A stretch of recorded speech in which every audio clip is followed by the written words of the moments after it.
This guy just got dumped by his girlfriend in the morning. And by the evening, while drowning his sorrows in booze, a bizarre spatial water spot appears right beside him. From that water, a monstrous shark beast lunges, grabbing Oh Jun-sung by the head and lifting him off the ground. Feeling like his legs are dangling in midair is no walk in the park. Oh Jun-sung struggles to break free from its grip, but it is completely futile. Just as that crazy shark opens its massive jaws to take a bite out of him, a holographic projection suddenly appears in the space around him, reading Auto Hunt. Auto Hunt. What the heck is that? Oh Jun-sung is puzzled. But he does not have time to figure it out. All he knows is he is not ready to kick the bucket just yet. So he decides to reach out and touch that system. He figures he won't know what it is until he tries. As soon as Oh Jun-sung makes contact, the screen shifts from green to red, displaying the words activated. In an instant, a freezing sensation washes over him. No joke, it is freezing.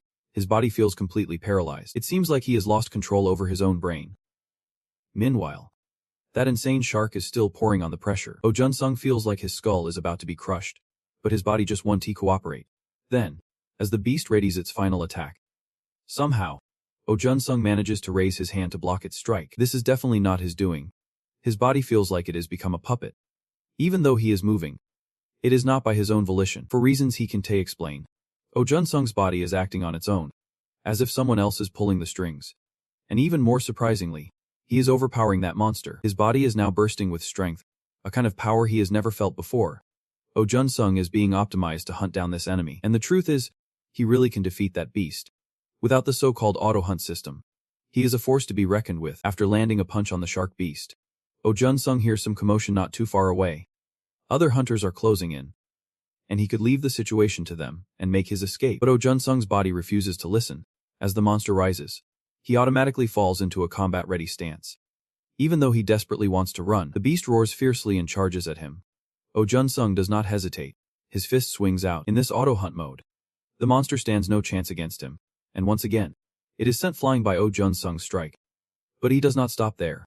He follows up with a kick. This kick lands squarely on the beast's ribcage, leaving it officially unable to fight anymore. Only then does the auto-hunt process finally come to a halt. Oh Jun-sung regains control of his body.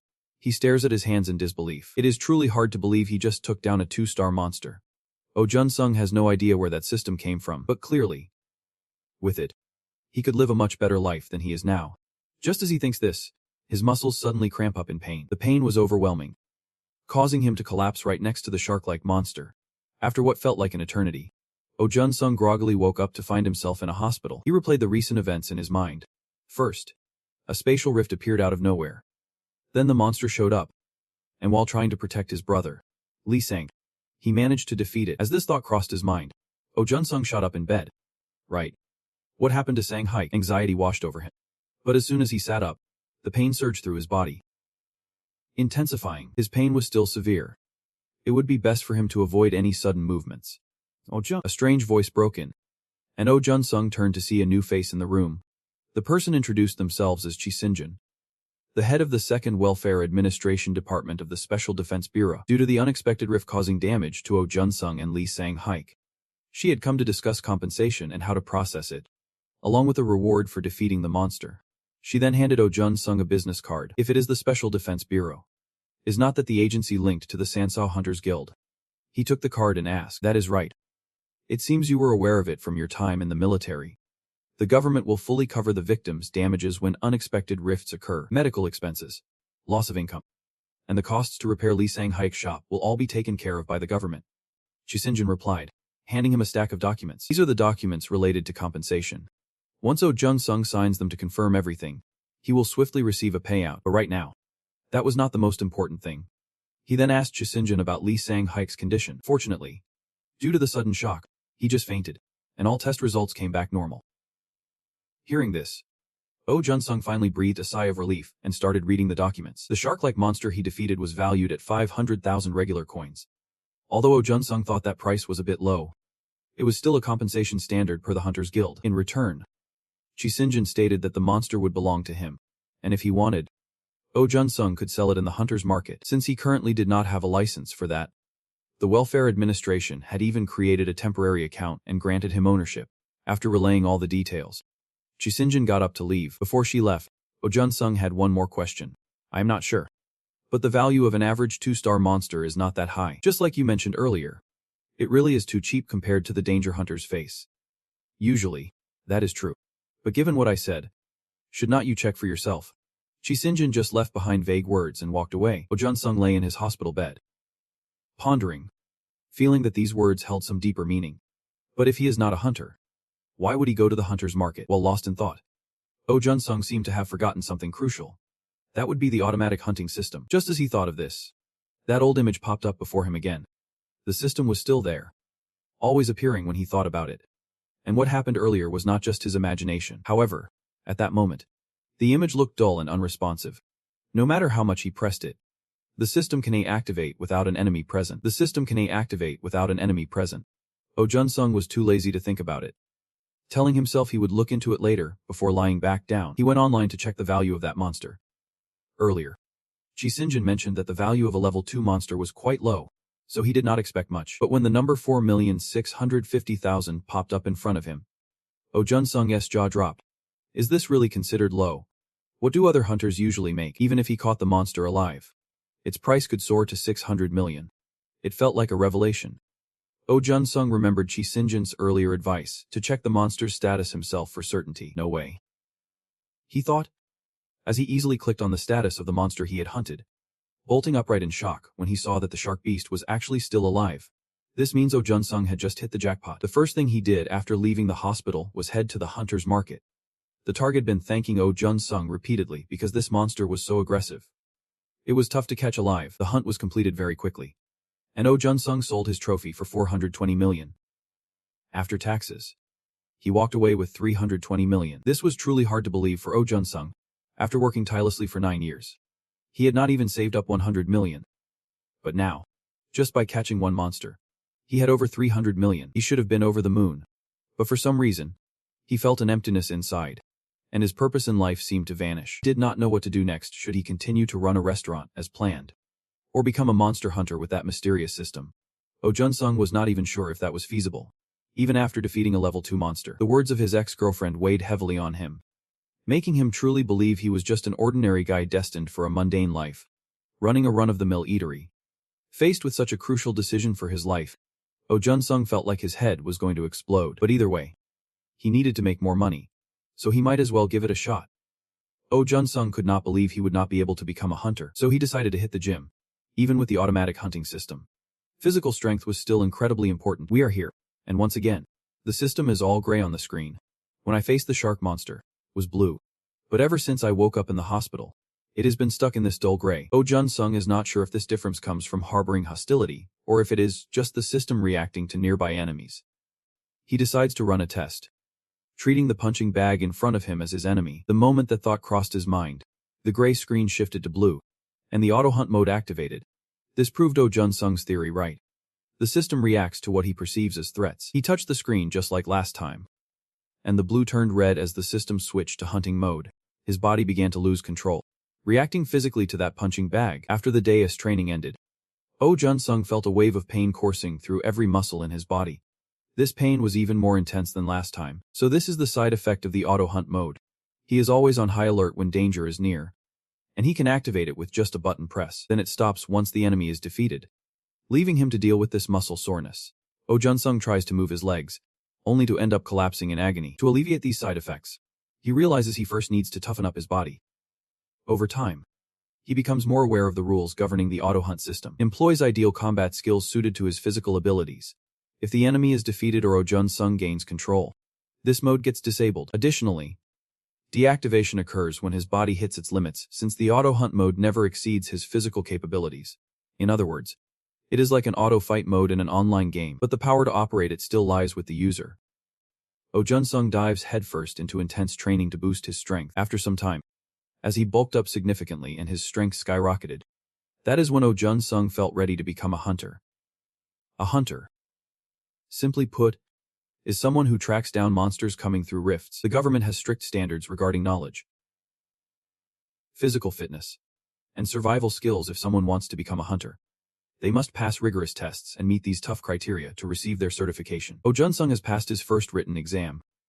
Next up, he must face the practical portion. Even with the auto-hunt system, he does not dare rely on it.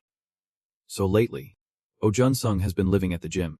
His obsessive training has left others gaping in disbelief. In reality, without the auto hunt mode, Oh Jun-sung struggles with many issues, especially movement. But he does not know when that mode will disappear, as its appearance is shrouded in mystery. He has to actively use his own strength, just in case one day the system won't be there to help him anymore. The next day is when the results of last week's physical ability test are announced. Oh Jun-sung is feeling the pressure. He has been training for 4 months to become a hunter. This time, he scored 98 points. Just 2 points shy of the clinical threshold of 100, but compared to his first attempt when he only got 63 points. Improving by 35 points in just 4 months is a huge win. The clinical standard for hunters is monsters of level 2. This also means that Oh Jun-sung's body is now nearly on par with that monstrous shark creature he faced 4 months ago. This is a very positive sign for him. Just as he was thinking about this, he suddenly heard the instructor shout his name, announcing that he was one of the chosen ones for the special class for the year-end hunter exam. This left him in shock, as he had not even passed the clinical threshold. Nevertheless, Oh Jun-sung reluctantly followed the other members of the clinical class. Here, they met Kim Soon-guk, the head teacher of the special class. With just 4 months until the exam starts, let us give it our all so the whole class can pass this hunter exam, Kim Soon-guk said. But suddenly, a mocking voice interrupted him. Getting the whole class to pass seems a bit of a stretch, especially since someone here can't even hit the clinical threshold. Those words were clearly aimed at Oh Jun-sung. But before he could react, Kim Soon-guk shot back fiercely. Scores are not the only way to evaluate a hunter. When it comes time for the exam, fighting against yourself will be even tougher. You do not need to worry about anyone else. Got it, Kang-ji. That guy, Kang-ji, is incredibly arrogant, boasting a score of 135 in the physical capability assessment. Oh Jun-sung can guess that he is being referenced, but he does not understand why Kang-ji Khan keeps acting like that when they do not even know each other. At that moment, the auto-hunt mode suddenly activated. Even though there were no monsters around, Oh Jun-sung suspects it is because of that jerk Kang Ji-kyun. But he does not need to concern himself with him, and definitely does not need to fight him. Right now, Oh Jun-sung has only one goal: to master the auto-hunt mode and quickly become a hunter. The special class program is divided into 4 main groups, including physical training, which is essential for battling monsters, survival skill training, necessary for exploring the other side of space, weapons training against monsters, and finally, simulation training with dummies to ensure he can fight while keeping the monster's body intact, or even capturing it to preserve its body parts' value. In the final training aspect, students practice on an uncanny dummy similar to a sandbag, but with the difference that when it is knocked down, it can automatically recover and quickly get back up, and of course, it won't just stand still like a sandbag. Although it is just a programmed object, in some ways, it is no different from a real monster, and the dummy will attack anyone who strikes it. After Kim Soon-guk introduced the uncanny dummy to the students, it was time to get into practice. As expected, Kang Jae-khan was the first to step up, eager to show off his 135-point physical prowess. Facing that puppet, he felt incredibly confident, even thinking that just one punch from him could take it down. However, his first punch did not faze the uncanny puppet at all, because it was able to block it. Before Kang Jae-khan could even process this situation, the puppet struck back fiercely, moving even faster than him. Being challenged by a lifeless puppet filled Kang Jae-khan with rage, and he went wild, throwing punches and kicks at the uncanny figure. His roughness made the other students shudder. Kang Jae-khan was invited out of the ring after being knocked down, until Kim Soon-guk declared that the rude behavior of Kang had to stop. He asked, irritated. The purpose of today's training was to ensure the puppet was intact. Do not you remember? Looking at the battered puppet lying on the floor, Kang Jae-khan finally realized why he had been knocked out. Reluctantly, he had to leave the arena. The next one to face Su Feng was Oh Jun-sung. In this class, the student with the lowest ability rating was Oh Jun-sung. So many people were skeptical when Su Feng was called up. Even Kang Jae-khan bluntly said that letting him step into the ring was just a waste of time. If someone with high scores like him struggled, what could someone with a low score like him possibly do? At the same time, he requested Kim Soon-guk for another chance. But this time, the young teacher seemed to have lost all patience. Jae-king, you are disrupting the class. I need you to be quiet. Kim Soon-guk's voice was icy, and his expression was quite intimidating. Jae-king, who had been so bold moments ago, was now scared into silence. Then, Kim Soon-guk invited Oh Jun-sung to the arena. Standing before the puppet, he felt no tension at all, just as Kim Soon-guk had said earlier. This thing could recover on its own. Just a few minutes ago, Kang Jae-khan had nearly destroyed it completely. But now, there was not even a trace left. After getting ready, Oh Jun-sung obeyed the teacher's command and charged into battle with the puppet. Unlike Kang Jane, he did not aggressively attack first. Instead, Oh Jun-sung waited for the prey to come at him. The puppet lunged like a gust of wind, then threw a clean, beautiful punch, but Oh Jun-sung effortlessly sidestepped, avoiding the punch while simultaneously closing in on the opponent's weak spot, the back of its neck. Then, with his right hand, he struck powerfully at the puppet's neck. Instantly, it fell down completely intact. Oh Jun-sung, a series of moves happened so quickly and decisively that the remaining students were left in shock. What just happened? Was it taken down that easily? They began to murmur. Oh Jun-sung looked at the puppet sprawled on the floor, unable to shake off a feeling of disappointment. He had initially intended to use it to see how it moved, but it seemed this level was too easy to be worth studying. Alright then. That is the kind of thing I wanted to teach everyone. Kim Sun-guk clapped, praising Oh Jun-sung while saying, "Did you all see that?" He calmly found the opponent's weakness and attacked immediately. If luck is on our side, we might just catch the beast alive. The beast is money. If you want to get rich like the other hunters, just try to follow Oh Jun-sung's lead. Below, someone mentioned that the last round went by so fast they could not see clearly, and they want Oh Jun-sung to give it another shot. He immediately agreed, but with one condition. He wanted to raise the difficulty level. Kim Sun-guk thought about it. The last round was only 1-star difficulty, so it felt a bit too easy, but the difference between 1 star and 2 stars is massive. He asked again if he was sure about increasing the difficulty, and the answer was a firm yes. Yep. Even if I fail, I still want to try. Alright. If you are that determined, let us see what you can do. Saying that, Kim Sun-guk adjusted the settings. The training dummy rose up, ready for action. Now, its difficulty matched that of a 2-star monster, equivalent to the shark ape creature from before, 4 months ago, when Oh Jun-sung was just a clump of muscle. He could still beat it with the auto-dodge feature. So this time should be no problem at all. Oh Jun-sung activated the mode, aiming to observe and memorize its fighting style to turn it into his own active ability. This time, the dummy's strike speed was significantly faster, matching that of the shark ape from last time. All 2-star monsters are terrifyingly strong like this, but with the auto-dodge mode, Oh Jun-sung could still keep up with the opponent's attacks and counter with ease. This time, he effortlessly brought down the 2-star dummy while ensuring its body remained intact. The trainees below watched in awe. Their jaws dropped in disbelief. Who is this guy? He took down a 2-star monster that easily. Is it not as strong as we thought? They were buzzing with chatter. The most annoyed by this sight was undoubtedly that Kang Jae-kyun guy. He simply could not accept that someone who had not even passed the physical ability clinical test could defeat a 2-star monster. In fact, this loser even thought Oh Jun-sung must have gotten special treatment, and that the instructor was covering for him. Meanwhile, on the arena, Kim Sun-guk was genuinely praising Oh Jun-sung since he started teaching here. This was the first time he had seen someone defeat a 2-star dummy so easily. Below, the trainees began clapping enthusiastically to applaud Oh Jun-sung, and some started to approach him for a chat. Jun-sung, have you trained in martial arts before? I have not specifically trained. I mostly self-taught myself. Self-taught. That is impressive. Can I call you bro? The crowd began to stir for Oh Jun-sung until Kim Sun-guk had to step in to restore order so the lesson could continue. He also whispered to Oh Jun-sung that he wanted to speak to him privately after class. When the lesson ended, Oh Jun-sung headed to the instructor's lounge for some tea. Kim Sun-guk presented him with a data report, which was none other than Oh Jun-sung's stats. Although his total score was slightly lacking compared to the other trainees, in terms of balance, he was absolutely overwhelming, no matter the category strength, endurance, agility, or skill. Oh Jun-sung was not limited in any area. You have perfected those aspects, and today Kim Jipsa has seen it for himself.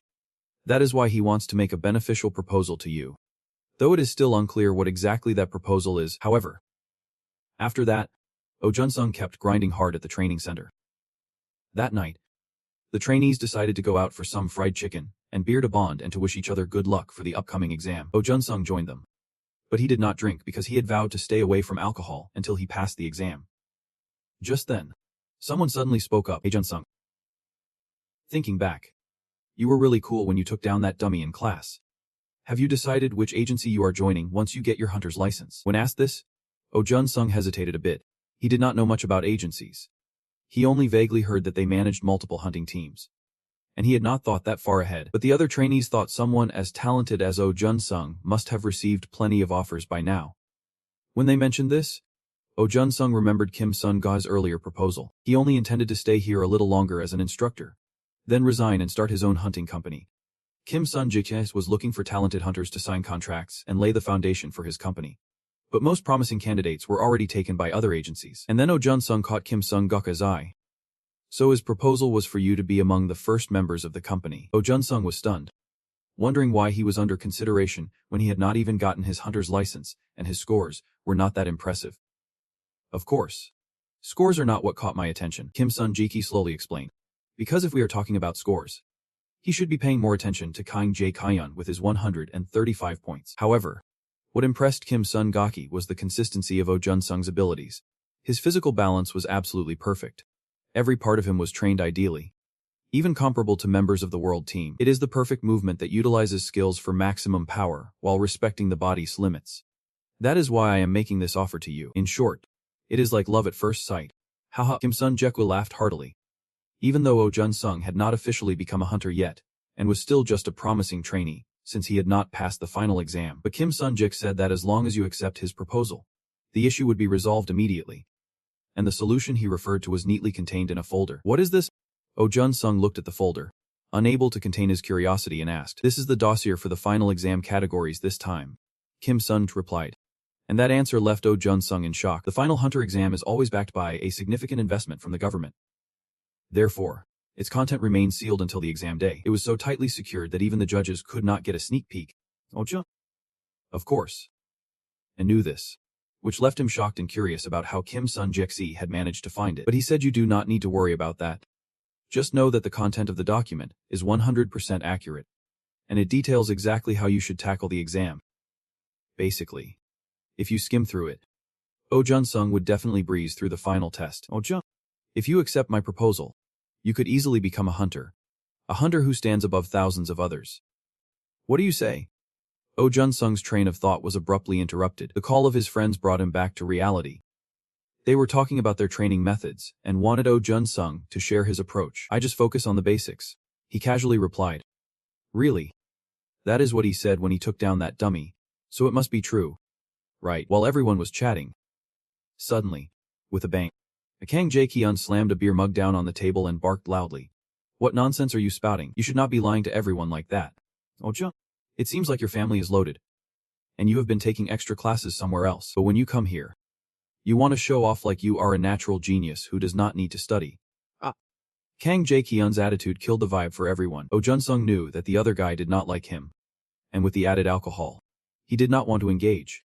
He excused himself and started to leave. However, as he walked past where Kang Jae-kyun was sitting, the guy went wild, standing up to grab Oh Jun-sung by the collar and slamming him against the wall. Don't underestimate me, you punk. Kang Jae-kyun slurred, reeking of alcohol. Under the influence of booze, he got even more aggressive. Kang Jae-kyun knew Oh Jun-sung had better agility, but he was confident he was stronger, having been eyeing him for a while. Today was the day Kang Jae-kyun wanted to take this opportunity to humiliate Oh Jun-sung in front of their friends.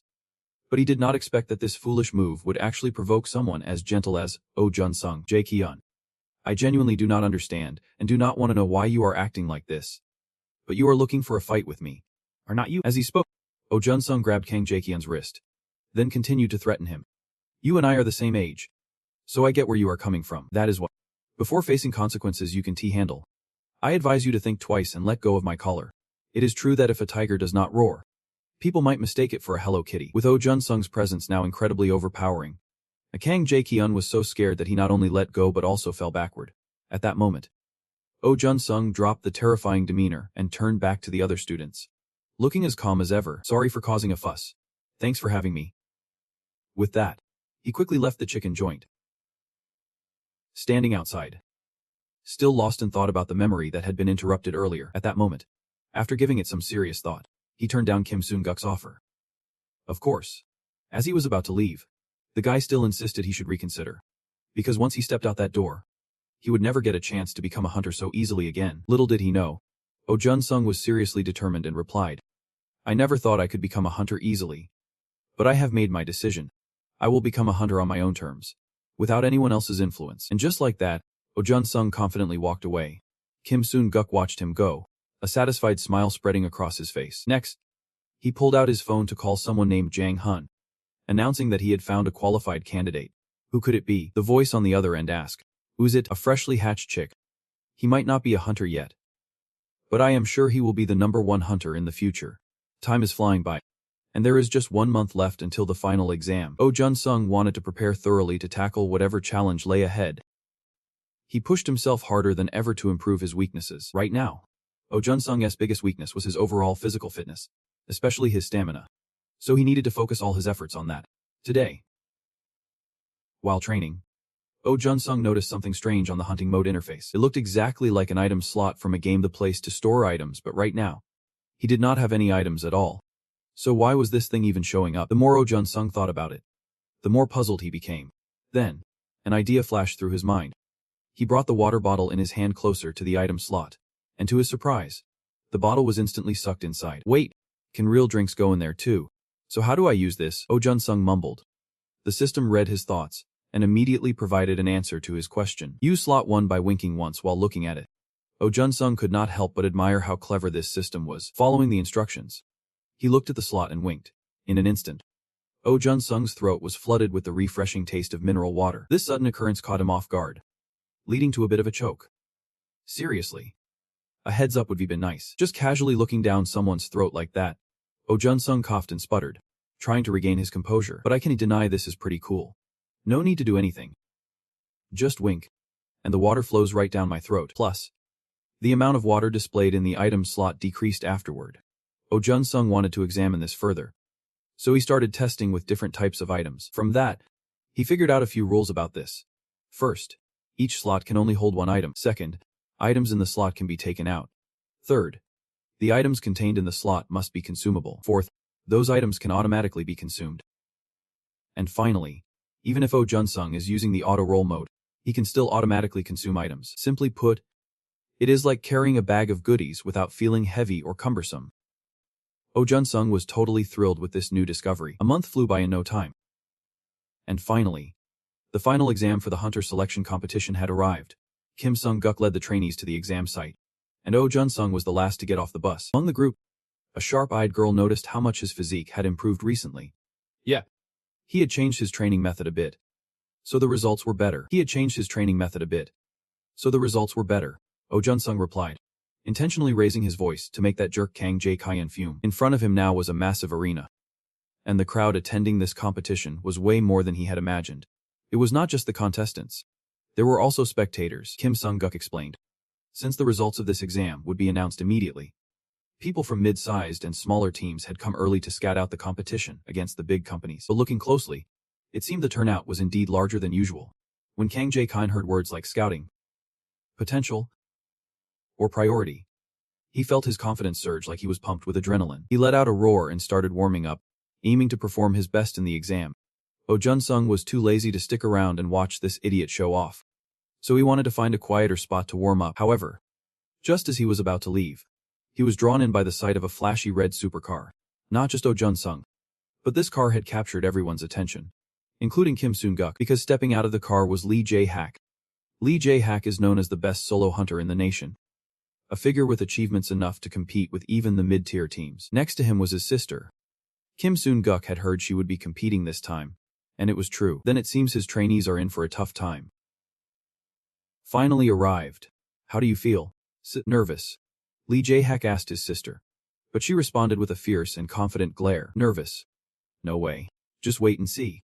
The outcome is already decided. I am going to ace this exam.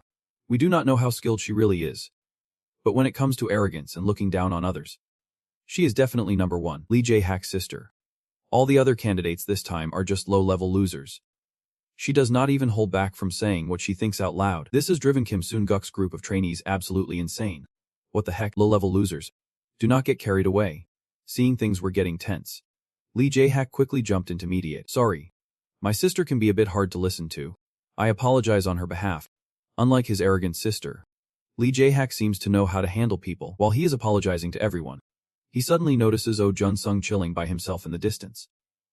Just then, Oh Jun-sung turns his head, and their eyes lock. Lee Jae-hak was quite far from him, but in an instant, he vanished and reappeared right behind Oh Jun-sung like a ghost, causing him to gasp in shock. This is amazing. Lee Jae-hak watches Oh Jun-sung like he is eyeing a limited edition item, then marvels at him. What is going on here? What is happening? Oh Jun-sung instinctively steps back 2 paces, his eyes filled with caution. The guy moves so fast, he can barely track him. Definitely a suspicious character. The more I look, The more impressive he gets. Lee Jae-hak keeps praising him. Hey man. How did you get a body like that? What do you mean by that? Oh Jun-sung replies with a cautious tone. You can't figure out why a top solo hunter like Lee Jae-hak is approaching you. But your gut tells you it is not for anything good. I know this might sound a bit weird. But can I touch your body a little? Lee Jae-hak proposes. His request leaves everyone frozen in shock. Lee Jae-hak quickly clarifies he means no harm. Just excited to see a body as beautiful as Oh Jun-sung's and curious about how he trained. Although still a bit skeptical, Oh Jun-sung ultimately agrees to let him touch, with permission granted. Lee Jae-hak can't hide his excitement, then proceeds to carefully feel his chest, biceps, even his calves, while continuously marveling. Unbelievable. How do you manage to balance all these muscles? Witnessing this scene, everyone present can't help but frown. Because who would think that superstar Lee Jae-hak has such a quirky hobby? With Oh Jun-sung being a total showstopper. Lee Jae-hak turns to Kim Soon-guk and asks him how he can train his trainees to be perfect like this. Faced with that question, Kim Soon-guk pauses for a few seconds. It is not that he does not want to share, but the truth is, he has no idea how Oh Jun-sung did it. Sorry. That is probably not something we can discuss here. Lee Jae-hak realizes and hands Kim Soon-guk a business card. My contact info. If the opportunity arises, feel free to reach out.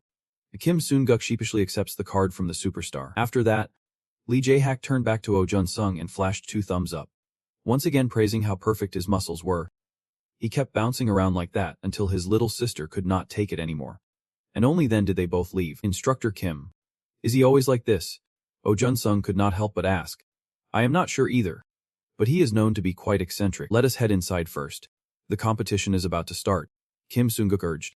And after breaking away from the crowd, Lee Jae-hak quickly regained his usual calm demeanor. Lee's little sister could not hold back her curiosity, and asked why he suddenly acted like that earlier. Lee Jae-hak did not answer directly but said, See you? It looks like you are going to have a tough time. You should be careful if you want to snag that top spot. The final competition quickly got underway, with contestants dressed in special gear as they entered the briefing room. The person standing on the podium explaining the rules is the main operator for this final test. According to him, the test will take place in the arena inside this stadium. Contestants will face off against randomly selected monsters. The arena is designed with various environments, and the monsters are diverse as well. It is like a real-life survival game. Therefore, contestants will have to sign a waiver accepting responsibility for any injuries they may encounter during the test. Of course, there will be medical staff on standby outside to assist. But overall, contestants need to prepare themselves thoroughly. Hearing this, many began to sweat nervously. Only Oh Jun-sung and Lee Wenshin remained remarkably calm before the official test began. The operator continued to provide more information. Since the last 28 competitions, the success rate has been steadily increasing. However, the dangers have escalated, and casualties are on the rise. The organizers have compiled data and found that the number of intelligent monsters has significantly increased, leading to many requests to change the format of the competition. However, modeling intelligent monsters is quite challenging. Therefore, the examination board decided to include the strongest and most intelligent monsters possible in this test. The chosen arena this time is vast, and the contestants will have to hunt monsters in it for 72 hours without any outside assistance. And those monsters are the contestants themselves. When the operator said this, the crowd below collectively gasped in shock. That is right. The challenge for the contestants this time is to capture the other contestants alive. What the heck? Many could not handle it and shouted out. The operator seemed to anticipate this reaction from the contestants and calmly continued explaining. Exactly. As I said, everyone will enter the arena and hunt each other. The armor you are wearing is the basic gear for hunters, and it has been specially designed for this test. This armor serves as both a minimal protective measure and a restraint device. It absorbs a certain amount of impact, but once that limit is exceeded, the armor will automatically paralyze the wearer by shocking them. That is the mechanism for the contestants to hunt each other down. Hold up. I have never heard of a test like this before. Another contestant chimed in. That is right. This is the first time. But facing unexpected situations is also part of a hunter's skill set. The contestants began to complain, shocked that the organizers would throw such a tough challenge at them this year. If that is the case, then everything they prepared is now useless. Oh Jun-sung realized that this competition was nothing short of a survival battle. Contestants had to hunt each other, and only the last one standing would qualify to pass this test. Just then, the hunting mode switched to ready state. This meant Oh Jun-sung sensed hostility coming from his opponents. As he pondered where that hostility was coming from, he collided with the cold gaze of Lian Xian. It turned out she had been targeting him ever since Li Zixuar warned that to take the top spot, one must be wary of Oh Jun-sung. But Lian Xian did not believe he could be stronger than her. She swore that once in the arena, she would take him down first to prove to her brother that he was wrong. After announcing the competition rules, the contestants began to exit the prearranged tunnels and enter the battle arena. The anonymous armor would be activated, and they would no longer be able to see each other's faces. Each contestant corresponds to a point. But if you take someone down, you will also earn all the points they have previously collected. That is why Oh Jun-sung decided not to attack recklessly, but to target those with higher scores, because only the top 10 scorers within 72 hours would pass this test. As he emerged from the tunnel, Oh Jun-sung was left speechless at the scene before him. The sky was blue, the sun was shining, and there was even a gentle breeze. Everything felt so real. This arena looked just like a real forest. Once all the contestants entered the battlefield, the test officially began. Oh Jun-sung took a deep breath, ready to fully embrace this arena experience. He jumped high into the air and then started gliding. Rushing into a fight was clearly just a waste of energy. First, he needed to familiarize himself with the terrain, then find something effective to help maintain his stamina. While scouting the area, Oh Jun-sung quickly encountered another contestant. It seemed his opponent was stunned by his incredible speed and had no instinct to fight back at all. Using the automatic arena mode, Oh Jun-sung took down his opponent with just one punch. Even he was surprised at how easy it was to take down the opponent.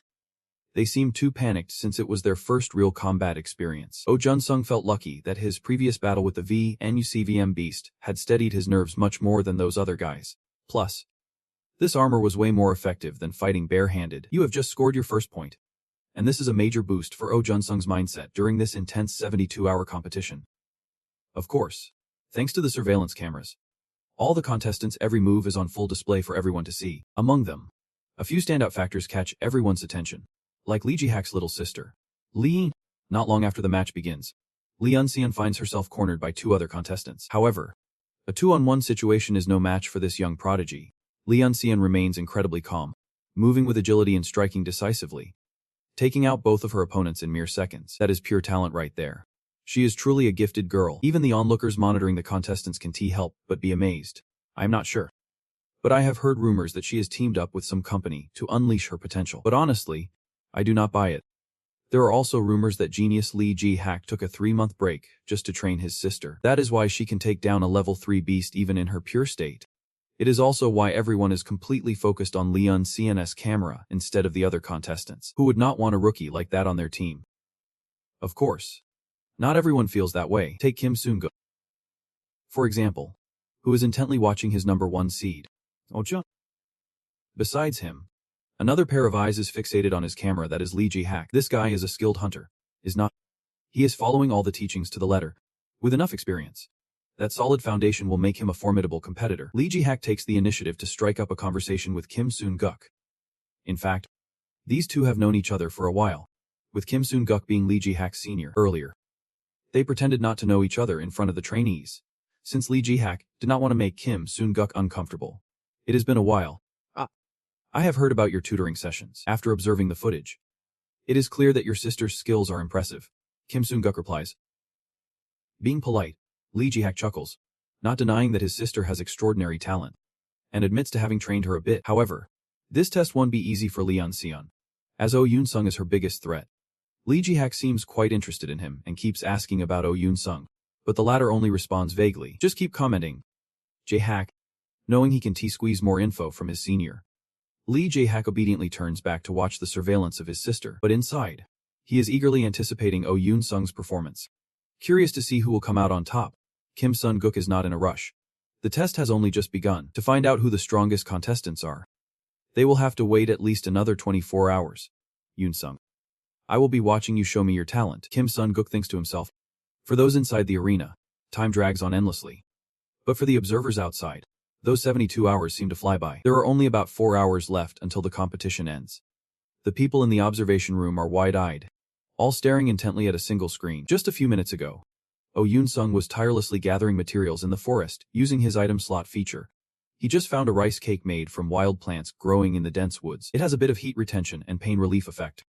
The knowledge about natural supply laws he learned back at training camp is proving to be super useful now. If it were not for Oh Yoon-sung effectively applying that knowledge, he probably would not have been able to maintain his stamina this long. Clearly, plant-based rice cakes are tough to preserve, but thanks to his automatic gathering system, that is a non-issue. Not only that, he can also craft protective armor in the wild. But there is one serious problem. Oh Yoon-sung is feeling sleepy. He has been swaying and almost fainting for a while now. He can't remember how long he has been in this wakeful, tense state, constantly gathering without a break, since it is always bright in the arena. Oh Yoon-sung has completely lost track of time. He has no clue how many hours are left until the exam ends. All he knows is that he just wants to go home and sleep as sleepiness washes over him again. Oh Yoon-sung has to bite his lip to stay alert. He knows he has to pull himself together. Otherwise, he will become prey for other hunters. Oh Yoon-sung estimates that there is not much time left, and that he just needs to focus a little more to get through the exam. Right at that moment, the automatic gathering mode activates, and his mind snaps into focus like a taut string. He is incredibly startled because he did not sense the enemy's presence until the automatic gathering mode kicked in. This means the opponent has meticulously prepared to hunt him down. Nice reaction. Seems like they have got a bit more skill than I thought, the opponent boasts. But can they block the next move? Yoon-sung. At this moment, a flurry of question marks appears above Oh Yoon-sung's head. He has no idea who this person is or how they know his name. But he vaguely suspects this is the one who activated the automatic gathering mode in the training room. Even though he does not know the opponent's identity, he can sense their fierce competitive spirit and guesses they are pretty annoyed with him. If that is the case, Oh Yoon-sung is not backing down from a fight. He raises his hand and gives a few taunts to provoke his opponent. This drives Leon, his opponent, across the way, absolutely furious. She yells loudly and aggressively swings at him. There's no denying that both her speed and striking technique are nearing perfection. It seems Lee Jae has trained her sister really well. Oh Yoon-sung can only keep dodging and blocking. It seems the opponent's skills completely overshadow his own. So long before the automatic gathering mode even helps him counterattack, the opponent is already poised to strike again. Looks like this is the only defense I have got. Fine. I will ramp it up a notch and see how long you can hold out. The armor covers Oh Yoon-sung's pale face at this point. Is she really this fast? It is insane that she could get even faster. This is not good.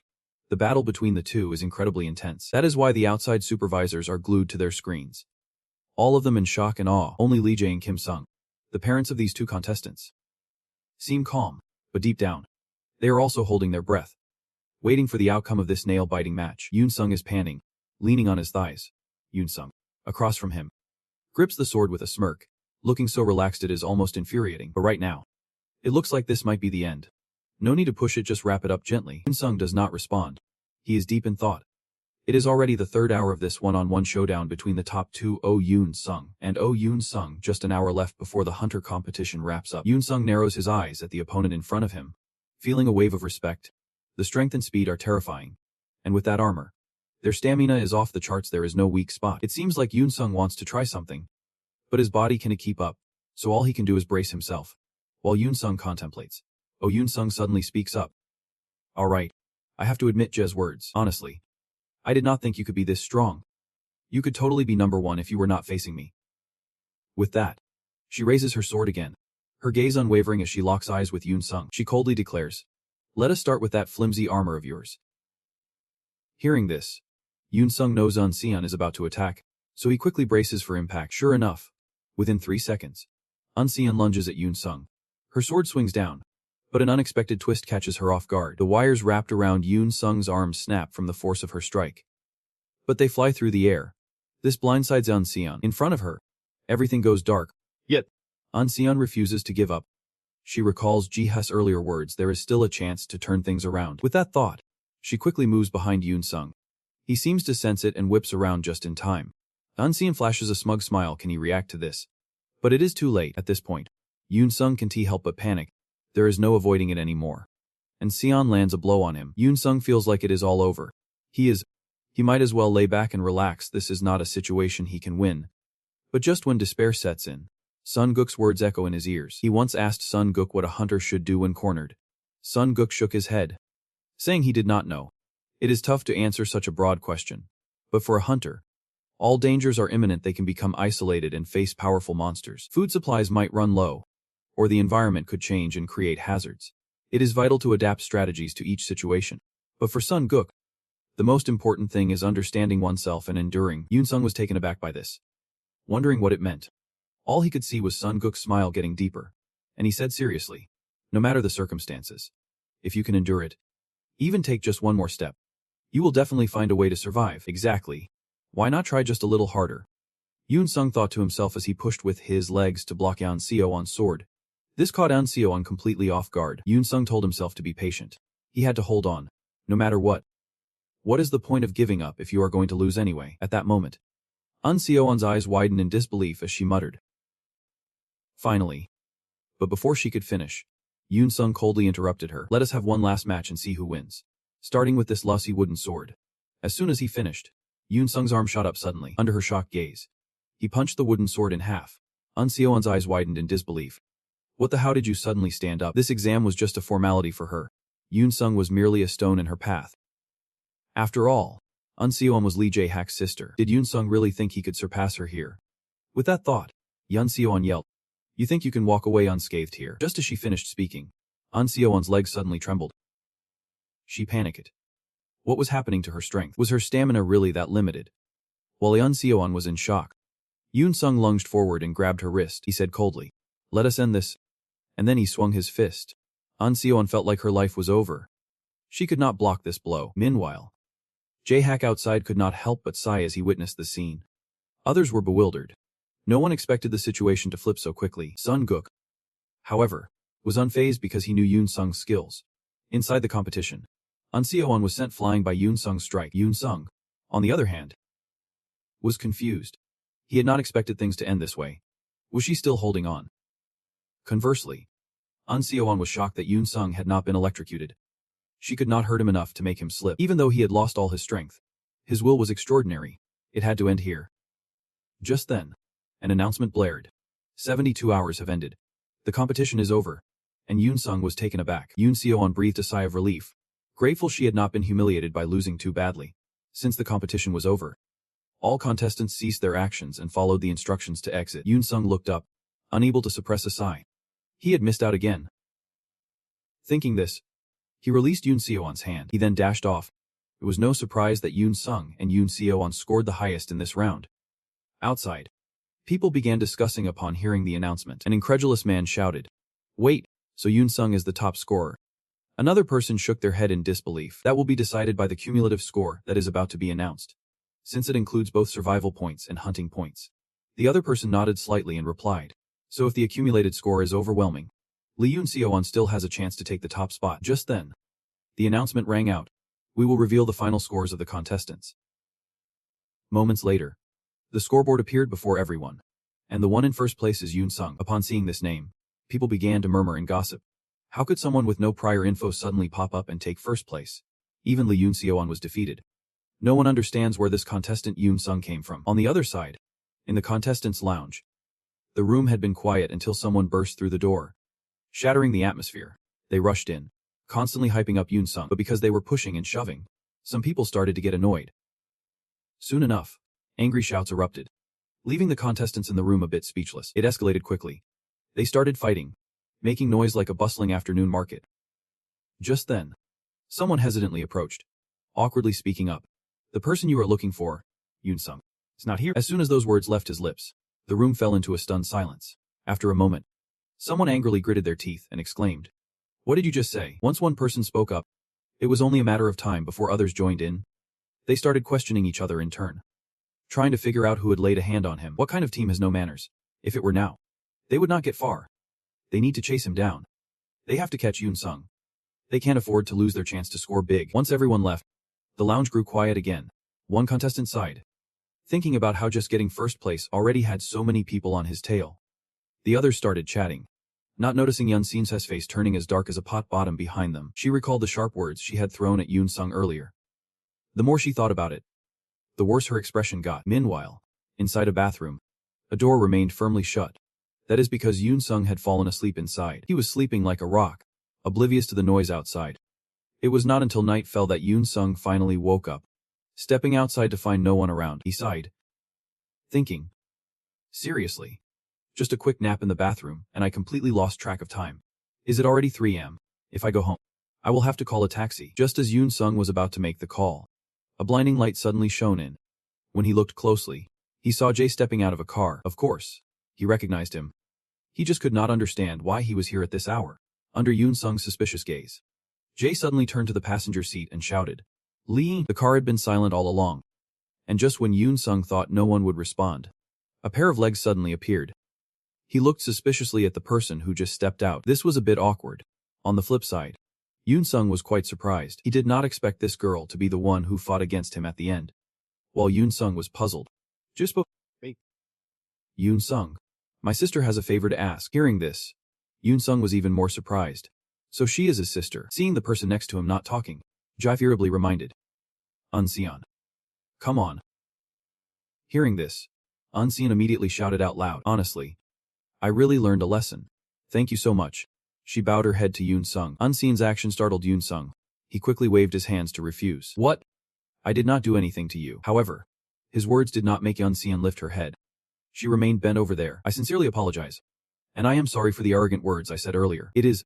Yoon Sung panicked and waved his hand. Suddenly, Unseon let out a small sob. After that, without saying another word, she turned and walked away. Seeing his sister's actions, Jia spoke up regretfully. Even though she can be hasty, she is not a bad kid. If my sister offended you in any way, please let me apologize on her behalf. This time, thanks to the experience learned from Yoon Sung, Unseon had her eyes opened. Now she just needs to recover, and she will grow even more. With that, Jay smiled at Yoon Sung and said, and congratulations on coming in first this time. Yoon Sung politely nodded.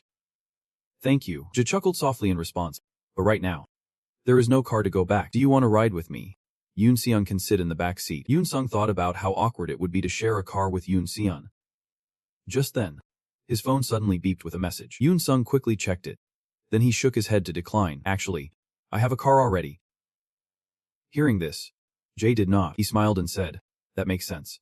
You must have a spot already reserved. Well then. Yoon Sung, if we get the chance, let us meet again. Yoon Sung politely smiled. After that, Jack got in his car and drove away. At that moment, it seemed someone was approaching from behind. Yoon Sung turned to look back. Then he chuckled and asked, I wonder if the teacher has a ride home. Sang-guk glanced at him, potted and said, even if you are the one who asked, I was already waiting. But now, you are telling me to drive you back. Chuckling softly, Yoon Sung casually replied, since I got first place, you can let it slide this time. I will put your name up on the academy's banner. Hearing this, Sang-guk could not help but laugh. That would be quite a boost for the academy. The two of them affectionately clasped hands. Then, Sang-guk pointed to his car and said, well then, I have something to discuss. Let us talk in the car. Soon, Sang-guk's car started rolling forward. He chatted while driving. How's it going? Already getting job offers. Yoon Sung nodded slightly in response. Yeah. Reading through them will take a while. There is Hunter Ease, Hunter Mulan, and even the Kwai-lo group. Hearing those names, Sang-guk was a bit surprised. There are actually 3 offers from 2F4T. 2F4T means 2 companies and 4 groups. They are the representative hunting teams from Korea. Only the most talented individuals can get into these companies. Just 8 months ago, Yoon Sung never even thought about becoming a hunter, and now, even top companies are inviting him like this. Hunting is really fun for him. But his brother can't help but tease him. Now he is really torn about which group to choose. Hearing this, Yoon Sung can't help but let out a reluctant sigh. Moments like these. You should not tease me like that. Teacher. His brother chuckles softly and replies. You are already paying attention. Yoon Sung is not really paying attention. But his brother says. You have mentioned there is something important to discuss. Last time you suggested something to me. It was actually a test. Was not it? Hearing this, the hunter's face shows a hint of regret. He sighs and says, I am really sorry about that because I had to see how things would go. Since you showed me a very simple ability. I wanted to know what kind of person you are. Yoon Sung is taken aback. What? How can that be? The hunter slowly opens his mouth. I am just being straightforward here. Do you know the concept of purity and enhancement? Yoon Sung becomes even more confused upon hearing this. The next day, at the Special Health Center, Yoon Chang-hun. In the Energy Infusion Room, a place not everyone can enter, but Yoon Sung is undergoing examination. The doctor outside is checking the machines. Upon seeing the numbers displayed, he immediately gasps in shock. He can't believe it and exclaims, oh my, the absorption rate is insane. The hunter is, of course, following along, waiting behind. Hearing this, he looks equally stunned. Flashback to last night. Yoon Sung is walking while answering the hunter's earlier question. If there is an enhancement, it is when becoming a professional hunter. And purity refers to the body not receiving any enhancements at all. Hearing his clear answer, the hunter can't help but feel impressed. You got that right. Yoon Sung nods slightly in response. Yeah. I learned and understood that. The hunter picks up a can of soda from the machine and then slowly explains. Just like you said, if you become a professional hunter, you can enhance your strength. There are 2 ways to enhance. Saying this, he hands the can to Yoon Sung and continues to explain. The first way is to seek out the missing materials for enhancement, paying for them. It is a common way to transfer energy into the body. The second way is if a hunter already possesses energy. To enhance their strength, they can transfer energy, like how martial artists share their internal energy with another hunter. The selection process will certainly share some common points, specifically regarding enhancement surgeries. The most common enhancement method requires a lot of materials and is very expensive, costing up to 150 million won, which is hard to come by for new hunters. So usually, instead of accepting a proposal and choosing enhancement, they often sign contracts with groups for a few years. Jun Sung hears this and raises an eyebrow. But is not that something you can avoid? The hunter nods, and Sun Guk straightforwardly replies, that is right. But is not there another way? Jun Sung questioned with doubt. Even before you finished speaking, Sun Guk sighed and said, it has been exactly 13 years now. Back then, I was just like you, ranking first in the hunter exam. Of course. I also got a taste that fame. It lasted for 9 years. But then in just one moment, everything shattered. During one monster hunting expedition, Sun Guk was reckless. He acted like a fool and ended up getting poisoned. To deal with the aftermath, apart from the pain and energy loss, Sun Guk's body was completely wrecked. Although he managed to get back on his feet a year later, he failed to return to work. He exhausted all the resources, but the engine was broken. Even though Sun Guk gritted his teeth and tried to endure, he could not hold on. And that is how he ended up retiring. Luckily, Sun Guk had made quite a bit of money, so he was not struggling to get by. But he still wanted to do something, especially to guide those aspiring to become hunters. Jun Sung asked him how that was possible, and he slowly explained, I am not really sure. Maybe it is just what is left behind. Those battles I could not participate in. The positions I could not wait for. He had once hoped to find someone who could take his place in that, and now, at this moment, Sun Guk thought he had found someone who could take over. Jun Sung, hearing this, panicked and exclaimed, wait, what? But without waiting for him to finish, Sun Guk interrupted, oh Jun, can you take on this power? Take on the dream I could not fulfill. Sun Guk was lost in thought, the doctor's voice echoing in his ears. A moment later, he snapped back to reality, stammering, I just had a different thought. You already finished transferring the power. The doctor nodded, replying straightforwardly, almost done. But where exactly did you find this guy? You can see for yourself. Sun Guk heard this and walked over. Confused. What is going on? The doctor hurriedly explained. The absorption rate is about 64%. That is an absurd rate. Energy transfer usually only hovers around 60%. But it might have already flowed into him and been optimized. This is the second transfer. The doctor had put in company resources and concentrated energy for the transfer. Hearing this, Sun Guk immediately panicked and exclaimed, what? Why is that? The doctor sighed. Even though you confirmed that Jun Sung is clearly the best hunter, I had my doubts.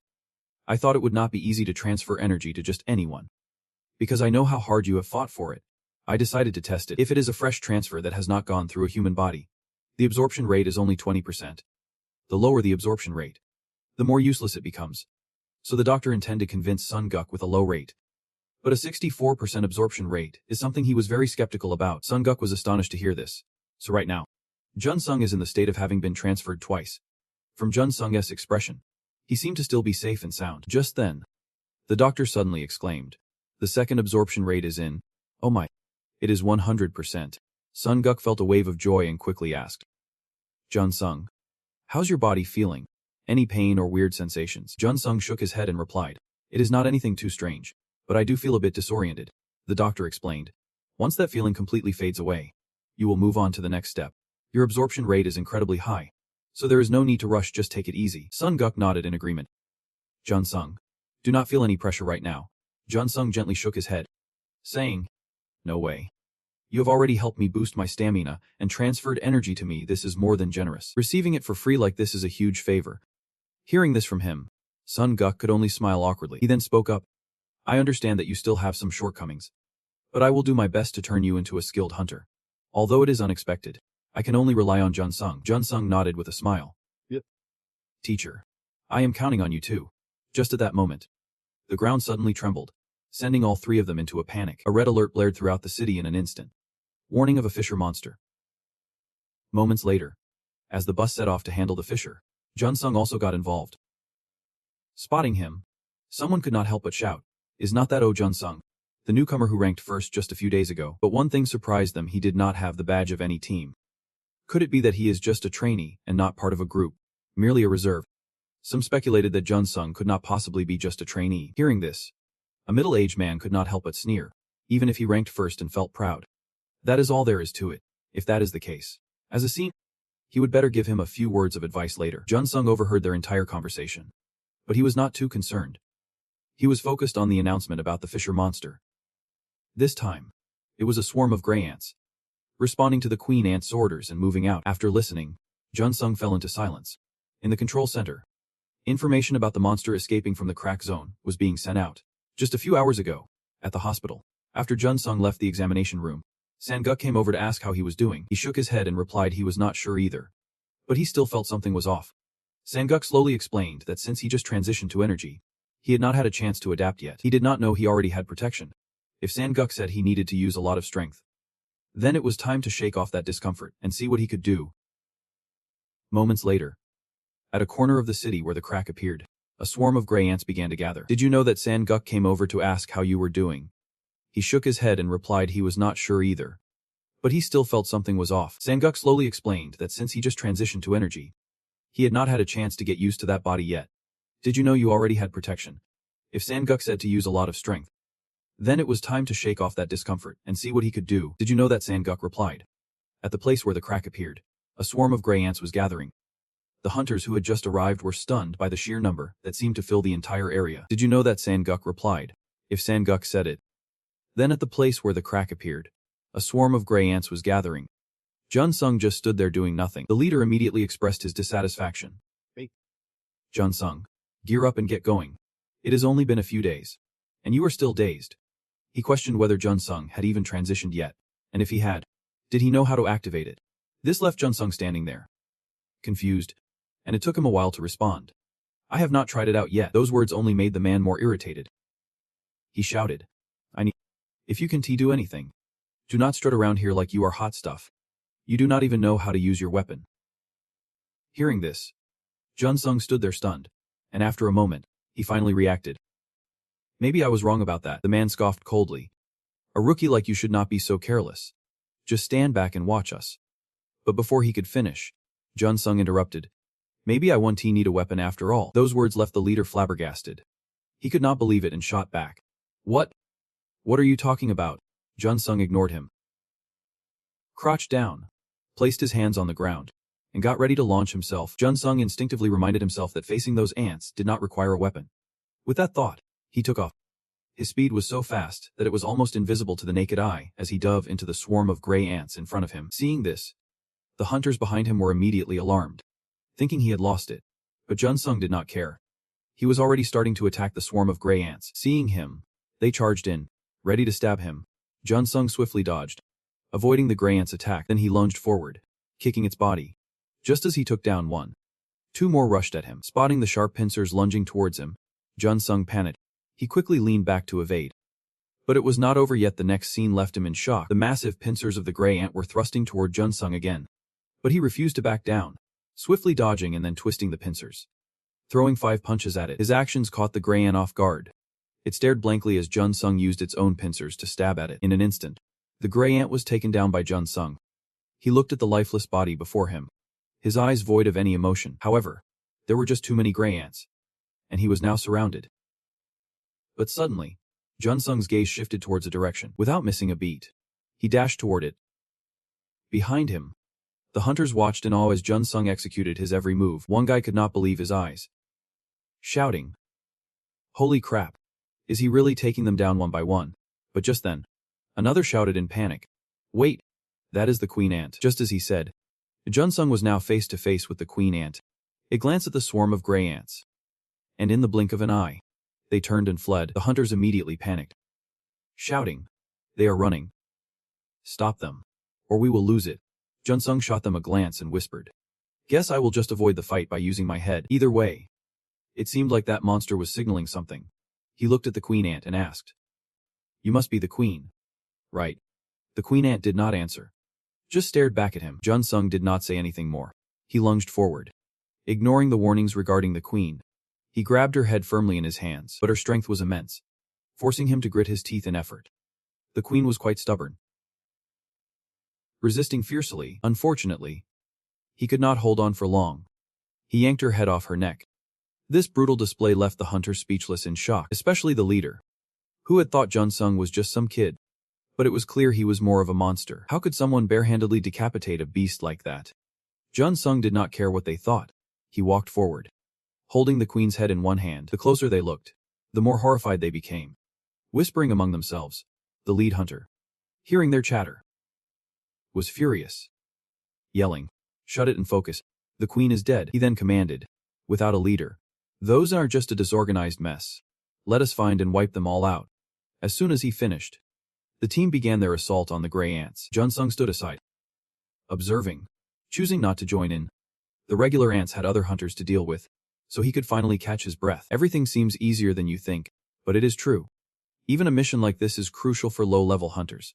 The confusion in Jun Sung's mind has eased a bit now, and he has got about half his strength left. You also need to gradually team up with the other hunters to finish this off. Just then, another ant suddenly appeared, biting the neck of one of the hunters. Seeing this, everyone immediately panicked. What the heck is that? Damn. It is not an ordinary ant.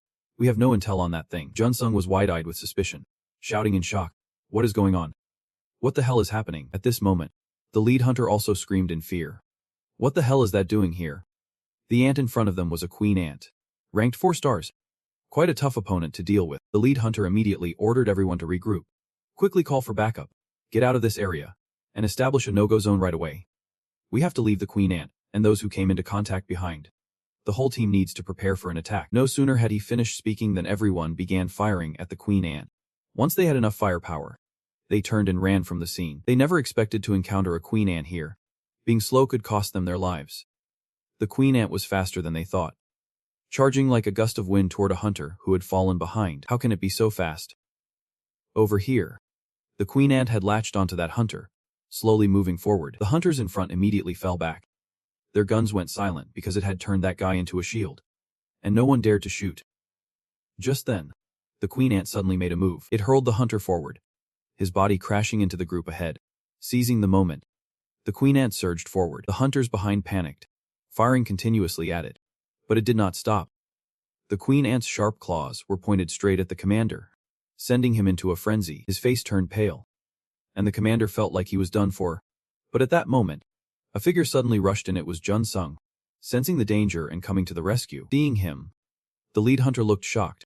Jun Sung ignored his expression, focusing on attacking the queen ant. He threw a punch at it, sending it flying. After dealing with it, Jun Sung glanced at the commander and asked, "Are you okay?" The commander nodded in confusion, then remembered the urgency and shouted, "Wait! Why are you still here? I told you to get out of this area." Jun Sung replied nonchalantly, "I never considered you my commander, which is why I could save you now." While they were talking, the queen ant stood up from the wreckage. Jun Sung raised an eyebrow. Indeed, the auto-targeting had activated, and it had locked onto him, but it could not attack properly. Like hitting a wall of metal, the queen ant was now glaring at Jun Sung, clearly viewing him as its enemy. Jun Sung was not afraid. He calmly smiled, knowing he had to understand its true nature. While he was deep in thought, the commander could not help but start rambling. "Hey you. Are you really planning to fight the queen ant?" Jun Sung nodded nonchalantly. "Yep, that is the plan." Hearing this, the commander immediately blew up, angrily shouting, "Are you out of your mind? Do you even know what that is?" Jun Sung replied coolly, "It is the queen ant, a level 5 monster." The commander could not understand why Jun Sung was so calm. "Even if you know that, you still want to fight. You can't compare it to a level 3 ant. We stand no chance."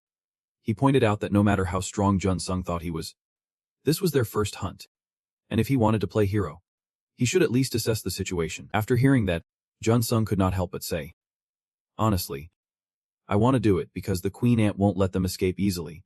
If everyone runs, someone has to hold it back, especially since there are so many injured." Jun Sung decided to let the commander and the others stick to the original plan, while he stayed behind to hold it off. At this point, not only was he unafraid, but he was also smiling calmly. After all, how often do you get a chance to take down a level 4 target? The commander's face shifted from pale to furious. He thought Jun Sung had lost his mind. "You really want to fight a level 4 monster? Sure. We all need to buy time. But are you seriously picking a level 4 prey?" With that thought, the commander bit his lip, realizing they had no other options. "Fine. Let us do it your way. You fight the monster." He turned to Jun Sung and said, "Just keep it busy. We will call for backup." Jun Sung simply nodded in response, keeping his calm demeanor. The commander then turned to the others, commanding them to evacuate the area. "Take care of the injured. We need to move quickly while Jun Sung holds the monster. In the end, it was just Jun Sung facing off against the queen ant alone. At that moment, it suddenly threw its head back and roared. But Jun Sung was not scared. He stood his ground, ready for the fight. His gaze was resolute. Today, he would face off against the queen ant in a fierce battle.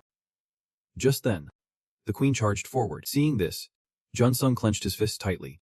Without a moment's hesitation, he threw a punch at the queen ant's body. The queen ant felt the pain but did not back down. It lashed out with its claws at Jun Sung, but he dodged, quickly retaliating with another punch. The queen's claws were incredibly fast. Just as he avoided one, another came at him. Jun Sung stumbled back 2 steps. As the claws slammed down into the ground, he bit his lip, realizing just how terrifying this monster was. Its attacks were relentless. As Jun Sung contemplated his next move, the queen ant struck again, forcing him to dash backward. He began to focus, moving his body in sync with the incoming attacks, managing to escape mostly unscathed. It was good that the auto hunt was active. He needed to make a decision before his energy ran out. At that moment, the queen ant leaped down from the air right in front of him. Its movements are massive. This is the perfect opportunity. Jun Sung decides to go all in and finish this. Without wasting a second, he starts hammering punches into the queen ant's body. His fists rain down relentlessly, and the queen ant takes hit after hit as Jun Sung continues to pummel her. The queen ant grows furious. She grabs hold of Jun Sung's fists tightly. In the blink of an eye, she has got both of his hands trapped. Jun Sung panics and kicks at her. The queen ant is caught off guard by this move and gets kicked by Jun Sung's powerful legs. She releases his hands, but in that moment, he lands a punch into her body. Jun Sung has already used more than half of his energy, and things are getting tricky. Isn't she a level 4 creature? Even though his attacks do not seem to threaten her much, the real issue is her defense. Plus, she can still use those legs of hers from below, making things even more complicated. At this rate, he won't be able to jump away. Jun Sung's energy is down to about 3%, and he can't keep fighting for long. Just as he is deep in thought, the queen ant rises from the wreckage. Then, she charges at him again. Meanwhile, at the tent not far from the battlefield, the upper ranks who engaged earlier have returned to treat their wounds. The uninjured are gathered at another tent, with their commander leading the way, speaking up even after reorganizing their forces. The losses are still devastating for now, since reinforcements have been requested. Let us wait here and regroup with them for another assault. Hearing this, someone skeptically asks, is that really okay? What about that newcomer? Hearing the chatter about Jun Sung, the commander can only sigh in frustration. I do not deny that, but we can just act recklessly. Otherwise, we will just increase the number of casualties. Without support, it will be just like before. So many have already succumbed. After all, they are the ones who chose to act alone from the start, so there is no need to waste their forces. Also, the levels of the king and queen ants are worlds apart. The commander asks if they know why the queen ant is at level 4. Clearly, compared to regular ants, the queen is superior in every way, but the real kicker is that humans can't fly. Back to Jun Sung's battlefield. He is staring up at the queen ant hovering above, wondering if she is gearing up for a finishing blow. While he is lost in thought, the queen ant dives at him, and Jun Sung quickly dodges to the side, seeing her fierce attack like a storm. He can't help but panic, but it does not stop there. The queen ant does not give Jun Sung a moment to breathe, once again aiming her claws at him. He can't afford to let his guard down. Quickly grabbing her claws with both hands, he grits his teeth, struggling to keep the queen ant from moving. Inside, he can't help but wonder, why is it so complicated dealing with something that can fly? Wouldn't it be simpler to just take her head off? But life is not that easy. The queen ant breaks free from Jun Sung's grip and immediately takes to the skies. Jun Sung was so furious that he could barely contain himself. What a hassle this was. Even though he could endure through the automatic mechanics, his energy was already at rock bottom. Looking at its movement speed, he realized there was no way to escape. He had to think of something fast. Just then, a system alert from the automatic mechanics suddenly popped up in front of Jun Sung. Startling him, a line of text appeared, suggesting a posture change to match his line of sight. Jun Sung furrowed his brows. Was this a new skill? It had appeared not once, but twice. What kind of skill was this? Meanwhile, the queen ant had turned back, seemingly ready to attack him. Jun Sung squeezed his eyes shut. If that was the case, he had no chance of winning anyway. After all, he had never believed that it would lead him to failure. A moment later, he opened his eyes and began to change his stance, ready to activate. Immediately, the automatic mechanics responded to his command. Jun Sung's body began to transform rapidly. The energy circle within him spun wildly. The remaining strength in his body condensed into a single point. Jun Sung focused all that energy into his fist. As soon as the queen ant charged in, he threw a punch. The queen ant was taken aback by his sudden move, but Jun Sung did not care at all. He relentlessly struck down. His fist connected directly with the queen ant's neck. In an instant, its head flew away from its body, leaving the head and torso in two separate places. Jun Sung pulled back his energy, letting out a sigh of relief. He had finally caught the queen ant. Moments later, in the area where the crack appeared, Jun Sung, who had been alone, was now accompanied by hurried footsteps.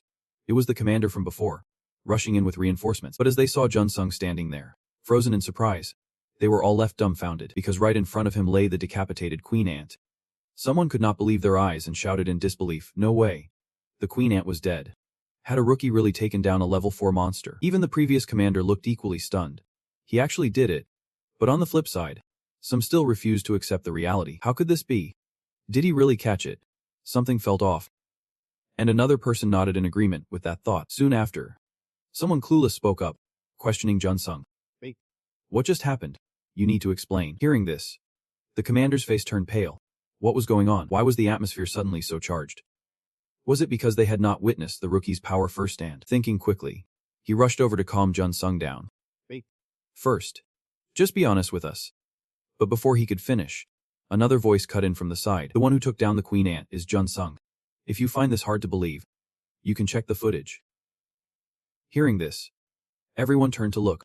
"What? Who are you?" But just as they said that, they caught sight of the emblems on the uniforms of the group. They gasped in shock. "Wait, are you with the Collapse Corporation?" Hearing that name, Jun Sung instinctively turned around. A few days later, back at the Sansijin Academy, Jun Sung arrived here to train. He was struggling to lift weights to boost his strength. After a while of training, he finally set the weights down. Sanguk saw him and walked over, commenting on how he was pushing himself so hard when he should have been taking it easy.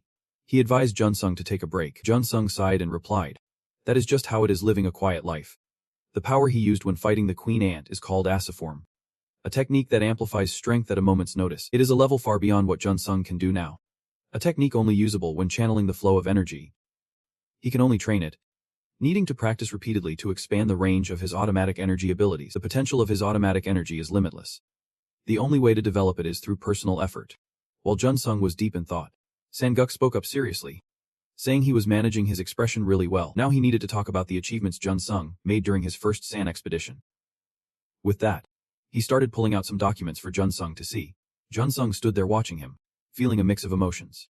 Realizing Sanguk was both energizing him and acting as his mentor. With someone like this, should he even mention the capabilities of his automatic energy? After a moment of hesitation, Jun Sung finally spoke. "Sanguk, I have something to tell you." Actually, but before he could finish, Sanguk interrupted, asking how he could fight like that. Jun Sung was taken aback and froze. Seeing Jun Sung's expression, Sanguk could not help but smile. Wondering if this was the right time to bring it up, Jun Sung looked at him, confused, and said, "I do not get what you mean." He replied nonchalantly, "There could be many reasons. Like a hidden past or a secret technique.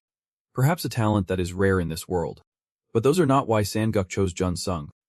Abilities and talents are heavily influenced by what we call luck. And he used to be someone like that. That is why he knows what truly matters here." While saying this, Sanguk pointed at Jun Sung's chest, smiling sincerely as he continued. "If there is nothing in here, no amount of luck will save you from hitting rock bottom." Upon hearing this, Jun Sung was a bit stunned. Then he smiled and said, "I might not be the person you think I am." Sanguk. Shrugging casually, Sanguk raised an eyebrow and replied, "Oh really? Then I will just wash my hands of it. I have made my choice. So I have to take responsibility. When Jun Sung and I have built enough trust, I will personally ask you. And of course, you can refuse to share." As Jun Sung heard this, he smiled and nodded. "Yeah. I understand." Shortly after, Sanguk took out the documents. He announced loudly, "So let us calculate this time around. The total beasts captured is 67.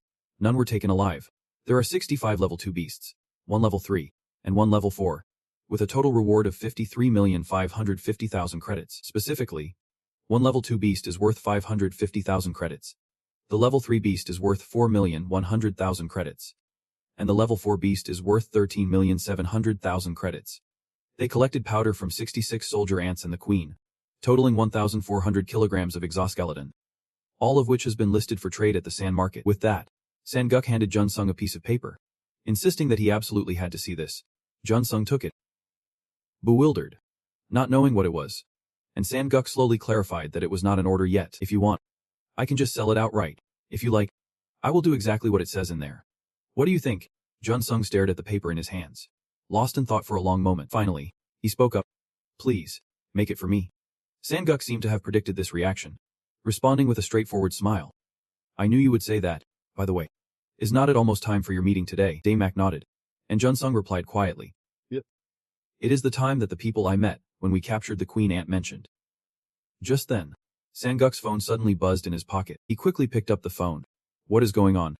The voice on the other end responded swiftly, and Sanguk's expression turned serious. He hurriedly told Junsung. This sounds urgent. The caller said that someone had come directly to the hospital, a representative from the Quasar Corporation. Yo Kangqian.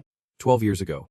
Down in the southernmost part of the territory, a terrifying level 6 monster named Kakadon appeared. It posed a threat to the entire nation. But only one hunter managed to form a team from a group of hunters and miraculously took it down.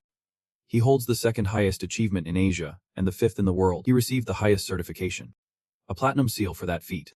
And now he is at one of Korea's top companies serving as the Ku of Quasar, the head of the Enforcement Operations Department. That person is Yul Kangqian, who is currently at the hospital where Junsung just underwent a transfer. Chang Hun looked at the man across from him, a cold sweat breaking out. Kangqian sat in the center, quietly observing Junsung. After a moment, he finally smiled. He slowly spoke up. As expected. More than I anticipated. It is a pleasure to meet you. I am Ol Kangqian. Hearing him speak, Junsung politely replied. Pleasure to meet you. I'm O Junsung. Kangqian nodded slightly. Good. Then let us have a little chat. However, Junsung did not hesitate to decline. We should change seats first. Hearing this, Kangqian's eyes widened, focusing intently on Junsung. I will explain slowly, he said. If we talk here, it might affect the director's work. Chang Hun, having heard this, waved his hand dismissively, but before he could finish, Kangqian spoke up. I see. Then I apologize for the interruption. Saying that, he stood up from his chair, sincerely stating, he is the one who helped you. Junsung, I almost acted rudely. Junsung also stood up. He is just my treating doctor. The two ignored Chang Hun, walking straight toward the door while chatting, leaving Chang Hun standing there. Bewildered, after a long moment, he finally sighed in relief, thinking, well, at least I am still alive. Meanwhile, inside the hospital room, Kangqian slowly began to speak. If you do not mind, can we discuss this? Because I do not like wasting time. Junsung replied calmly. Nodding. It is. Go ahead. With Junsung's approval, Kangqian's facial muscles relaxed. Right after that, he looked at Junsung with teary eyes and suggested, if that is the case, why do not you join the elite group? Junsung was taken aback, confusedly asking, someone like me, a rookie, in the elite group? Damak nodded, while Kangqian confidently replied, the people who saw you hunt are the ones I trust the most. And now that I have met you, I am convinced you could become a skilled hunter like him in the next 10 years. Whether it is reputation or skill, Kangqian would make sure to guide Junsung, so he urged him to join the elite group.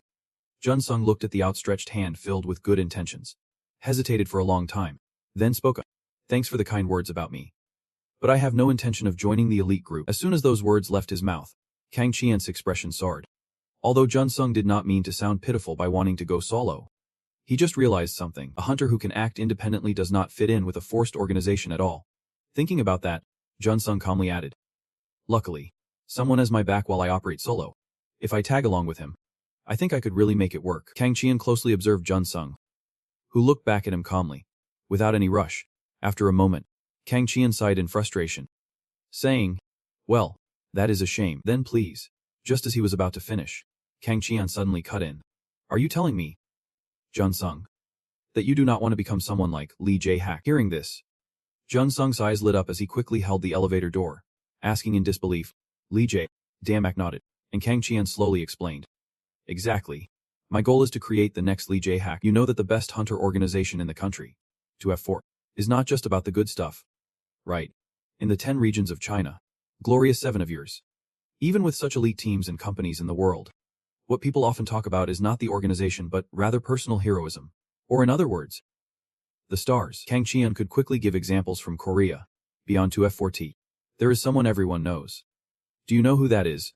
Junsung thought for a moment and finally replied, is it Lee Jae-hak? Damak nodded, and Kangqian stated, that is right, Lee Jae. He is truly a gifted genius. A miracle born as a prodigy. Right. A star known for single-handedly changing the game like a whirlwind, achieving an unprecedented feat. Kangqian wants to train someone as talented as Jae-hak and create the best stars and teams. Hearing this, Jun Sung was taken aback. The best stars and teams. While he was processing this, Kang Qian handed him a piece of paper. He slowly explained, "This is my contact number. It is part of the plan to train the best talents. I will gather those with potential and assign the experiences you all need. Although the plan is already laid out, there is always room for those who are qualified." Kang Qian said that in 2 months, if a crack appears with a scale larger than expected, he would invest in a specialized team to handle the cracks, including promising members as mentioned earlier. Even though there were variables like the queen ant last time, he is talking about cracks with a population scale similar to the army ants that were arranged before. Jun Sung was taken aback.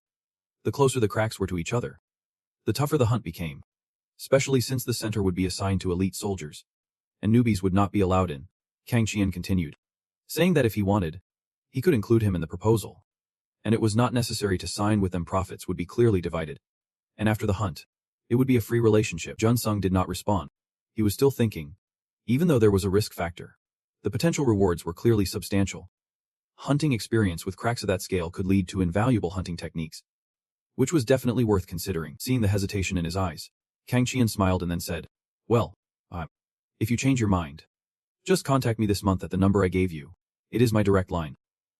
With that, he took his leave. After he left, Jun Sung stood there, still dazed. A moment later, he let out a sigh of relief, feeling as if a weight had been lifted off his shoulders. Hunters from the specialized crack handling team. That is not a bad idea. Jun Sung could see potential there. Meanwhile, Kang Qian was in the elevator. Heading down, he was deep in thought. Many people out there would never even get the chance to ride in an elevator with him. Yet here he was, interviewing Jun Sung.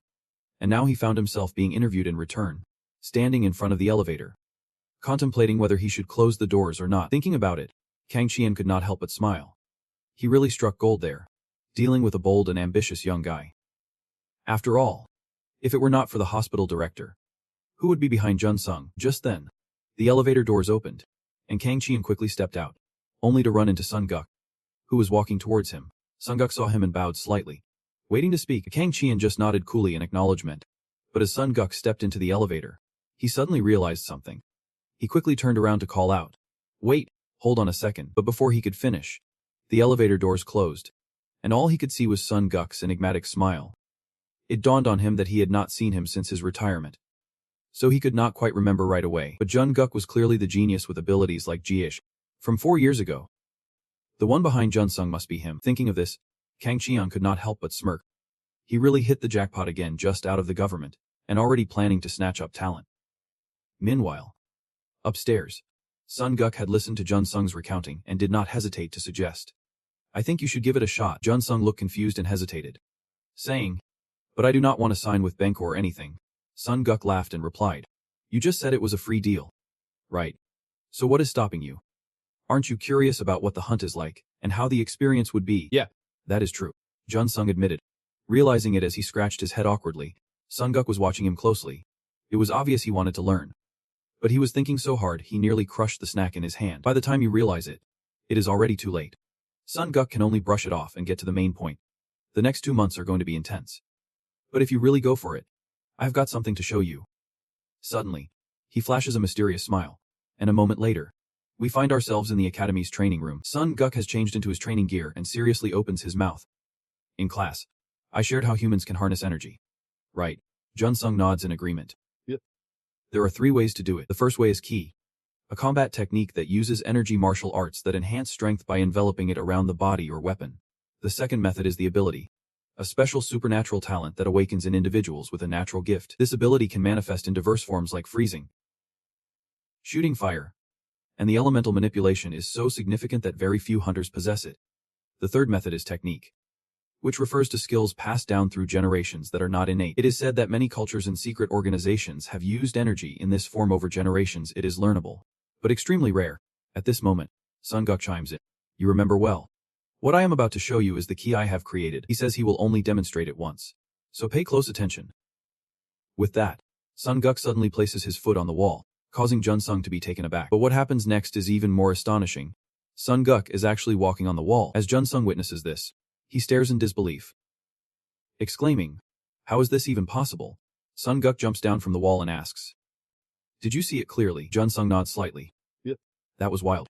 With a soft chuckle, Sun Guk continues, "If you step into the real world, You will have to change your name too. Though, just as he says this, he suddenly hesitates. Coughs twice. And then spits out a mouthful of fresh blood. Seeing this, Jun-sung is immediately alarmed. He realizes in shock that Sun-guk has overexerted himself. While he is still in disbelief, Sun-guk speaks up. I may have pushed it a bit too hard. I have got medicine right here. Saying that, he pulls out a vial of medicine and downs it in one go. Jun-sung is even more astonished, wondering how someone could go this far injuring themselves and using their body so recklessly. Before Jun-sung can finish his thought, Sun-guk cuts him off. How could I not show you a technique like this? Where you are headed is a super elite hunting organization, and you will be competing against many promising individuals at the top tier. If Jun-sung wants to thrive there, he will need to master that technique. Hearing this, Jun-sung can't help but feel anxious, while Sun-guk remains calm, saying, Before I can't demonstrate for you anymore. You need to practice. How's that for you? Jun-sung looks at his determination and sighs a bit helplessly. It is incredible. It seems like you are defying gravity when you stand like that. It does not look like something a normal person could do. Sun-guk chuckles softly. It is not just standing still. It is neither technique nor a joke with gravity. A person instinctively knows how to choose the right path for their own body. He has observed this undeniable truth for a long time. Even though he has enhanced his strength, he believes it would not mean a thing if he walked like everyone else. With that thought in mind, his body has been reinforced. With such a body, he can conquer both gravity and inertia. By enhancing obedience and making it applicable, he can unleash it no matter the circumstances or location. Of course, without the development methods that Sun-guk created, none of this would be possible. With that, he forwarded it through Jun-sung's phone. Then, he continued, I am sending you an explanatory chart. Take a look at it. Starting tomorrow, I will teach you how to move your body. Sun-guk reassured Jun-sung that there was no need to worry too much. He was fine. After that, they wrapped up the training and headed back. Jun-sung watched him leave, his eyes filled with determination. He was not some kind of deity. It was excessive, wanting to show him everything firsthand. He had already transferred all his energy to Jun-sung. And what was left for him? If there was an automatic leveling system, then that technique would be learned quickly. Right, but even so, what Jun-sung has been training for so far is not to become a puppet of that automatic system, relying solely on it just one tea cut it. Moreover, even if it is to repay Sun-guk, he just needs to get hands-on experience. Over the next 2 months, Jun-sung must create his own unique style. 2 months later, a large-scale water extraction operation launched in the city of Gwangningyan. Kang Chang called Jun-sung over and asked him about the extraction right in front of him. He wanted to know his direct thoughts on it. This is the same kind of water extraction, Jun-sung replied casually. Clearly noting the difference from the last gray ants he encountered, Kang Chan looked at him and asked, Do you want to see the camp of Kwaidu, where we tackle these kinds of water extractions? Jun-sung nodded slightly in response. Absolutely. After that, Kang Chan took Jun-sung to his hunting team. Jun-sung took a quick look around, and he was struck by the sheer scale of it. Kang Chan nodded slightly, feeling the same way. Just the raiding hunting team had over 100 people. Professionals and support teams were continuously exchanging ideas and preparing. Hearing this, Jun-sung could not help but feel amazed. This was not just empty talk, it was genuinely a massive scale. This was too fort. At that moment, Kang Chan walked over to a tent and slowly said, Let me introduce you to the team I mentioned earlier. They are our proud prospects. The Infi team. Jun-sung looked inside. And sure enough, there were quite a few people. All glancing back at him, Kang Chan immediately introduced. This is our new member. Jun-sung. He politely nodded, saying, Hello.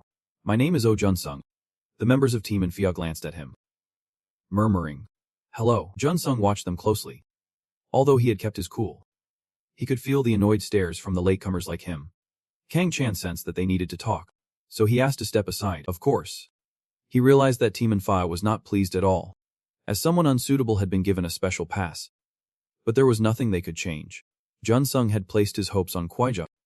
Just witnessing their teamwork and systems would change his mind. After joining Team Infia, Jun-sung would become the leader of the soon-to-be-formed Beta team, which is why he needed to introduce himself to them. If both Team Infia and Beta could understand their opponent, their combined strength would surpass expectations. But right now, it was a rather awkward scene. Jun-sung was completely ignored by them, something he had fully anticipated. A golden-haired guy approached, smiling. Hello there. I am the leader of Infia, Jian Chun. As he spoke, his gaze swept from top to bottom. Then he questioned with a hint of skepticism. Is this all you have got?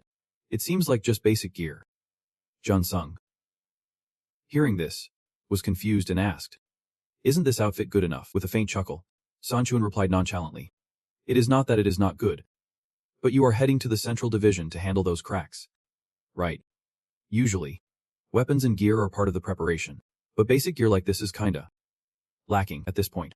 Sanchuan hesitated. Then continued with a laugh. Most of us have at least level 3 gear. You should definitely borrow something from the seniors. As soon as he said this, laughter filled the room, dripping with disdain. Then, Exunchon's mocking tone rang out again. Why do not you just go to the other room and ask around? But Junsung shook his head, refusing. My gear is on its way. The moment he said that, Exunchon's face turned as dark as a pot bottom. Just then, a loud voice called out from outside. Hey, Junsung. The shipment's here. Junsung looked outside and saw a delivery guy carrying a large box.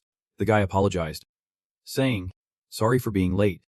My father-in-law mentioned it has been a while since he made the Queen Ant armor. So it took a bit longer. Junsung brushed it off calmly, replying, no worries. At least it arrived before the fight. The delivery guy smiled enthusiastically. The checkpoint procedures were really complicated, so I almost got delayed again. Meanwhile, the Alpha team noticed the name printed on the delivery guy's shirt and was taken aback. Isn't this the top company for hunter gear? Is that really the armor of a level 4 Queen Ant? At that moment, the delivery guy chimed in.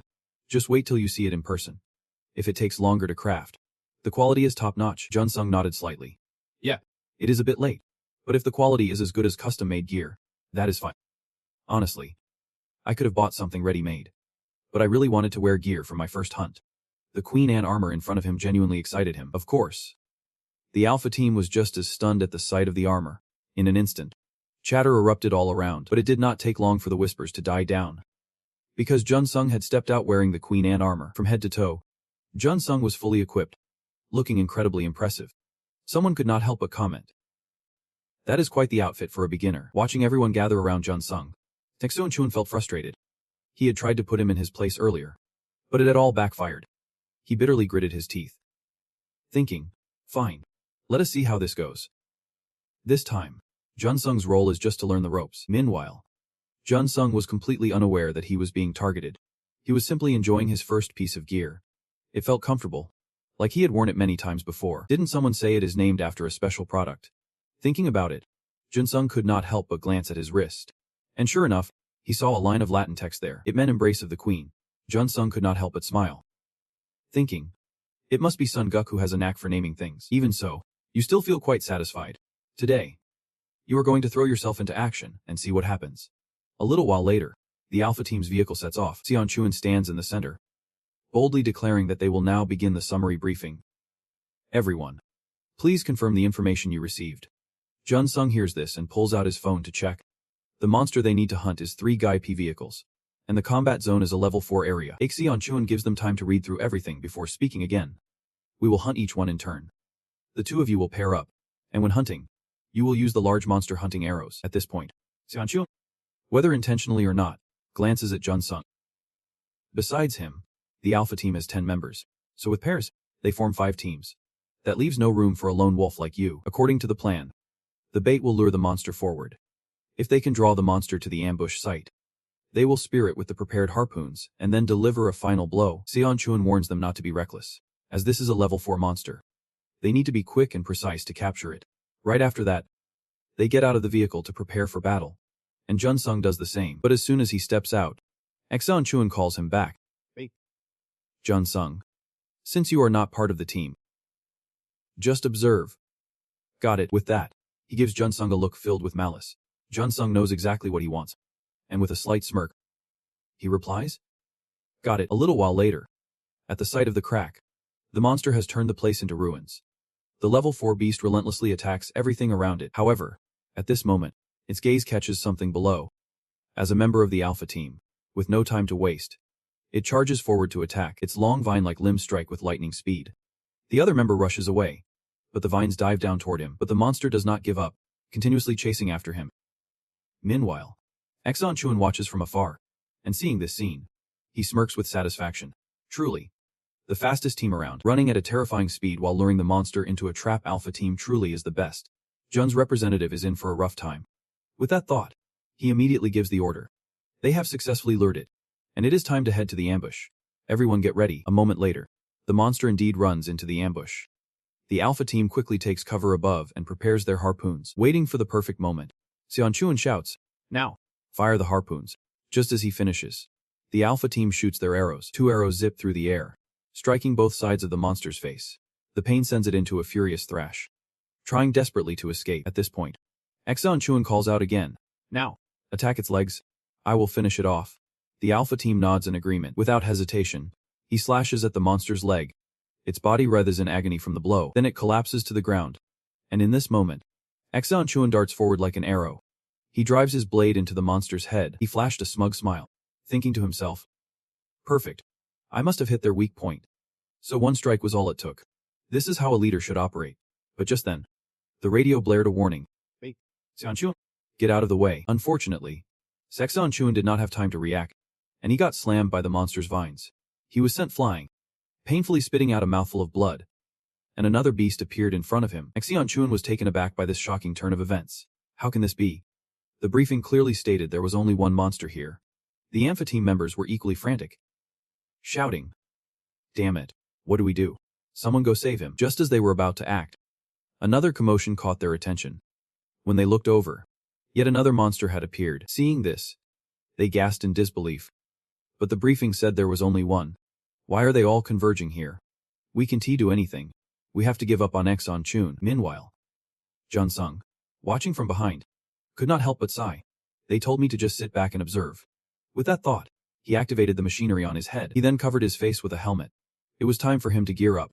At the same moment, on the ground, the monster had tightly wrapped its vines around Xian Chuan's legs. It lifted him up, hanging him upside down.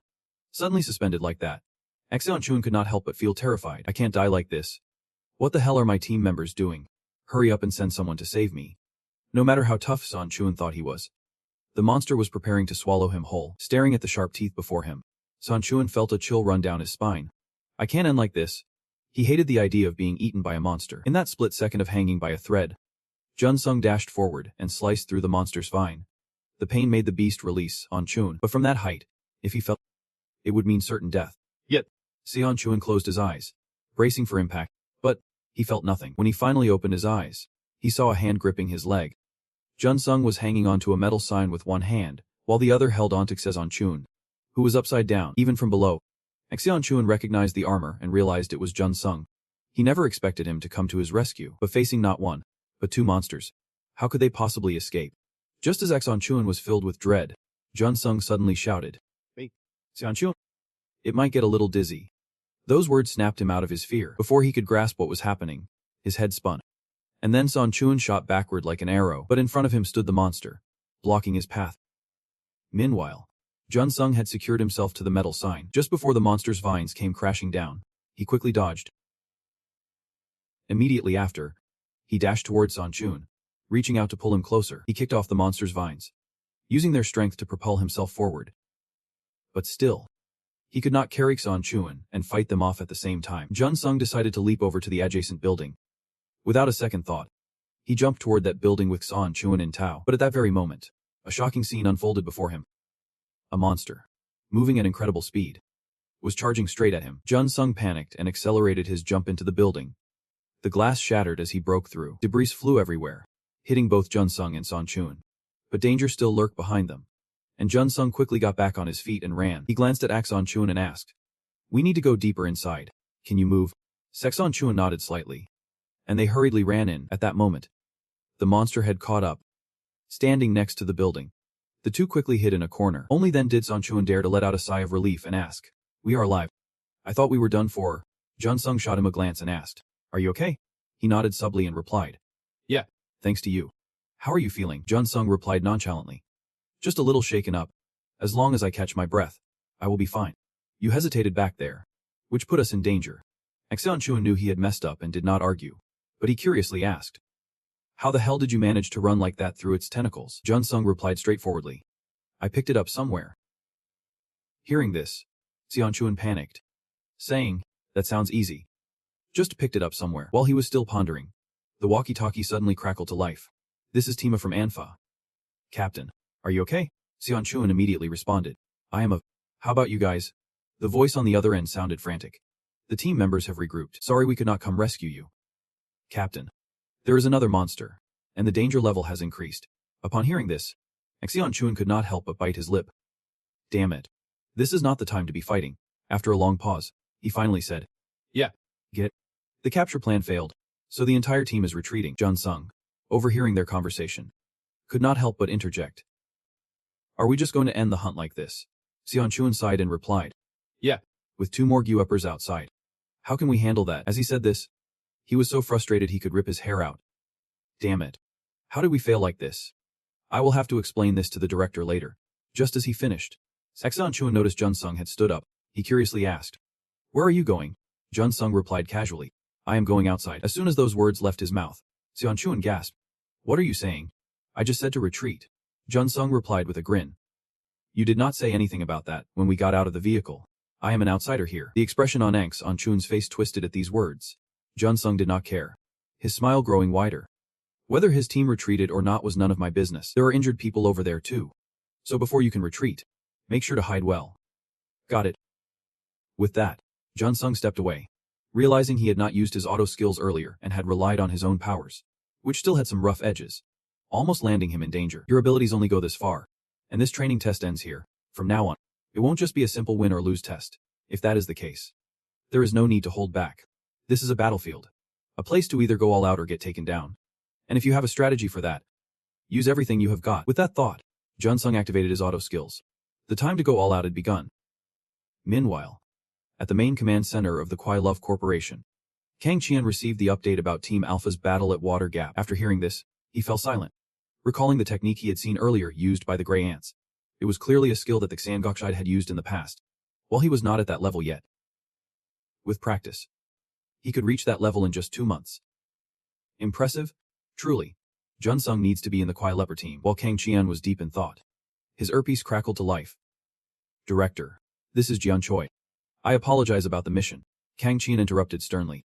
As long as you are okay, we need to adjust our attitude. But before he could finish, Jian Choi chimed in. Even if we adjust our attitude, I doubt it will help. I requested a retreat due to a failed operation, which made Kang Qian furious. Retreat? Seriously? I get that it is a burden, but if Team and Phi gets their act together, they could hunt down Guet Per. How can you be scared of the prey and decide to pull back on the first hunt? Even so, Kang Qian knew that if he forced them, Team and Phi would become puppets. For now, he had to respect them and figure out how to communicate. After thinking it through, he spoke softly. I understand. Is Jun Sung there too? Jun Choi struggled to respond. Jun Sung is not here. Kang Qian was immediately alarmed, his face falling as he asked. What? What did you say? I could not hear you, prompting Kang Qian to lose his cool and shout. I said go to the rooftop. You idiots. Get up there and track Jun Sung's movements for me. Right after that, Kang Qian threw down the radio, cursing under his breath. Damn it. Jun Sung has gone rogue. He repeated. Jun Sung has gone rogue.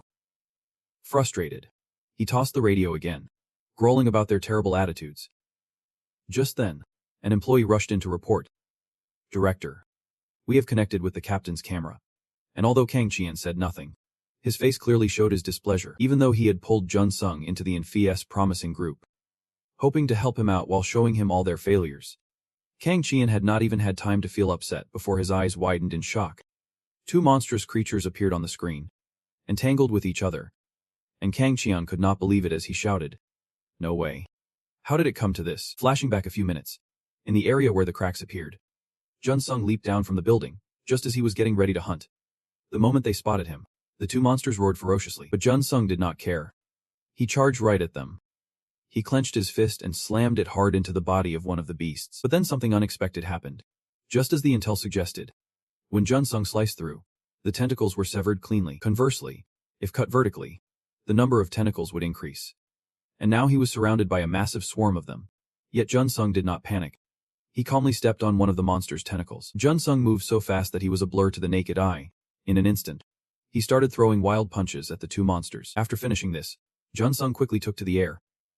Meanwhile, below him, the 2 monsters began to bicker. Just as expected, they failed to recognize each other as allies. They really could not coordinate at all.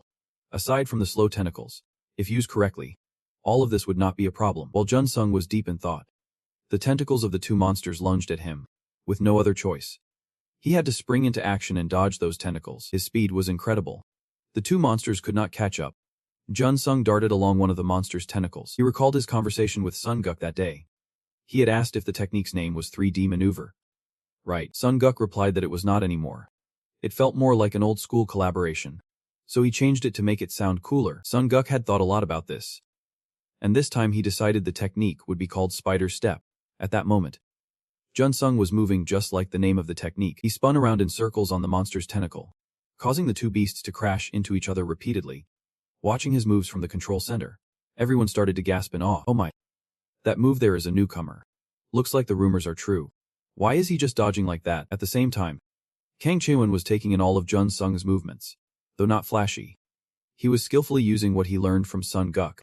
He just did not understand why Jun Sung was prolonging the fight. Clearly, Jun Sung had plenty of opportunities. Yet he was only dodging the tentacles or cutting them vertically to increase their numbers. It seemed intentional.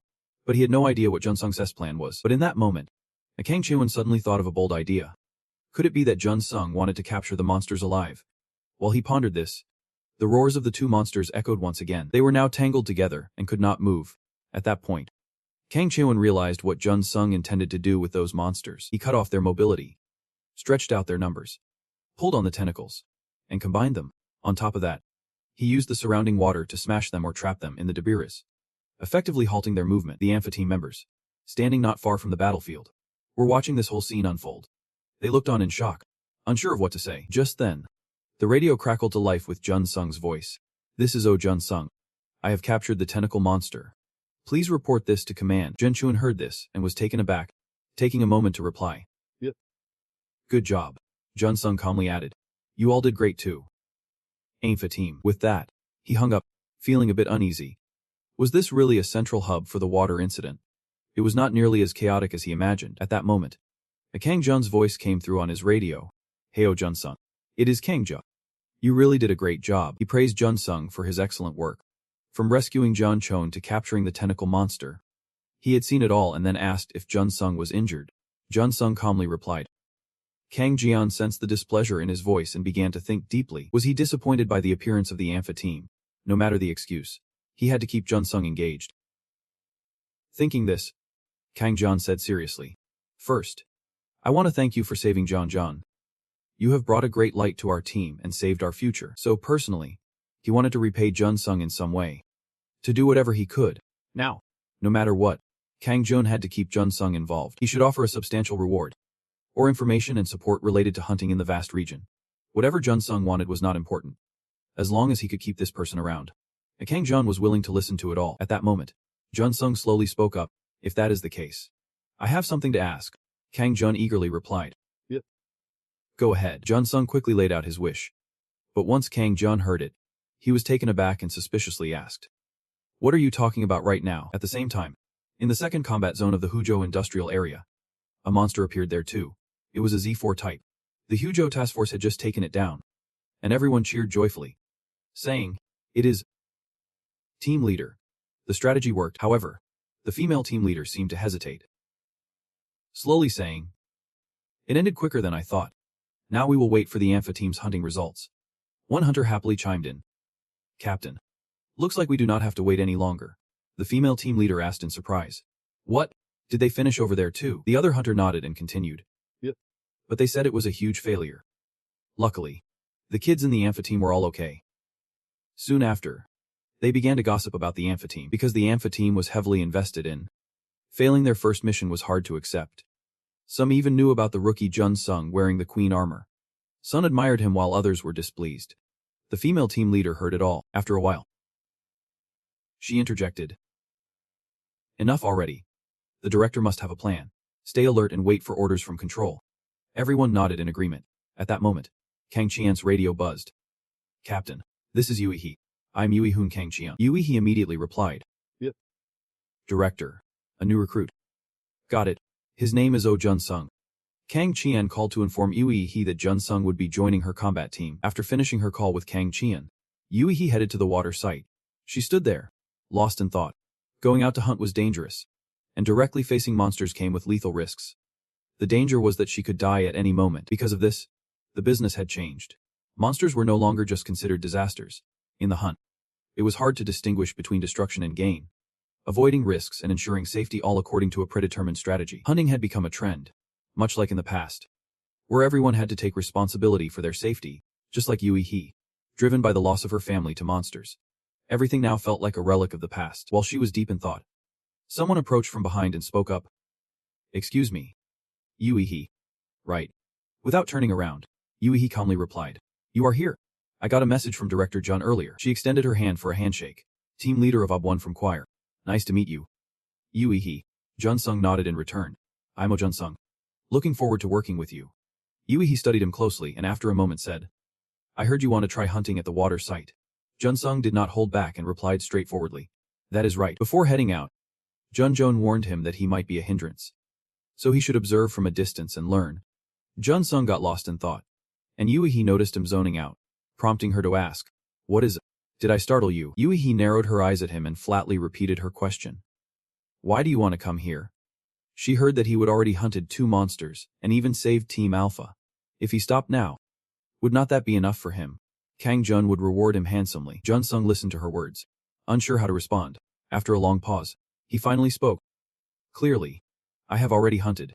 He suddenly hesitated, leaving Yue He a bit confused. The truth was that Jun Sung's initial goal was to test his combat abilities, and with each hunt, his stamina and willpower were being drained. Thinking this, he said seriously, "But that is still not enough." This was not the kind of hunting stage Jun Sung had prepared for. He truly wanted to experience the heart of the action. Hearing this, Yue He could not help but smirk. "So you really want the real deal?" Jun Sung, seeing her reaction, did not know how to respond and just stood there awkwardly.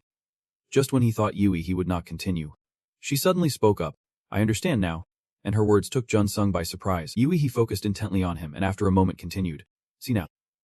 What you, Jun, truly desire. Do you know how to pinpoint the heart of the hunt? A perfect spot right at the core." Even though she thought the waves of monsters would not chase them anymore, if they did come, whether he ran or went solo, he should just do as he pleased.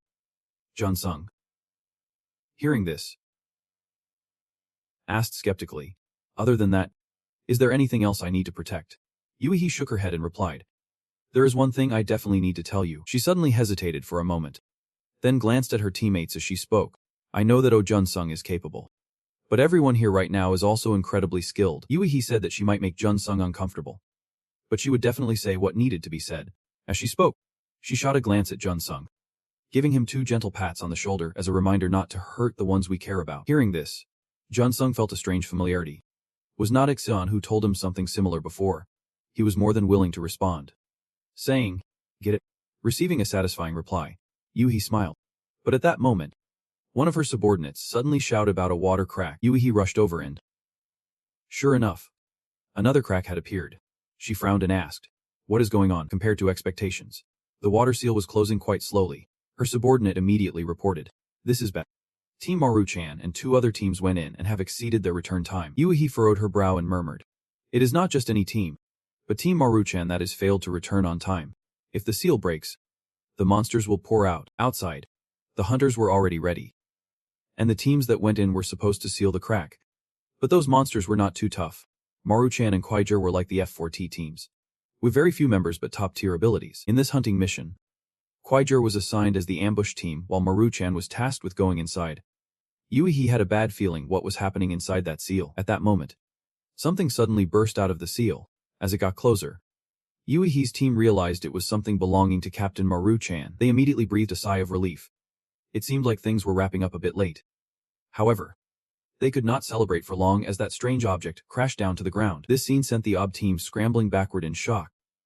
When they took a closer look at what was lying on the ground, their faces turned even more pale. Even Yue He's expression changed drastically. What had fallen to the ground was not an object but a human corpse, someone missing an arm, blood soaking their body. Yue He's team instantly recognized that it was the captain of Team Maru-chan.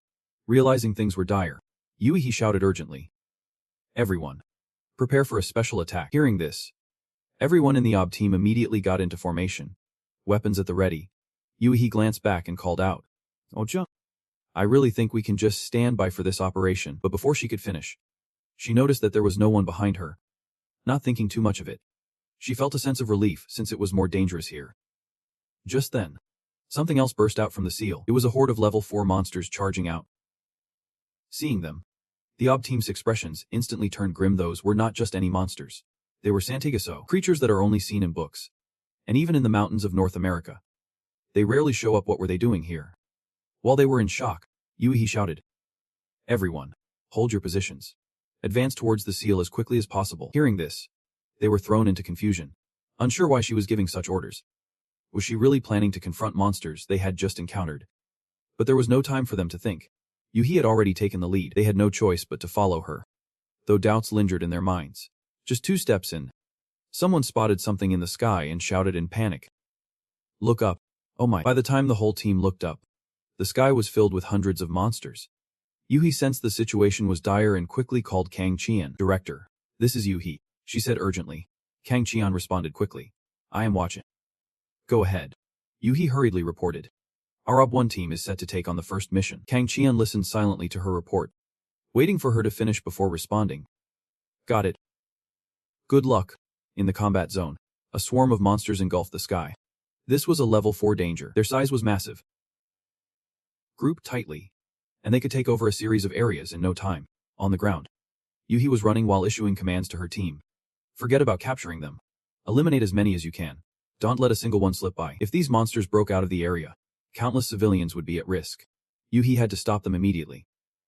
Meanwhile, someone else was rushing towards the monster's encirclement. It was Jun Sung, armed with a crossbow. Charging ahead, his eyes were filled with determination. Over with Kang Qian. He was monitoring the situation through live feeds and began directing everyone. However, he could not shake off the growing sense of unease. He needed to think of a plan right away. If Yui's team failed, the terror squad would bomb the entire area. At that point, who knows how severe the consequences would be? But they absolutely could not let the monsters escape and harm the civilians. While he was deep in thought, someone approached him and mentioned that several outer protection teams had made contact, and he expected a situation report. But what he heard was a suggestion to withdraw. His subordinate reported in a panic, saying that the other support teams were continuously increasing their personnel and made that request. Given the dangerous situation, they decided to retract their contracts. Hearing this, Kang Qian's face went pale, shifting from green to white. Immediately, he lost his temper. "These damn fools." His outburst startled his subordinates. Kang Qian continued to rant. "These idiots think they are just office workers.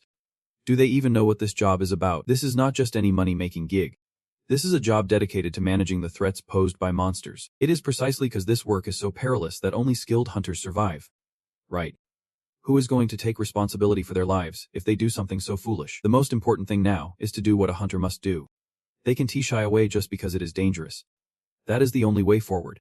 Kang Qian was fuming, but there was nothing he could do. He forced himself to hold back his anger and said, "Get it?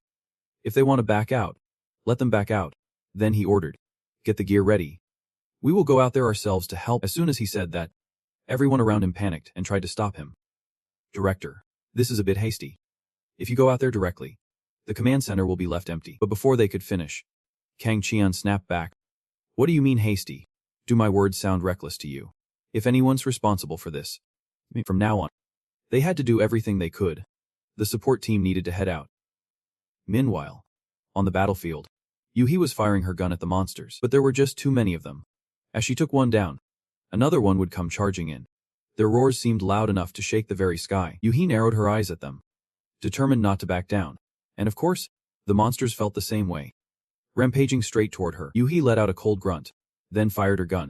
In an instant, 2 massive holes appeared in the bodies of 2 monsters. Moments later, they crumbled to the ground in pieces. After taking down those 2 monsters, Yui looked into the distance. A horde of monsters was charging toward her like an army. Yui frowned slightly. How long could she hold them off? If she wanted to turn things around, she could not ambush them. She needed to seal the breach quickly. With this many monsters, getting close to the breach seemed impossible. If there was no other way to move, she had to approach it quickly. If only she had the strength and agility to navigate through. But before she could finish her thought, a scream broke through her focus. "Captain." "The Alpha." Yui jumped at the scream. She looked up to see a monster flying straight toward her. But just as she raised her gun to shoot, it darted away. At that moment, another one charged in from behind. With no other choice, Yui had to take down the one rushing at her first. She lifted her gun and shot the monster dead. By the time she finished it off, the Alpha had already flown far away.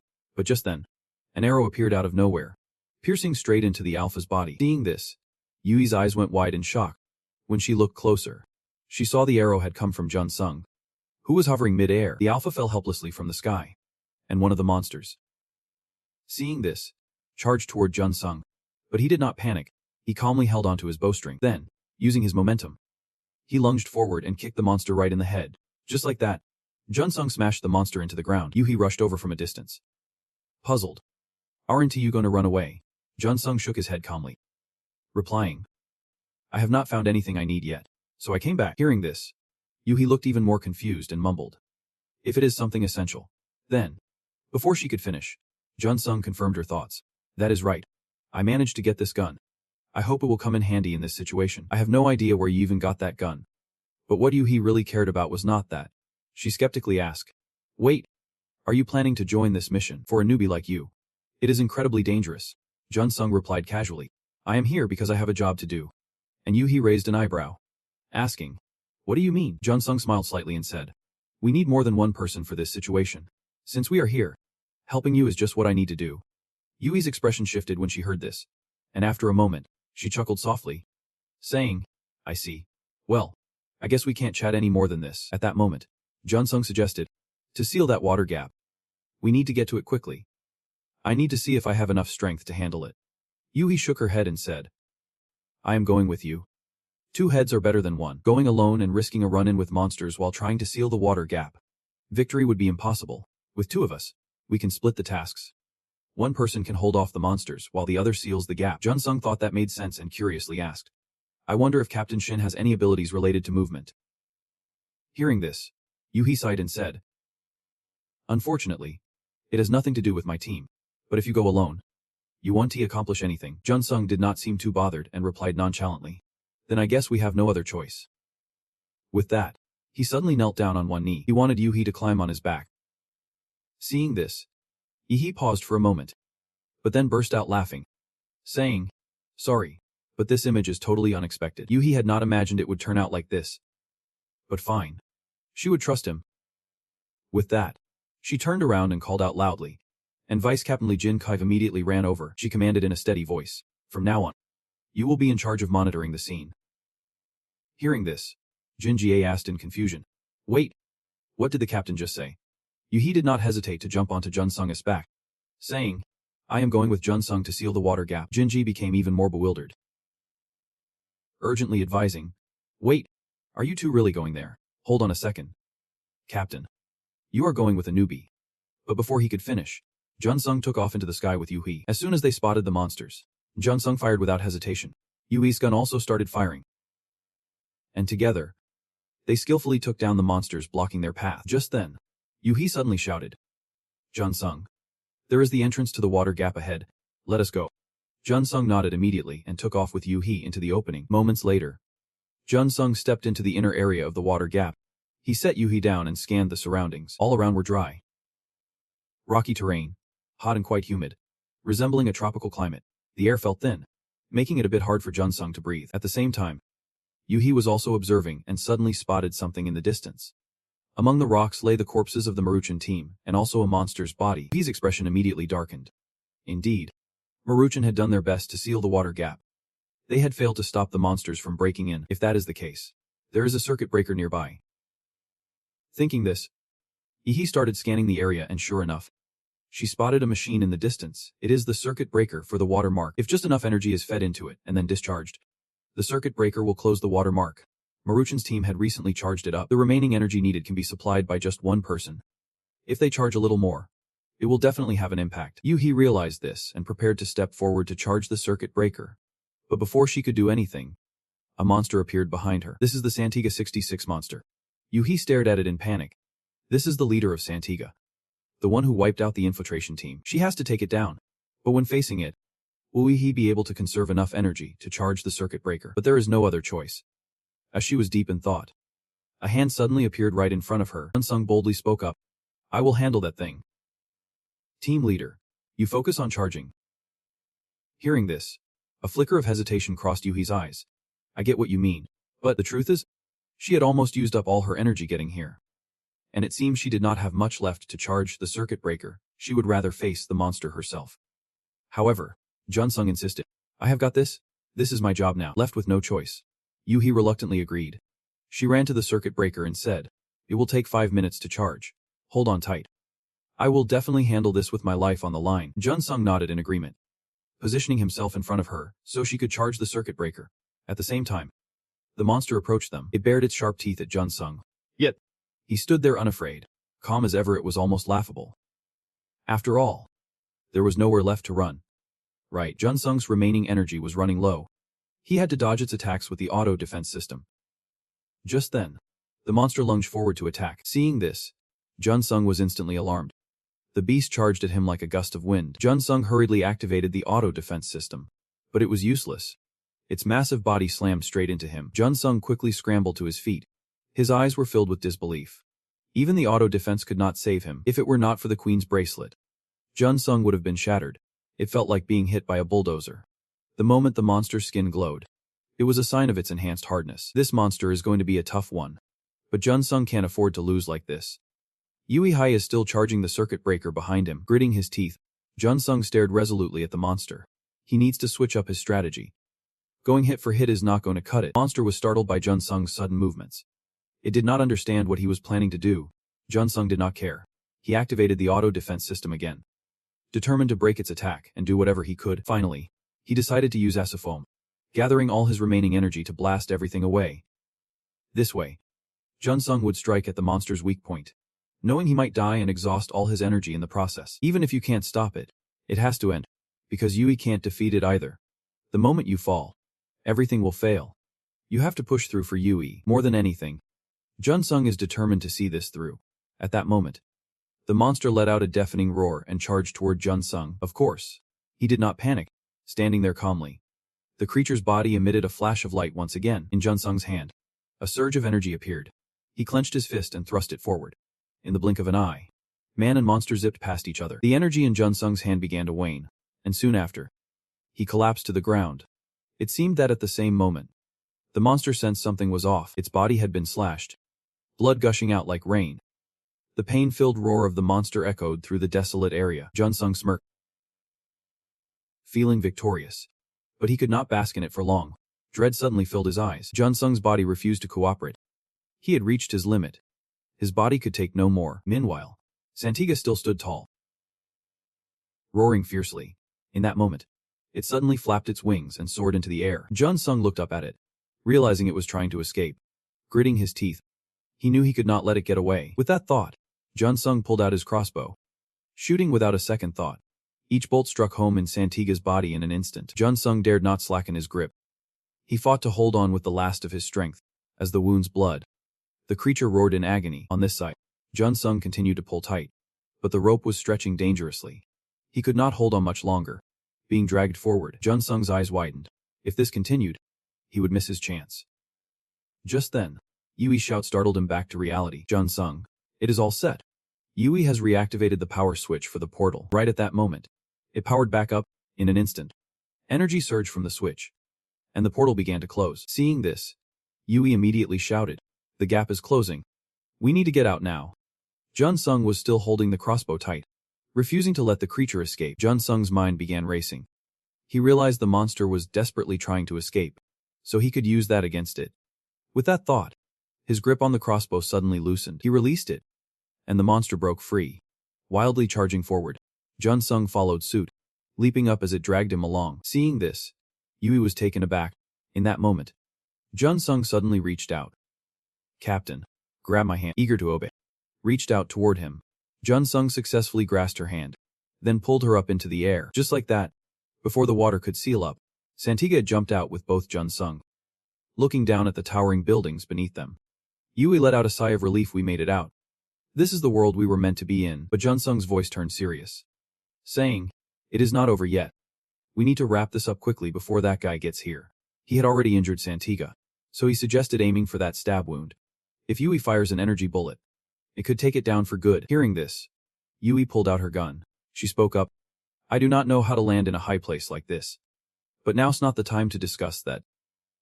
With that, she aimed her gun at the monster's wound. Without a moment's hesitation, Yui pulled the trigger, sending a beam of energy straight at it. The monster's massive body lost gravity and crashed into the window of the nearby building. Water shattered in an instant, and Jun-sung and Yui plummeted down. They rolled twice on the ground. Landing safely, Yui struggled to sit up.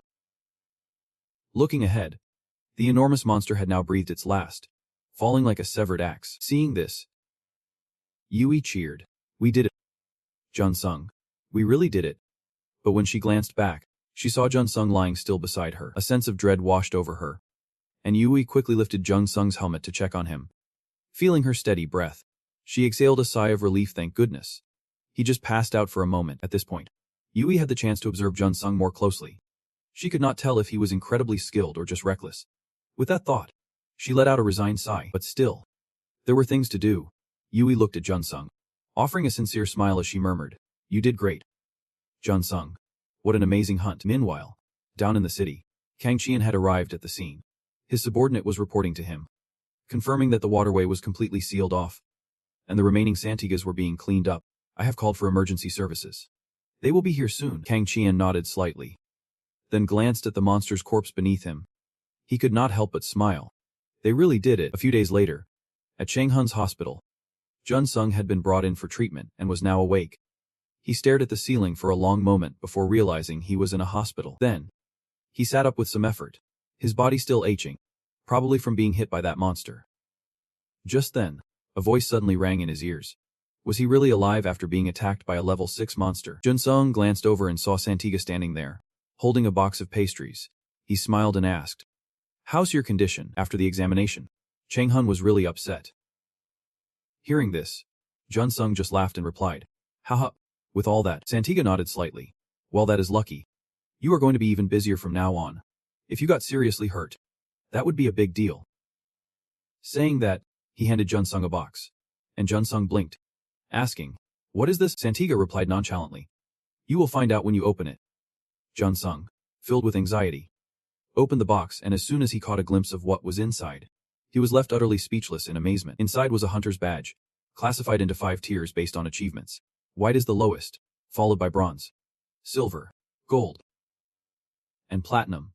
This ranking system has recently become quite prominent, with the designs being updated annually. Based on the achievements listed, a hunter's abilities can be assessed for promotion, retention, or demotion. The badge Jun-sung received was a silver badge. He muttered in disbelief, "Is this really a silver badge?" Sistun J chuckled and replied, "Yep, that is yours. I was planning to give it to you right after the hunt finished." At this point, he suddenly hesitated, glancing over at the trash bin in the distance. Without further ado, Sistun J tossed the silver badge into the bin, leaving Jun-sung in shock. He laughed casually and said, "That is trash now. Do not worry about it. How much is gold like this even worth?" Jun-sung looked confused and asked, "What do you mean?" Stenigye slowly explained, "Remember that stamp that appeared after your last hunt? It is useless now." After saying that, he pulled out another box and raised an eyebrow, asking, "Do you know what this is?" The stamps for hunters below silver are gold-plated, but gold and platinum levels are made of real gold. The core of the platinum level seems not to be made of platinum. It is just a gateway point, and the association handles this pretty quickly within a day at most. Jun-sung skeptically opened the box to find a badge and a hunting id card inside. Among the platinum ranks, this platinum level is the highest, and the ranking only goes up to 20. Jun-sung went from one shock to another, now utterly lost for words. Looking at his expression, Semzunuvri winked and said, "How does that feel?" "Congratulations. From today onward, you are officially on the leaderboard." That night, Jun-sung sat on the subway heading somewhere. Next to him was someone glued to their iPad, and the video he was watching was an interview with Kang Qian and a reporter. Jun-sung had already seen this interview earlier. Back then, he had been quite curious and asked, "Who is Park Kang-han that everyone keeps talking about?" "Guess what?"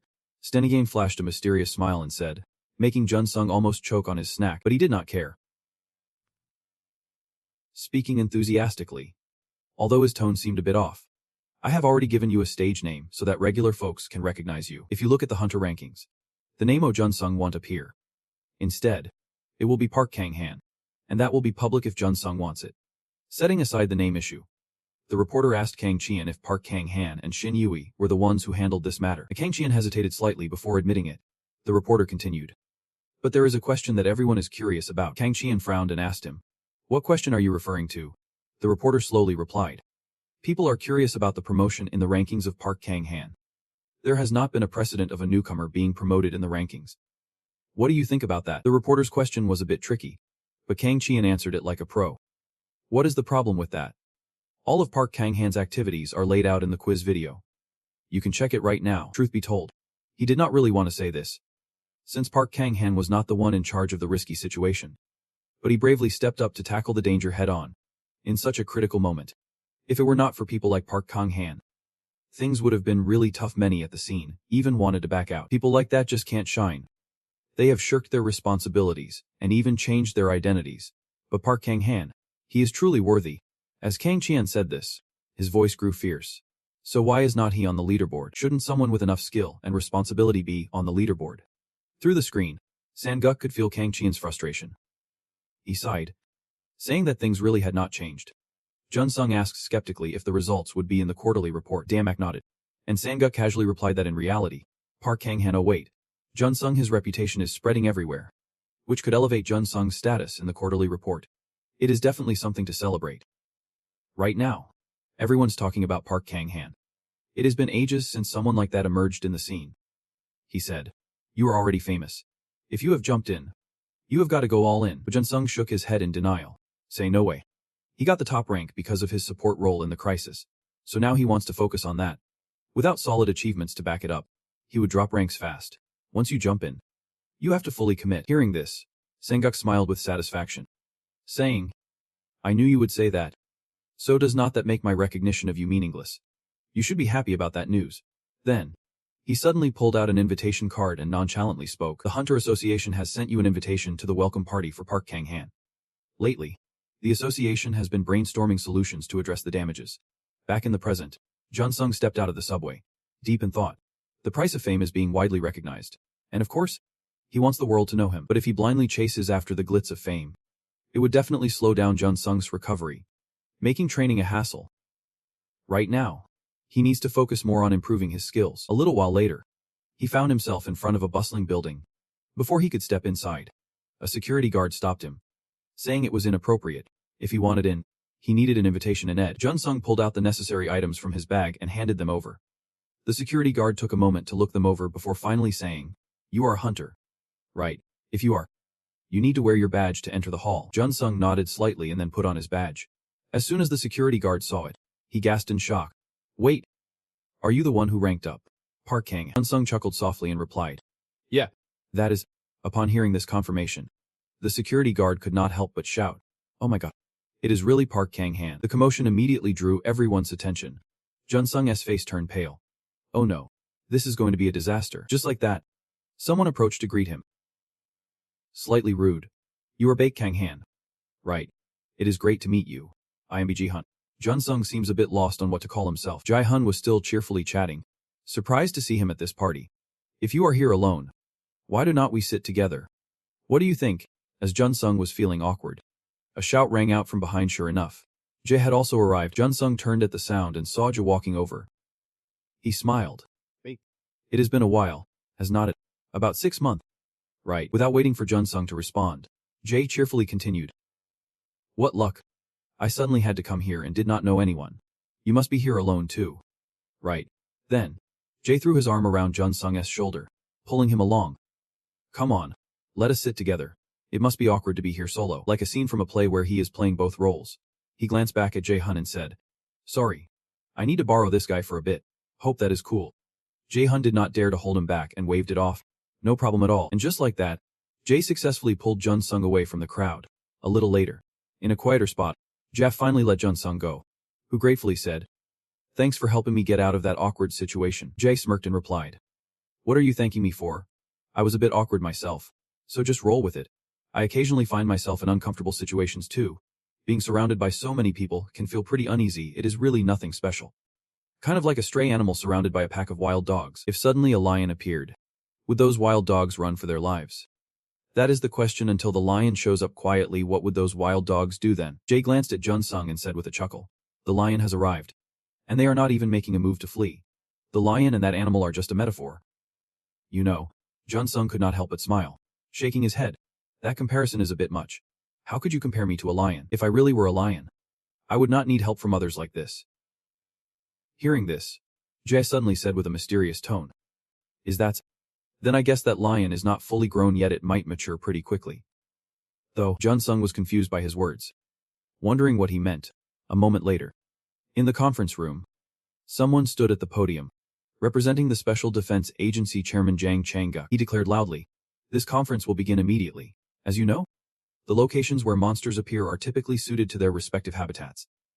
Recently, it has been discovered that monsters worldwide are appearing in places that are completely different from their natural environments. For instance, monsters that typically appear in North America are now showing up in South Korea. Therefore, the Defense Agency believes that there needs to be a response at the association level, which is why everyone is gathered here. Currently, the Defense Agency is working and cooperating internationally to confirm the situation and clarify the causes." Meanwhile, Jun Sung was attentively listening from below. Just then, he unconsciously glanced at the person sitting next to him. Earlier, Ji-Hak had left behind a rather cryptic remark. Jun Sung was still trying to wrap his head around what he meant when he suddenly sighed. Then he laughed and said, "Haha, let us save that for later. Honestly, I just want to say thank you. Your sister, Unseon, is currently in China. The sparkle in her eyes when she left was thanks to you. Jun Sung, I am really grateful for that." Hearing this, Jun Sung felt a bit shy and quickly replied, "It is nothing. No need for thanks." Ji-Hak was not paying much attention and continued. "About China. I know that some Chinese business people are attending this event. They are really interested in global development. And I think it would be great if Jun Sung could give it a shot." He said that the stage named China is huge, with both people and monsters on a grand scale. If Jun Sung goes there, he will definitely be thrilled. Back in reality, Jun Sung was still lost in thought about Ji-Hak's words, wondering if he was talking about a Chinese person or just a baby lion. Why did he suddenly say that? He still did not understand what the guy was getting at. Is this how all geniuses are? Trying to read this guy's mind seemed pointless. Just then, Jun Sung suddenly noticed that the expression of the person next to him was off. Before he could process what was happening, he heard the speaker start to announce something. Therefore, the Special Defense Agency have decided to legalize the restricted water routes starting today. As soon as these words dropped, everyone below was caught off guard. Someone even shouted in excitement. Finally. In contrast, Jun Sung was pretty confused. Div means dive in the hunting industry. Once the water routes are sealed, hunters interested can stay behind to explore and continue their activities. As the number of hunters and their strength increases, the battle against monsters will gradually tip towards humanity's overwhelming victory. Humanity began to grow curious about the monsters beyond the water routes. They believed that they might pioneer and explore a new world. Everyone was looking forward to exploring the rest of the water routes, and Div had begun. But the cost of arrogance was brutal destruction. Not just of the hunters, but even the military with its special equipment was wiped out. The only survivor, barely making it out, left behind a cryptic message before falling into chaos and becoming a cripple. Since then, Div has been banned by the industry. At this moment, the speaker continued. Of course, unlimited Div will not be permitted. So we will proceed carefully. We will select hunters who are qualified in terms of capability according to the Defense Agency. Everyone below fell into deep thought again. Of course, it is about capability. What hunter would refuse that? Div is the dream of every hunter. If successful, they could gain honor and wealth like no one else. Kang Chiwon glanced around at everyone and could not help but chuckle to herself. The atmosphere had completely changed. At the same time, another man wore a mysterious smile, as if he had thought of something, ignoring everyone's reactions. The speaker continued. Additionally, there will be no special course of actions regarding Div. If hunters only log their income information until they return, you can freely perform any actions there. All those byproducts are also considered the hunter's property. And now, he will announce the list. The first list will consist of the overall rankings. The first one, of course, is the top tier guy, and when Jun Sung hears his name, he immediately congratulates him. But surprise, the last name called is Jun Sung himself, leaving him totally baffled. Right after the announcement, the comments section flooded with criticism. Seeing the chaos unfold, Chang-guk had to step in and calm everyone down. Everyone, please be quiet. The announcement is still ongoing. We will have a chance for Kanda soon. Yet, the crowd kept chattering away. To make matters worse, someone stood up to protest, none other than the director of the Jeju Golf Club. He confidently argued, I have to say, Jun Sung is a newbie who has not even been around for half a year to earn this license. Is it really okay for someone so new to take on such an important role, especially when there are seasoned pros around? Hearing this, Chang-guk felt a bit awkward but tried his best to respond as reasonably as possible. Unfortunately, the Jeju guy would not let go. He insisted, we can just ignore those personal action cameras. I have heard that apart from the publicly released edits, there are private videos that have not been made public. Watching from the back, was intently focused on him. This Jeju guy is the director of the golf club. A powerful figure and a well-known hunter, acting like he is representing those left off the list. He is putting the defense agency in a tough spot. He is not about to let the rookie Jun Sung outshine him, especially since he has got a ton to say as the newbie. Jeju, of course, has no idea he is being scrutinized. Still charging ahead with his questioning, I question the defense agency's choice. There should be verification from another reputable agency outside of defense. No sooner had he said that than someone stepped up to speak out. Let me handle this, Jeju. Startled, turned to look. The one speaking up was Yui Hai from Quiver Corporation. She stood up from her seat, ready to make her point. I will be direct. There's nothing to question about Jun Sung's abilities. I trust him and stand by that. Kang Chuan beside her even smiled slyly. Come on, Jeju. My friend. You are being a bit hasty. Jack was not surprised one bit. After all, Kang Chuan had just passionately defended Jun Sung on air. Now, even you, the second-ranked player, had stepped up. This was practically a seal of approval from Quiver. Jeju's face darkened instantly.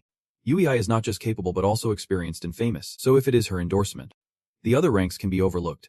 What excuse does Jeju have left?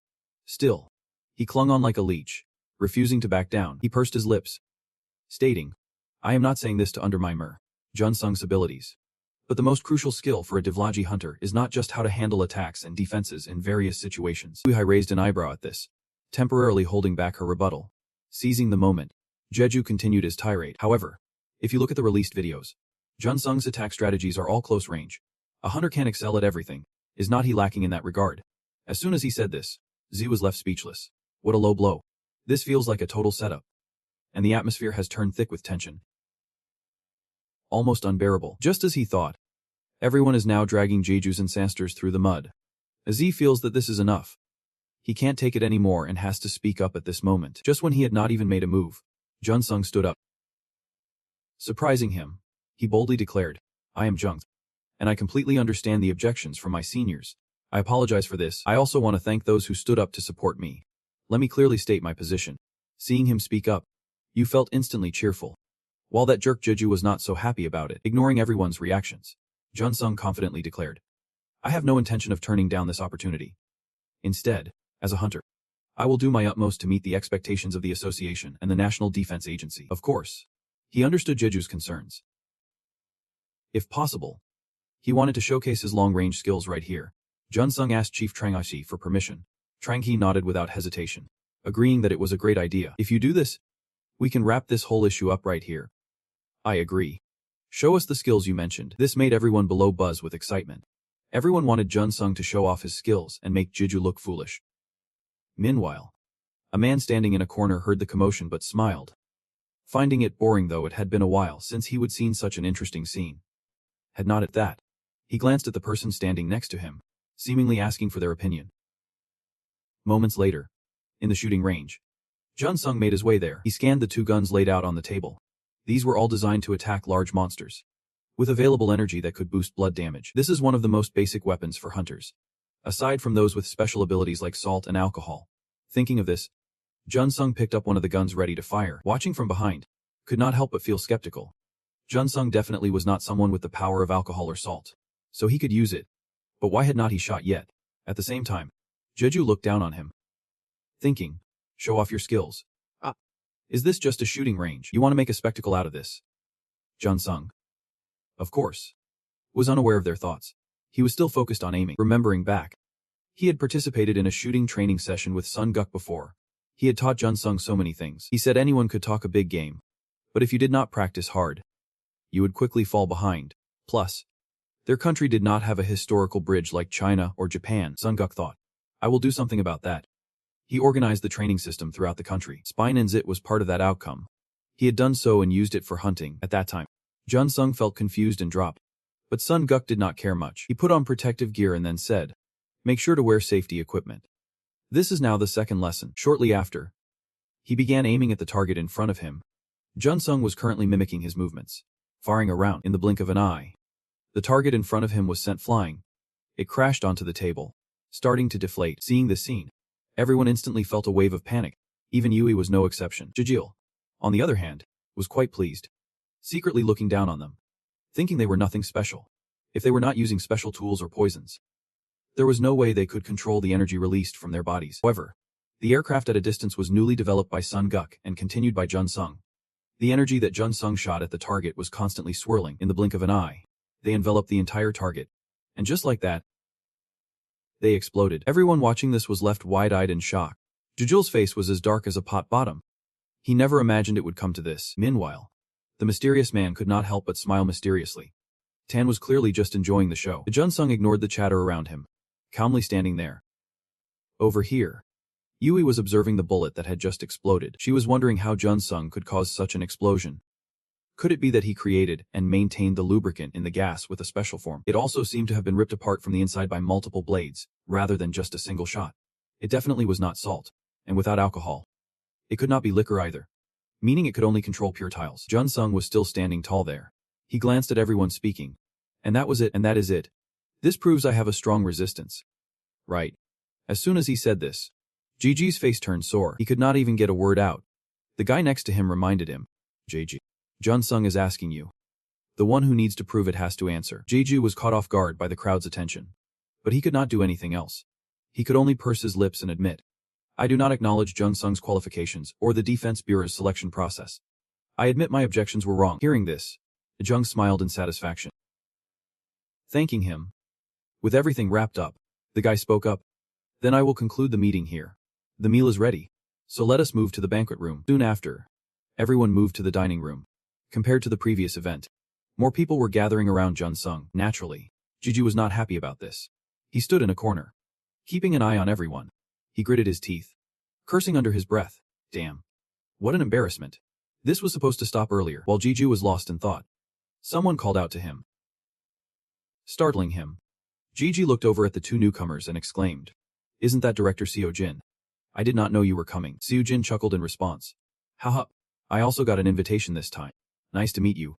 Seo Jin is the director of the South Korea branch of TENS, a major corporation that has surpassed China and reached Zoorazer, the largest stage in Asia for active hunting activities. Any hunter would crave to operate in China. But it is nearly impossible. As if you are not contracted with a major company like TENS, they won't even grant you a visa. This policy is in place because there are so many local talents that foreign hunters are not needed. The top hunting teams from Korea have been continuously shut out of China, but none have succeeded except for one rare case. Li Ji-hak's sister, Li Yin, is the only one who managed to enter China as a special exception. A prominent figure in China, Jin Jian, has taken Unxian on as a direct student. This connection blossomed because her natural charisma matched Jin Jian's energy perfectly. With the first case already established, there could very well be a second and third Unxian emerging. Seo Jin thinks it is crucial to make things crystal clear. At that moment, Seo Jin burst out laughing, saying, Today's scenery was amazing. I think it is great to be here. Hearing this, Ji Woo's expression soared. He must have seen everything about him to say that. Yet, he forced a smile and replied, Are you talking about Jun Sung? That is quite an impressive energy. Seo Jin waved his hand dismissively, chuckling. The person is much more interesting than the technique. Then he leaned in, almost playfully asking, So your friend Jun Sung still has not had a chance to show his skills since getting licensed? Ji Woo nodded slowly. Yep. That is right. The confirmation. Seo Jin's joy skyrocketed, and he laughed heartily. That is hilarious. It is a silly story, but you can definitely feel it. I managed to pick up that technique pretty smoothly in no time. Ji Woo frowned, deep in thought. No matter how impressive China's reports on techniques and hunting might be, it still sounds like an overly arrogant assessment. That technique is utterly useless. Unaware of Ji Woo's thoughts, Seo Jin continued to laugh. Haha. It has been ages since I have met someone with such good potential. You think so too? Right. Just as he finished speaking, the person beside him had vanished. Seo Jin turned his head to search for him. Moments later, his face lit up in surprise. That kid. Is he really off looking for Jun Sung? Meanwhile, outside in the cool courtyard, Jun Sung sat on a bench, exhaling deeply. Am I pushing it too hard? He wondered. The technique is not flawless yet. How can I showcase my skills without making mistakes? He glanced at his hands, feeling the tension. His hands were still trembling, so Jun Sung used his other hand to steady them. He muttered to himself. Seems like I have not shaken off the nerves yet, but I did successfully complete the technique test. So maybe my technique's name will be announced soon. While he was lost in thought, someone approached where he was sitting. Jun Sung jumped and turned his head, asking suspiciously, Is someone there? To his surprise, the person had swiftly moved right next to him. Jun Sung's eyes widened in shock. When did this guy get here? Ignoring Jun Sung's confusion, Jun Jop spoke up. You are Jun Sung. Right. Want to have a match with me? After saying this, His eyes sparkled with anticipation as he looked at Jun Sung. On the contrary, Jun Sung was extremely bewildered. This guy's playing games. He did not understand a word. That is because Jun Jop was speaking in Chinese. Obviously, Jun Sung did not understand. He just stared blankly at him. Just then, Siu Jin came rushing over. He stormed in. "Hey, you little brat. So you are really here. I told you not to cause a ruckus." Then, he turned to Jun Sung. Apologizing. "Sorry to bother you like this." Jun Sung hurriedly stood up, and the guest spoke up. "It is all good. But how do you know me?" Siu Jin chuckled softly and replied. "I recognized you when you were messing around earlier." With that, he pulled out a business card and handed it to Jun Sung, introducing himself as Chu Seo Jin, director of TENS Korea. "The reason I am here looking for you is because I need to discuss something." Hearing this made Jun Sung panic. This was the largest hunter corporation in China. Siu Jin continued. "This kid is my nephew. He is a bodyguard and has decent skills as a hunter. But as you can see, his personality is a bit erratic, so I apologize if he causes you any trouble." Jun Sung did not quite understand what he was talking about. He declined to comment, shaking his head and asking, "But why do you need me?" Siu Jin chuckled softly and said sincerely, "Even though I am the director of TENS Korea, I am not here for business today. I want to establish a personal relationship." This left Jun Sung feeling a bit confused. What did he mean by that?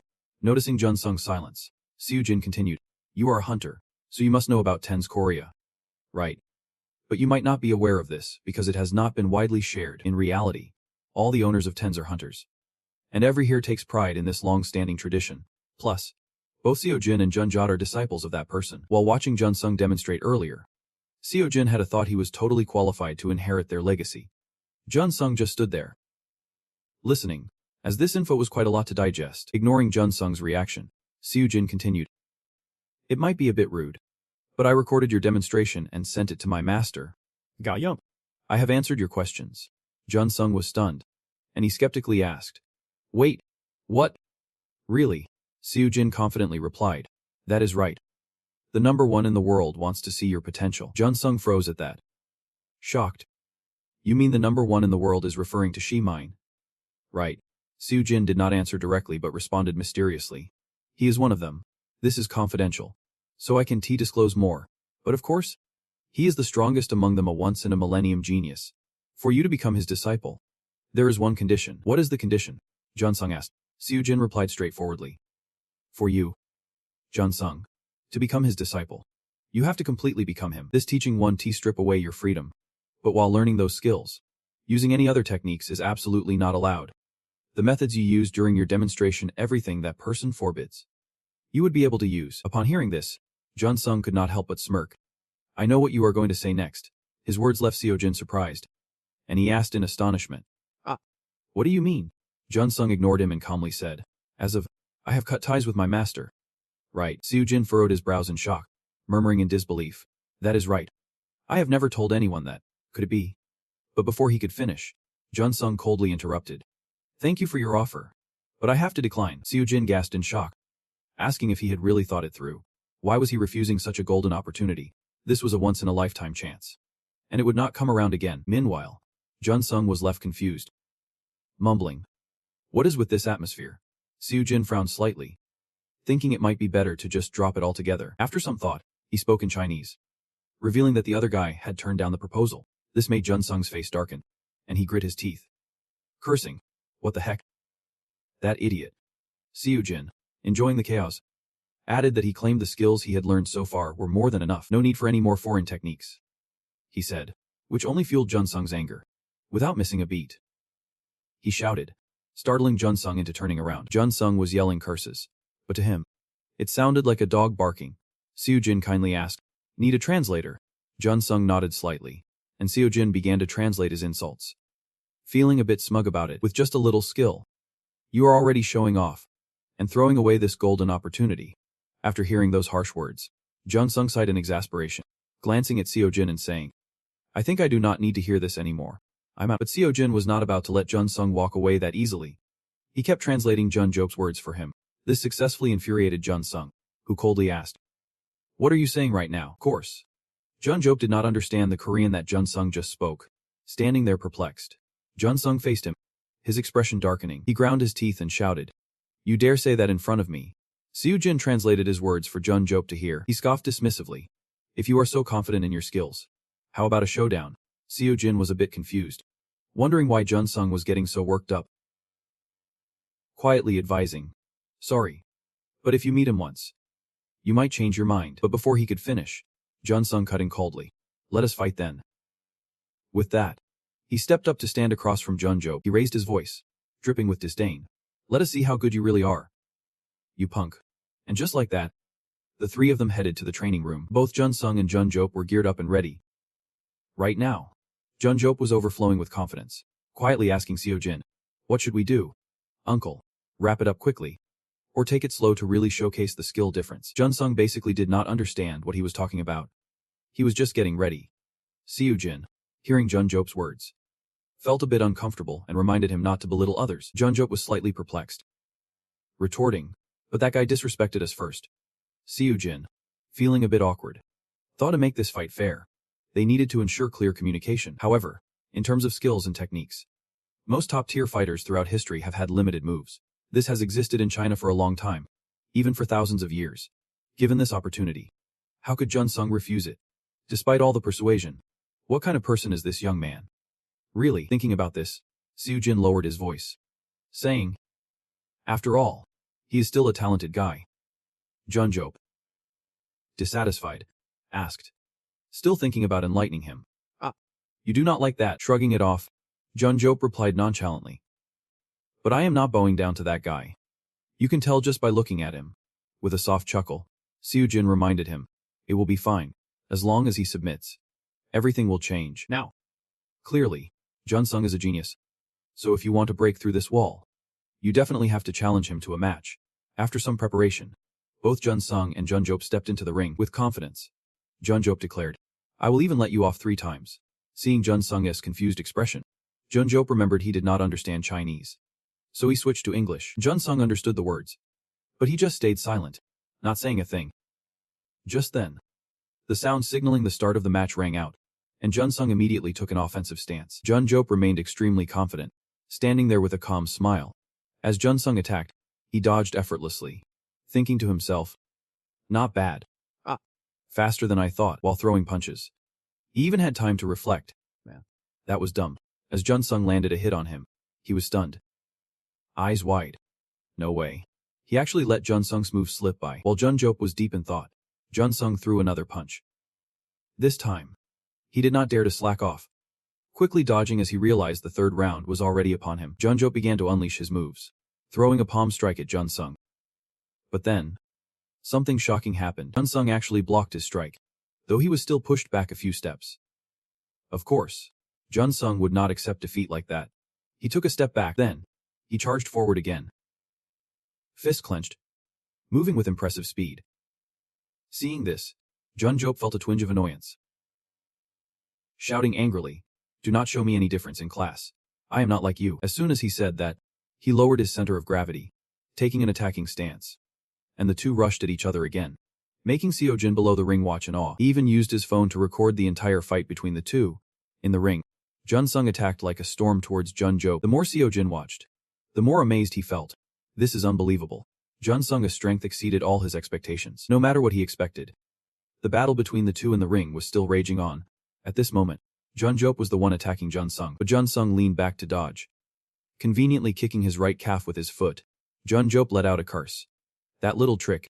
And then he leaned back to evade Jun Sung's kick. Not wasting a second, Jun Jop raised his knee, wanting to take Jun Sung down. Seeing this, Jun Sung panicked, quickly leaning back and successfully dodging the attack. This infuriated Jun Jop, feeling like he was being toyed with. Without hesitation, he charged at Jun Sung again, filled with determination. It is just that Jun Sung is countering every move. He can't even get a hit on him. Jun Jop is fuming. Why is this happening? Nothing makes sense. His technique and form are all off. It is like a circus act. Why is this happening? Just as he is lost in thought, he eats a kick from Jun Sung, leaving a shoe print on his cheek. He grinds his teeth, cursing under his breath. Damn it. He can win. Let us see him lose his mind trying. Across the ring, in stark contrast to Jun Jop's immature attitude, Jun Sung is as cool as a cucumber. This only fuels Jun Jop's anger more. If he just unleashed his martial arts correctly, he would win in a landslide. But at this moment, Jun Jop notices sweat dripping from his feet. He raises an eyebrow. When did he start sweating? Not only that, but his body is also trembling. Is he exhausted or is he just nervous because of Jun Sung? At the same time, Seo Jin's expression is also grim. Jun Sung might look like he is moving casually, but those movements are pure destruction. It is the art of face-to-face combat. He is only watching his opponent's moves, something he has never experienced before. Right now, Jun Jop feels like he is facing an unbeatable enemy ready to take him out. He refuses to back down and wildly attacks Jun Sung, but Jun Sung effortlessly reads his every move, blocking his strikes like it is child's play. Seeing this, disbelief washes over Jun Jop. How can this be happening? He is furious, shouting in frustration. Why can't he win? Damn it. Jun Sung does not care about his rage. He stays focused on defending. At that moment, Jun Jop is on the brink of exploding with anger. He shifts his weight to his legs, concentrating his energy into a powerful strike. Yelling out, "Bring it on. Wherever. Let us see what you have got." No sooner has he shouted than Jun Jop swings a punch at Jun Sung. In that split second, Jun Sung raises his hands to protect his temples. In an instant, he swiftly grabs Jun Jop's head. Without hesitation, he drives his knee into Jun Jop's face. The situation shifts dramatically, leaving Seo Jin outside the ring speechless. Meanwhile, Jun Jop crumples to the ground, now kneeling before Jun Sung. Blood begins to pour from his nose like a waterfall, and Jun Jop covers it with his hand. He can't understand. Despite being kneed in the face, he is still conscious. As this thought crosses his mind, Jun Jop suddenly jolts upright. He stares at Jun Sung, questioning, "You are fighting me without using energy." Seon sighs. Feeling defeated, he thinks the same way. Since Jun Sung's attacks have not caused significant damage to this challenge, Jun Sung simply replies, "I guess I just did not bother to use it." However, Jun Jop is not ready to accept defeat. He stands up, shouting, "Damn it. Come on, use your energy. I can still fight." Jun Sung ignores him, glancing at Seo Jin, saying, "You see, I took him down without using energy, and that is not enough to settle this. Plus, Jun Jop's claims that he can still fight are just nonsense." As soon as he finishes speaking, Jun Jop weakly collapses to the ground. Jun Sung, unfazed, turns and walks away from the ring. Seo Jin watched as he turned away, his heart heavy with concern. He feared that Jun Sung would crumble if he lost to Jun Jop. But how could that even happen? Losing like that? All alone? No way. Hearing this, Jun Sung paused mid-step, his voice dropping. "Absolutely not. I am a hunter. And that guy over there is a hunter too. Our job is to hunt monsters and protect the people. A fight between hunters like this holds no meaning." Jun Jop could not help but cough at that remark.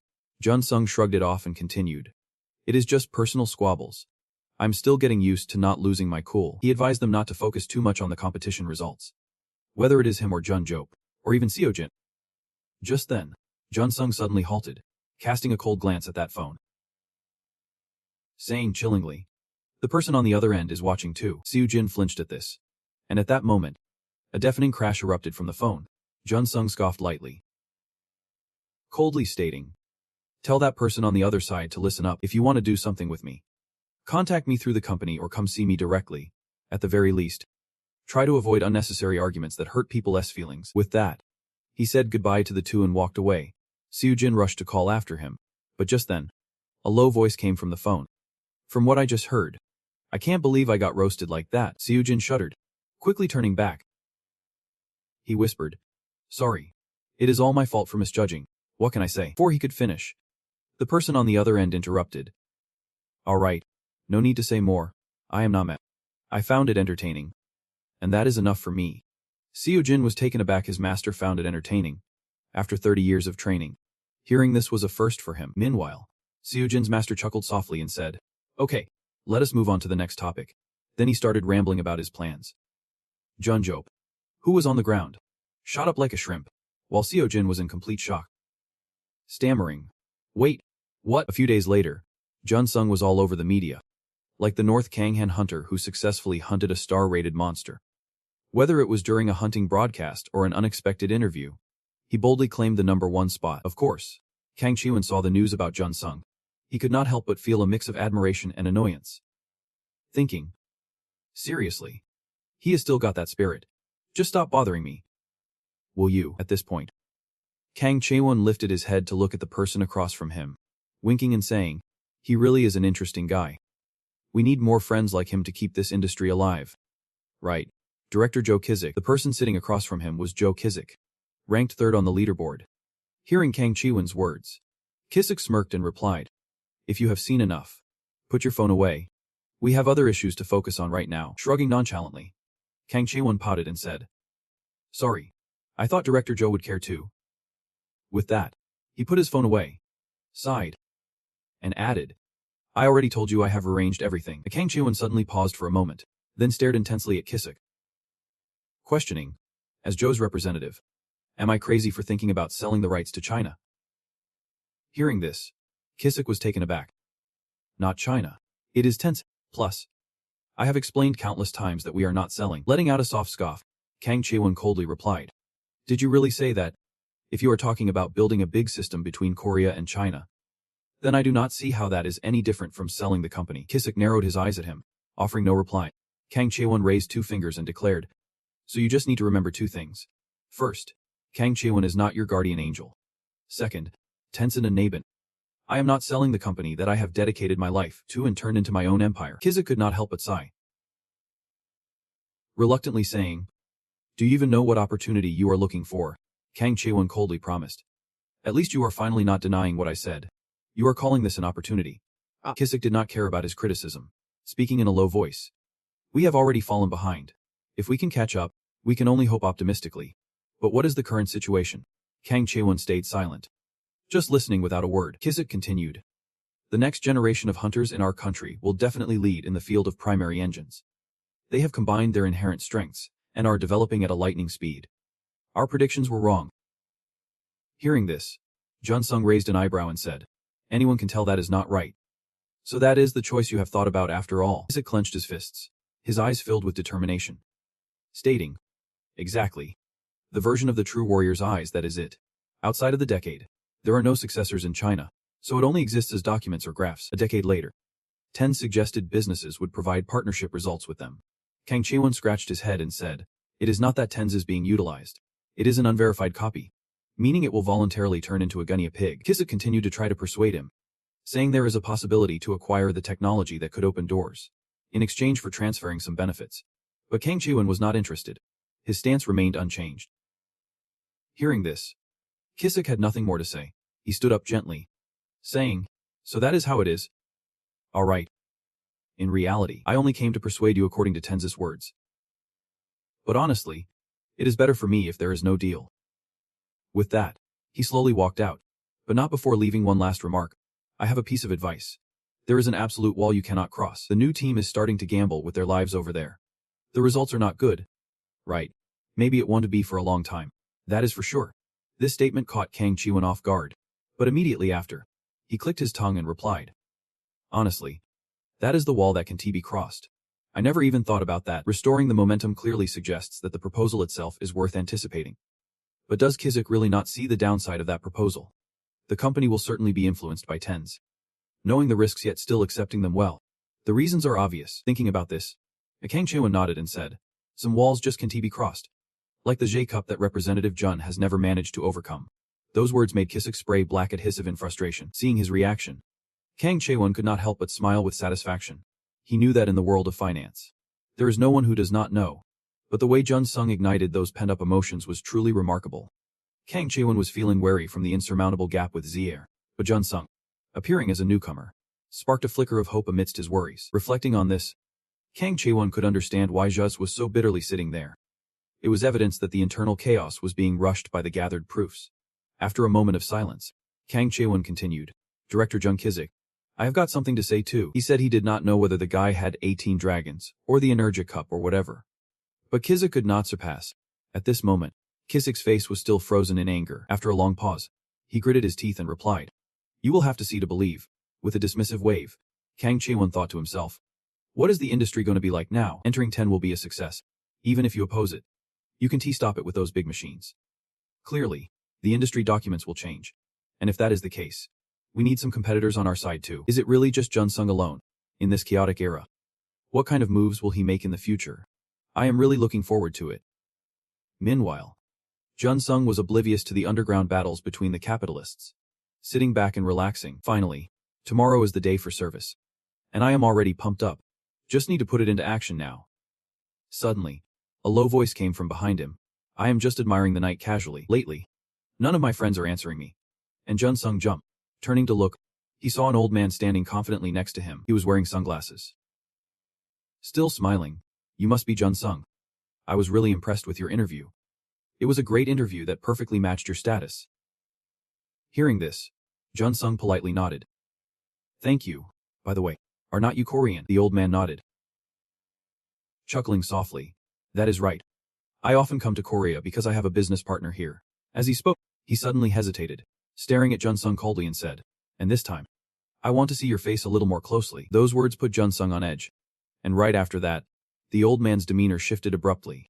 Jun Sung was taken aback as the old man coldly demanded, now tell me, who do you think is standing in front of you? Jun Sung frowned slightly. This old man was serious. First things first, I need to activate the auto defense system. With that thought, he immediately reached out to activate it. But just then, something came flying towards him. Jun Sung panicked, dodging to the side. His eyes wide in horror. Was that a tranquilizer dart? If it were not for the auto defense, he would have been done for. Meanwhile, the old man still held his hand in place, thinking that if he just played with his fingers a bit, the dart would be released right away. He thought for a moment, then chuckled and asked, did you really dodge that? Jun Sung did not respond, furrowing his brow and going silent, deciding to retreat first before going all out with his automatic skills. Without hesitation, Jun Sung quickly pulled back, widening the distance from the old man. Next up was his spineless lead attack. But before he could even make a move, the old man suddenly appeared behind him, his voice cold and chilling. Now this is getting interesting. Jun Sung's eyes widened in shock. When did he get there? Realizing the danger, he launched an attack. With a deafening crash, the ground erupted into chaos, dust and debris flying everywhere, creating a thick fog that surged toward the old man. The old man merely scoffed. How adorable. As soon as he finished speaking, he unleashed a gust of wind, instantly dispersing the mist. When the dust settled, the old man finally caught sight of Jun Sung.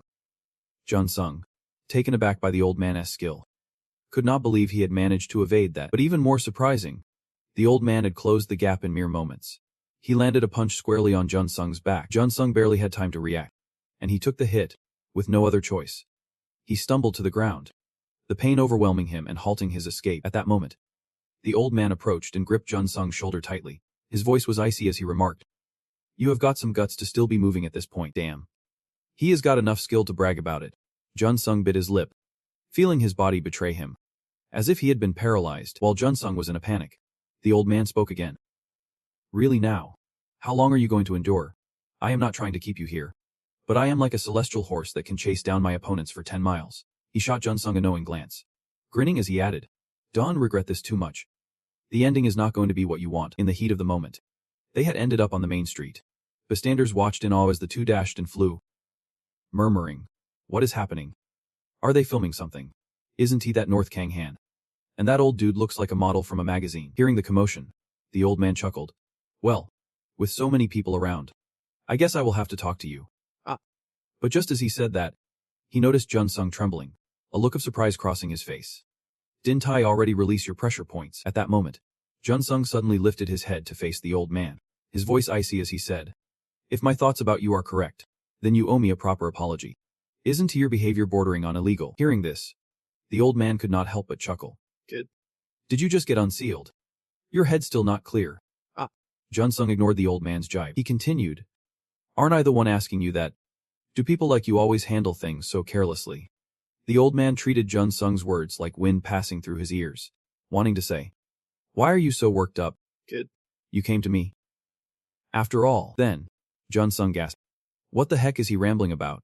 He slowly gathered his voice and said, if I act recklessly, whether here or anywhere else, no matter how many people see, you won't be able to say a word. After hearing this, Jun Sung coldly promised, but I am talking to you right now. His words left the old man stunned. Then he threw his head back and laughed heartily. Truly a unique kid. Now, let me officially introduce myself. I'm Jinvi, the master of the two guys who have been nagging you.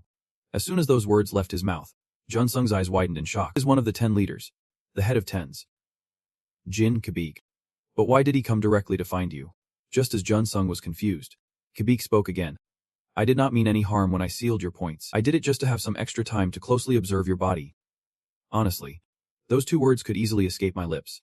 Jun Sung shuddered at this, recalling his own terrifying experiences with GA. Taking a deep breath, Jun Sung regained his composure and said, if you want to talk to me, you would better start with an apology. With the disrespect you have shown towards someone like me, I deserve at least an apology. That is the deal. If you apologize, I will gladly oblige. But if not, just as Jun Sung was about to finish, Kabik. Good. And what if I do not? What can a kid like you do to me? With a light huff, Jun Sung hinted. If you do not apologize, I will call the cops right now. Those words made Kabik freeze. And the atmosphere turned heavy with silence. Suddenly, Kabik burst into laughter. He exclaimed with excitement. What an interesting kid you are. Calling the cops in front of me. Jun Sung thought. Does he fear that? What a joke. Daring to negotiate terms with an old man like him. Truly impressive. At that moment, Jun Sung spoke up again. If you keep talking nonsense, I am out of here. But Kabik was not about to let him off that easily. He quickly interjected. Wait, there is still a chance to salvage this. I have a proposition, let us have a contest of strength. How about that? As he finished speaking, Kabik pulled out a red box and handed it to Jun Sung. Jun Sung looked at the box in Kabik's hand, furrowing his brow and asking, a contest of strength?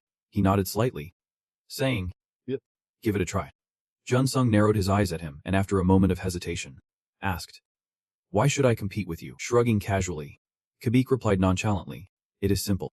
I have no intention of meeting your demands. He said the movements of a rabbit look great to a rabbit. But is not that just like a lion's gaze? After hearing this, Jun Sung frowned and asked, So if we are not on the same level, you think an apology is not necessary? Even though you have been pretty rude. Kabik shook his head and chuckled. It is just that I only apologize to those on my level. Jun Sung scoffed lightly, nonchalantly replying, Is that? I do not see any reason to meet your standards. Hearing this, Kabik was not surprised. He sighed and said, There is no other way. Wagging your tail like that is the survival tactic of the weak. This made Jun Sung's expression stiffen. Haha. His face changed immediately. So what do you say? Let us make a bet. If you win, I will give you this and apologize. He said if Jun Sung knew what was in the box, he would probably be shocked to the point of fainting. Jun Sung did not immediately accept. He skeptically asked, And if I lose? Kabik hesitated slightly before answering. Then you will become my disciple. Hearing this, Jun Sung finally realized the issue and reluctantly asked, This is the ultimate goal, is not? Shrugging nonchalantly, Kabik replied, If it was not, then why would I go to such lengths? After all, I know how to do it. And with that, he began explaining how to break the door. They will reverse what they just did. Kabik will flee and Jun Sung will attack. If Jun Sung's strike lands even a little, then you have won. If not, you can just snatch the box from Kabik using any trick or method you want. Jun Sung listened silently to his words. And suddenly, a bold tactic crossed his mind. With that thought, he broke into a smile. All right. I guess I have to accept this. As soon as he said that, Kabik joyfully exclaimed, Now that is a refreshing friend. Let us change the location. Jun Sung shook his head softly. It has to be here. Kabik was a bit surprised. Here. You are not being overconfident. Are you? Until now, I have never lost in any similar bet. Jun Sung smirked at this. Then this will be your first loss. What? Kabik was taken aback by his words, ignoring his reaction. Jun Sung focused intently on the red box. After a while, he mumbled, No matter how I think about it, grabbing that box seems easier. Let us go for the red box first. Hearing this, Kabik scoffed derisively. Is that even possible? There was no sound at all. Yet, just as he finished speaking, the box was suddenly enveloped in golden light. It immediately vanished from the old man's grasp.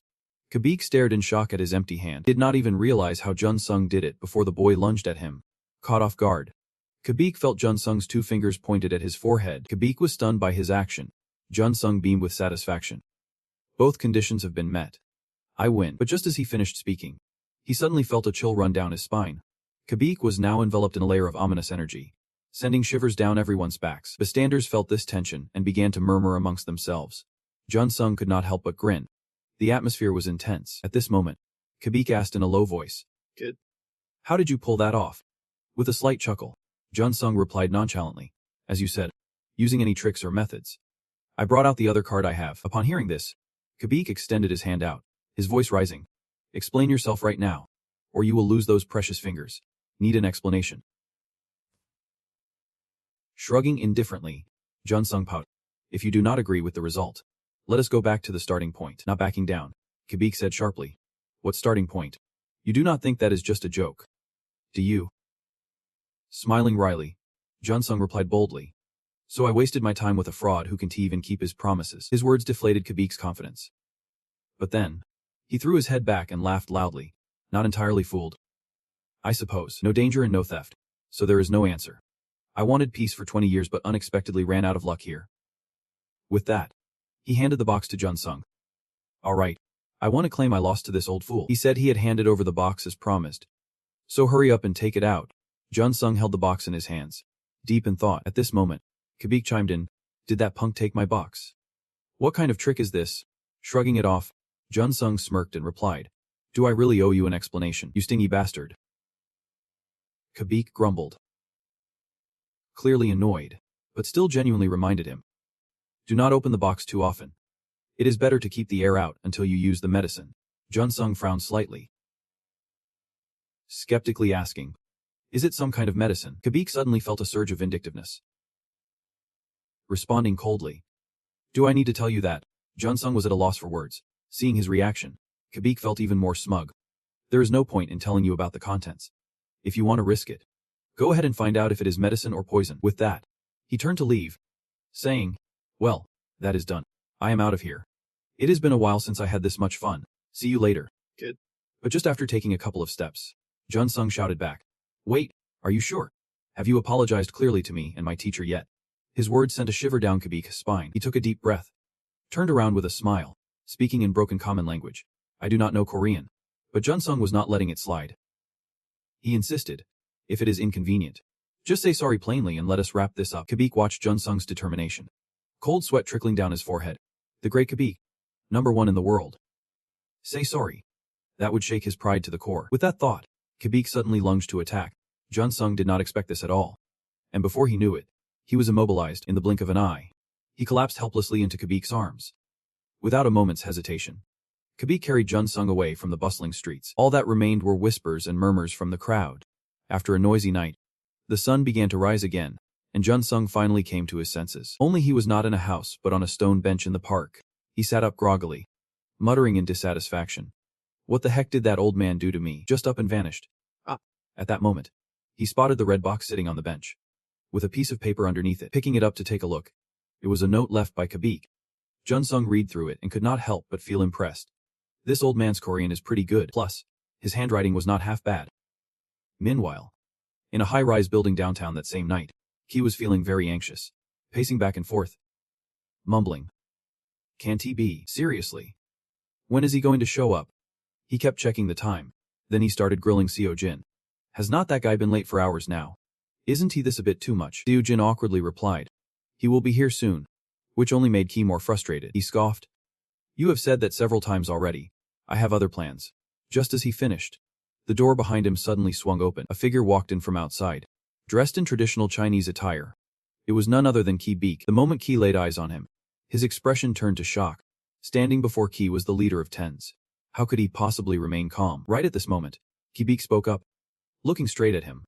Did not hold back at all.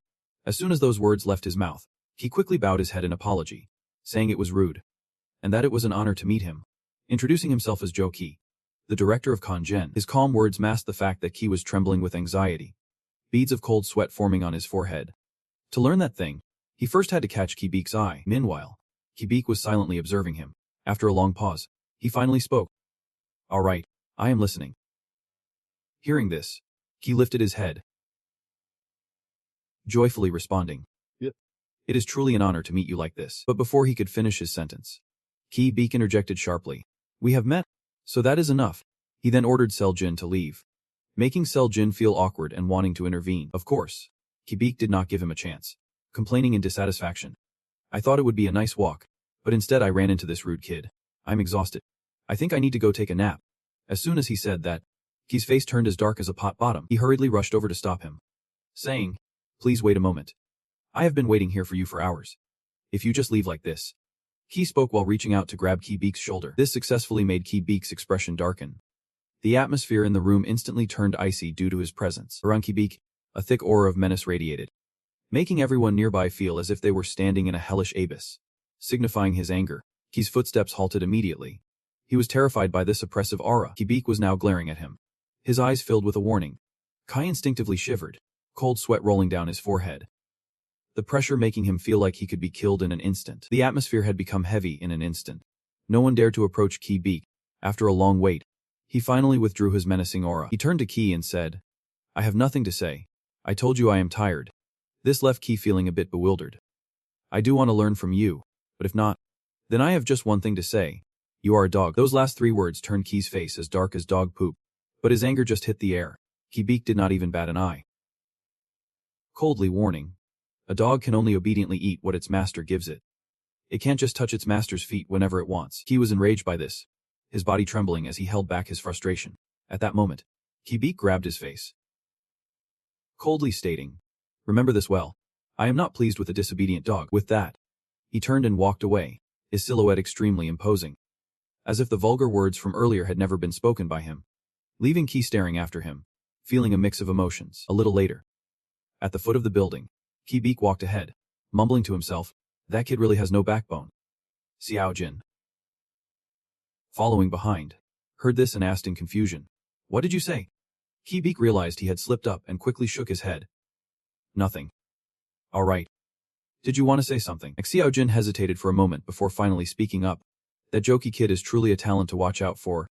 If we push him too hard," but before he could finish, Key-beak coldly interrupted, "That kid has no hope." Xiao Jin looked a bit confused, mumbling to himself, then remembered something and spoke up. "Earlier you mentioned you met someone, right?" He nodded, and Key-beak straightened up to say, "That guy Oh-jun. I have met him already." Xiao Jin was a bit surprised and asked skeptically, "Really? You seem pretty pleased." While Key-beak scoffed with a smirk, "Well, it is nothing special, but it left quite an impression on Xiao Jin." After thinking for a moment, he continued, "Before coming here, you wrapped up the business with Hanum's right?" "Right." Key-beak nodded slightly, answering, "Yep. He is not exactly easy to handle, but he is already involved." So finally, Xiao Jin heard this and cheered, only to be cut off by Key-beak, saying, "It has already slipped through our fingers, but I have already handed that guy over." Xiao Jin furrowed his brow, hesitating to ask, "If it is that guy, could it be Oh-jun that you mentioned?" Thinking of this possibility, shock flashed across his face. Could he really be that satisfied? Handing over a top-notch treasure like that? Key-beak looked a bit awkward, unsure how to explain. Stammering out, "Well, yeah, that is how it is." A few days later, Jun officially entered the system, still wearing the Queen Ant armor, slowly moving into the water launch point. From now on, Jun would venture alone into the world, with only one way back. 19 hours later, at a drop point 52 kilometers away, the water launch would activate, and he had to survive until he got there before it closed. Until then, Jun's first goal was to return safely. Right now, he was sprinting madly across the barren land. He was equipped with exploration gear and a camera. Jun checked his gear as he ran. After a while, he mumbled, "All right then, let us proceed with the exploration." Jun kept running, navigating through a series of towering rocks. After a while, he spotted something. In front of him was a pack of beasts lurking around, and they were pretty high-level monsters. Jun did not hesitate and activated his auto-hunt mode. Without a second thought, he charged at the pack of monsters. He smirked and said, "All right, let the hunt begin." Jun plunged into the heart of the monster horde. The creatures saw him as prey and charged at him with wild abandon. Their sharp teeth came at him without hesitation. Seeing this, Jun quickly lifted his foot. Then he leaned back to dodge the monster's attack. But at that moment, he suddenly realized there were monsters behind him too. He was now surrounded by them, and Jun panicked, shouting, "What is happening here?" Yet another issue arose. The auto-hunt mode decided to flee instead. When with his skill level, he could definitely take on that monkey viper. At that moment, the automatic system stopped controlling Jun's run. Then he reached back to grab something from his gear. Quickly, he retrieved the wooden box that Quebec had given him. Jun was puzzled. Why was he pulling this out now? The situation was far from good. You hesitantly opened the box, and what you saw inside left you utterly stunned. There was a round object that looked strikingly similar to a pill. Jung Sung's eyes widened in disbelief. He never thought it would be this. But before he could wrap his head around it, the automatic system took control and made him reach for the pill. Even more shocking, it forced him to pop it into his mouth. He had no choice but to let the system steer his body. Then he swallowed the pill. Jun Sung's expression was like he would just bitten into a fly, so ugly it was almost comical. But the moment that pill went down, he felt something shift within him. In the blink of an eye, Jun Sung's speed skyrocketed, and he bolted forward like a rocket. Then, he spun around in an absolutely cinematic flare. Jun Sung was completely bewildered. This was way too dizzying, but the automatic system did not care. It kept controlling his body to run at a speed that was practically invisible to the naked eye. Moments later, in a clearing, dust clouds swirled around from Jung Sung's sprint. When the dust finally settled, Jung Sung's figure became visible, but he looked a bit worse for wear, lying on the ground, panting heavily, his face contorted in discomfort. Time passed in a blur, and soon, In the clearing where Jun Sung was resting, a pack of monsters had caught up and were now surrounding him. Seeing Jun Sung sprawled out on the ground, the monsters were a bit confused. But it did not take long for them to back off in terror. Suddenly, Jun Sung let out a loud scream. In an instant, his entire body was enveloped in a faint glow. Meanwhile, outside, reporters were covering Jun Sung's infiltration into the water source. At the same time, Kwai Buk and Xiao Jin were glued to the news. Xiao Jin's face twisted in discomfort. He looked like he wanted to say something but hesitated. Kwai Buk sensed this and spoke up. Is there something on your mind? Xiao Jin shot him a glance. Hesitating, he said. In this situation, if Jun Sung can't come back, surely the master must have prepared for that. Right. Prepared for what? Kwai Buk asked back, bit confused. Xiao Jin, now more anxious, continued. The treasure, isn't it the pill? We have been searching for that. Right. The estimated value has skyrocketed over 20,000. Kwai Buk shrugged, casually responding. What you are saying is not intriguing at all. Honestly, you are not the only one confused. I mean, when the pill hits the stomach, it dissolves. Right, sure. There might be a reaction, but at most, it is just a material. Hearing this, Xiao Jin looked perplexed and asked, just a material? Kwai Buk did not answer but suddenly snapped his fingers, startling Xiao Jin. Then he furrowed his brow and said, Yep. Exactly. Just the material. If it works, that reaction will disappear. Xiao Jin quickly corrected him, continuing to ask, so how will it transform? Shrugging nonchalantly, Kwai Buk replied, let us. I do not quite know either. The first time I took the pill, I could control my body. The second time, I started to change completely, turning into someone else. If you use the pill regularly, your body parts can become perfected. The more Xiao Jin listened, the more his face twisted in disbelief. This was just too hard to swallow. But Kwai Buk did not care. Continuing on, saying that if you ate it, you would probably be in agony, fainting from the pain without a clue what was happening. This left Xiao Jin completely speechless. How could that old man give it to Jun Sung to eat? Kwai Buk did not think too much about it and spoke up again, saying she would just observe for a bit. She had promised him. After all, the transformation was anticipated to be quite something. Meanwhile, inside, Jun Sung was still grappling with excruciating pain. After a long while, he slowly opened his eyes. Drenched in sweat at this point, Jun Sung frowned in shock, mumbling to himself, what the heck is going on? I was clearly being chased, but now he was lying flat on the ground, without a single scratch on him. The more he thought about it, the more confused he became. He propped himself up and rubbed his aching head, tried to recall what had happened earlier. Right. He had eaten that dragon pill.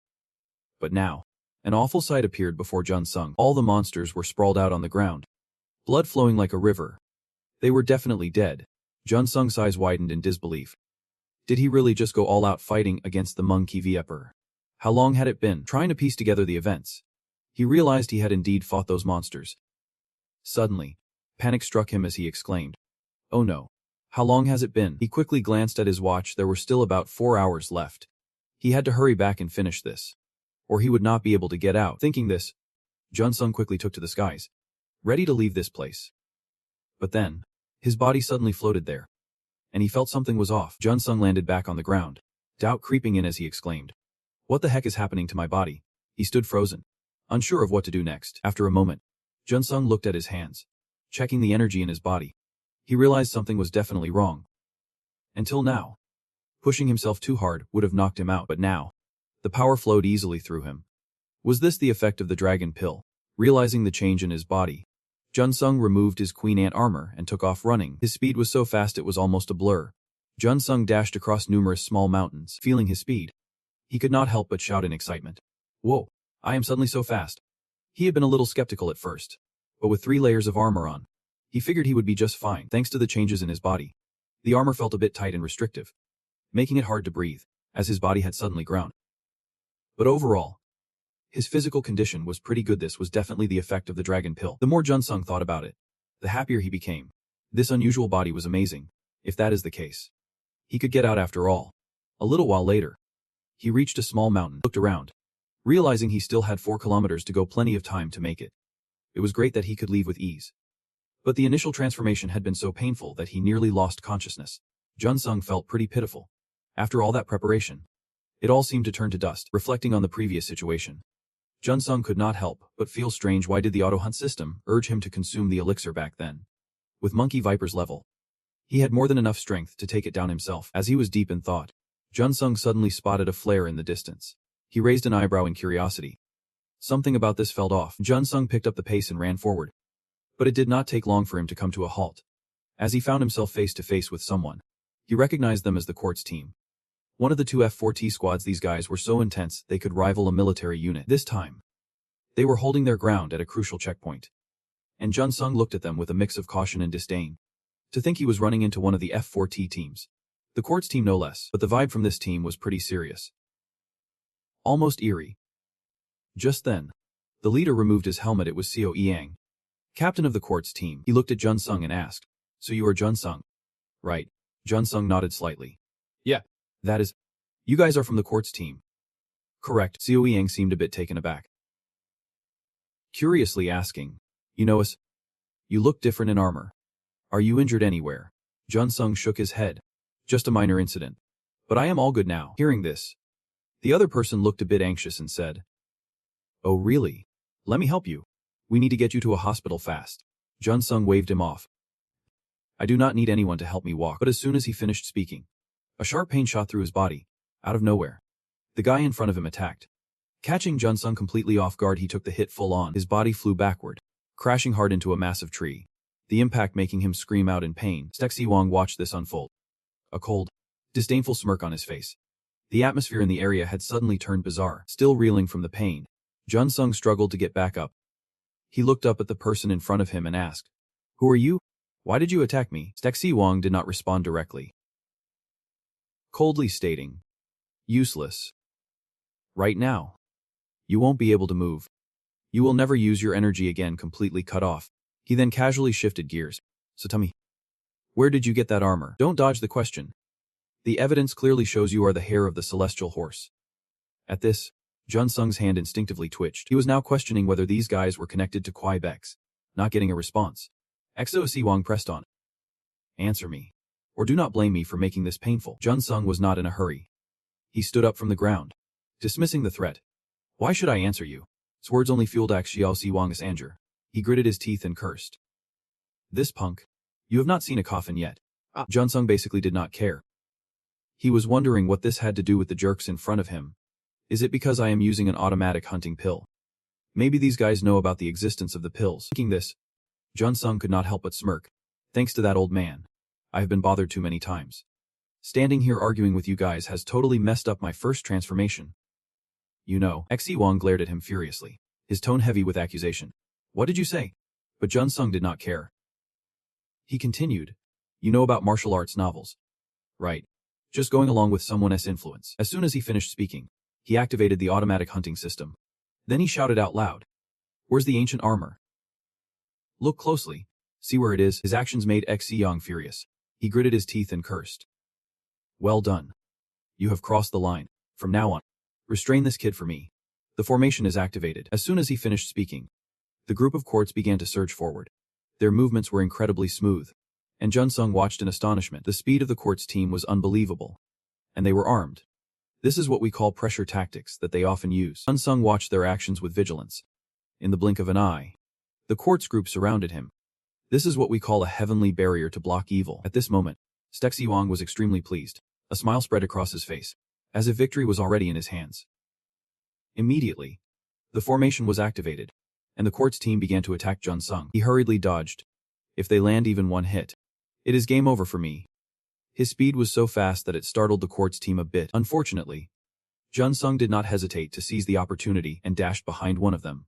Out of nowhere, a gun appeared in his hand. Without a moment's hesitation, he fired. The energy bullet shot like lightning into the guy's head. The bullet struck right between his eyebrows. Just then, an energy wave suddenly struck. Jun Sung quickly dodged, his eyes filled with excitement. Just at that moment, a smug laugh echoed suddenly.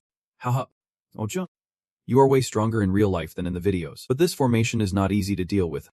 Let us finish this guy off." Jun Sung squinted at the guy and stayed silent for a while. Right now, he was surrounded by the Quartz gang, and the atmosphere felt tense. Jun Sung's expression was far from pleasant. Seeing his reaction, the guy could not help but smirk. He sneered. "Is this your first time in a fight? Your moves are like something out of a dictionary." Immediately after, he shouted orders. "All right, it is time to hunt. Let us take him down." As soon as he said that, the Quartz crew began to stir into action. Suppression rods in their hands activated. Seeing this, Jun Sung's eyes widened with alarm because those sharp rods had now turned into flexible whips. They slithered through the air like snakes, striking fiercely toward Jun Sung. He could not afford to let his guard down. Quickly dodging to the side, then, taking advantage of the two quartz team members charging at him, he fired his energy weapon at them. However, the two barely flinched. They kept rushing forward.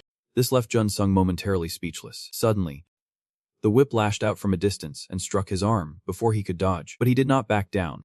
He grabbed the whip. He spun around. Without hesitation, Jun Sung squeezed and fired. The energy bullets shot toward the quartz members, forcing them to retreat. Taking this chance, Jun Sung gasped for air, beads of sweat forming on his brow. At that moment, the guy shouted again. What is the matter? Can it keep up with the pace? Your spin and street technique is solid, but without room to maneuver, it is pretty useless. Right. The quartz crew kept attacking, denying him space to breathe and widening the gap of freedom. If this keeps up, it will throw Jun Sung's senses off balance. He would just be busy dodging and would not be able to shoot them. The guy grew more arrogant, a disdainful grin spreading across his face. Then he ordered, now, if you see a weakness, exploit it immediately. As soon as he said this, the quartz team sprang into action without hesitation. A whip struck Jun Sung, making him let out a soft grunt, with no other choice.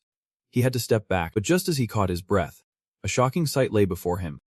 Two members had rushed right up to him, and he quickly raised his gun to fire back. Unfortunately, Jun Sung could not hit them. They were closing in on him fast.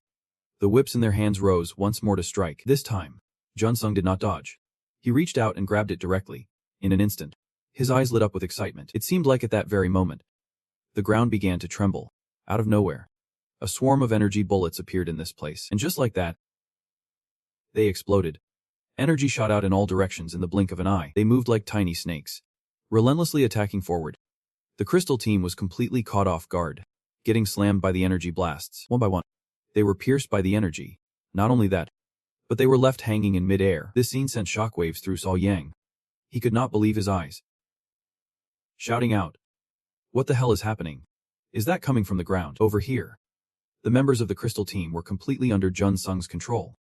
They were like fish on a chopping block, just waiting for him to take action. Standing at the center of the formation, he was not doing much at all, but his gaze seemed to take in everything, effortlessly managing the crystal team. By this point, Seo Young's triumphant demeanor was nowhere to be found.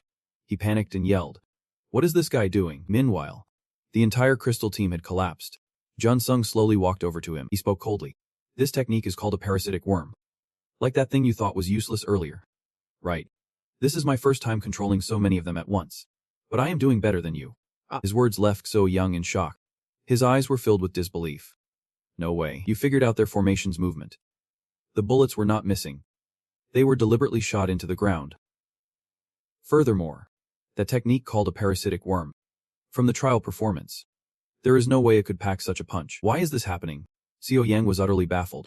At the same time, Jun Sung was considering his next move. Realizing the energy consumption of the parasitic worms was not as high as he thought. Clearly, during the trial performance, he had used only a fraction and had already depleted himself. Jun Sung suspected his energy had increased, but quickly dismissed the idea. The vitality of the energy before and after taking the elixir was completely different. He could feel it tightening effectively. But now was not the time to overthink things. Jun Sung looked up at Seo Yang and said, "Let us talk now." Seeing his fierce demeanor, Seo Yang instinctively took a step back. Stammering, "How can someone with your abilities work for that ruthless, Jin guy bitch?" Jun Sung confidently replied, "I have no connection with that guy." His words shocked So Yang. But Jun Sung was not fazed.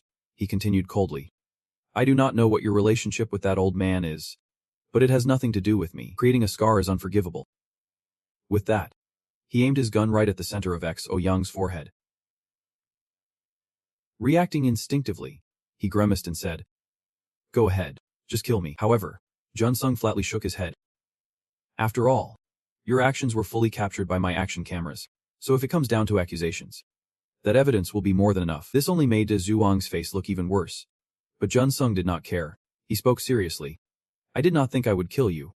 And with that, he landed a punch right on him. Xu Wang never expected Jun Sung to hit him like that. He took the full force of Jun Sung's punch and crashed to the ground, struggling as the pain made him wince. Jun Sung looked down from above, smirking as he muttered, "I told you. Right. This is not some martial arts game. Let us end this." "You fools." Just like that, all the chaos wrapped up. and Xi Yuang along with the court's team were caught. He had to endure interrogation during the investigation. It turned out he was an infiltrating Chinese hunter. But when asked why he intended to kill Jun Sung, he had no answers at all. However, the investigation revealed that behind Team Zhu Wang was the teacher man Tong Gu Rong, the fourth major player among Chinese corporations. As seen in the video, Jun Sung was only consulted and investigated as a victim. He did not testify to anything significant. The investigation could not disclose the motives and continued to face challenges. The situation remained unresolved. Meanwhile, Jun Sung was sitting in the park, waiting for someone. Before long, Kwai Big approached from a distance. He shot a glance at him and casually said, "You made it?" With a slight chuckle. "What a surprise. If you say anything, even if I wanted to, I can't stay in this country." Jun Sung replied firmly, biting his lip. "I do not need to say a word. You won't be here long either." Hearing this, Kwai Big was not too surprised. He just smirked and said, "I guess that is how it is. What about you?" Jun Sung remained silent, noticing his quietness. Kwai Big hesitated for a moment before speaking up. "I have thought it through." Jun Sung glanced at him and said, "Go ahead." Kwai Big spoke resolutely. "It is definitely unacceptable to apologize to your teacher." This made Jun Sung a bit pensive. Kwai Big did not add anything further, and the atmosphere instantly turned heavy. After a long pause, Kwai Big broke the silence. "What are you planning to do with me now?" Jun Sung hesitated for a moment before saying, "So that is how it is?" Kwai Big looked at him in confusion, only to watch Jun Sung suddenly stand up from the bench. Then Jun Sung spoke slowly. "Seems like this is not a conversation for here. Follow me." Kwai Big became even more puzzled, wondering where he was being led. Moments later, at Sun Guk's house, he was busy cooking in the kitchen. His cooking moves were incredibly skilled. He could definitely be a chef. The dining table was filled with an array of delectable dishes, clearly all cooked by Sun Guk. But when he looked at the plate of kimchi tofu on the table, he muttered to himself, "Two guys eating kimchi tofu. Something feels off." Just then, the doorbell rang, snapping Sun Guk out of his thoughts. He cheerfully mumbled, "That is Jun Sung." Sure enough, when he opened the door, Jun Sung was standing outside. However, at that moment, Jun Sung hesitated and asked, "Is it alright if I bring someone to dinner?" Sun Guk was a bit surprised but did not think much of it and nodded. "Of course. Why not?" But just as he finished speaking, he saw Kwai Big approaching from behind. Sun Guk could not help but furrow his brow, thinking, "This guy seems a bit off." It is no wonder he thought that. Kwai Big's expression was somewhat stern. Moreover, he had an aura that made others feel cautious. Plus, his fashion sense was definitely questionable. What was with that tacky shirt and those sunglasses? Sun Guk really could not handle that fashion choice. But still, since it is Jun Sung's guest, I can't be rude. I quickly spoke up. "It is a pleasure to meet you. Please come in. I have not prepared anything, but have a seat." Then the three of us sat down at the dining table. But the atmosphere was a bit awkward. With no one saying a word, Sun Guk felt quite uncomfortable, wondering if he should say something. After a long pause, he finally spoke up. "Jun Sung, what is the connection between you two? Is he your uncle?" "Not exactly." Jun Sung gently shook his head, looking uneasy. "Before I introduce, I need to use the restroom for a bit." With that, he headed to the bathroom, leaving Sun Guk alone with Kwai Big. The two of them meeting for the first time made it even more awkward. Sun Guk let out a reluctant sigh, unsure of what to say next. Just then, Kwai Big suddenly spoke up. "Do you have anything to drink? Just some date leaves would be fine." Sun Guk was taken aback for a moment before responding, "Sure, I will get that." So he stood up and headed to the kitchen. Sun Guk could not help but shiver, thinking, "Why is he staring at me like that? Is he some kind of creep?" But at that moment, Kwai Big chimed in, "Your muscles are impressive." This only made Sun Guk feel more awkward. What else was he supposed to say? While he was still confused, Kwai Big stood up and spoke. "Is this why that guy Jun Sung brought me all the way here?" With that, he walked straight into the kitchen, facing Sun Guk and said, "Extend your hand." Sun Guk jumped back in surprise, struggling to respond. "What does that mean?" Kwai Big remained calm,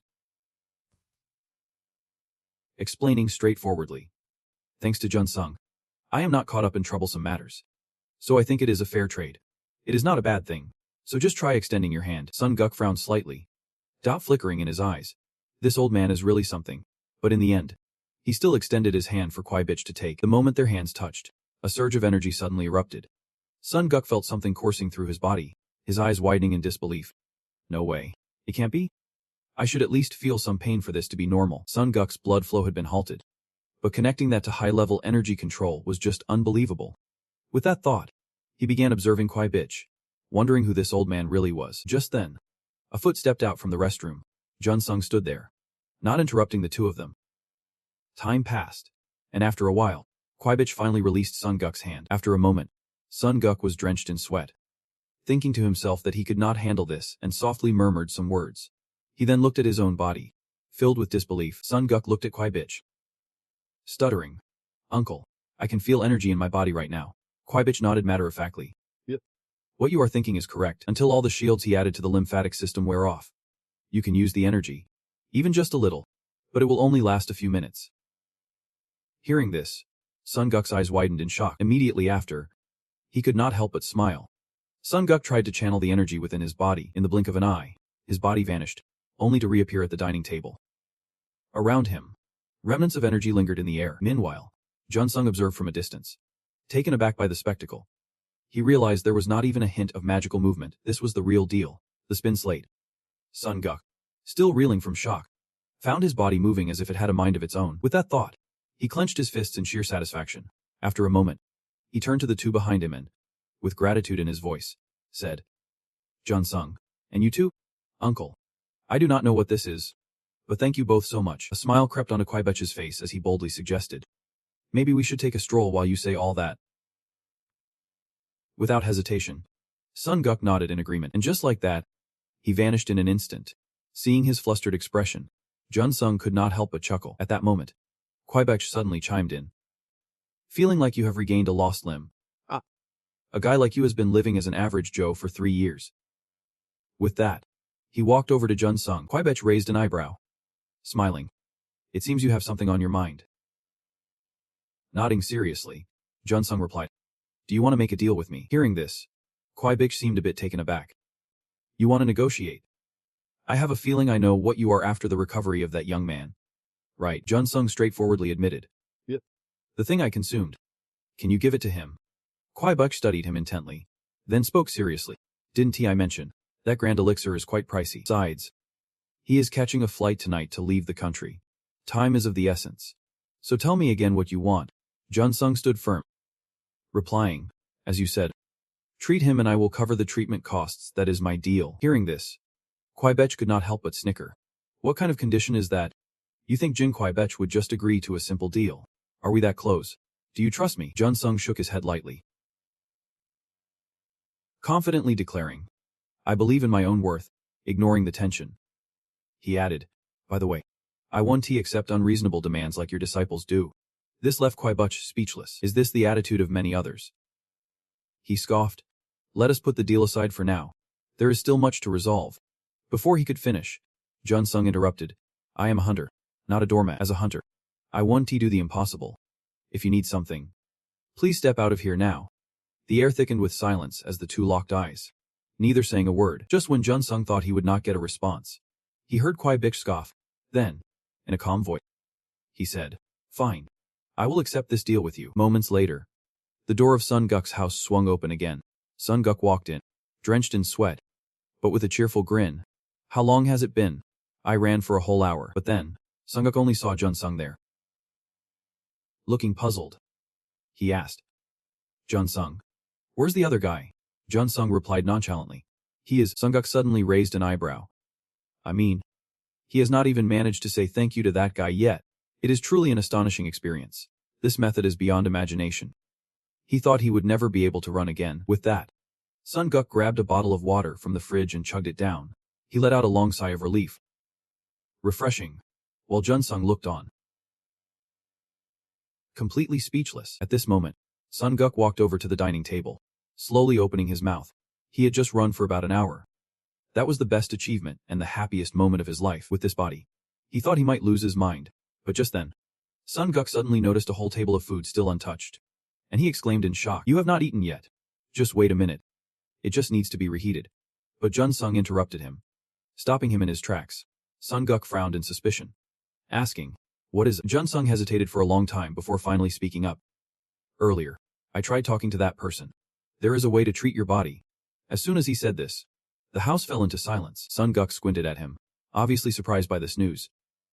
Meanwhile, Junsung was waiting for his response. After a long pause, Sun Guk finally asked quietly, "But that is not free, right?" Junsung did not answer, and he continued, as if unaware, "I have tried every method to heal my body over the last 3 years. The conclusion was always the same. There is no solution.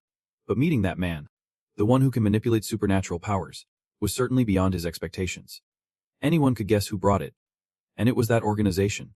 Hearing his guess, Jun Sung was alarmed and wanted to explain. But before he could say anything, Sun Guk cut him off, saying, "There is no way a major surgery like that would be free.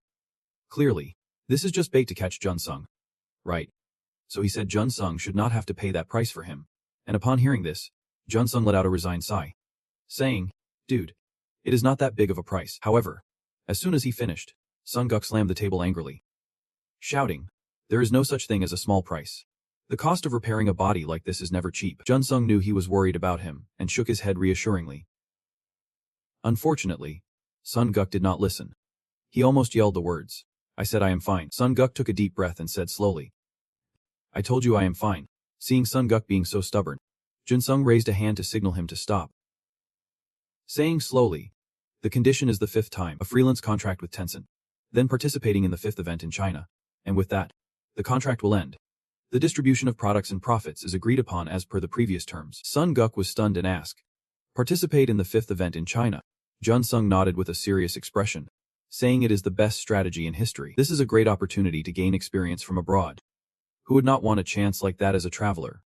Sun Guk felt the same way, but he remained worried, saying slowly, "Then we need to carefully review the contract to see if it is a joke or not." Jun Sung knew what he was thinking, shaking his head and saying, "You do not have to do that. I have already discussed everything with Jean Quebec, and I am not keeping you as a manager anymore." His words left Sun Guk in shock, and he instinctively raised his arm, unleashing a surge of energy. The chair beside him immediately toppled over, and Sun Guk rushed forward, grabbing Jun Sung by the collar, angrily saying, "Stop joking around, kid."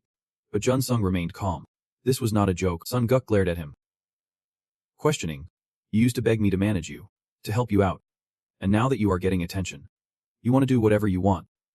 Jun Sung shook his head, helplessly replying, "But the situation has changed, has not it? Your body can recover." This only fueled Sun Guk's anger even more. He snapped back, "I said it is fine. Who do you think you are to make decisions like this?" Wow. Sun Guk's face turned pale. He did not want Jun Sung to face any danger because of him. Jun Sung looked at him, a flicker of hesitation crossing his eyes. After a moment of thought, he finally spoke. "When you started managing me, you said this? Right. Donnie put me in the tiger's mouth." Sun Guk was taken aback. He did not understand what Jun Sung meant. Jun Sung slowly opened his mouth. "Right now, am I? You are the mouth of that tiger. You do not even know what you want. It is pretty ridiculous.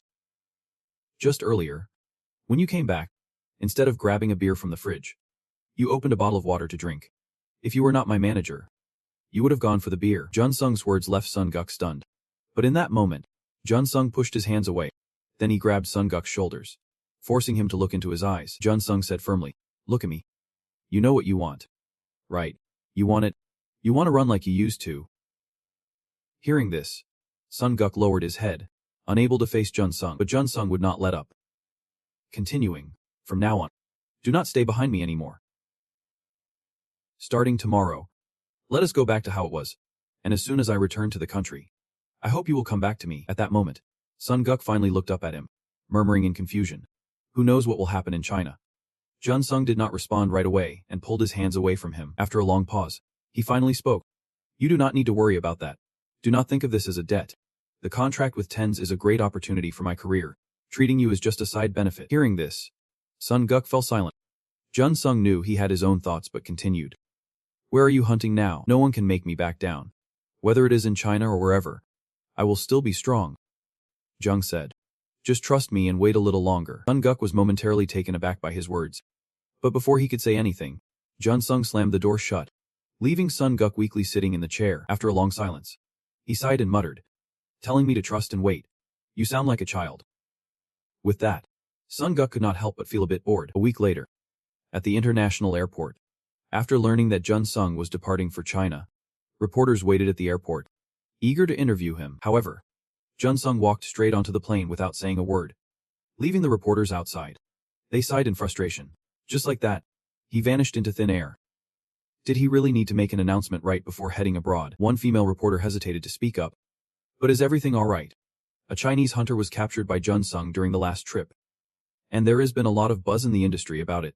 Another person nodded, saying there has been intense debate in China. Their talents are being challenged by the new hunters from Korea. The female reporter looked puzzled and asked, then what is the reason for Jun-sung to go to China before this blows over? Meanwhile, on the plane, Jun-sung settled into his seat. He pulled out his phone to check, then sighed in frustration. It had been a week without hearing from Sun-guk. What a mess. Just as he thought that Sun-guk was calling him, he quickly answered, and Sun-guk's smiling face appeared on the screen. Not too late. You on the plane? Jun-sung was at a loss for words. Knowing exactly what Sun-guk was thinking, Sun-guk laughed and said, why are not you talking? Feeling shy. At this point, Jun-sung regained his composure, shaking his head as he replied, the one who disappeared seems to be doing well. Hearing this, Sun-guk could not help but chuckle. Haha. What is that supposed to mean? As you can see, I have started working out again, making good progress. I could bounce back to my old self in no time. Then, he went on about his training routine. After a while, Sun-guk finally stopped, pondering for a moment before continuing. Alright, so according to you, China seems a bit different. What you learned is popping up in someone's mind. With that, Sun-guk raised his fist to the screen, speaking in a serious tone. So those guys better watch out. His words surprised Jun-sung, but he quickly smiled. A few minutes later, Jun-sung's flight to China officially took off. A few hours later, in the glitziest city in China, Shanghai, Jun-sung stepped off the plane and made his way to the hotel to rest. After that, he headed straight to the VIP suite on the top floor. Jun-sung took a look around, feeling awestruck. It was so grand and luxurious. It was almost unbelievable. Just then, the door swung open, and a stylish office staff member walked in with a neutral tone. She said, hello. Jun-sung. Is your stay comfortable? Jun-sung politely nodded. Yep. Is great. Receiving his answer, the staff member continued. I am Seoku from TENS. I will be responsible for guiding and managing your schedule. So please let me know if you need anything. Jun-sung was taken aback. This girl looked younger than he expected. Still, he felt he should not judge. He nodded and said, thank you. I have a few questions. Seoku replied casually. You do not need to be formal with me. As you can see, I am just an assistant here because of you. Jun-sung. Jun-sung felt a bit awkward with her attitude, but he still voiced his request. I want to meet Jin-ku-baek. I have not seen him since arriving in China. You have not finished speaking. And Seoku suddenly cuts in coldly. What did you say? His name is Jin-ku-baek. Jun-sung looks a bit confused and asks back. Is there a problem? Your attitude is making Seoka furious. She raises her voice to question. Is the principal your buddy? Calling that person casually. That is completely disrespectful. Jun-sung is taken aback by this. That old man is the principal. I can't believe it. Putting that aside, you need to correct Seoka's words. Jin-ku-baek and I are in a business relationship, so I can call him however I want. This only makes Seoka even angrier. She snaps back. What a loser. Seeing her 10% hostile attitude, Jun-sung is a bit taken aback. So that old man must be some kind of untouchable deity. Plus, this is the behavior of a subordinate. Thinking of this, Jun-sung can't help but smile. It seems that way. He then coldly says, fine. If you want to throw down, go ahead. Your sudden change in tone throws Seoka off a bit. Jun-sung does not care, still speaking coldly. But remember this, no matter what your opponent does, the only one who will bear the consequences is you. As soon as he finishes speaking, he unleashes his energy. Seeing his intimidating presence, Seoka's face pales, and she quickly steps back 2 paces. Jun-sung warns her coldly, since he used energy, that means we are about to fight. The only reason I am being nice is that you are sent by TENS, and you have to save face for your business partner. If I lay a finger on you here, Jun-sung's position will become complicated. Of course, Seoka Yu's position will be even worse, since she is causing trouble for the principal's guest. Jun-sung approaches Seoka until he is almost face to face with her. His low voice echoes again. Hear me clearly. If you pull any more stunts like that, I will consider you a rogue, not someone from TENS. Got it. Seoku is frightened by Jun-sung's words and quickly nods like she is chopping wood. Okay. Hearing this, Jun-sung huffs in dissatisfaction, saying, are you just going to agree without listening to me? You want to stage a rebellion? You better watch your attitude. If it continues like this, you will have no choice but to call Kwai-baek and tell him his secretary is worthless. The more Seoku hears, the more terrified she becomes, and Jun adds, that is not happening. Jun-sung remains unfazed, sternly saying, Strike 2. Seoko's face grows more and more troubled. After hesitating for a long time, she finally lowers her head and respectfully says, I understand. Please forgive my rudeness. I am truly sorry. Seeing this scene, Jun-sung finally nods in satisfaction. Alright. He recognizes that Seokai was a bit hot-headed. If this were in Korea, he would not handle it like this. But here in China, The culture and tendencies are different. Jun Sung also feels that when fighting Jun Jope, the temperament of Chinese people is quite rough, like a wild horse. Perhaps because they learned martial arts before the monsters appeared. Their temper is so strong. This also reflects the relationships and conflicts among hunters. It is a part of their culture. If you underestimate it, you will end up in trouble. If you think like in Korea, you will get swept away. Thinking this, Jun Sung slowly opens his mouth. Say whatever you want. Sioku nodded slightly, quickly pulling out her phone to report. I will talk about the schedule, and the days we need to go on a field trip to adapt to the site. But when we go is still up in the air. Just then, Jun Sung did not hesitate and spoke up, leaving Sioku stunned, frozen in place. Jun Sung, with tears in his eyes, looked at her and said, guide me to a water source that will open as soon as possible. Moments later, in a barren area where a water source appeared, Sioku led Jun Sung to this spot, but outside, there was a crowd arguing loudly, just like a marketplace. They even brandished weapons, ready to attack. The tension in the air was palpable. Jun Sung muttered, feeling a bit lost. Is this really a combat zone? It looks like a battlefield. Sioku, unfazed, nodded and pointed into the distance. So over there is the reception desk. Following her finger, Jun Sung saw 2 soldiers standing guard outside. Inside, there was a board clearly for registering names for entry. Behind it, 2 staff members were managing this, looking extremely professional. Not far from there, a group of people was squaring off against each other. Upon a closer look, he noticed they were divided into 2 groups. One wearing gray armor. The other group was decked out in red. Clearly 2 opposing factions. Jun Sung observed from a distance, unable to stifle a resigned sigh. Even if he changed into combat gear, it would still be this tense atmosphere. Plus, were not they supposed to have a briefing at Saita? The leader should already be addressing this. If the briefing proceeded, the competition would just concentrate at the high-level water source. So they gathered those on the same level to discuss who would enter first. Hearing this, Jun Sung nodded in understanding. I see. Meanwhile, the 2 factions continued their heated debate. Weapons had been drawn, neither side willing to back down. Seeing this, Jun Sung sighed. What a mess. The leader beside him was still trying to explain. It is all about the weak following the strong and the hierarchy, since the Chinese faction is quite powerful. Even so, she felt a bit anxious, not knowing if the people in front of them were part of the Dragon Club or the Long Gang. If they were, things could get rough. Facing 2 major forces in the upper echelons of Shanghai, the briefing would be tough. But at that moment, Jun Sung suddenly exclaimed excitedly, I got it. First, we decide the order based on registration. Right. The leader was taken aback but nodded. That is correct. However, before she could finish her sentence, Jun Sung had already moved his feet. Seeing this, the leader was left speechless. Jun Sung did not care. Striding through the entrance between the arguing groups, at this point, the leader finally reacted and hurried after him to stop him. Wait. Unfortunately, Jun Sung did not hear her at all. He confidently marched inside. But after a short distance, he was blocked by a tall guy. The man started rambling in Chinese, but Jun Sung did not understand a word. At that moment, the leader rushed over to explain to the guy. Jun Sung leaned in close to her ear, whispering, given this vibe, a little scuffle while we are at it should not be a big deal. Right. The smug guy jerked back in surprise. And yeah, he got that right. Receiving his answer, Jun Sung quickly apologized, then wrapped his arms around the smug guy's waist.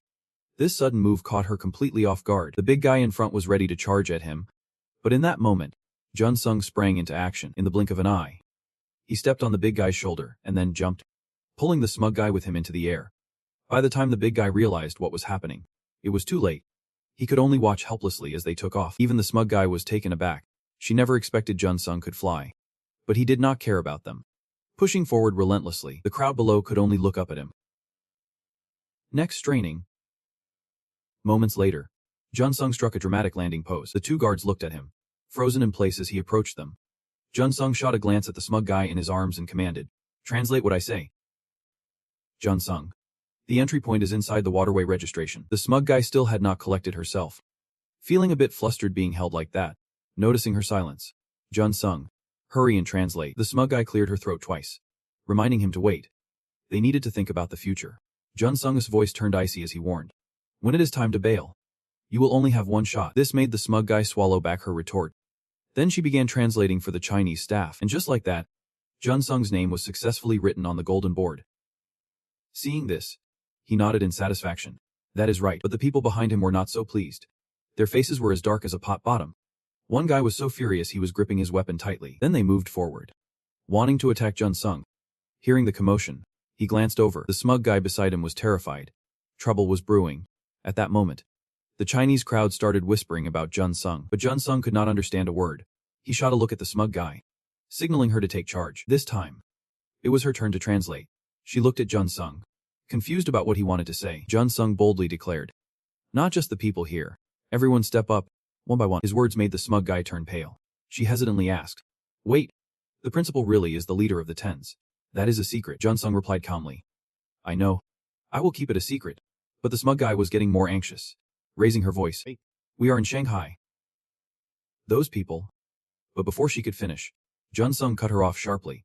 "This is not Ten's territory." "Right, I have learned a bit. These guys are from the Long Society and the Dragon Gang." "Right."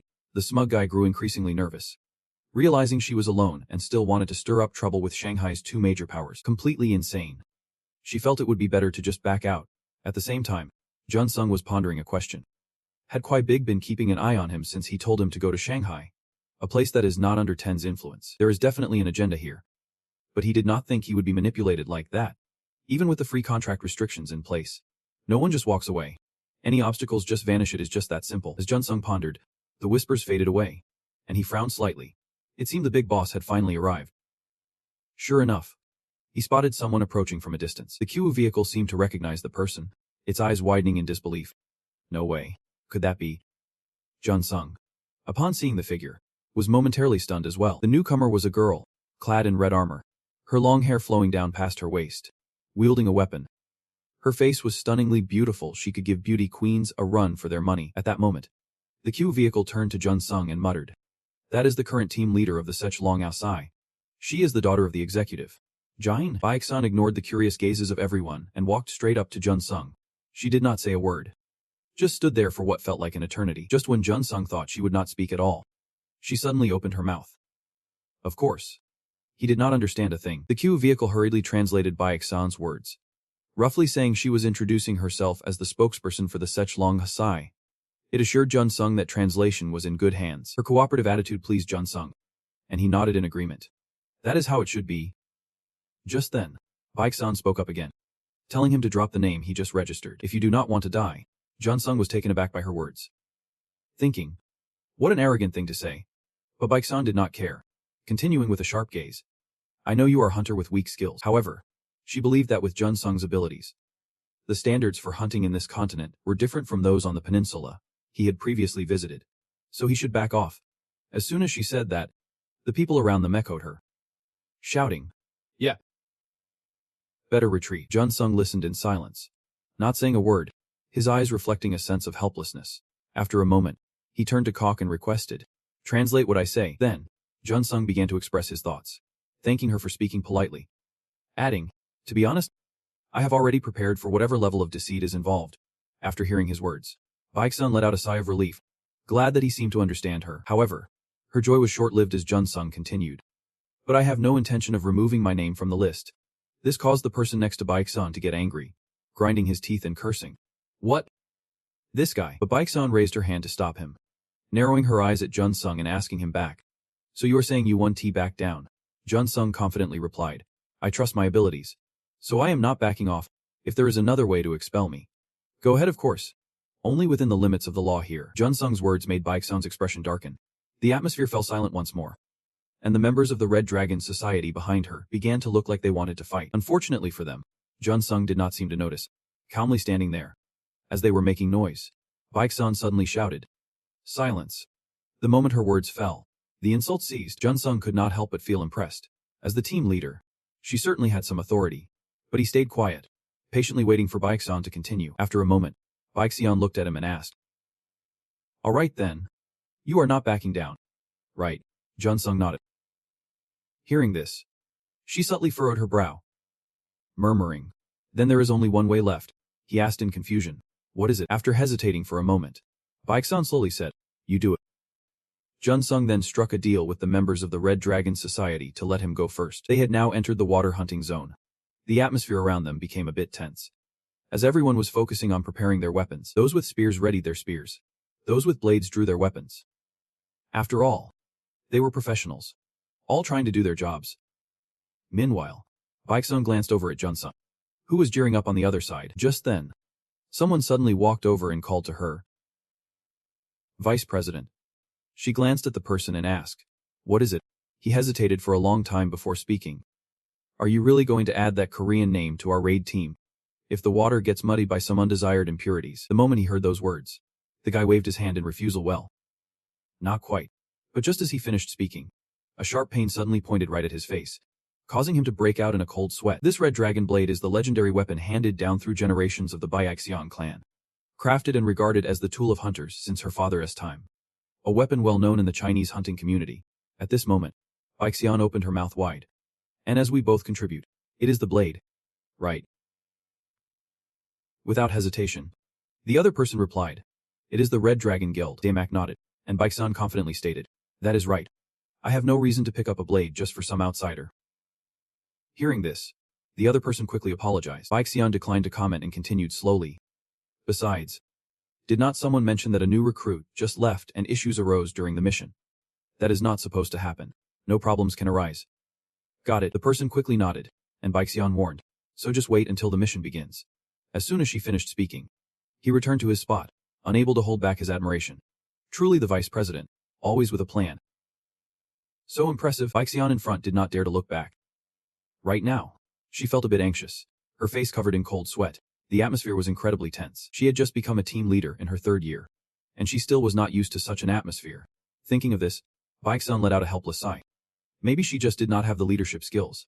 Just putting on an act. It is not that Baixian hates hunting. She loves going on hunts or quietly training alone. But those judgmental eyes always following her made Baixian feel really annoyed. However, Junsung was a bit different. If he got into danger, she would not be able to help at all, even knowing that. What is with the nonchalant attitude, his cautious expression when he first joined the raid team? That proud demeanor earlier felt like a lie. Over here, Junsung was gearing up, seemingly sensing Baixian's gaze on him. Then he looked at her with teary eyes and even smiled warmly. Baixian was a bit taken aback. What did that smile mean? This guy felt different. Somehow he was not what she had imagined. Just then, a scream rang out, jolting Baixian awake. "Vice President. The water gate is opening. The beasts are about to appear." Sure enough, from the water gate, a pair of bright blue eyes emerged. Baixian seemed to recognize it. Her face twisted in discomfort as she muttered, "That is a Chai Hui." Its shape resembled a buffalo, but its body was covered in sharp spikes. A 4-star monster. At this moment, it was baring its fangs and claws at everyone. But it was not just one.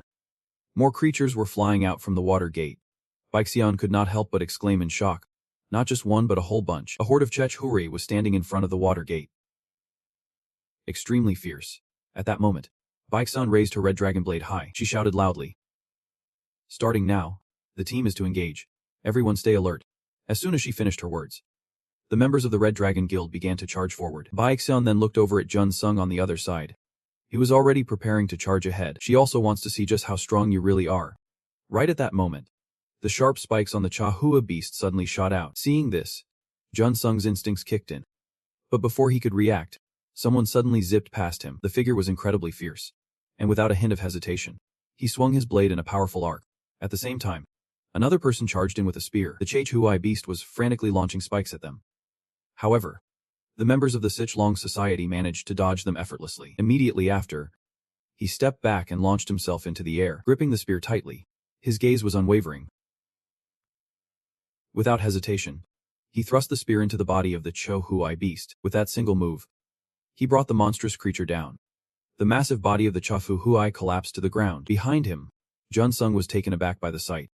He had just witnessed a 4-star monster fall to a single strike. Seeing his expression, the Sichlong Society member could not help but feel smug. Not impressed yet, you know. Koreans can pull this off. Right. This is the martial prowess of the mainland. And what you saw earlier is on a whole different level. It is not just here. The Sichlong Society members on the other side were also taking down Chahua beasts. Their movements were incredibly fluid, perfectly coordinated, causing the monsters to suffer continuous injuries. Before long, the ground was littered with the corpses of the beasts. Junsung, who had not lifted a finger till now, watched the scene in astonishment. Clearly, they were moving independently with no connection. Yet they hunted so quickly. Moreover, the person he was most focused on was over there. Baixian was facing off against a Chahua beast alone. The creature glared at the woman approaching it, its eyes filled with malice. But Baixian was unfazed. She kept her eyes closed, concentrating to channel her energy. She steadily advanced toward the monster. After a while, Bai Zian opened her eyes, and the great blade in her hand began to shimmer. Without a moment's hesitation, she swung hard. Before the beast could even react, it was split in two. Fresh blood sprayed everywhere, splattering onto Bai Zian. Seeing this, the members of the Sechlong Society erupted in cheers, praising their vice captain Akang. Incredible. Jun Sung quietly observed Bai Zian from the back. Her skills were truly remarkable.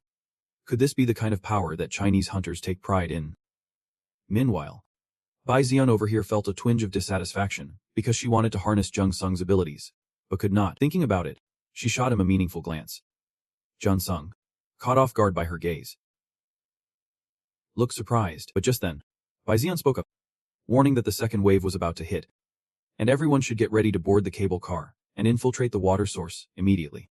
As soon as she finished, everyone rushed toward the cable car, hoping that when they breached the water source, Jun Sung would reveal his true power. Jun Sung had no idea what she was thinking. He was simply stunned, staring at the gondola in front of him. He had to ride this thing. Seeing his shocked expression, one of the guys inside smirked arrogantly and casually remarked, "Told you it was easy." Right after that, he maliciously pressed the door close button. Jun Sung stood there, eyes glued to the door as it shut, and the cable began to move, lifting it high. He looked up at the gondola creeping upwards like a tortoise. Utterly speechless, up above, someone spotted him still standing there and shouted, "Wait, is not that Korean guy getting on the gondola?" The guy who had just taunted him grinned. "What? Scared to ride? Look who is chicken." Saying that, he looked down and shouted, "Wait, Korean dude, you can hang out down there if you want. Just watch from a safe distance." Bai Zian did not stop her subordinates, but she was puzzled as to why Jun Sung was not getting on the gondola. At this point, there was no way he was still scared. Right. Finally, Jun Sung spoke up. "You guys are more pumped than I expected. Either way, let me give it a shot." As soon as he finished speaking, he took a step back to gather momentum. Bai Zian gasped at his move. He kicked off a cable and jumped high into the air. The members of the Shiklong Association inside the gondola were all staring wide-eyed. Jun Sung, however, did not care. He sprinted straight towards the water outlet in the blink of an eye. He was right in front of the water outlet. Before heading in, Jun Sung waved goodbye to the onlookers, teasing them.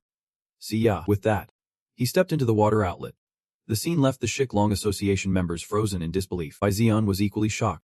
He truly was not an ordinary person. After a moment of stunned silence, someone finally exclaimed, "No way. He jumped all the way up there. That is insane." Bai Zian shot a glance at the person who just spoke. The team's morale was shaky. She began, "Did everyone forget who we are?" As her words sank in, the others nodded along, but one person hesitated. "But what about our strength and skills?"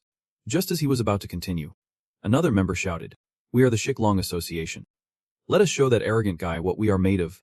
As soon as he said that, everyone rallied behind him. Bai Zian nodded in satisfaction, relieved they were back on track.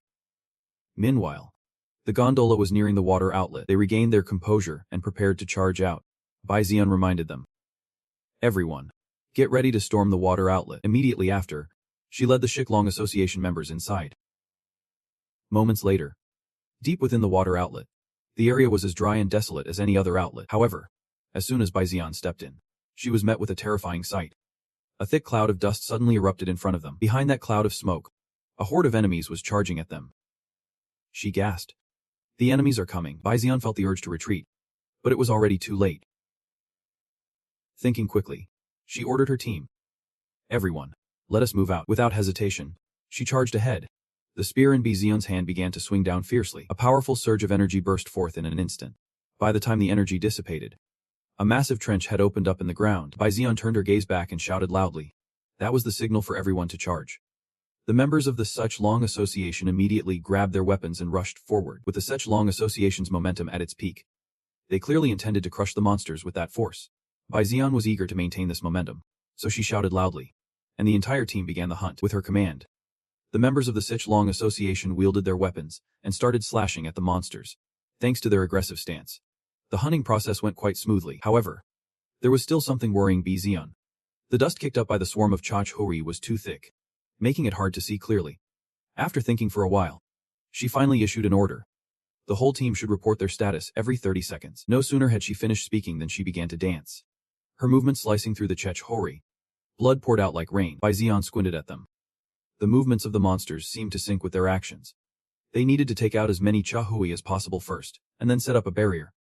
While she was pondering this, The members of the Sich-Long Association started reporting their status to her. So far, nothing unusual had happened. Bazian nodded in satisfaction. These were indeed the seasoned hunters of the Sich-Long Association. As long as they took down these Cheturi, they could protect themselves well. With that thought, she grabbed her weapon and charged forward to set up a barrier at the paths where the Chechahui would pass to collect the corpses of those they had killed. Chechahui are valuable beasts. If they hunted this much, it would definitely be a big haul. Just then, Baizian's eyes caught something. Instantly, she quickly raised her weapon to defend herself. Baizian, recognizing the Galakja bullet, she squinted ahead and shouted, "Who is there?" Behind that hazy smoke, a figure was emerging. It was none other than Jun Sung. Seeing him, Baizian gasped in surprise. He was the Korean hunter, the one who had just shot. Jun Sung remained silent, not uttering a word in response. But suddenly, he fired at Baizian. Although it was an unexpected move, Baizian managed to dodge it. She glared at Jun Sung, questioning, "What is the deal? Attacking other hunters in the middle of a battle? Are you trying to cause chaos on purpose?" She knew Jun Sung was a foreigner who had signed as a freelancer, even as an assassin. It was not that strange. With that thought, Baizian huffed and said, "All right, you are targeting me and the Sich-Long Association. If so, be prepared to pay for that." However, Jun Sung on the opposite side did not make any move. He just remained silent. Baizian squinted at him, waiting for his next action. At the same time, Jun Sung was also staring intently at her. After a moment, he suddenly made a huff. Immediately, he began firing energy bullets at Baizian. Baizian dodged the bullets from the side. But it was not long before she noticed something surprising. The bullets Jun Sung fired did not hit her. Instead, they embedded themselves into the ground. Baizian raised an eyebrow, pondering the situation, her hand instinctively tightening around her weapon. Soon after, she began to counter Jun Sung's energy bullets. To her, they seemed trivial.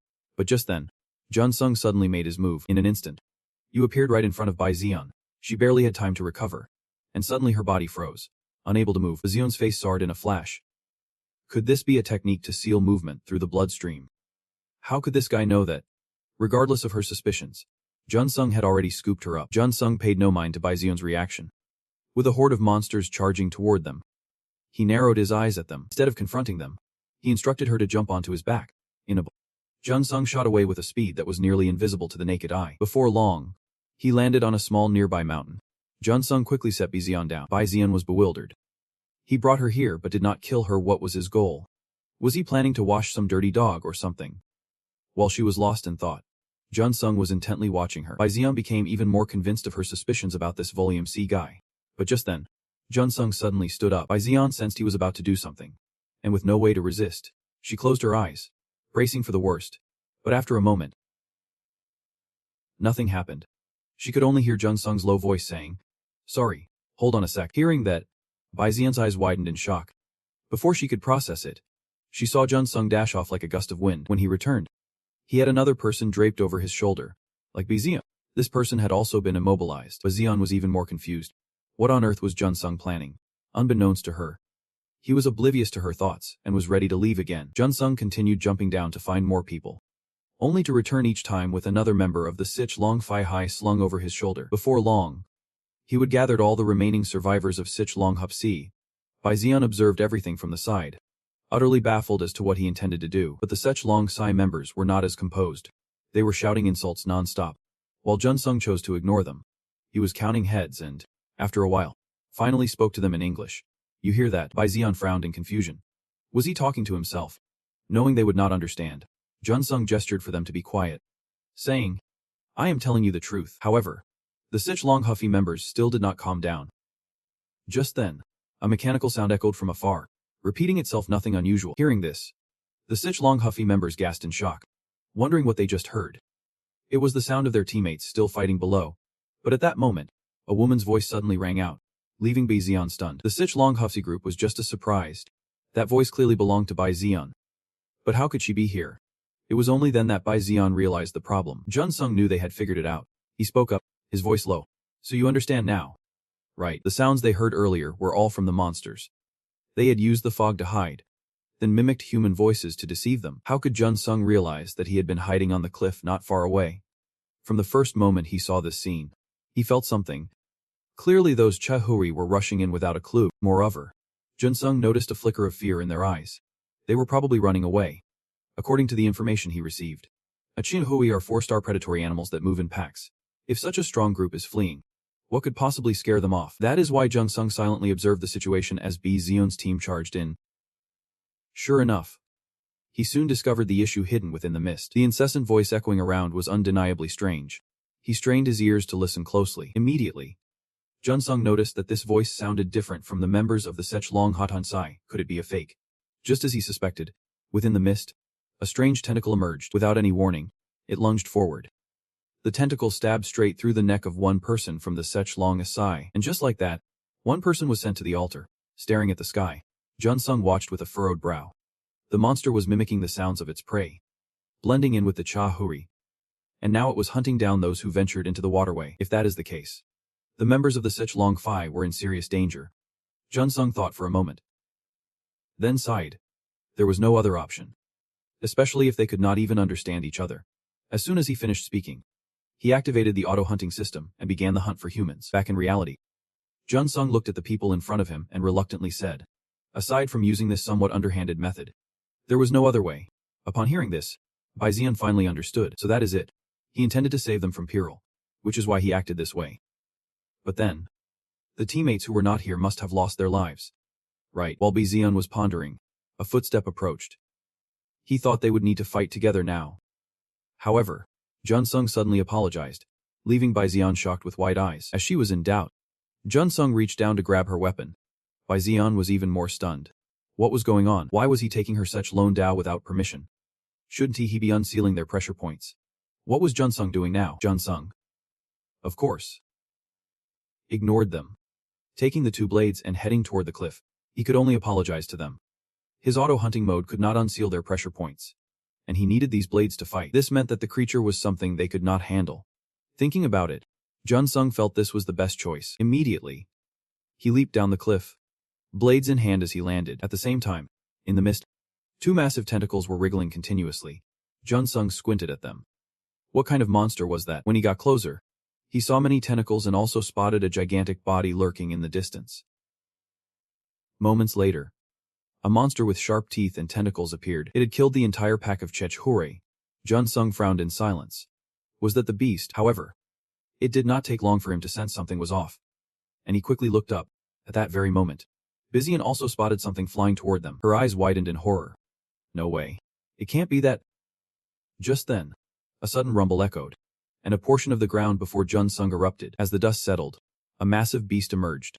On the cliff, Bizian could no longer hold back and took off in a panic. She made a desperate dash toward the cliff. Moments later, shock washed over Bishan's face. She definitely was not mistaken. That creature was one of the four horrors. At the same time, Jun Sung was also observing the beast. Bizian never expected to encounter a gunki here. This was the biggest failure recorded in history. The four horrors of the continent. And one of them was a gunki. Thinking this, Bizian felt a surge of frustration, clenching her fists in regret. It was her fault. She should have ordered a retreat upon seeing the monsters. She had messed up, and now they were all doomed. Just then, Jun Sung suddenly spoke up. So this is the mastermind behind this group. This guy is pretty big. He might even take out the smaller ones too. With that, he pointed his sword toward it and said, all right then, let us go hunting. Until now, there has not been an accurate record. When the beast appears, they all scramble to avoid it, but the outcome is always a disaster. When they fail to take down the beast, the only result is piles of corpses in the city. It is known as the Four Horrors, or the most terrifying of them all, the gun. And at this moment, Jun Sung was facing it alone. Bizian, from above, watched his fearless actions with wide eyes. With a monster that powerful, why is not he running away? Jun Sung continued to grip his sword tightly, his step steady, absorbing the power of the Kim Dan with incredible might. The effect of the Kim Dan did not just transform his bloodline. Because of that transformation, he could not quite embrace the goddess's blessing, which was a bit of a letdown.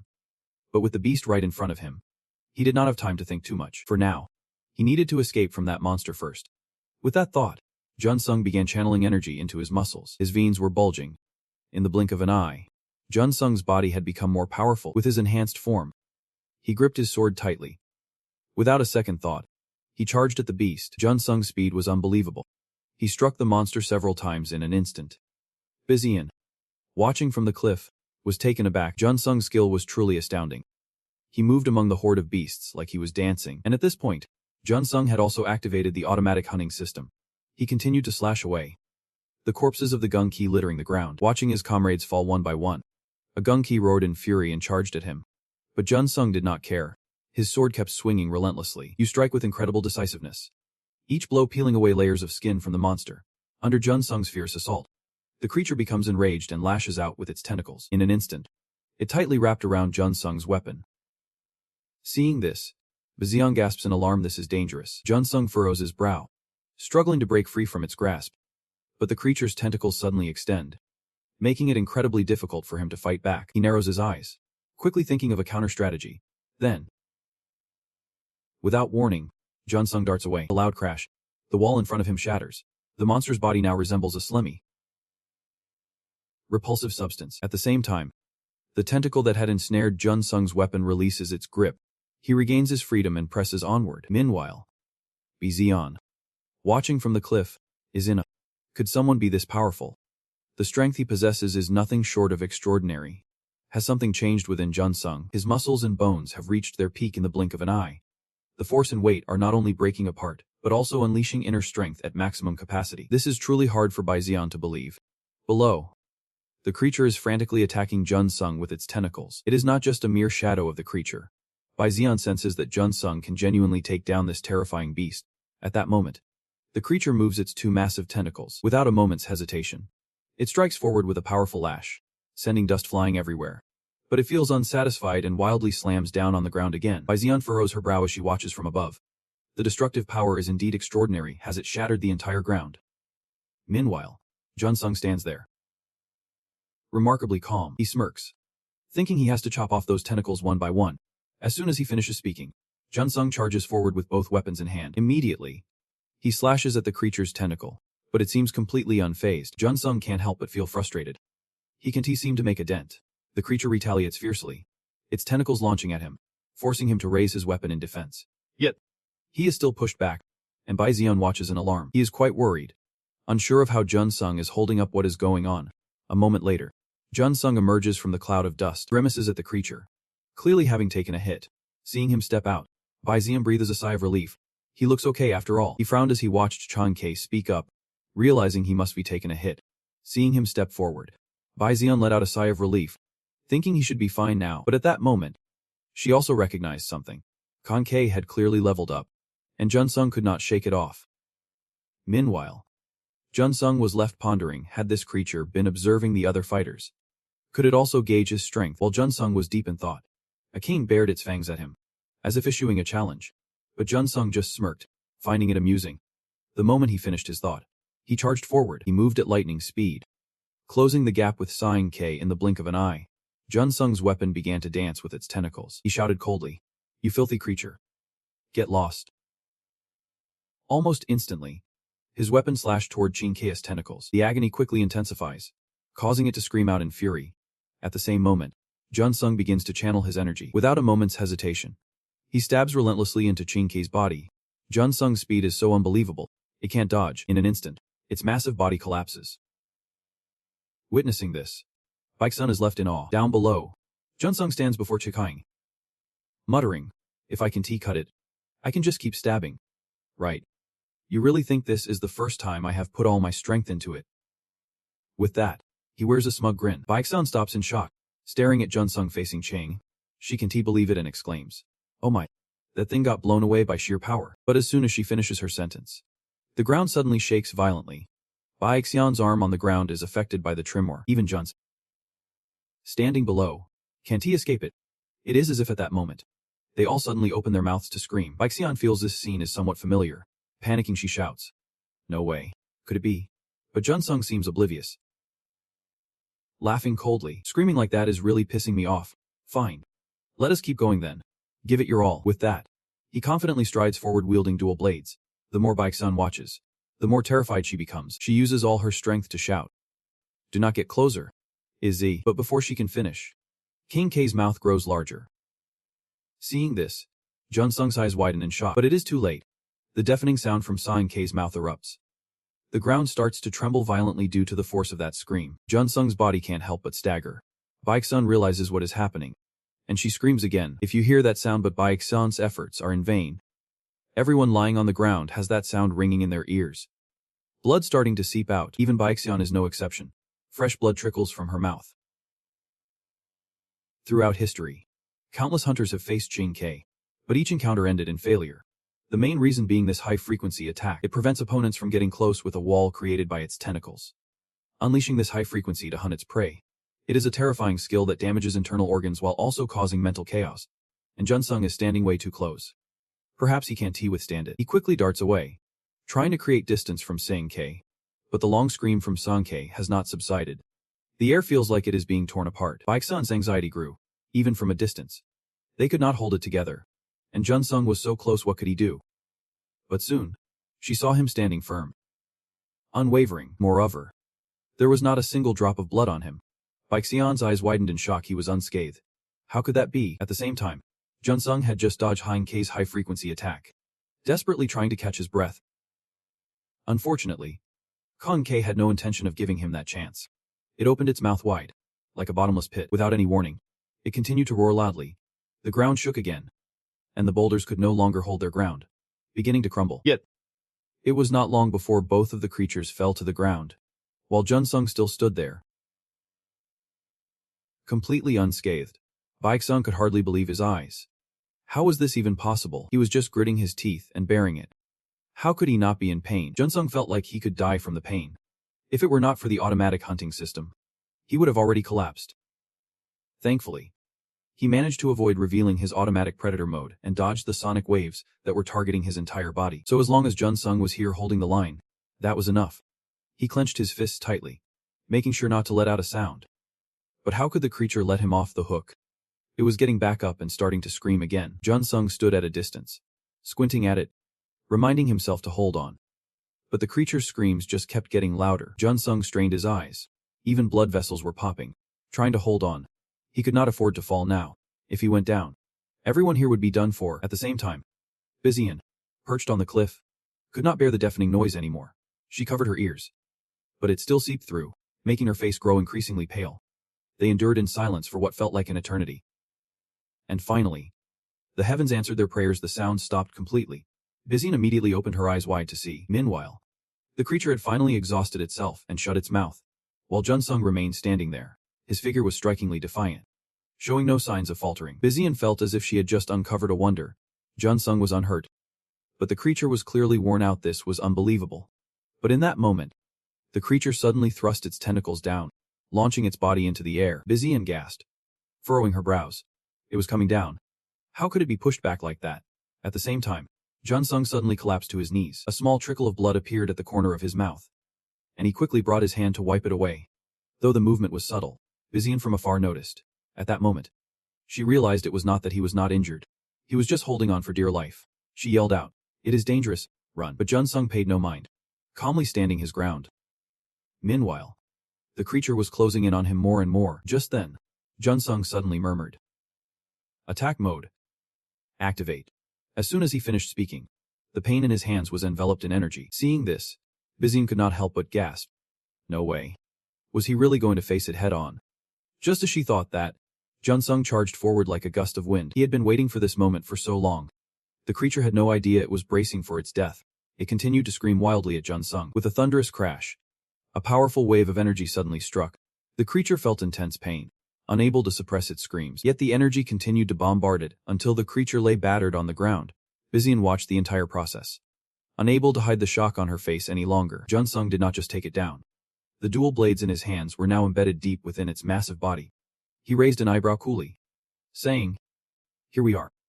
I have been waiting for the moment you would get so angry that you would charge at me like this." Just as he pulled his blades out, Junsung swung down again, but the tentacles kept writhing, making him itch with irritation. Seeing this, Junsung nodded in satisfaction. Clearly, those blades were not enough to slice through its tough exterior, but I wonder, can it still hold up inside? The parasite within me will spread throughout its body. Let us see how long it can endure. Shall we? An instant. The energy bullets he had buried underground suddenly erupted. A barrage of energy blasts rained down, causing it to scream in agony. Bizian, perched on the cliff, watched in wide-eyed disbelief at this unbelievable scene. Junsung was intently observing the results of his handiwork. Just how long can this creature hold out? Meanwhile, outside, The group facing off against the SSS-Rank had been waiting for a while without any action. One person, growing impatient, finally spoke up. "We're SSS-Rank. They are late." Another nodded in agreement. "Yeah. Maybe something went wrong. The Chehui are rushing into the water now." Sure enough, there were plenty of Chehui corpses scattered around them. Someone else whispered, "If it is this bad, we are in trouble. It seems to be escalating." The leader agreed, nodding. "Yeah.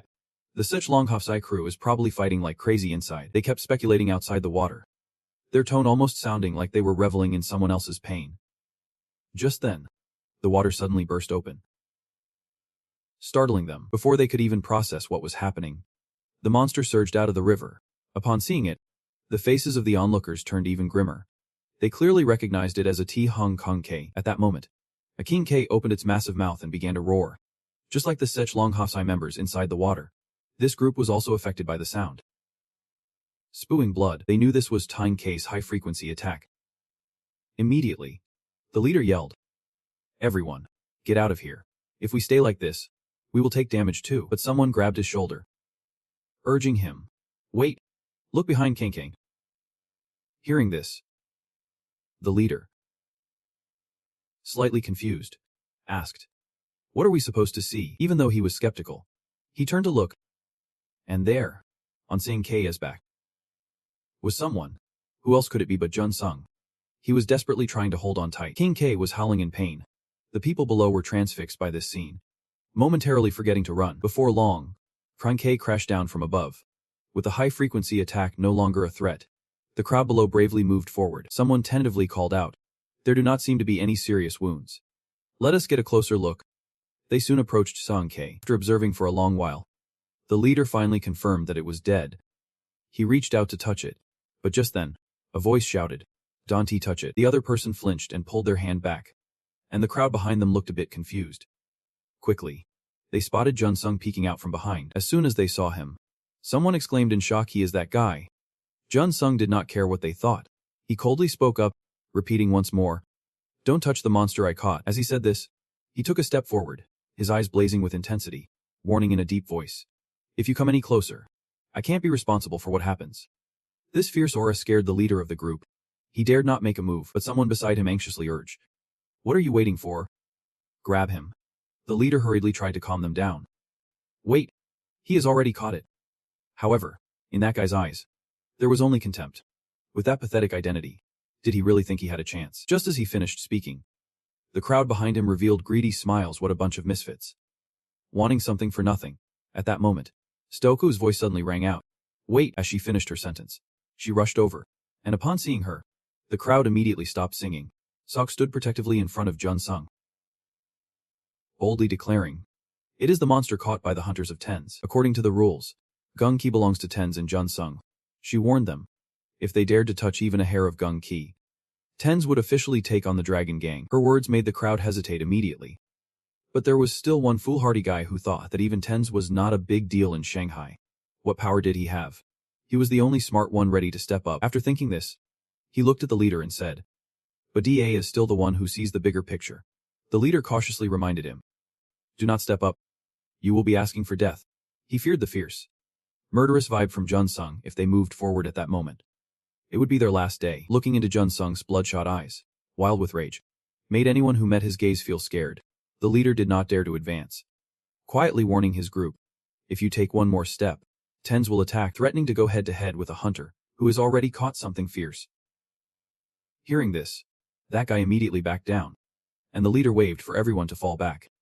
The rest of the group felt this was a good opportunity, but some feared Jun Sung would retaliate and did not dare to move forward. At the same time, the leader of the Dragon Gang's strike team was watching Jun Sung, feeling deeply impressed.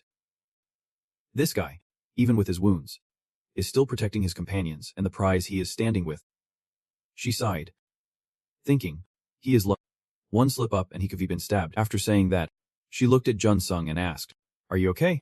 Jun Sung did not respond, just stood there with a blank expression. But just 3 seconds later, his body collapsed onto the side of Kyu, startling her quite a bit. Kyu quickly shook Jun Sung. "Wait, are you okay? Wake up." At that moment, someone emerged from the cracks. It is the group from the Crimson Dragon Society. Baixian was leading them, but she did not seem too satisfied. Her fist clenched tightly. Jun Sung's first foray had quelled the rising storm. The fact that he had secured Gung Ki, one of the most formidable prizes in this initial venture, left a lasting impression on many and created a massive uproar across the continent. The arrogant guy has no clue that the person he is trying to save is causing such a huge storm. All he knows is that he is about to pass out. Of course, Jun Sung has no idea about that either. Right after the hunt, Jun Sung was taken to the hospital due to severe injuries. He is sleeping deeply, showing no signs of waking up anytime soon. Jun Sung is lying in the recovery room. At that moment, a figure steps out, a man named Seo Ho-jun, a first-generation professor at Hawaii University and the head of the TENS Medical Support Research Department. Ki-yu has been waiting by the door, and upon seeing him, she calls out, "Uncle." Hawaii Hun turns to her and teases, "Wait. My niece, it's been ages." Kim-yu, unfazed, quietly asks, "Huh?" Hawaii Hun replies calmly, "Not as bad as you think. Actually, it is surprising how he managed to end up like this." Hearing this, Ki-yin looks puzzled and frowns, asking, "What do you mean?"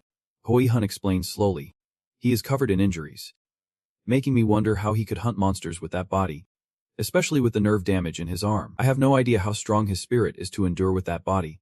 Ki-yun gasps at this, glancing into the room, and after a moment, she mutters, "He is a monster." However, Hawaii Hun shakes his head in disagreement. "He's a hero." Upon hearing that word, the king can't help but scoff. "A hero? Really?" Hawaii Hun chuckles softly and confidently says, "Still, he single-handedly took down one of the 4 beasts." Ki-yu is not convinced, shaking her head. "That is not out of the question. If the principal were here, he could be taken down one of the 10 regions." But as she says this, she suddenly hesitates, as if realizing something. Hawaii Hun knows what she is thinking and smiles as he responds, "That is right. Taking down one from the 10 regions is enough." Compared to the 10 regions, if they knew the truth, the hunters in China would surely be shocked. When Jun Sung infiltrated Shanghai, the Gaibai clan said this to everyone. Someone questioned why the Gaibai would allow a foreigner to invade. He simply laughed and said, "Because I dropped a bomb on Shanghai." Hearing this, Jun Sung was astonished, confusion filling his eyes. Hawaii Hun slowly explains, "That guy Jun Sung. They call him that in Korea too. He is a symbol of generational change. Many young hunters have been inspired by him." Ki hears this and furrows her brow in thought. The strong will use their abilities and test those abilities alone. A mindset worth admiring on the continent. Seeing her unwilling expression, Hawaii Hun lets out a helpless sigh and advises, "At this point, you should think carefully. Don't you realize why the principal chose you to be Jun Sung's secretary?" Kimi stops in her tracks. Falling silent, Hawaii Hun notices her quietness and continues, "Even though you lost in the inheritance battle, it could sometimes come down to your heart condition." It is just that I had not finished speaking, but Kiwoo cut in sharply and said, "Uncle, do not say any more." She warned that if he brought it up, she would not have anything left to say. Seeing Kiwoo's expression, Hawaii Hun felt a pang of regret and said, "I did." But your uncle Kiwoo did not want to hear it and turned away, saying, "All right, I am done with work talk. I will head out first." With no other choice, Hawaii Hun could only bid her farewell. "Okay, see you next time." Watching Kiwoo walk away, he could only let out a sigh of helplessness. The turmoil in her veins, that special ability she possessed, had driven Ki-woo's partner to the brink of madness that was her unique talent. Ki-woo could have used her physical prowess to become an heir, but she refused and trained herself in a grueling way, participating like any other reserve and ultimately failing. And then, the directive came down for Ki-woo to assist a foreigner. At this point, Ki-woo could not understand why the higher-ups would issue such an order, but even if they did, she would not follow it. The more she thought about it, the more her face contorted in frustration, and she slammed her fist into the wall. Ki-woo considered herself a soldier, not some girl who de-traded her body for fame and luxury. Suddenly, she thought of Jun Sung, the talent and charisma he possessed. It truly made her green with envy. 2 weeks later, at the hospital where Jun Sung was recovering, he was currently sitting in the recovery room. He sat there nonchalantly, his expression somewhat difficult to read. Ki-woo was also in the room, intently watching him as he finally spoke. "You have been struggling to recover. How do you feel?" Jun Sung nodded slightly, replying, "Much better now. I can hear better."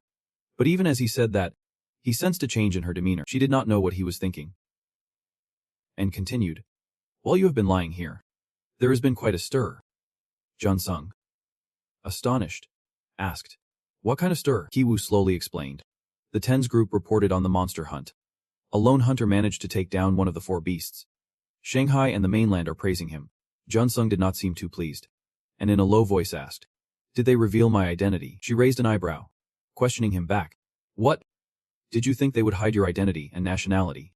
With results and achievements like that, people will definitely gawk at you. That is just how things are on the mainland. Jun-sung nodded, realizing.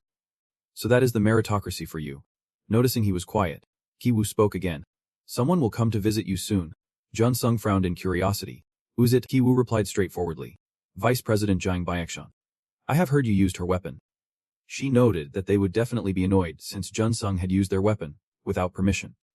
And that could complicate things further. Avoiding the visit is not an option. But refusing to visit a patient would be rude. Ki-woo advised him to deny it if Baeksan brought it up. Jun-sung nodded. Got it. I will be careful. Ki-woo fixed her gaze on him for a moment, then said blandly. I will step out for a bit.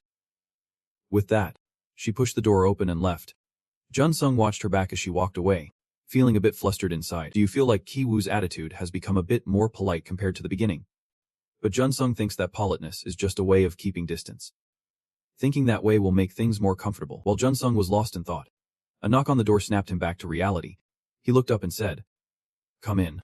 With those words, the person outside immediately pushed the door open and walked in. Upon seeing the visitor, Jun-sung was a bit surprised. It was indeed Baekseon. But her demeanor was noticeably different from 2 weeks ago. Without her armor, Baekseon looked just like a shy girl. Seeing her like this made Jun-sung feel a bit awkward, and he hesitantly invited her in. Then, feeling a bit flustered, he opened a translation app. Language barriers can make conversations tough, but just then, Baekseon suddenly pulled out her phone to join something. To his surprise, she was speaking in Korean, saying she heard he had an earwatch. Jun-sung was taken aback and replied, Your Korean is really good. Baekseon slowly typed out her response on the phone, saying she learned to read and write in just 10 days. Jun-sung was even more shocked upon hearing that. Wait, well, using a translation app in China is considered rude, he thought, finally speaking up. First of all, I want to apologize for borrowing your paint without permission. Baekseon was taken aback. She did not expect him to say that. Jun-sung was curious to see how she would respond. Without hesitation, Baekseon typed something on her phone and held it up for him to see. Actually, I should thank you for saving me. But aside from that, Baekseon had something else she wanted to say. Jun-sung raised an eyebrow at her message. Was there more they needed to discuss? Just as he was wondering, Baekseon revealed what she needed to say. And when he saw the words, he froze in shock. Baekseon actually wanted him to date her, with the condition of getting married. Jun-sung stared at Baekseon, feeling a bit lost for words. He could not understand why she would make such a sudden proposal. What on earth was her motive? At the same time, Baekseon was anxiously awaiting Jun-sung's answer. Her cheeks were flushed. Clearly flustered, she took a deep breath to steady herself, wanting to continue the conversation. But just then, Baekseon's phone suddenly slipped from her grasp. Startled, she widened her eyes, quickly reaching out to catch it. But someone else's hand was already faster than hers. It was Jun-sung who caught the phone. And now they found themselves face to face, with Baekseon's hand still holding onto his. This situation made Baekseon's cheeks turn as red as a tomato. Jun-sung on the other side felt equally awkward, mumbling, Your phone is right here. But before he could finish, a sudden flame ignited between their hands. Jun-sung's eyes widened in shock. Whoa, that is super hot. Baekseon realized she caused the trouble and quickly apologized. As Jun-sung pulled his hand back, he noticed a burn mark appearing on it. Baekseon saw it too, and her heart raced even more. How could this happen? She had not even said thank you, and now she had caused a burn. After hesitating for a long moment, she stood up from her chair, intending to find some water to douse the flames. But the fire in her hands was growing larger, and Baekseon was becoming more panic-stricken, her mind exploding. This intense heat began to spread throughout her body. Jun-sung watched this scene in stunned silence. It seemed he understood what was happening to her, perhaps due to her mental state, as energy called mind power emerged based on the user's emotions. Even though Jun-sung had seen hunters use fire mind power before, he could not believe it was suddenly happening like this. Thinking about it, he felt that if this continued, Baekseon's clothes would be completely burned off. The scorching flames had now begun to engulf her whole being. Recalling a recent moment back at the Red Dragon Society, Baekseon had just returned to face a barrage of blame. She stood before the president's office, lingering for a long time without entering. She felt that her clumsiness had caused immense losses. Even lives were at stake. Seeing Baekseon's injured figure, someone could not help but comfort her. Miss Vice President, please do not be too hard on yourself. Who knew the four beasts would show up there? Another person chimed in. Exactly. A hunter's life and death ultimately hinges on their own strength. It is unfortunate, but those people were just too weak. Hearing this, Baekseon did not feel any less guilty. She sighed and replied, Even so, it is my responsibility. With that, she took a step away. Her two subordinates could only watch helplessly, muttering to themselves, You should not think like that. I did not know the vice chair was so strict. Someone nearby voiced their worries. Yeah. She has been angry for 24 hours straight. I am worried she will end up blaming herself too much. Meanwhile, Baixian was on her way back to her room. Along the way, she kept sighing, lost in self-reproach. The loss was her burden to bear. She needed to make amends. But how could she? As she thought about this, Baixian suddenly remembered Jun Sung. With such powerful abilities, he could rival the big names on the continent. She thought that if he joined the Red Dragon Society, it would be fantastic. Considering this possibility, a satisfied smile crept onto her face. All right. Let us go with that plan. Baixian was determined to get Jun Sung to settle down at her society. If she could pull him in, she could make up for this loss. Baixian felt this was the right decision. Her eyes filled with unwavering resolve. But as she realized she was clenching her fists, she suddenly halted, uncertain of what Baixian was thinking. She sighed for a long moment, muttering to herself, all right, in any case, this is an act for the society. With that, Baixian sprang into action. Since the day she made her decision, she had been learning the language and changing her wardrobe to be more feminine.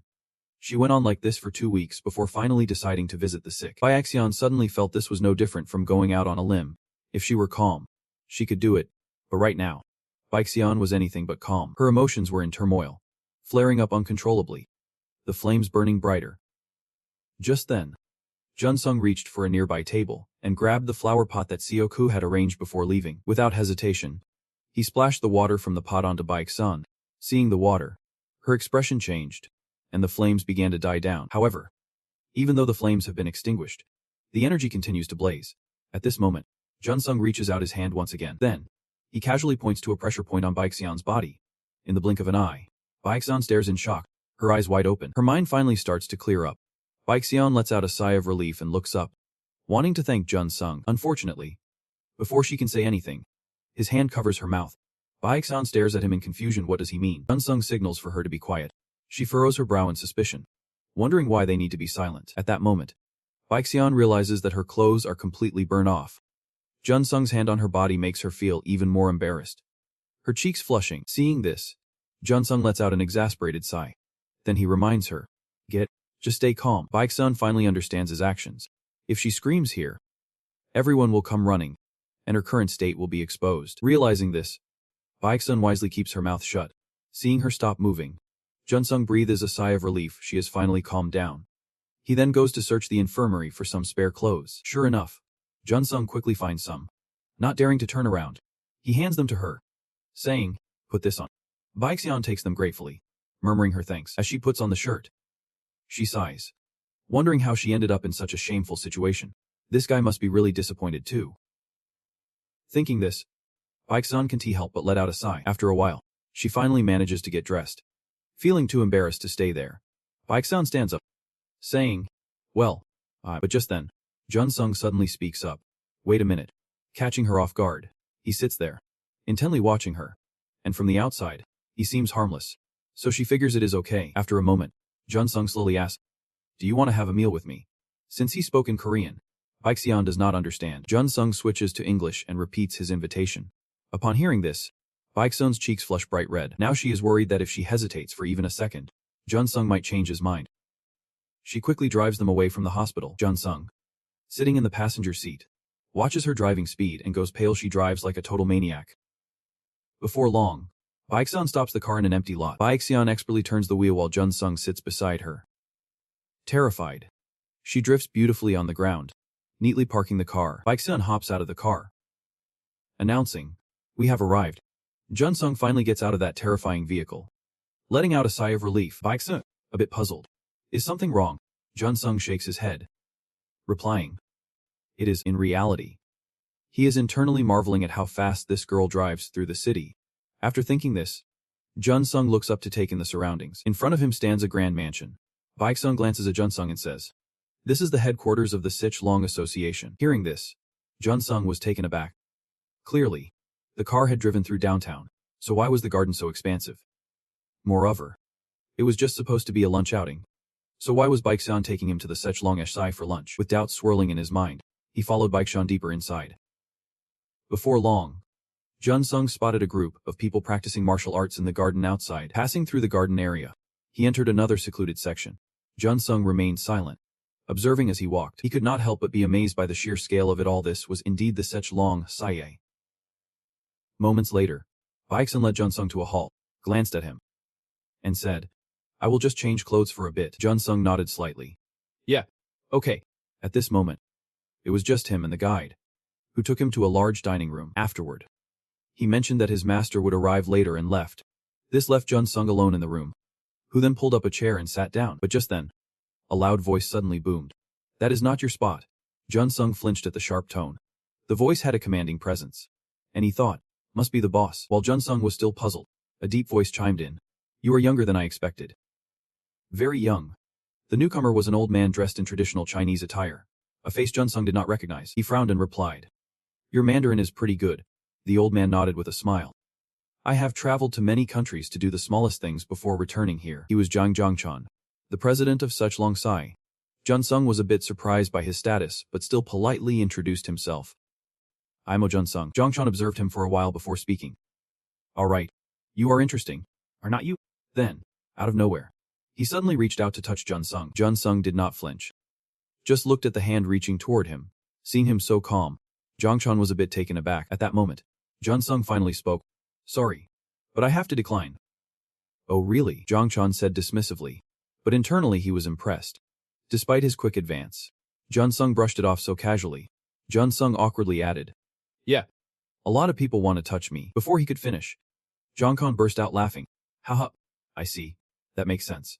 With a body and talent like yours, I bet everyone is surprised." Junsung narrowed his eyes, realizing that while Zhongchan did not seem like a martial artist, he was indeed a true master. As he pondered this, Zhongchan spoke again. "All right then. If you do not like it, you should know how to say you do not like it. But actually, I have something to ask." Hearing this, Junsung felt a bit confused. Zhongchan ignored his reaction and continued. "How do you feel about being here?" Without hesitation, Junsung replied, "It is really amazing. Truly spectacular." Remembering the grandeur of the house and the students here, it all made perfect sense. Thinking about it, Junsung spoke up again. "I would also like to see the headquarters of the highest standard shooting organization on the continent." Zhongchan listened with a blank expression and casually asked, "So what? How do you feel about it?" After a long pause, Junsung finally spoke up. "Let us. I am still not quite sure. The capital of the hunters. The facilities, like hospitals. All of these are really impressive." For Junsung, that is about it. He felt that there were quite a few loose ends. So the only thing he could gain here as a hunter was a work history in a country called China, and nothing more. As soon as he said that, Zhongchan fell into silence. After a long moment, he finally spoke up seriously. "So this is what you wanted to say? It is worse than I expected." "It is just a hollow determination." Junsung shook his head slightly and replied, "I do not have such a strong reaction." Zhongchan scoffed. "But you are not denying it." As soon as he finished speaking, his demeanor shifted dramatically. The tension in the room escalated quickly. Just then, someone else walked in. It was Bizian. Seeing the uncomfortable atmosphere, she could not help but call out, "Dad. The vibe in here is thick." Zhongchan's energy also seemed to calm down. At that moment, he suddenly laughed and said, "Rice cakes with no filling." "You mean rice cakes with no filling?" Junsung looked confused, and Zhongchan smiled and said, "Yeah, I guess that makes sense." Bizian was baffled by this sudden shift. "What do you mean by that?" At that moment, Zhongchan glanced at her and asked, "You are here?" Bizian jumped slightly and quickly replied, "Yep. I have not cleaned up yet." Junsung also looked at her and could not help but comment, "That outfit is really stunning." While he was lost in thought, Zhongchan suggested, "All right then. Let us have a meal with you." Junsung. As soon as he finished speaking, someone brought a lavish spread to the dining table, and the three of them sat down. Zhongchan sat across from Junsung and Bizian, nodding in appreciation. Pretty fitting. Meanwhile, Junsung was puzzled by this setup. He did not understand why they arranged it this way. After thinking for a moment, he cleared his throat and said, "I just suggested a light meal with Ems. Bizian. I still do not quite understand why I am here." Hearing this, Zhongchan explained, "That is my doing. I called my daughter and told her to bring you here." Junsung frowned slightly, questioning, "Why would you do that?" Zhongchan glanced at Bizian and said softly, "My daughter said she wanted to meet you." Upon hearing her name mentioned, Bizian replied quietly, "Sorry, Dad. But before she could finish, Zhongchan cut her off coldly. "No excuses. It is a coincidence that we both had the same idea. I told her to bring you. Jun Sung. Now. Jun Sung called out. Me, kid. Look up at me. Waiting for the next words, Jongchon hesitated for a moment before asking. Can you be my son-in-law? His words dropped the atmosphere in the dining room into silence. Bai Zian looked awkwardly at Jun Sung. Her dad had brought it up so suddenly. And she had not mentioned anything to him yet. At that moment, Jun Sung finally spoke. That is surprising. How can you just throw out something like that? Hearing this, Jongchon scoffed. He had not said anything earlier. But he had a point. Jun Sung froze in shock. Without giving him a moment to process, Jongchon pressed on, asking, Let me ask you this, how do you see me? Jun Sung replied frankly. I do not think you are an ordinary person, with a serious nod. Jongchon replied. Right. I am far from ordinary. Just look at my demeanor and the Sich-Long Association. He questioned whether Jun Sung thought the base of the Sich-Long Association was not pristine enough, implying that someone like him did not belong here. Jun Sung frowned in confusion, asking, What do you mean by that? Jongchon responded blandly, even considering our ages. It is hard to fathom that you treat us this way and even saved us. Suddenly, monsters appear in the world, and such powerful creatures invade Earth, it is quite a tale. Yet, despite that, people on Earth must confront these monsters, especially those who train in martial arts. When monsters emerge, they will use their skills to face and fight back against them, regardless of the challenges ahead. They have to stand up and face them. But even so, if they can take down a monster, they might gain some valuable rewards. When the mafia or private organizations take control, those martial artists will live an entirely different life. A few centuries ago, even during what was known as the Age of Warriors, they probably would not receive such favorable treatment. At this point, Jongchon hesitated for a moment before continuing. Wealth like this? Power like this? It is true that these are not the rewards a warrior like us should receive. Jun Sung, intrigued, asked, Is it because you are a monster hunter? Nodding. Jongchon replied, Exactly. You are getting it right. Our role as monster hunters means we must work to protect humanity from these beasts. From a small dogo, we have suddenly become the largest monster hunting organization in Shanghai. But despite saying that, with such rapid growth, they have lost their essence. Jun Sung furrowed his brow and asked, You mean the essence? Jongchon narrowed his eyes at him and took a moment to answer. The strong will always prevail. Bai Zian seemed to grasp what he was getting at. At that moment, Jongchon spoke again. The essence of a warrior, the ultimate pursuit, is strength. And with that comes respect and envy. He asked if Jun Sung understood what he was saying, given how hard he worked to elevate his own abilities. Jun Sung frowned slightly but remained silent. Jongchon did not mind and continued. Our association has grown powerful, but I must say, there are not any young people with strength like yours. The fact that you nearly collapsed during this recent encounter proves that. And yet, we are the top hunting organization in Shanghai. Does not that sound ridiculous? Upon hearing this, Bai Zian gasped and exclaimed, Wait! That is. But before she could finish, Jongchon coldly interrupted. A failure is a failure. I told you not to sugarcoat it. Bai Zian noticed his attitude and grimaced, lowering her head to respond. Yep. Jongchon then turned to Jun Sung and said, Anyway, because of this, you should become my son-in-law. Jun Sung, caught off guard, rejected. Do I have any reason to do that? Hearing this, Jongchon turned to Bai Zian and spoke. This kid can hold the power of the association. Jun Sung was taken aback and confused. How could that be, with Jiang Bizian's abilities? I would think she is someone formidable. Formidable. Jongchon scoffed. You are kidding. Right. Getting beaten by you in one move counts as strength. He just mentioned it earlier. The strong survive, that is the essence of the strong.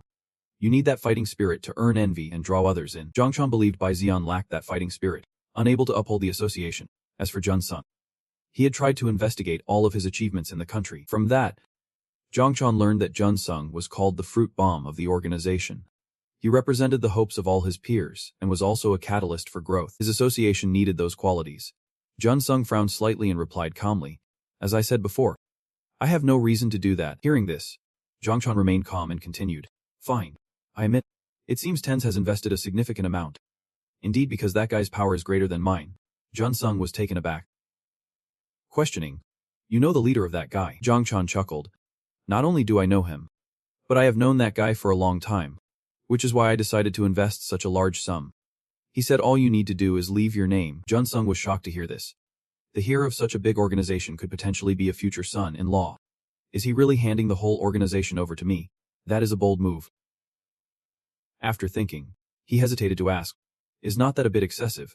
Jongchon shook his head calmly. What are you talking about? I have made up my mind. I will leave the association to someone with half of our bloodline.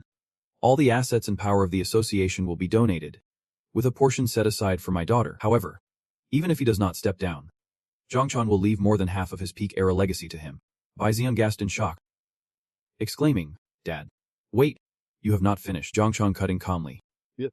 I will transfer my power to you, Jun Sung, with your current strength. Adding my energy will make you stronger than Quebec. If you inherit the association, Jun Sung will be even stronger than now. And the association will be more powerful with you at the center. He raised an eyebrow at Jun Sung and asked, What do you think of my proposal? Jun Sung did not answer immediately. He pondered quietly, surpassing Jung Quebec. He chuckled softly, and Zhongchan confidently replied, Yep. No one on this continent can offer you what I can. I guarantee it. Bi Zion, sitting beside him, did not dare to interrupt. She thought there was no way Jun Sung would refuse her father's proposal. If so, according to the plan, she could pull him into the association. But why did it feel so wrong? She could not understand this feeling. Just then, Jun Sung suddenly spoke up, I will decline. And those words made Bai Zion gasp and turned to look at him in shock. Zhongchan also asked incredulously, What did you say? Jun Sung, unfazed, calmly replied, It seems President Jiang Zhongchan has misunderstood something. Everything he has been saying to you just now. You could not care less. At that moment, a sudden scream echoed outside, as a fierce heat wave erupted in front of the cafeteria, leaving everyone outside in a panic. They felt like they were standing on a furnace. The heat was unbearable. Just then, someone stepped forward and shouted, Danger. Everyone, move back. The disciple of the Red Dragon Society quickly glanced at the newcomer, anxiously asking, Manager, what is going on? But the manager did not wait for them to finish and ordered, All non-martial artists, get back right now. Immediately, the crowd began to disperse. The manager narrowed his eyes at the cafeteria, a sense of unease rising within him indeed. This was the aura of the leader. The fiery aura occasionally emitted by the leader of the Red Dragon Society from the Jiang family was strong, yet extremely dangerous. But why was Zhongchan unleashing such power? What on earth was happening inside? If he was angry, then something serious was about to go down. If he exploded, this place would be reduced to ashes. Meanwhile, inside the room, cracks were forming beneath Zhongchan's feet, and Bai Zion stood protectively in front of Jun Sung. She hurriedly urged, Dad, please calm down. I am begging you. Jun Sung, on the other hand, remained silent, just standing there with a stoic expression. At that moment, Zhongchan spoke up. All right then, say that again. His face was ablaze with fury, his eyes glinting dangerously. It seemed that only Jun Sung could hear Zhongchan's voice, making him flinch slightly. Was this sound transmission? Even without speaking, the message was conveyed. It was a secret technique from China. Technique really exists in China. Jun Sung thought for a moment before replying. What did you say? Zhongchan coldly demanded. Repeat what you just said. Meanwhile, Bai Zion was extremely worried. She could not hear their exchange. Jun Sung still stood behind her, marveling at the technique. Was his voice really linked to his hand? This technique felt remarkably refined. Indeed, the leader of the Red Dragon Society was at the top of the game in Shanghai. It was Jiang Zhongchan, second in command for 10 years, not receiving an answer. Zhongchan pressed. Speak up. Hurry. Jun Sung felt a bit helpless hearing this. If his answer displeased him, he would probably turn him to dust. That could definitely happen. People with such power really have a way of controlling things. Even though he thought that way, he was not afraid. Calmly, he replied, I won't say anything different. I am not interested in what you are offering me. Hearing this, Bai Zion looked at him worriedly. Ocha? Those words, sure enough. Before she could finish, Zhongchan exploded in rage, calling him a stubborn fool. The force around him erupted again. Bai Zion panicked and tried to hold her ground, but she could not suppress a gasp. In contrast, Jun Sung remained calm, neither flattering nor fearful. Zhongchan narrowed his eyes at him, thinking to himself, no matter how far he pushed, offering everything to Jun Sung was no pleasant task. Yet to be rejected like this made him feel disrespected. But Zhongchan held back, aiming for something bigger. Why was he so frustrated? He thought for a moment, feeling completely useless, wondering how he dared to challenge him. At that moment, Jun Sung suddenly used his sound transmission technique to speak to Zhongchan. Can you hear me? After saying that, he pointed to his own hand as if signaling something. This action left Zhongchan wide-eyed in shock. Jun Sung remained unfazed, calmly stating, even though I do not fully grasp the principles, it seems simpler than I thought. Hearing this, Zhongchan was taken aback again, being told that the technique was simple. However, he suddenly felt a thread transferring into his hand, appearing out of nowhere. Storing sound in that thread was not hard, but transmitting it to the other person's hand that quickly. Now, that was a different story. Even someone as talented as Bai Xian was still in the training phase. Ignoring Zhang Chan's doubts, Jun Sung continued transmitting. I am just used to a principle that is similar to this. With that said, an energy ring appeared in his hand, and he slowly continued. This technique is called parasite. I applied it, and it worked. Zhang Kan stopped glaring at what Jun Sung was holding, speechless, while Jun Sung kept going. As your junior, I am saying this, but the one who threatened me first was the leader of the Zhang gang. Plus, if you were threatened, you would retaliate in a heartbeat. Upon hearing this, Zhang Kan's eyebrows furrowed into a tight line, and the atmosphere quickly turned tense. He could not help but feel awed. That was impressive, the experience and skill to unravel the principles in such a short time. In this situation, he had to focus on the technique first. After a long silence, he finally spoke. I guess I should stop being proud of my skills. I have to show everything I have got. You really do not know your place. You are more suited to being a fighter than a hunter. Jun Sung heard this and lightly scoffed. It did not sound like a compliment at all. He had his reasons to decline the offer. The words coming from him were not flattering. Zhang Chan, confused, asked back. What does that mean? Jun Sung slowly explained. It is nothing. Just that it is hard to understand without context. So I want to elaborate. Without thinking, Zhang Chan coldly replied. Is that? If there is nothing else to say, then we have got only one thing left to do. As soon as he finished speaking, he channeled energy into his legs and stomped down, causing the ground to tremble again. He coldly stated, given our confidence and abilities, you know what we need to do. Right. Jun Sung understood what that meant, but he shook his head in refusal. I refuse to fight. Zhang Chan was taken aback, questioning. What? Are you scared? It is not like anyone's gonna die. Jun Sung slowly replied. If I strike, I will end up killing someone. Zhang Chan's eyes widened in shock. What did that mean? Jun Sung was not sure how to explain it. He could not talk about the auto-leveling system either. Letting out a resigned sigh, he said, how do I put this? It is hard to explain to you. After thinking for a while, he slowly continued. Like the sound transmission just now. If we keep fighting, I will end up learning all your techniques. Leader, Jun Sung said that if Zhang Chan did not mind him taking all the techniques of the Heart Association and using them outside, he would be more than happy. He then raised an eyebrow, looking at him and asking, do you want to give it a try? The tension in the air was palpable. As the two faced off with their blades drawn, Bizun watched the boy's movements, disbelief flashing in his eyes. Even Zhang Chan was taken aback, wondering if he really dared to provoke him. With that thought, he steeled himself, readying his fighting stance. But just then, the ground suddenly shook, startling Zhang Chan. Jun Sung felt it too, his eyes widening in shock. Both of them looked outside the door, but Jun Sung was quicker, bolting away in a panic. Bizian saw this and was equally alarmed, wondering what on earth was happening. At that moment, Jun Sung reached the window, only to find a gaping rift of water right before him. Jun Sung gasped in horror at the sight of the water rift. Meanwhile, outside the city, monsters were emerging from it, launching their attack on humanity. People were so terrified they were scrambling for their lives. The beast chasing them was none other than the Black Hand's holy guardian. Just then, a scream pierced the air, causing everyone to turn in fright. In the distance, a figure was charging towards them, clutching a weapon. He barreled straight for the Black Hand's guardian, showing no hesitation as he plunged his blade into its skull. His arm trembled, and the weapon he wielded became bent and warped.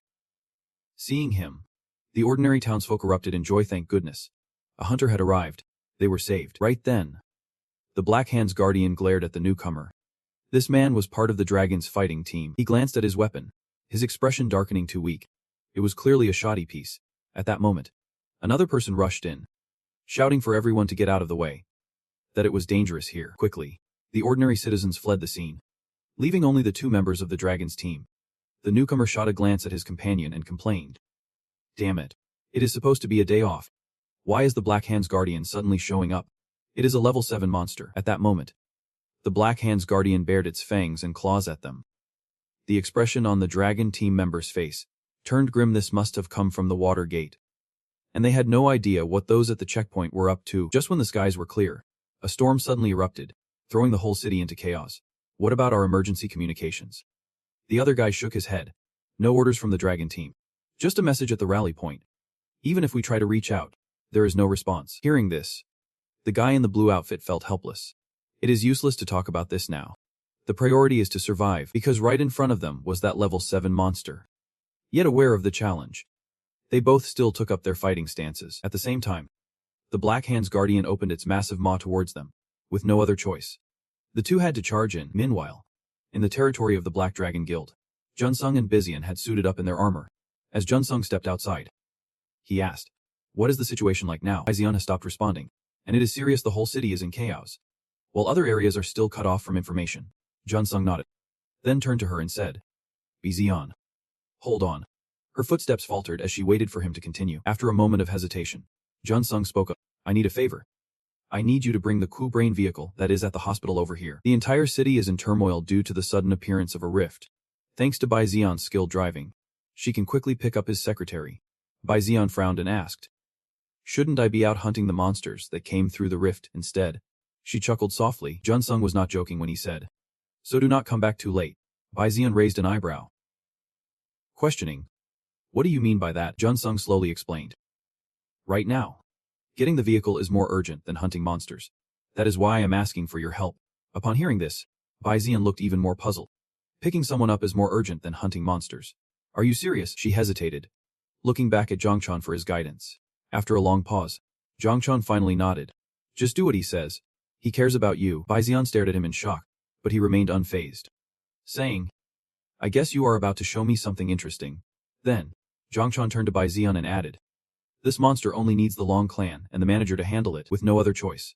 Bizian nodded in acceptance. "I understand, father," and then stepped into the car. She shot a meaningful glance at Junsung, who met her gaze and nodded affirmatively. Seeing his confidence, Bizian tightened her grip on the steering wheel and slammed the accelerator down. Speeding away, the car flew ahead, leaving Junsung and Zhongchan behind. At this point, Junsung finally spoke, "Then I will jump into action too." Zhongchan nodded. "Got it. I do not know what you plan to show me, but let us see what you are capable of." Chuckling softly, Junsung replied, "I do not know if you will be satisfied, but I will give it my all as a hunter." "Excuse me." As soon as he finished, he vanished from sight. Zhongchan stood there in silence, wondering if he could really be dissatisfied. In the end, Junsung remained an enigma. Meanwhile, after saying goodbye to Zhongchan, Junsung dashed off. A moment later, he tried to connect his combat suit's communication device and called Sok. Luckily, it went through. As soon as Sok answered, she urgently asked, "Where are you right now?" The rift just opened unexpectedly. Before she could finish, Junsung cut her off. "I am heading into the rift now." Sok nodded in understanding. Junsung continued, "I have something to ask you. Do you have the hotline for the control center? The one that all hunters can use in emergencies?" Sok hesitated for a long time before replying, "We do not have that." Junsung was not too surprised. He had suspected as much.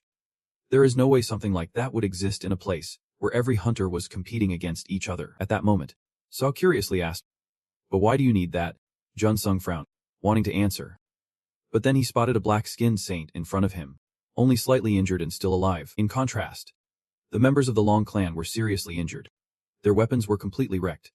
It turns out you can use makeshift weapons recklessly. At that moment, one of them suddenly shouted, "Wait, look over there." They turned their gaze into the distance and saw Junsung charging toward them without a moment's hesitation. He sprinted straight toward the Black Guardian, spotting Junsung. It opened its massive mouth, ready to tear him apart on the spot. But Junsung was not afraid at all. He calmly drew his weapon, a sleek sword strapped to his wrist. He focused his energy into the blade, his eyes burning with determination. Gripping the sword tightly, he zipped past the Black Guardian like a gust of wind. Blood began to spray like rain, and Junsung remained completely unscathed. The two members of the Dragon Counter Gang were left in shock, witnessing an unbelievable technique. This was legendary stuff. Meanwhile, Junsung did not care what they thought. He landed gracefully on the ground, the Black Guardian's body collapsing at his feet. The two Dragon Counter Gang members watched him with sheer admiration. Junsung was incredibly powerful. They recognized him as the one who took down one of the fearsome four, truly living up to his reputation. At the same time, his connection with Sok was still active. Sok noticed he had not replied for a while and asked, "What is going on?" He shook his head slightly and smiled. "Nothing much. Compared to that, I have an order for you." Then, Junsung began relaying his instructions to Sok on the other end. After a moment, Junsung requested, "That is all. You just need to know that." Slightly annoyed. "Snap back. Where's the logic in that?" Wait, but Junsung did not listen. He abruptly ended the call and glanced toward the two members behind him. Their eyes widened in surprise as they felt his intense gaze. The two quickly exchanged glances, as if asking each other what they should do next. After a moment of hesitation, they decided they had to leave if they wanted to hunt the beasts pouring in from everywhere. They needed to split up. With that in mind, one of them waved goodbye, saying, "Hey, thanks for saving us. We are out of here." However, Jun Sung did not respond. Leaving them baffled, they thought maybe he did not understand Chinese. But at that moment, Jun Sung suddenly took off running. His abrupt action startled the two facing him, who exclaimed, "Hey, what are you doing?" Jun Sung ignored them, keeping his focus straight ahead. The two members of the Dragon Counter gang were completely confused, unsure of what he was planning. Meanwhile, Bizian's vehicle was cruising down the road, following Jun Sung's orders. Bizian had picked up the Q vehicle to tag along. The Q vehicle sat in the passenger seat, visibly unhappy, grumbling and unable to comprehend the situation. Bizian shot her a quick look in response. The Q vehicle continued to complain. He said to get in the car with Captain Zhang Bizian and head straight to the location I signaled. Why do I have to go where Jun Sung is? In this emergency, he needed someone strong like Bizian, not some useless Q vehicle. As soon as those words left her mouth, Bizian abruptly jerked the steering wheel, startled the Q vehicle into silence. The car swerved dramatically, creating a stunning drift on the road. At this moment, Bizian slammed on the gas, speeding down the empty road. Inside the car, the driver, Kiwoo, felt a chill run down her spine from Bizian's reckless driving. Bizian glanced at her, raising an eyebrow and asking, "So what?" Kiwoo, staring at her with a cold expression, quickly shook her head. "Nothing. I won't say a word. You should really just keep quiet. This guy can't drive to save his life." Bizian shot her a look and coldly replied, "The roads into the city are all jammed right now. Everyone's in a panic trying to escape. The road to downtown, where Jun Sung sent the signal, is still clear. Even if we contact Central Control, the communication network is completely down." Kiwoo sighed, realizing the chaos in the city was about to escalate. Monsters emerging from the water supply were totally unexpected. This was unprecedented. If there were a hotline for hunters, it would not be this chaotic. Still, why the heck did Jun Sung call Kiwoo here? All she could do was interpret. While she was lost in thought, Bizian suddenly shouted. Kiwoo jolted and turned to ask, "What is wrong?" But just as she spoke, she spotted something ahead and gasped. What left them stunned was a mountain of corpses belonging to the Black Hand, with fresh blood staining the pavement. After a moment of shock, Kiwoo exclaimed, "Was that Jun Sung's doing?" Bizian was equally dumbfounded, his eyes wide in disbelief. This was truly shocking. Moments later, Bizian drove them under a building. They looked around, feeling a mix of awe and horror at how many monsters they had hunted in such a short time. At that moment, Kiwoo pulled out her phone to contact Jun Sung. He texted her to head into the hotel in front of them. Meanwhile, on the rooftop of the hotel, a figure stood alone. Moments later, Bizian and Kiwoo arrived at the same spot. As soon as she stepped in, Kiwoo was taken aback. She spotted Jun Sung standing firmly at the edge of the rooftop. He did not turn around but spoke plainly. "You made it?" Kiwoo, feeling a rush of frustration, shot back. "What are you doing? You called me here without even explaining why." At that moment, Jun Sung finally turned to face them, a streak of blood visible at the corner of his mouth. Kiwoo gasped in shock. "Wait! What happened to your face? What on earth went down?" Jun Sung did not respond, merely gestured for her to stop. He spoke slowly. "It is nothing. I have memorized the layout of the city now." Kiwoo furrowed her brows at the layout of the city. Well, but now was not the time to ask. Questioning would just waste precious moments. Thinking quickly, she replied, "Got it. What do I need to do?" Seeing her cooperation, Jun Sung smiled, pleased with her response. Then he suggested, "First, take this." Kiwoo, confused, asked, "What is it?" Jun Sung did not elaborate much. He simply reached out and took her hand. Instantly, a surge of energy flowed from him to Kiwoo in the blink of an eye.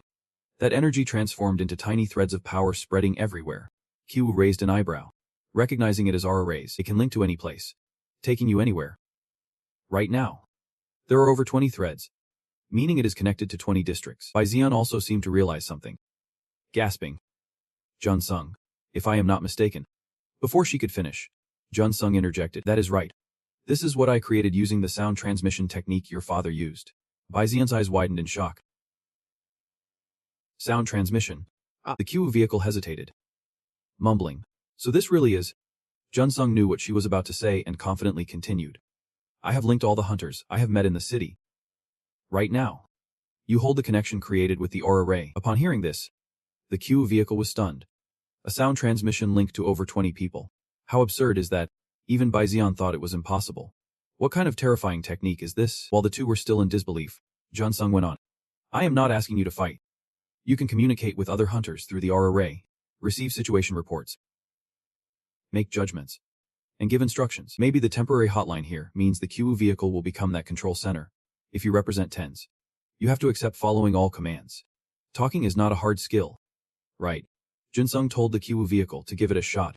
She hesitated a bit, asking, "But what am I supposed to say?" Junsung shook his head with a calm expression, reassuring her, "Don't worry about that. I will teach you the command rules. It is not difficult. You will get used to it." The QU vehicle's face grew even more terrified. "You want me to command all the hunters in Shanghai? How is that even possible? What does this guy want me to do?" Junsung did not seek the QU vehicle's opinion, calmly explaining what to pay attention to. After a while, he raised an eyebrow and asked, "Got the gist? Now, I will show you how to command." Meanwhile, on another side of Shanghai, the Beastman was still frantically attacking the city. The hunters from the Dragon Slayer gang were struggling to fight it off. The leader of this hunting team was a middle-aged man with a rather grim expression. In front of them stood not just one beast, but many. Seeing this, someone panicked and shouted, "There are too many monsters. We need to retreat." However, the man scoffed and replied, "Ridiculous. If we lose here, everyone's refuge will be exposed." As soon as he said this, the person hesitated, wanting to advise otherwise. But the man shouted back with unwavering determination, "Reinforcements will come. I swear on the honor of the Dragon Slayer gang that we will fight to the death here." Got it. At that moment, the Beastmen slowly moved toward them. The leading man could not help but curse under his breath, realizing they were indeed short on manpower. They had to survive until the reinforcements arrived. He had heard that sound transmission, but there was something puzzling him. This was Ten's command. Yet it was the voice of a young girl, which was quite confusing. They had no choice but to hold their ground here. Not only because of that sound transmission, but also for the honor of the Dragon Slayer gang. Just then, the man suddenly spotted something. A brilliant flame suddenly appeared atop the head of one of the beastmen. In the blink of an eye, flames enveloped its body, the scorching heat causing it to scream in agony. Witnessing this, the leader of the Dragon Conqueror gang was thrown into a panic. Just as he was reeling, a voice suddenly rang out from behind. "Tough battle." The man quickly turned around and saw someone approaching. Behind him were a few others clad in the armor of the Crimson Dragon Association. The leader opened his mouth wide in shock. The hunter named Bongdi from the Crimson Dragon Association was here to assist the Dragon Conqueror gang, as directed by the vice president. Hearing the name Crimson Dragon Association, the leader of the Dragon Conqueror gang was dumbfounded. He never imagined reinforcements from the Crimson Dragon Association would arrive, but Bongdi did not care what they thought. He charged ahead. The pain in his hand pierced straight into the body of the black-scaled beast. That instant, each stab also came with flames. Before anyone knew it, the body of the black-scaled beast was once again engulfed in fire. Seeing Bongdi's fierce attack, the leader of the Dragon Conqueror gang could not help but smile. He then turned to his team, shouting, "What are you all doing? Are you just going to let the Crimson Dragon Association take all the glory? Get moving." Bongdi caught wind of those words, causing him to cast a glance over. The other man refused to back down, narrowing his eyes in response. This was the first time the two most powerful gangs in Shanghai were hunting together. All thanks to Junsung. But no matter what, taking down the black-scaled beast was their top priority. At that moment, the black-scaled beast opened its massive jaws and lunged at them. By now, fear had vanished, and they began attacking with full force. Today in Shanghai, an unprecedented situation unfolded. A communication network spread across the city, allowing hunters to gather and unite against the monster. The one responsible for transmitting the information was So. Even she felt this was wild. The chaos in the city had been resolved in an instant. Meanwhile, Junsung was sprinting towards the monster's location. While running, he continued to receive reports from So. He nodded in satisfaction. "Great. We have managed to contain the most dangerous area." Sok responded immediately from the other end. "Yep. We can finally breathe easy for now. I did not expect it to be resolved so quickly." Earlier, Junsung had pulled out a map and taught her how to coordinate. Shanghai was divided into a total of 15 zones. The Central Rift area was Zone 1, with emergency situations numbered from 1 to 15. In the future, if any area reached a critical level, they should send elite hunter teams there to rescue civilians and hunt down the beasts. Sok focused intently on the points on the map, remaining silent for a while. Noticing her unusual expression, Junsung asked, "What is wrong?" After a long pause, Sok finally mustered the courage to ask, "Did you really come up with this plan right when the rift opened?" With a soft chuckle, Junsung replied nonchalantly, "Of course not. I applied the team strategies I learned back in Korea." Although he operated solo now, he had once been part of a hunter team. Back to the present. After finishing her report, asked suspiciously, "But where are you headed now?" Junsung did not respond. He just smiled and said, We are here. Sok looked a bit confused. And Junsung did not say anything more. Because right in front of him was the gentle current. Below, the swarm of dark hunters was on the move, relentlessly searching for targets to attack. Their numbers almost unbelievable. Junsung watched them with indifference. A thrilling smile on his face, this was it. They had reached the heart of the gentle current. Hearing this, Sok could not believe it and exclaimed, "Wait! The heart of the gentle current. Are you really going there alone?" Junsung simply grunted in acknowledgement.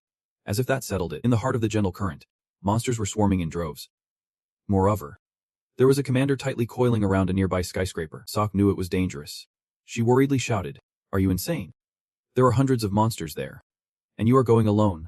Junsung heard this but did not explain, only casually replied, "Phase 3 is coming up." The gentle current 1T hold back. As Stokes' expression turned serious upon hearing this, Junsung continued to explain. Phase 1 is monster invasion. Phase 2 is to slow down their advance. And Phase 3 is when the monsters invade again and push Phase 2 back. While we can hold out for now, there is no way to survive Phase 3. I need to buy us some time. As Stoku's face grew more troubled as she listened, Junsung calmly added, "If I can buy some time, we can push towards the center. I am well aware of the situation. What if Phase 3 starts right now?" But having Junsung face hundreds of monsters alone still felt off. Plus, there was that tough alpha monster to deal with. Even though Sok was very worried, she bit her lip and said, "Get it?" Junsung chuckled softly and responded, "All right, let us get started." Just then, Sok suddenly called out, "Wait." Catching Junsung slightly off guard. After a long pause, she said seriously, "Don't just throw your life away." Junsung was a bit surprised by her words, but he quickly smiled and said, "You have got a good heart." With that, their conversation ended. Junsung geared up, thinking to himself, Sok has her charming moments. But putting that aside, he had work to do. Now was the time to hunt. Without hesitation, Junsung leaped off the building. Two dark hunters saw him and opened their mouths to attack. But at that moment, two sharp blades appeared in his hands. Without a moment's hesitation, Junsung struck down, severing the heads of both dark hunters. He smiled, satisfied, but did not pause for a second, charging towards his next target. Moments later, a helicopter appeared in the skies over Shanghai.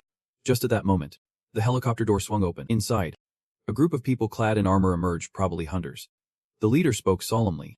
12 minutes in, we have arrived via emergency transport. That was fast. Wondered if it was inappropriate to say so. But the city center seemed to have less damage than he expected. This man was a Zhukin, ranked in the top 10 of China's hunters. Hearing this, the person next to him did not question or doubt it. Zhukin nodded confidently. That is right. It is unclear how things got to this point. But he should have been injured due to his lack of preparation. If we are talking luck, then yeah, he is definitely lucky. Even so, he thought the Shanghai hunters were more capable than he expected. Just a quick glance would tell you everything. With that in mind, Zhukin turned to the person beside him and asked, "Besides me, the other top 10 hunters are here too?" "Right," the person quickly replied. "Yep. 3 of them are already here. But getting to the center of the water gap seems to take a bit of time." Just as he was finishing his sentence, Zhukin nodded knowingly. Indeed, that is the case. He then ordered his team to form a squad and seal off the water gap. It sounded heroic. But really, Zhukin just wanted to claim the spoils for himself. Immediately after, he shouted loudly, "Great! Let us break into the center of the water gap." As soon as he finished his sentence, Zhukin stepped outside without a moment's hesitation. He leaned and jumped down. Zhukin's teammates quickly followed suit. Moments later, they finally landed. Zhukin glanced around to count the number of people and nodded in satisfaction. "All right. Everyone's here. The monsters will soon swarm the central area." He warned everyone to stay alert. They then moved inside. Zhukin thought that no matter what monsters appeared, they would not be a match for him. But just then, the person in front suddenly froze. Zhukin frowned in confusion. What is going on? But before he could get an answer, his eyes widened in horror, because in front of them lay a pile of corpses of the Black Hand Saints. The expressions of everyone instantly turned grim. Zhukin could not believe it. Are these the corpses of monsters? Moreover, they were mangled, body parts scattered everywhere. Zhukin's team quickly went to investigate, their eyes filled with disbelief. The Black Hand Saints were supposed to be strong. How could this happen? Their shock was understandable. The scene here was truly horrific. Furthermore, over there lay the head of the Black Hand Saint leader, and they recognized it as a level 7 monster. Zhukin glanced over and furrowed his brow in deep thought, murmuring for a while, "What on earth happened in the water gap?" Just then, everyone looked up at the water gap in the sky, feeling an eerie stillness. And no additional monsters had appeared, but Zhukin did not think so. This was not a good sign. With that thought, he suddenly spoke up. Maybe the four great beasts have appeared and devoured the little monsters, too. As soon as he said that, the people behind him immediately panicked. Only Zukin smiled excitedly. Awesome. This is getting interesting. Just as he finished speaking, he pulled out the sword from his back. This is the Deathfire sword, forged from volcanic lava. Seeing it, those around him started to murmur in awe. Zukin smirked. If the opponent is the four great beasts, then this is a must-use. He could not let anyone else steal the glory. He did not know where it was hiding, but he was sure it would not be able to escape his sword. Just then, behind the head of the dark-skinned saint, something suddenly stirred, with a loud boom. It exploded, and through the swirling dust, a figure emerged. The moment Zukin laid eyes on it, he thought it was a monster. Without a second thought, he drew his sword and charged forward. Zukin's gaze was incredibly determined. He had to take it down no matter what. He swung his sword at the newly revealed entity. The shadow seemed to evade him, disappearing without a trace. Zukin stared in disbelief. How did it manage to dodge? When he took a closer look, he realized it was a person, not a monster. Zukin furrowed his brow in silence. Anyone who could dodge the blade of the sword, who was this guy? That person was none other than Jun Sung, the only one to have appeared at the water source since its activation. Judging by Jun Sung's demeanor, he clearly was not an ordinary individual. Zukin asked cautiously, "Which organization are you with? What is going on here?" Unfortunately, Jun Sung did not understand a word. The language barrier left him pondering what to do. With words failing him, he resorted to gestures, pointing toward the distance. Then he pointed upwards at the water source, causing Zukin's group to halt abruptly. Zukin assumed Jun Sung was telling him to grab the shield and head up. Sure enough, the others thought the same, and the bald guy snapped angrily. "What is with the attitude, punk?" Zukin raised a hand to silence him, then turned to Jun Sung to introduce himself. "I am Zukin from Ho-san. You know my name, right?" He figured Jun Sung looked capable. If he helped them seal the fissure, that would be great. If they teamed up, he would share some spoils. Zukin was confident his proposal was appealing. Hunting alongside the top 10 was a dream come true for those nameless hunters. But Jun Sung did not respond at all. He quickly turned to walk away. His actions infuriated the group, and the bald guy roared, "Are you ignoring us?" Hearing this, Jun Sung spun around, glaring at them. His gaze was so intense it sent a chill down Zukin's spine. At that moment, it seemed like Jun Sung was speaking each word with purpose. As soon as he finished his sentence, he vanished right before their eyes. Zukin and his crew had no clue what Jun Sung said, but they recognized he spoke Korean and wanted to capture him. Zukin shook his head, insisting, "Forget it. Closing the fissure is our priority." He said this because he knew who Jun Sung was, the one who had hunted alongside them in that event. Someone bold enough to disregard the top 10 after they dealt with all the monsters emerging from the water source. Zukin would make sure Jun Sung learned his lesson. They stepped into the water source. But as soon as they did, their eyes widened in shock, for it was filled with the bodies of dark-skinned saints. The bald guy could not help but shout in disbelief, "Look! The monsters inside the water source have been wiped out too." It was then Zukin finally understood Jun Sung's words. He was telling them to finish up and head back. There was nothing left for them up there. Thinking about this possibility, he could not believe it, muttering to himself, "Did that guy really hunt this whole place by himself?" 4 days after the crisis in Shanghai, the unpredicted flood had hit the heart of this 20 million population city, and the tragedy from this catastrophe was affecting the entire world. On the other hand, according to Tenza's statement, Jun Sung played a significant role in this incident. The exact details are yet to be verified, but a special envoy will soon report on his activities. Right now, Jun Sung was resting on the stairs when someone approached him, startling him. It turned out to be Caillou, who came over and softly said, "It is." Jun Sung glanced at her, exhaling slowly, saying, "Well, is not the break over yet?" He was in a rundown area of Shanghai, where many workers were busy cleaning up. These workers were doing their jobs when they suddenly spotted something strange. Jun Sung was actually helping them carry rocks. He did not care about the looks from others and placed a large stone on the cleared ground. Jun Sung glanced at Q beside him and asked, "So we just need to clean up these debris, right?" Q nodded gently, replying, "Yep." With her answer, Jun Sung took a step forward and left. As his assistant stayed close by, seeing him work, the workers began to whisper among themselves. They could not understand why a hunter like him was here. At that moment, Q called out from behind Jun Sung, "Why are you here at the northern site?" She asked why he had come to this location. Jun Sung raised an eyebrow and asked back, "Why would I go there?" Q nodded and expressed her curiosity. Clearly, when hunters needed urgent solutions, they would retreat to the northern area. But it was still Shanghai after all. Hearing this, Jun Sung suddenly fell silent, noticing he did not respond. Caillou continued, You do not have to do things like this here. There are no cameras rolling, and no one even knows about it. It might even be considered weird. Just as she said, the workers watched the backs of the two, feeling it was quite pointless because in their eyes, hunters did not do stuff like this. But Jun Sung indifferent said, I do not care how they look at me. Which startled Ka. He slowly explained, is not doing what you want without worrying about others. Gazes the vibe here. I have said it so many times. This is just something I want to do. It is better than lying flat in a hospital bed. Kai heard this and hesitated for a long time before speaking up, but right now, there is no one next to you. However, she did not finish her sentence and fell silent, because she felt it was pointless to say more. Jun Sung did not care about her words and continued to do as he pleased, lifting another large rock onto his shoulder and starting to clear the debris under the questioning gazes of the workers. After the official statement from TENS, rumors spread throughout Shanghai about how skilled Jun Sung was around the waterway center. It showcased his miraculous sound transmission technique to all the hunters, commanding them, rescuing civilians, and driving back the monsters. But hunting all the monsters alone in the central waterway area is just plain reckless. In the wake of the tragedy, everyone was in a panic. Yet Jun Sung managed to gather the hunters through a mysterious technique, becoming the one who played the biggest role in stopping the disaster. But honestly, Jun Sung did not care much about this stuff. Even though he said that TENS was being an absolute jerk, claiming he was just a backup all along and that no one came looking for him. To be honest, thanks to Jun Sung, casualties were minimized. But now the only person by his side was Ku.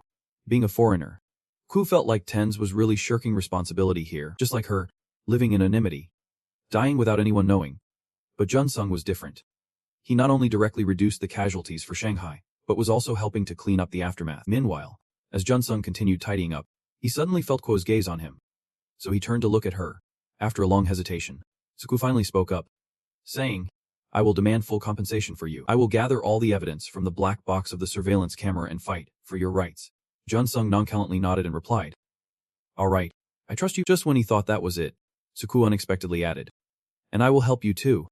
This left Jun Sung baffled. What did she mean by that? Charlie said, anyway, I have nothing else to do, and I am a hunter too, so let us work together, boss. Jun Sung stared at her in confusion, but he could not help but laugh. Ku immediately shot him a disgruntled look, asking, why are you laughing? Jun Sung playfully pinched his nose and grinned.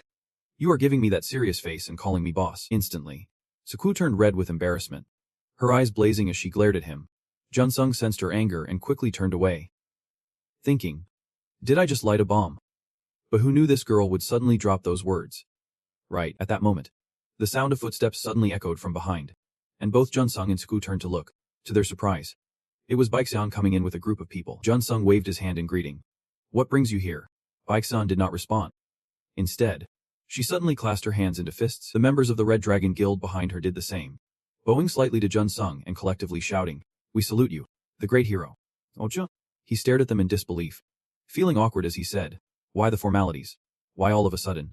Baekseon quickly explained, the great hero has granted us a huge grace for Shanghai. Hearing this, Jun Sung felt even more embarrassed. He scratched his head and asked, what is going on? Is there a new rift? Baekseon gently shook her head. The leader sent us to assist the great hero. Jun Sung was taken aback. They were sent to help him.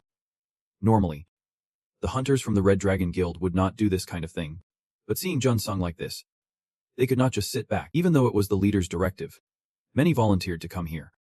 News of Jun Sung helping with the recovery and rebuilding had spread throughout all of Shanghai. Shortly after, members of the Long Hill Gang also arrived to lend a hand. Not just them, but other hunters showed up to help too. They were cleaning up when two hunters, lifting a rock, discovered something. They immediately shouted, there is someone here. A woman and a child trapped underground. Right after that, they quickly rescued the survivor from that rock. Luckily, they were still alive, truly a miracle. Because of this, everyone was in high spirits, doing good deeds while saving lives. Who would not be happy about that? At that moment, Baizian walked up to Jun Sung and said, I bet you were really disappointed to come here, but even so, if you earn respect, people will follow you. That is just the unspoken rule here. With that, she suggested, I will check out another area. Jun Sung nodded slightly in response. Just as one person left, another arrived, and the air was filled with the excited laughter of Seokyu. This is the potential of China. She was already smiling, having taken off her outer jacket, her face smudged with dirt, yet a smile still lingered on her lips. Jun Sung glanced at her and asked, really? Seokyu seemed to want to say, don't be so serious. Honestly, I have a lot to say even if I think about it. After hearing this, Jun Sung just chuckled softly. Not replying, Seokyu looked up at him. She actually wanted to say something else. She wanted to express that the scene right now was the miracle that Jun Sung had created. Work continued non-stop through the night. What should have taken 10 days was done in just over a day. Truly a miracle. And Jun Sung's reputation had reached new heights. A few days later, at the hotel where Jun Sung was resting, his condition had improved significantly, thanks to the new treatment he received. Now, he needed to prepare for today's schedule. However, at that moment, there was a knock at the door. Jun Sung, puzzled, went to answer, asking, "Who's it?" Upon seeing the person outside, his eyes widened in shock. The person smiled and said, "Nice to meet you. Junior, I am Lahime." This was the fourth person, the head of the Gwim Corporation, and the one who had attacked Jun Sung. Jun Sung stared at him, a cautious expression creeping onto his face. Himan then smiled and said, "Actually, I have a few things to discuss with you." The one who performed brilliantly in Shanghai. Jun Sung frowned in confusion. What did he mean? Himan nodded gently and replied, "As of today, you are about to break into the top 10. Congratulations, Junior." Hearing that, Jun Sung was even more puzzled. Top 10. While he was still in doubt, Himan suggested, "Let us chat for a bit." Jun Sung felt there was no harm in it and shrugged, nodding, "Sure." But just then, another hand suddenly blocked the door. Jun Sung looked up at the person who had pulled him back. Jin was glaring at him. Jun Sung did not back down. Why was this guy causing a scene at someone else's door? Seeing his attitude, Jun scoffed and scalded, "You are still as arrogant as ever, talking to Senior Lahiman like that. But in 6 days, he would not let you keep up this arrogance any longer." The more Jun Sung listened, the more confused he became. He furrowed his brows and asked, "More than that, who are you?" His words caught Jun off guard. Jun Sung did not care and continued, "Stop pretending we know each other. Where exactly did we meet?" This line of his infuriated Jun, who gritted his teeth and snapped, "You little punk. Do you dare to disrespect me?" Without waiting for him to unleash his anger, Jun Sung conjured a burst of energy in his hand and, without a moment's hesitation, threw a punch at him. He was caught off guard and took the hit. After that, Jun Sung slammed the door shut. Once he regained his composure, the guy started banging on the door, shouting loudly to let him out. Hearing this, Jun Sung sighed in exasperation, wondering which hospital let this guy out. Just then, a sudden noise behind him startled him. His temper was hotter than I thought. Jun Sung glanced back and saw Ho Min lounging on the bench, casually speaking up. "All right then. We won't need to chat for the next 6 days." Jun Sung stared at him in shock, thinking, when did this happen? He had locked the door properly when he went out, still reeling from the surprise. Strange black smoke started to swirl in the room, but soon enough, he realized something. It was magic. Hyman looked a bit surprised and then complimented him. "Impressive. You noticed my powers, yet you remain so calm and collected. I am indeed a sorcerer." Upon hearing the word sorcerer, Jun Sung frowned in silence. Inside a sorcerer's body, magic is operated like an ochre extraction method, akin to a skill tool. Using the sorcerer as a resource to operate machinery is called the system of sorcery, which distinguishes magic from technology, allowing it to surpass physical phenomena and harness fundamental powers. However, only a very few people can wield magic. Hymin is one of them. At that moment, Hymin spoke again. "Just as you thought. This smell is the source that activates the spell. More precisely, it is the trace." Jun Sung was even more surprised by this statement. Could he really read his thoughts? After pondering, he questioned, "Is this a type of magic?" Hymin chuckled lightly and replied, "That is just an inductive thought." Even though he was trying to act indifferent, Jun Sung's breathing had already slowed down. And soon, his pupils would constrict a bit.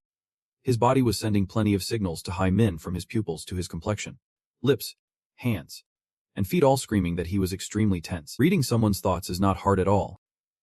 Right now, Jun Sung was in the state Hymin described, with 2 thoughts racing through his mind. First, did breaking into the hotel trigger any alarms or security? Second, did Hymin actually come in before him? Jun Sung stayed silent, listening as Hymin continued. "Did I enter before you closed the door? Or did I use magic to trick your vision and slip into another room? Is that it? I right." The more Jun Sung listened, the darker his expression became. Hymin kept on smiling and said, "Humans are so simple. If you give me an advantage, I will likely take it. Reading people's thoughts is a necessary skill for sorcerers like me to survive." Jun Sung had been quiet until now, finally speaking up. "You sure talk a lot." Hyman was a bit surprised but quickly regained his composure and laughed. "Yeah. It has been a while since I encountered an interesting topic. But earlier, when I mentioned the top 10, your reaction was downright boring." With a cold laugh, Jun Sung furrowed his brow and asked, "So how should I have reacted?" Min spoke slowly, Don't you feel honored by that? Absolutely not. Jun Sung shot back without hesitation. Unable to believe anything right away, even if it were true. Changing members in just one day is highly unlikely. Ha Min frowned at him. Speaking again. You really underestimate the prestige of the top 10. Jun Sung replied bluntly. Because it deserves that kind of thought, Ha Min explained slowly. Actually, once you take down one of the 4 kings, you are already qualified. You are the only foreigner who received invitations from all over, which is why I treated you spontaneously. But that is not the case anymore. Now Jun Sung has become a hero of Shanghai. Hearing this, Jun Sung could not help but ask back. A hero? He simply nodded. Ha Min replied lightly. That is right. A hero. In fact, 6 months ago, I recommended you to a friend of mine outside. A junior I have mentored for a long time. He is also the one I passed on the Huashan techniques to. A perfect young hunter to inherit Huashan, and that was just 6 days later. But Jun Sung only showed up for 2 hunts and turned the tables. Becoming a hero of Shanghai, Jun Sung was a bit surprised by this. He replied nonchalantly. So you came here just to blame me for those 2 awkward encounters. Ha Min stood up from his chair, his voice cold. That is right. Let us count. The precious Jin Dan that you worked hard to get was handed over to you. My loyal disciple is trapped in Korea. And now the promising child who could inherit Huashan is lost because of you. At least, Jun Sung has already held him off 3 times. While he spoke, Jun Sung quietly observed his surroundings and noticed the thickening black smoke. Jun Sung's eyes instinctively narrowed. He immediately switched to attack mode. However, he soon realized something was off with his body. Ha Min across from him wore a smug smile. In an instant, Jun Sung's body collapsed to the ground. A look of panic crossed his face. His senses had gone numb. Ha Min crouched down in front of Jun Sung, smirking as he said, Are you starting to understand now? You look pretty miserable. His senses were fading. Wanting to move but his body felt heavy. Like they were not even connected anymore. As soon as he finished speaking, he snapped his fingers. Immediately, a group of goons burst in from outside. Ha Min grabbed Jun Sung by the collar, hoisting him up to eye level. Ha Min asked with a grin. Can we get to the main topic now? The choice. Jun wanted Jun Sung to accept citizenship and come under his wing. If not, Ha Min would crush him right then and there, telling him to choose between the 2. At that moment, the goons glared at Jun Sung. Ha Min continued. You have gotten too excited this time, have not you? You have become a hero of Shanghai after all. Jun Sung said nothing, merely shooting a glance at the 2 of them. Ha Min, unfazed by his expression, kept smiling. How can someone who causes me trouble become one of the top guys? It is truly embarrassing. To be honest, right now I just want to take you out for good. As soon as he finished speaking, he waved his hand, and DC understood immediately, tightening his grip around Jun Sung's neck. Jun Sung squinted slightly, beads of sweat forming on his forehead. Ha Min was still talking over here, but is not it a real shame to eliminate a rising star? He said that if you go back home and make it to the top 10, that is fine too. The opinions of the top 10 will still be gathered, so Ha Min will directly come to persuade you, which is normally what that old geezer from 10 should do. The old man does not care about this at all. He will toss you aside like yesterday's trash. The plan of Kwai Baikese is not something Ha Min is the only one aware of. With that, he presented Jun Sung with a choice. Go back home. Work under me as one of the top 10.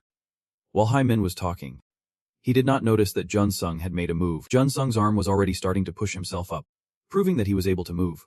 Ha Min was oblivious. Still boosting. If not, he would be my target for revenge, and kneeling obediently at my feet. But this time, before he could finish his sentence, a shocking scene unfolded before him. Jun Sung had somehow broken free from DD's grip and landed a solid punch that sent him crashing to the ground. Jun Sung regained his freedom, creating distance from Ha Min. He had been caught off guard by the blow, and blood started trickling from his nose, grinding his teeth in anger. He cursed. You dare. But as soon as he finished, Diab lunged forward, wanting to attack Jun Sung. His fist quickly appeared right in front of Jun Sung. However, Jun Sung was much faster. He dodged expertly and then landed a punch right in Dileka's gut. Pain surged through him, causing Jun Sung to spit out a mouthful of fresh blood. His entire body slammed hard against the wall behind him. At that moment, Jun Sung finally pulled back his fist, leaving Ha Min in shock at the scene. Having dispatched the small fry, Jun Sung was now ready to target the bigger threat. Ha Min's face looked like he just stepped in dog poop, extremely unpleasant. He never expected that Jun Sung could break his technique so easily. The atmosphere instantly fell silent, and no one dared to make a move. Ha Min bit his lip in frustration.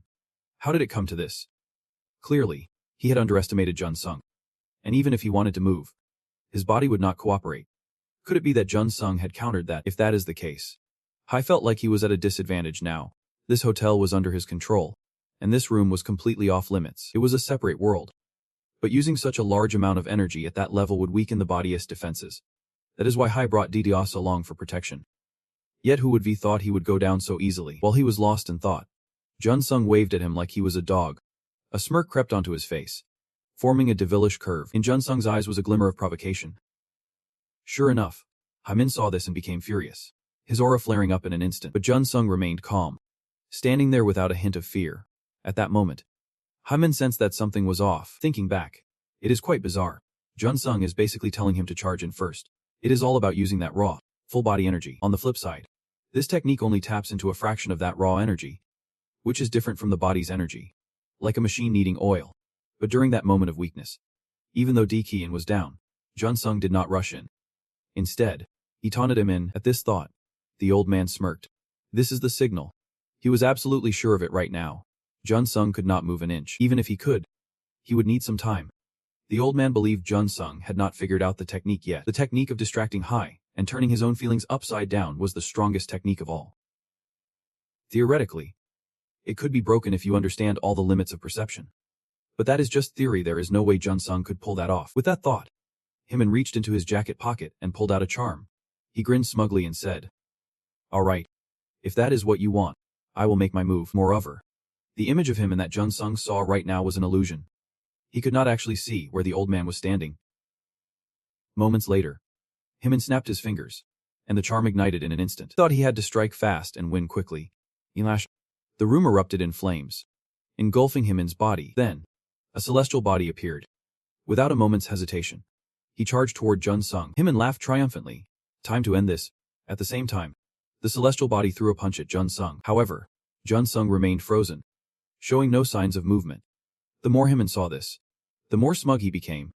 He had planned everything. Could Jun Sung even move? While Jun Sung was intensely focused ahead, a shadow suddenly appeared behind him. It was the celestial body, having snuck up on him without him knowing. The Himan that Jun Sung saw right in front of him and the celestial body were both closing in. There was no way he could dodge. He was bound to fall. But if the old man looked closely, he would see a glimmer of excitement in Jun Sung's eyes. Just as both of them approached him, he broke into a smile. In the blink of an eye, Jun Sung turned his head back. This startled him into his core. Jun Sung had actually seen his true form. Sure enough, Jun Sung was charging straight at the real Himan. The sudden change in the situation caught Himan off guard. He quickly shouted, "Celestial body, protect me." But as he shouted, the celestial body rapidly appeared to shield him. Unfortunately, Jun Sung was not going to let him off easy. Himan pressed his lips together. His face twisted in a grimace. But Jun Sung did not care at all. He slipped past the celestial body and landed a punch right on Himan's face. The old man's face was now swollen like a pig's head, making him grit his teeth in frustration. How the heck did this guy pull that off? Jun Sung on the other side glares at him, filled with rage. Himan's whole body sways and then crashes down. At this moment, Jun Sung also retracts his fist, but when he looks at his hand, he feels a bit helpless. The energy in his grip has faded, just a little short. Just then, Himan starts to get back up, furious and screaming, completely losing it. The look on his face is absolutely unbearable. Himan grits his teeth and questions, "How did you know where I was standing? Answer me." Hearing this, Jun Sung falls silent for a moment, but soon enough, a triumphant smile spreads across his face. Back before the attack, during that quiet moment, Jun Sung had been quietly observing Himan, and he realized that the old man's current demeanor was clearly a facade. Jun Sung began searching for his true form. If he could not find it, victory would be impossible. There was a time when he thought Himan was outside the room, but he quickly dismissed it. The old man had said that the one using the technique is the one giving off the scent.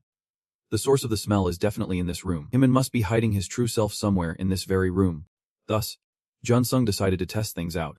First by provoking his opponent to draw attention. That was his goal in provoking him in.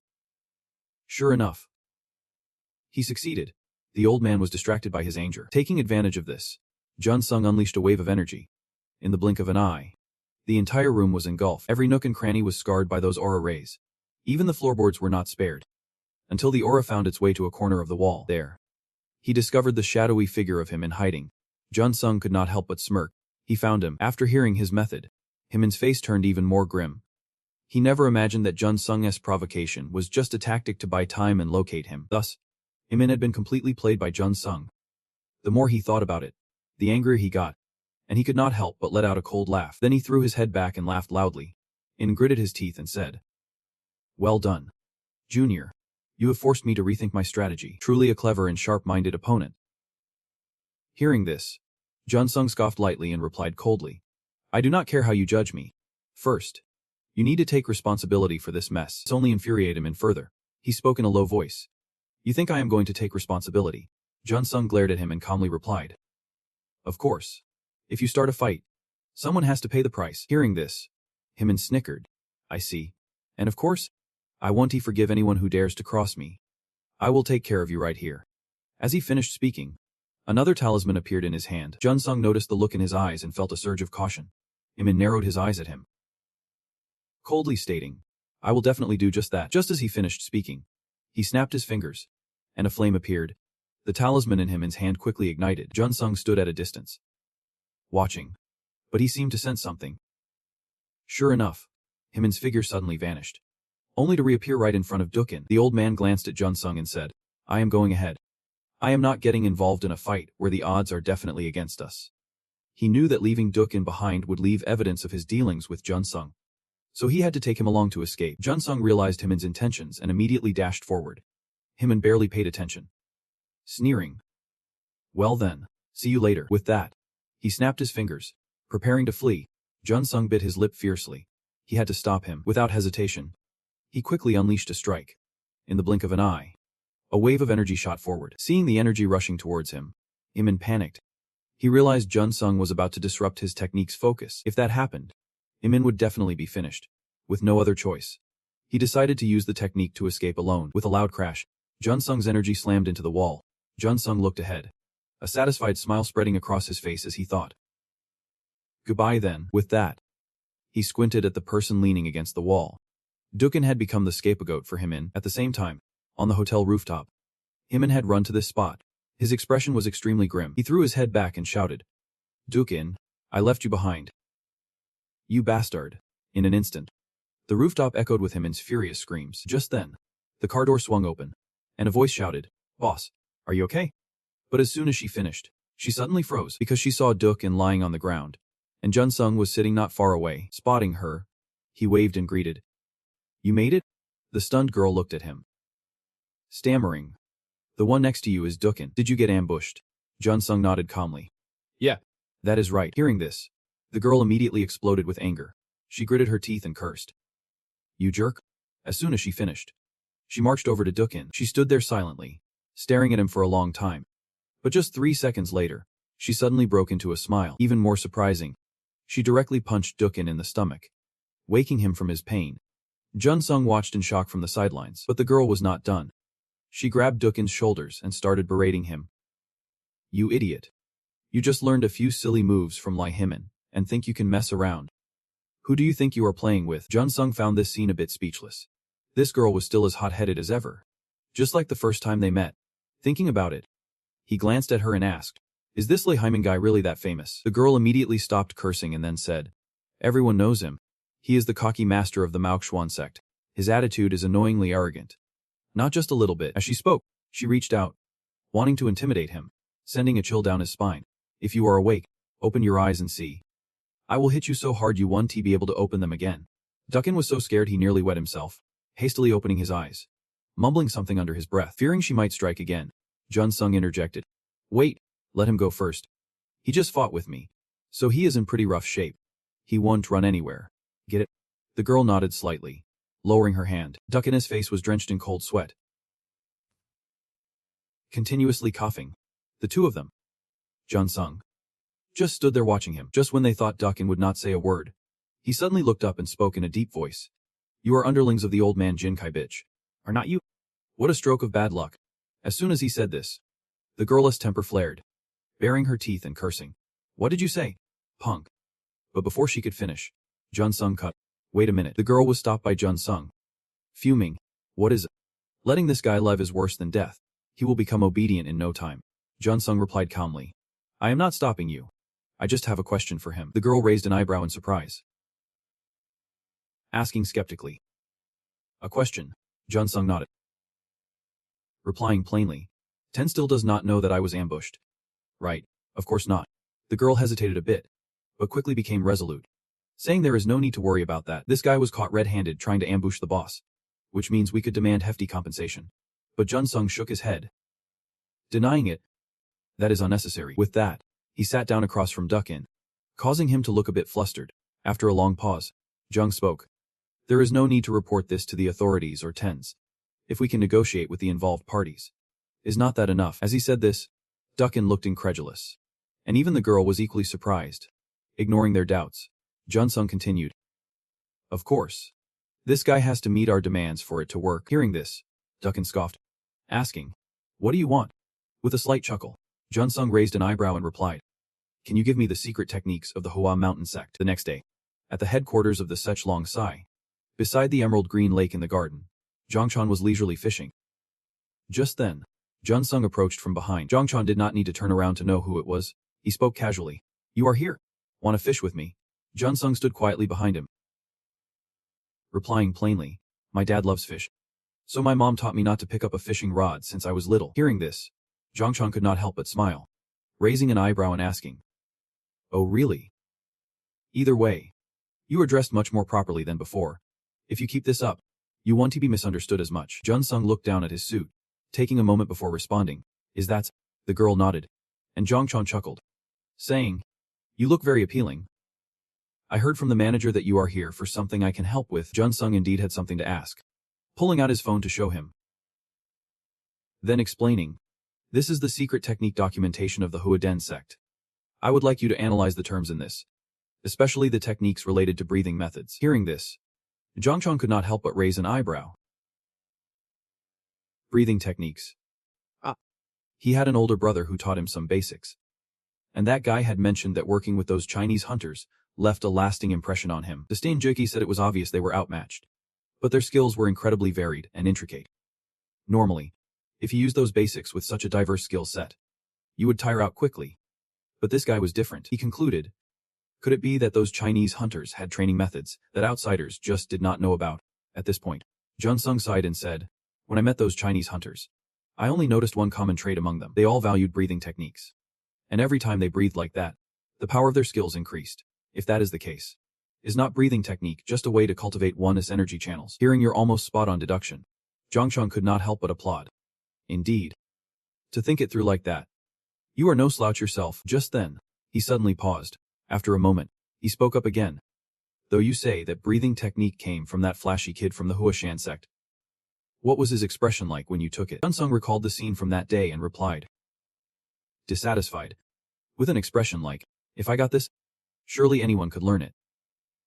Hearing this, Zhongchan let out a cold laugh. Oh really? It makes sense now. What you got was from the Huashan sect's divine technique. In this continent, no sect's breathing method can really be compared. They are just written in books. If you learned that, of course, you would get stronger. The divine technique is basically a discarded mental method now. Even Master Venan Thung failed to cultivate it. There is no way you could learn it just by analyzing the secret manual. Besides, why would Zhongchan agree to help Jun-sung? They are that close.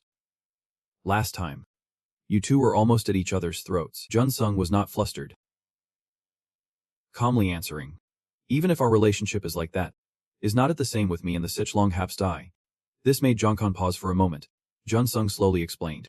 During the last battle, I and the Sechlong Sai coordinated our efforts. You know how much they gained from that operation. You and the Sechlong Sai can be seen as mutually supportive.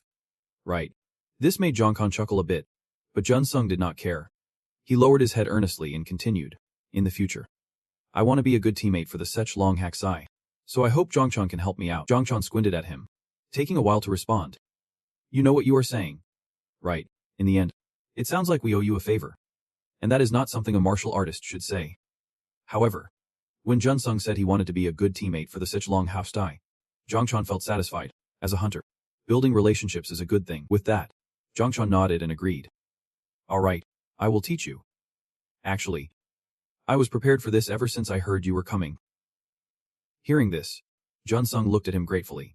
But just then, Zhongchan suddenly smirked and said, Who said I would teach you directly? While Jun-sung was completely lost, someone approached from behind. Zhongchan spoke up. Finally arrived. Jun-sung turned around in surprise, and Zhongchan added, Go ahead and ask. It is your master after all. The newcomer was Bai Zian, looking a bit shy. After a long pause, she finally spoke up softly. I hope you can help. The Sechlong Association has a building called the Sechlong Hall. built for the purpose of martial arts research. This is also where countless martial arts research books from the masters of the Sechlong Association have been gathered over the centuries. The Sechlong Association is a private place, only accessible to the masters and their heirs. This time there is an exception. Jongkon has been invited to the Sechlong Association as a client. He is here to learn about breathing techniques, and Bai Xian is responsible for translating Korean for Jongchon. He stood to the side observing, after a while feeling a bit emotional. It was over already. Bai Xian chuckled and said, "Actually, the content of this document is not that long. First, I will explain what breathing techniques are. In other words, I will explain what inhalation techniques are."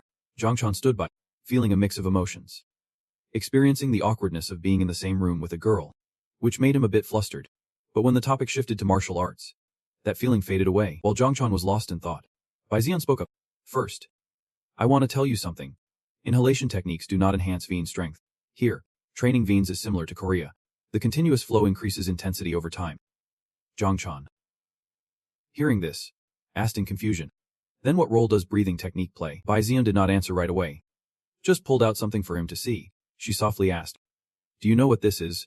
Jongkon observed it for a moment before replying. "This is a pendulum used during the training process to expel aura." "Right." Xiu nodded, slowly responding, "That is right. This can only be used during training. The mechanism of this spinning top is that the body has to expel some aura. But if it only expels aura, it won't move at all." Saying this, Bai Xian began to concentrate. After a while, she suddenly pursed her lips. In the blink of an eye, the top began to spin rapidly.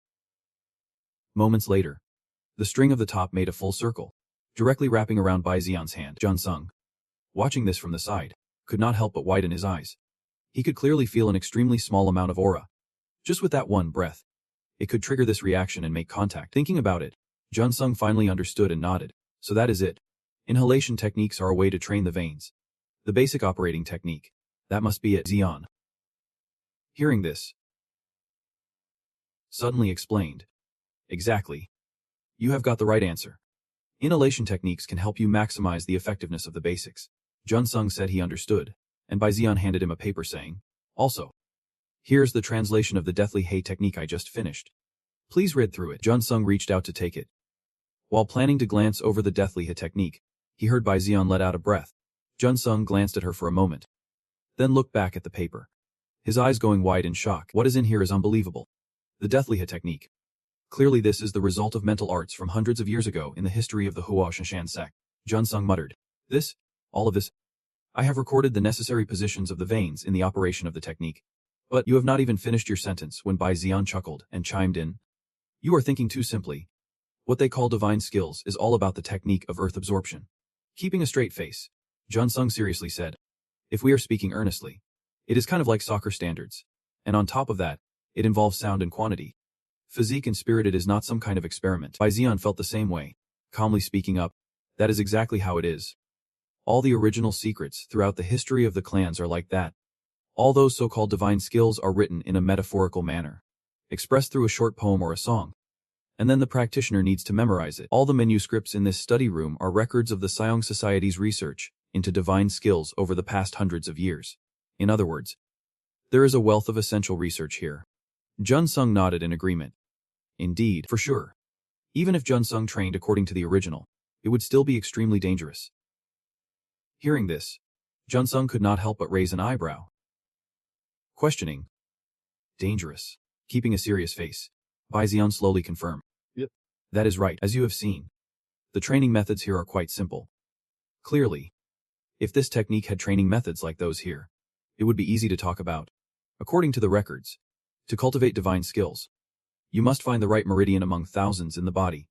But if Jun Sung mistakenly activates the wrong meridian, even by a little, it could lead to severe repercussions." At this point, Bai Xian reached out and took Jun Sung's hand. She sincerely advised, "So let us just stop here. It is too dangerous." But as soon as she finished speaking, Bai Xian realized she was holding Jun Sung's hand. Her cheeks instantly flushed with embarrassment. Bai Xian quickly let go, stammering, I suddenly grabbed your hand." She did not even know why she did that. Feeling utterly embarrassed, Jun Sung looked at her expression and could not help but smile. She must be quite sensitive, which is why she is so flustered. No matter what, while the body is being destroyed, research can't just wrap up in a day. Him definitely won't back down easily. To silence Jun Sung, whether now or in the near future, he will surely launch another attack. The strength of this opponent is currently far beyond Jun Sung, so he had no choice but to grasp the breathing technique tightly. But how was he supposed to do that? Just as Jun Sung was hesitating, he suddenly saw something. The auto system appeared out of nowhere. Jun Sung could not help but raise an eyebrow, wondering why. His survival instinct here was not threatened at all.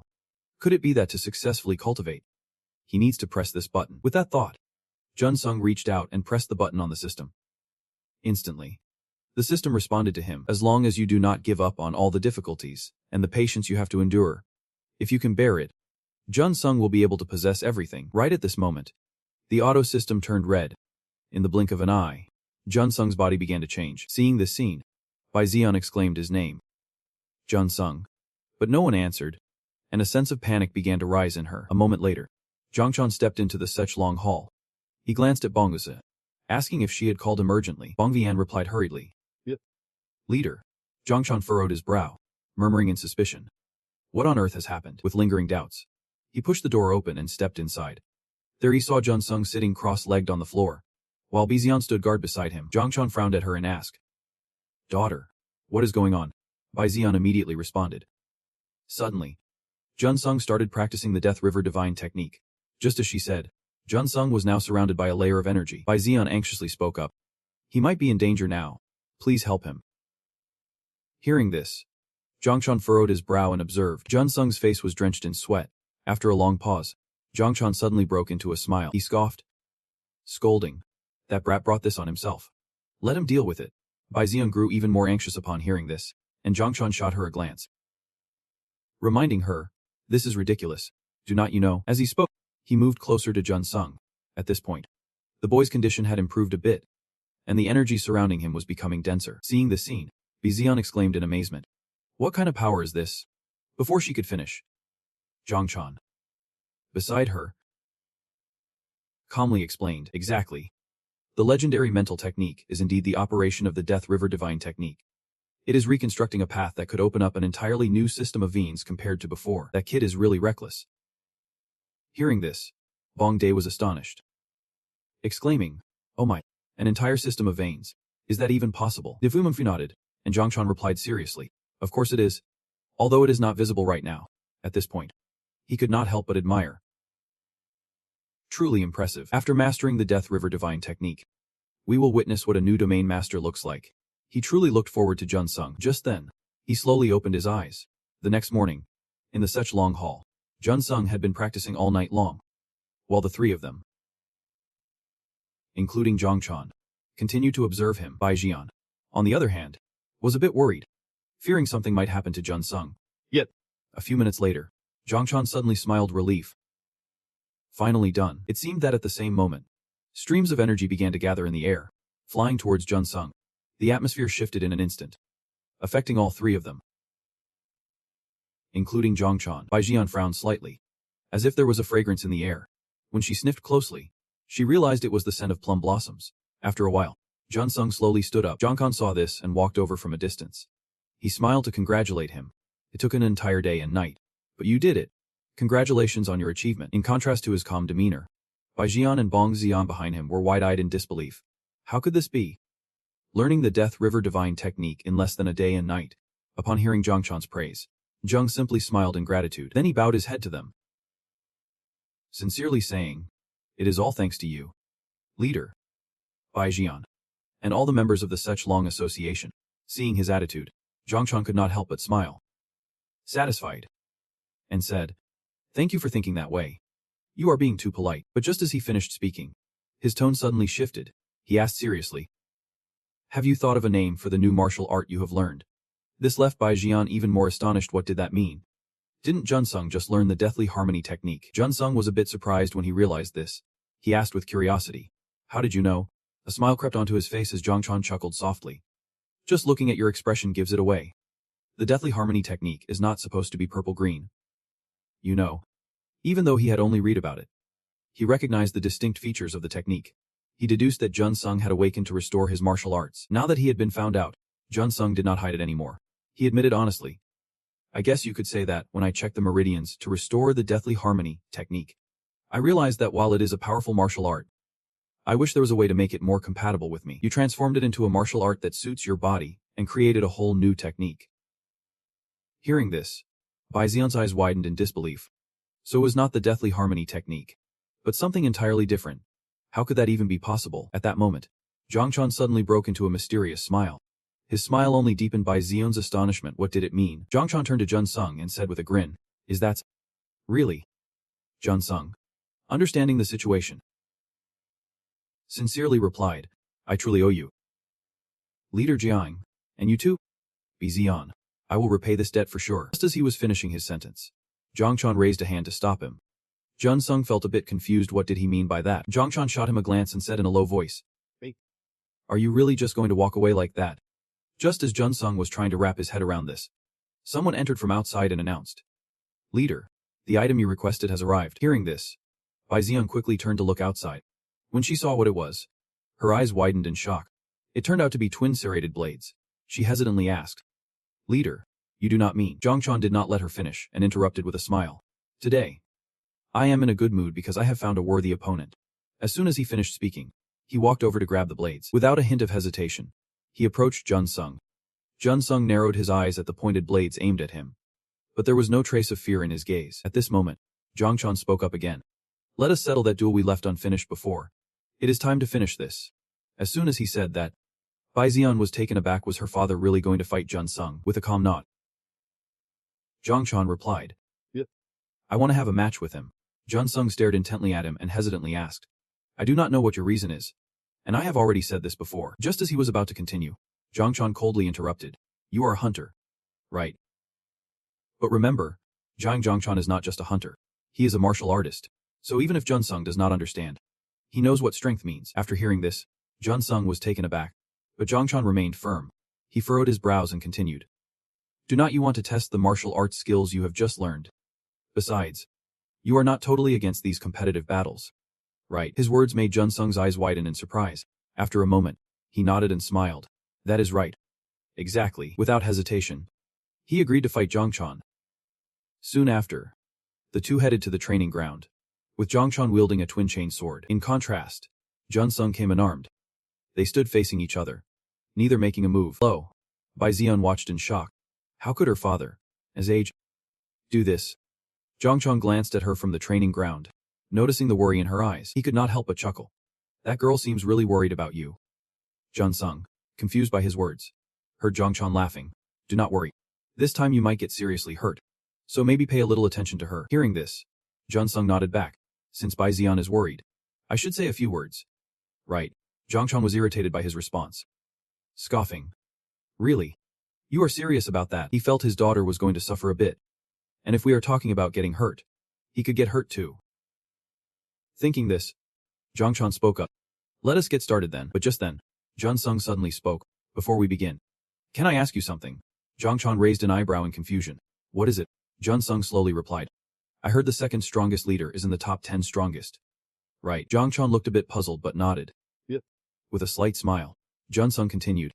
"So how much stronger is Jin Kuai Butch compared to you?" As soon as he said this, Zhang Quan's face went stiff as a board, and the members of the Such Long Association below began to angrily berate Jun Sung for his insolence. Sure enough, Zhang Quan's rage erupted instantly. He growled, "You want to know about that?" With that, Zhang Quan pointed his weapon towards the sky, glaring at Jun Sung, a strange smile forming on his lips. He took a step back, preparing his attack stance. Jun Sung did not dare slack off, quickly activating his auto-hunt system. Instantly, the auto-hunt was activated. At the same time, Zhang Quan charged forward. Jun Sung could not help but panic. This speed was insane. He hurriedly dodged, and a large splash of water erupted where he had just stood. Jun Sung looked down from above, unable to suppress his feelings. But Zhang Quan did not give him a moment to breathe and lunged forward with his weapons. He wore a smug smile as he looked at Jun Sung. Testing his strength, Jun Sung narrowed his eyes at him, and after a moment, excitedly exclaimed, "That is right." The blink of an eye, the two were locked in a fierce battle, the ground already soaked with sweat. Witnessing this, the onlookers from the Long Strength Society began to worry. Bai Xian watched his father intently, anxiety written all over his face. At that moment, Xian charged towards Jun Sung. Jun Sung did not panic. He calmly dodged. However, it was not long before he suddenly gasped in shock. Zhang Quan was thrusting down from above with his weapon. The Jun Sung desperately tried to avoid the attack. He furrowed his brow and thought too fast. There was hardly any time to prepare between strikes. Zhang Chan's face was filled with murderous intent, not giving Jun Sung a moment to rest. He lunged again with a powerful stab. His speed caught Jun Sung off guard. With a thunderous crash, the training ground erupted in chaos. Luckily, Jun Sung quickly evaded, landing safely on the ground. At the same time, Zhang Chan was already preparing for another attack. He lunged forward like a flash, his dual weapons now like instruments of death. Without hesitation, Zhang Chan stabbed toward Jun Sung. The boy's eyes widened at the sight, and he quickly retreated, refusing to let his guard down. The tips of the weapons almost grazed Jun Sung. He had to step back to create some distance from Zhang Chan. At this moment, Zhang Chan wore a look of complete satisfaction. Jun Sung, on the other hand, was gearing up for his own attack. Below, the members of the Long Strength Society were intently watching the fight. Bomda finally broke the silence, exclaiming, "This is brutal. Jun Sung's strength only goes that far." Bai Zian beside him nodded, murmuring, "Yeah, pretty strong." Thinking she was worried for her father, Bomd quickly reassured her, "Don't stress too much. The leader knows how to manage his strength." But Bai Zian shook her head, denying it. "That is not it. Don't you get it? Right now, my dad is not holding back against Jun Sung." Hearing this, Bomdi was taken aback. Wait, if that is the case, Bai Zian was saying meant that Zhang Chan saw Jun Sung not as a junior or subordinate, but as a true enemy. If so, he would definitely use everything he had. Meanwhile, on the training ground, Jun Sung and Zhang Chan were still facing off. Jun Sung silently marveled at his opponent's attacks. Each strike was sharp and powerful, truly impressive.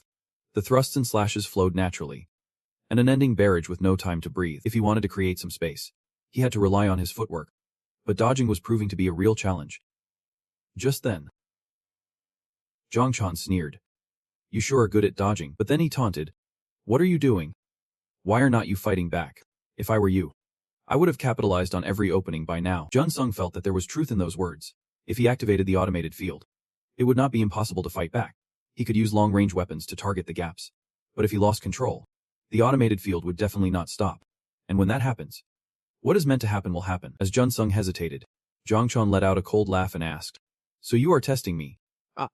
The moment he spoke, his aura shifted dramatically. A flame appeared around Zhang Chan's body.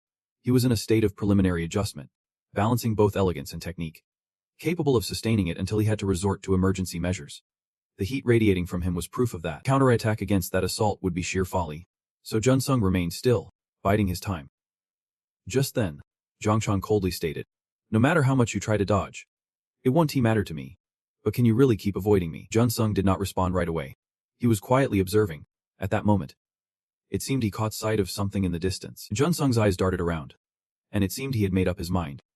While he was deep in thought, Zhang Chan spoke up again. "All right, I'm coming." No sooner had he finished speaking than Zhang Chan stomped down hard, causing the ground to crack. He lunged toward Jun Sung. The speed was quite impressive, catching Jun Sung off guard. Without missing a beat, he quickly dodged. He sprinted straight up the large tree behind him. In the blink of an eye, Jun Sung leaped to the top of the tree. Zhang Chan looked up at him, unable to suppress his admiration. "Impressive agility," he remarked. Now, he would show Jun Sung what true pain felt like. Immediately, the energy in Zhang Chan's hand began to gather. Jun Sung looked down, disbelief etched on his face. In the blink of an eye, the ancient tree was engulfed in flames. The fire surged higher and higher, nearly reaching Jun Sung. The tree he was standing on was completely ablaze. At that moment, Jun Sung jumped down from the top, his expression one of shock.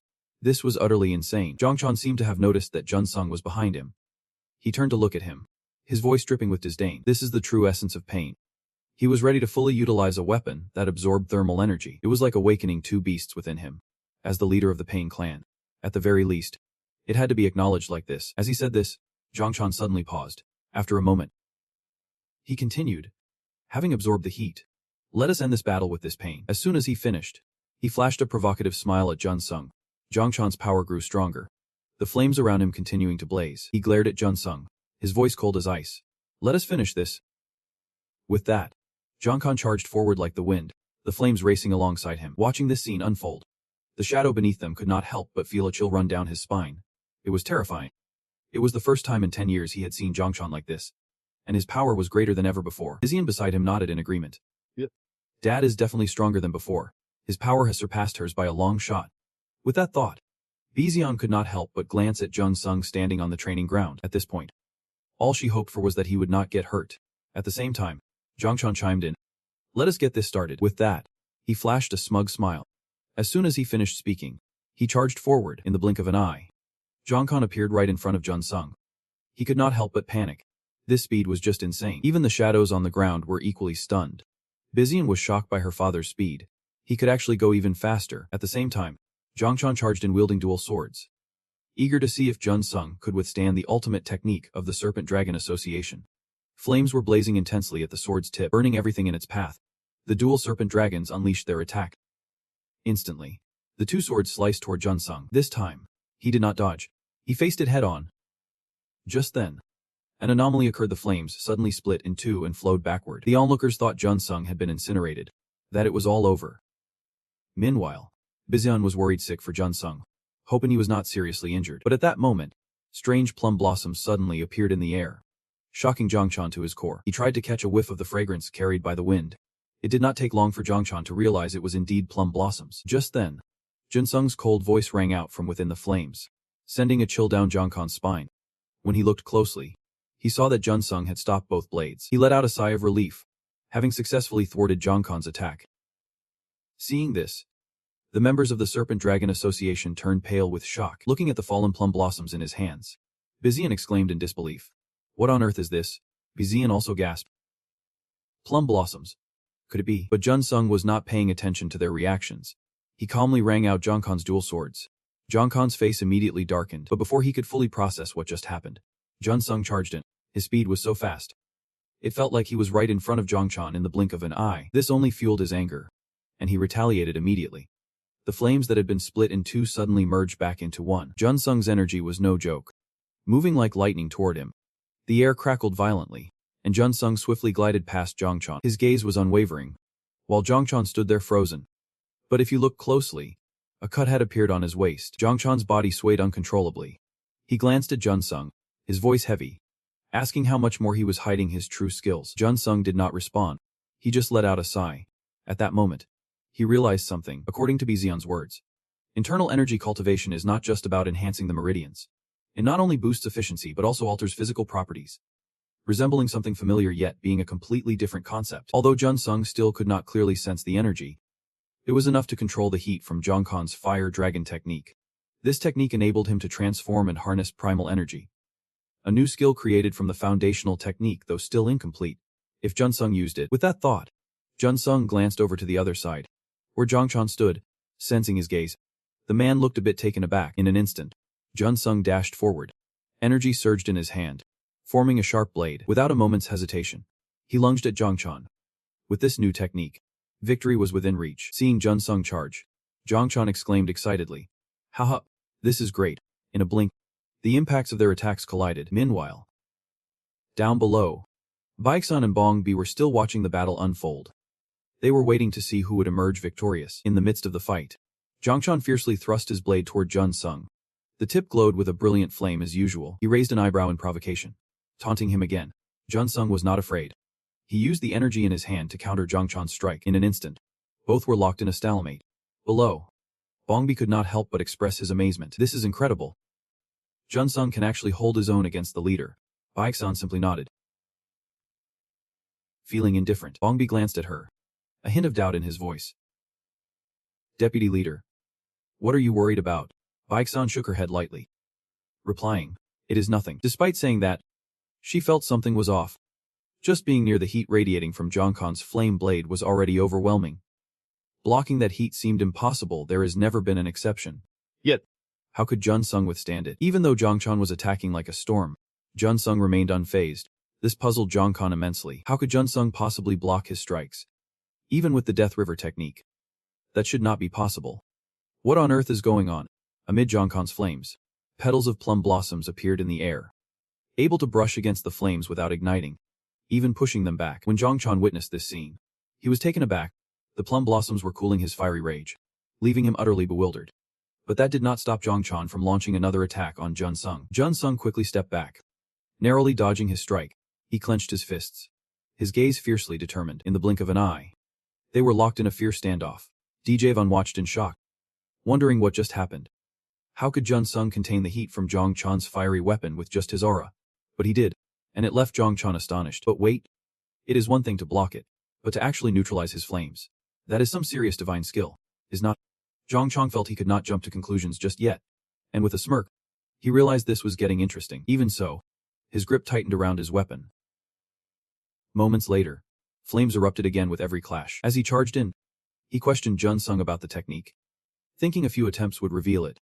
Just as he finished speaking, his weapon lunged at Jun Sung, catching him off guard. Not daring to slack off, Jun Sung channeled energy into his hands once more. Each clash quickly summoned an aura around him. In an instant, fire and aura collided fiercely. Seeing this, Bai Zion and Bongdi's faces twisted in disbelief. Up on the training ground, the two powerful energies were locked in a fierce struggle, neither side willing to back down. The longer it dragged on, the more frantic Zhang Chan's expression became. The plum blossoms appeared in the air once more. They floated gracefully, landing delicately on the flames of Zhang Chan's weapon. Sure enough, moments later, the flames began to dissipate. Zhang Chan's eyes widened in disbelief. This could not be happening. But while he was caught off guard, Jun Sung managed to knock Zhang Chan's weapon from his grip. The weapon plunged into the ground, and the flames extinguished completely. Zhang Chan's eyes went wide with shock. The blade of energy was as meticulously crafted as the petals of a flower, capable of neutralizing his heat. So all those petals were conjured by Jun Sung. This was unreal. At that moment, Jun Sung was keenly observing Zhang Chan. But just as suddenly, he charged forward to attack. Only then did Zhang Chan realize he would become distracted in the fight. Jun Sung was right in front of him before he knew it. Zhang Chan finally snapped back to reality, quickly raising his weapon in defense.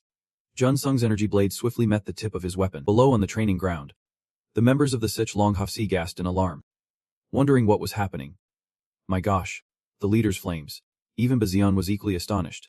She never expected Jun Sung to extinguish her father's fire. Meanwhile, Jun Sung relentlessly attacked Zhang Chan with extreme ferocity, pushing him into a defensive position. But Zhang Chan was no slouch. He spotted a gap in Jun Sung's offense and counterattacked. Yet Jun Sung dodged with lightning speed. And at that very moment, the plum blossoms fell once more before Zhang Chan. They fell in a flurry, and a faint scent spread through the air.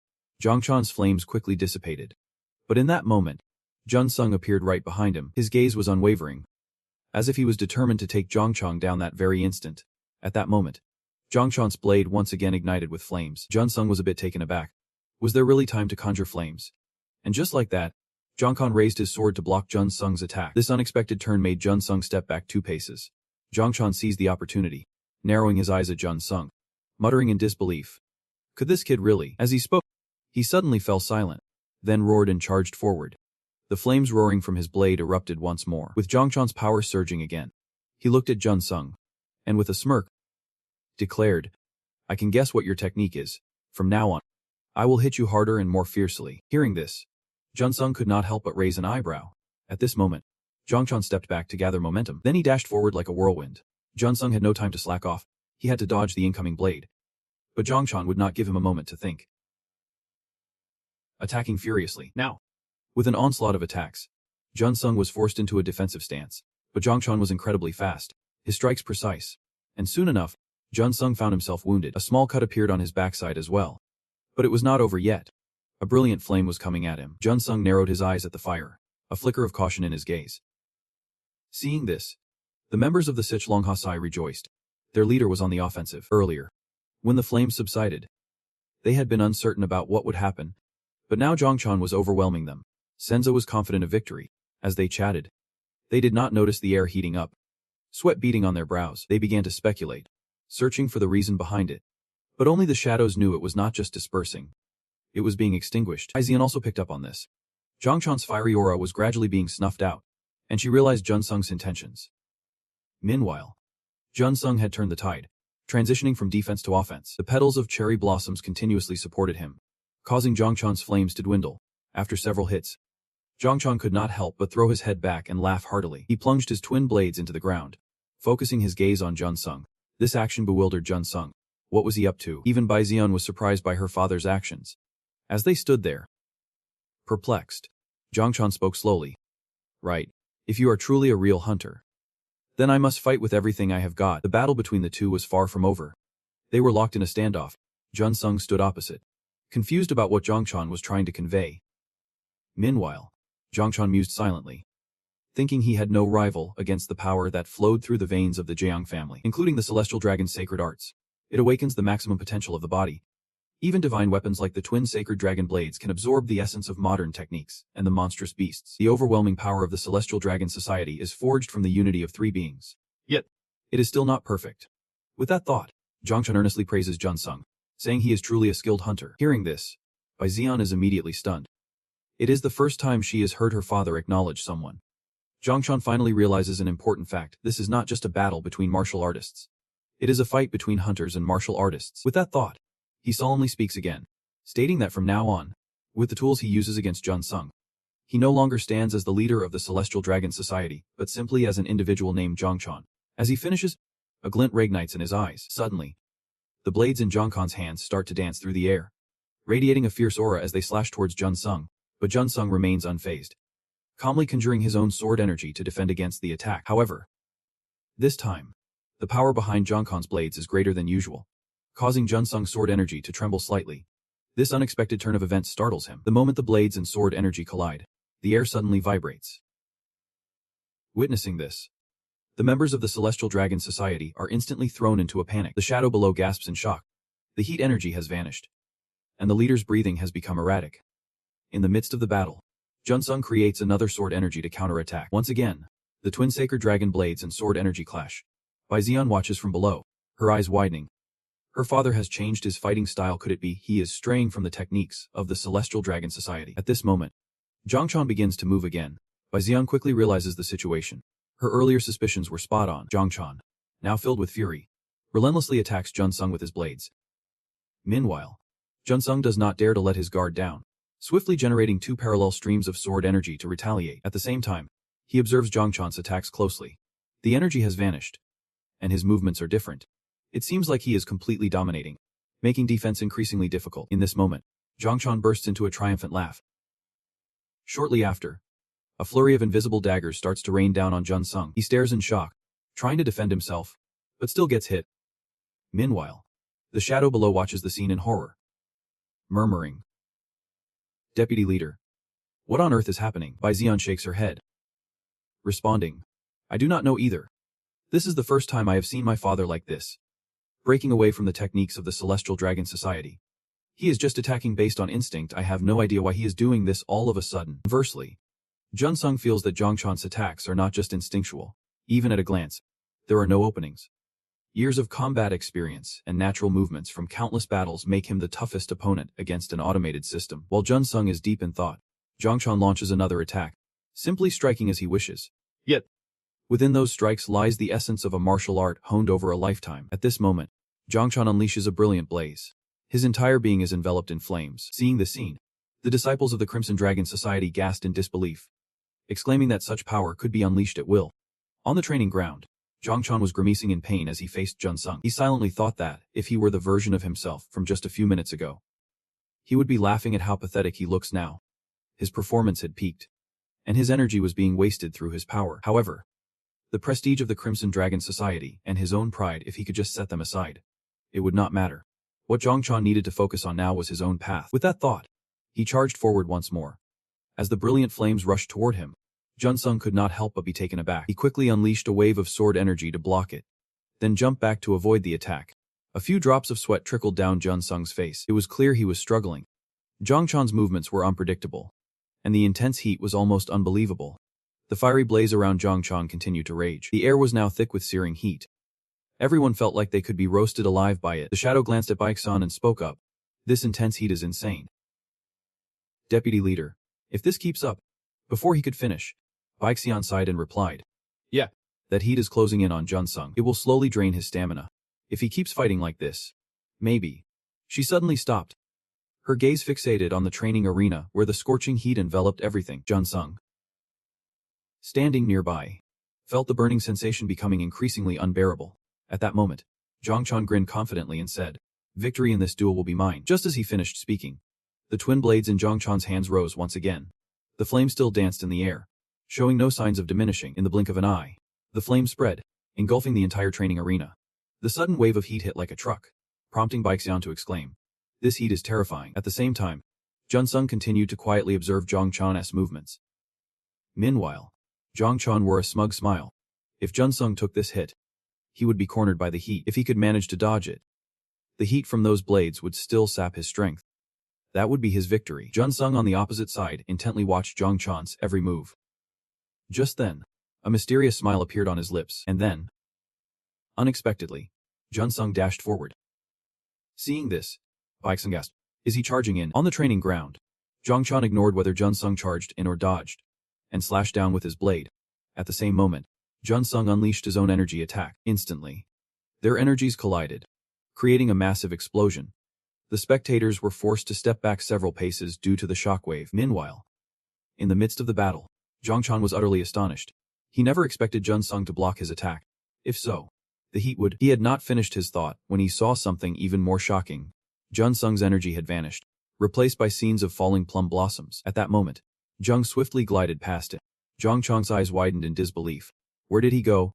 Wait, it was only then that Zhang Quan started to realize something. The falling plum blossoms in the air began to disperse his flames. Not only that, but this time the plum blossoms were engulfed in flames, until the fire was completely extinguished.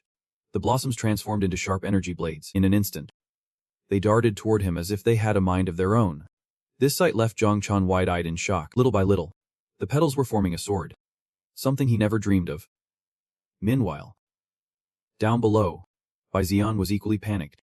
Sensing the heat radiating from her father beginning to fade away, Zhang Quan was not backing down either. He quietly scoffed. Sure, if Jun Sung's sword could somehow eliminate his heat, it would not change the fact that he was still stronger. With that thought, Zhang Quan wiped his sword furiously. Jun Sung, witnessing this, remained unfazed. He gathered the swords, bringing them close to himself. He started concentrating, forming a blade of energy, his eyes burning with determination. The energy blade quickly materialized. This was the most powerful strike he could summon. Immediately after, Jun Sung focused intently on every move Zhang Quan made across from him, readying his attack. Zhang Quan, undeterred, continued advancing. Jun Sung was not about to hold back either. He charged forward with speed. One side boasted a blazing red dragon blade, the other a fierce energy blade. In the blink of an eye, they clashed, but this time, it was no mere contest. Zhang Quan's dragon blade was sliced clean in two. One of Zhang Quan's arms was severed, blood gushing like a waterfall. Jun Sung, however, stood firm, unyielding. The sharp clang of metal echoed as Zhang Quan's dragon blade fell, landing next to his severed arm. Seeing this, Bai Xian and Bong Dai's faces turned ashen. Bong Dai muttered, "The leader has lost." Bai Xian could not wrap her head around this reality. It was just too unbelievable. The members of the Red Dragon Guild were just as shocked. They never expected the battle to end this way. No matter how much they refused to believe it, the outcome was clear. Jun Sung had truly won. Sweat dripped from his brow, but it was worth every drop. As he gasped for breath, Zhang Quan approached from afar. Jun Sung thought he was getting ready for another round. Immediately raising his guard, his eyes remained locked in focus. But Zhang Quan simply stood there, staring at the broken sword in his hand. After a long pause, he finally spoke. "All right, you are really good." Even though Zhang Quan was reluctant, he acknowledged his defeat. The dragon blade was shattered, and he would lost an arm. There was no denying it. Yet Zhang Quan was not overly discontent. He even thanked Jun Sung with a sense of satisfaction. Bai Xian was shocked. She never thought her father would concede so easily. She expected him to fight until his last breath. Hearing Zhang Quan's words, Jun Sung let out a silent sigh of relief. He then reached out to deactivate the auto-defense system. Almost simultaneously, Jun Sung's body swayed and collapsed. He fell flat on the ground, prompting Bai Xian to rush over in concern. Zhang Quan, on the other hand, felt a bit helpless. He sighed, mumbling, "The winner passes out first." And thus, the battle concluded with Jun Sung emerging victorious. Meanwhile, in a high-rise building in Shanghai, a figure stood alone atop the highest floor Li He Mine. A moment later, the secretary walked in and reported, "Director, I have just sent the proposal." Hearing this, He Min nodded with satisfaction. "All right, let us start preparing. This is going to be a top-notch show. Let us." Jun Sung will respond shortly. Anyway, it won't matter on either side. This time, let him finish you off. With that thought, He Min could not help but smirk with a wicked grin. After 3 intense days at the martial arts training hall, Jun Sung was here, seemingly searching for something. At that moment, Zhang Quan walked in and curiously asked, "You are still here? Aren't you heading back?" Jun Sung looked at him with teary eyes and replied, "There is something I need to dig deeper into."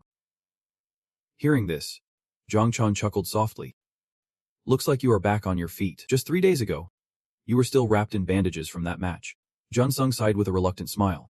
All thanks to the Martial Arts Association for their dedicated care. Jong Chan brushed it off with a hearty laugh. No need to be so dramatic.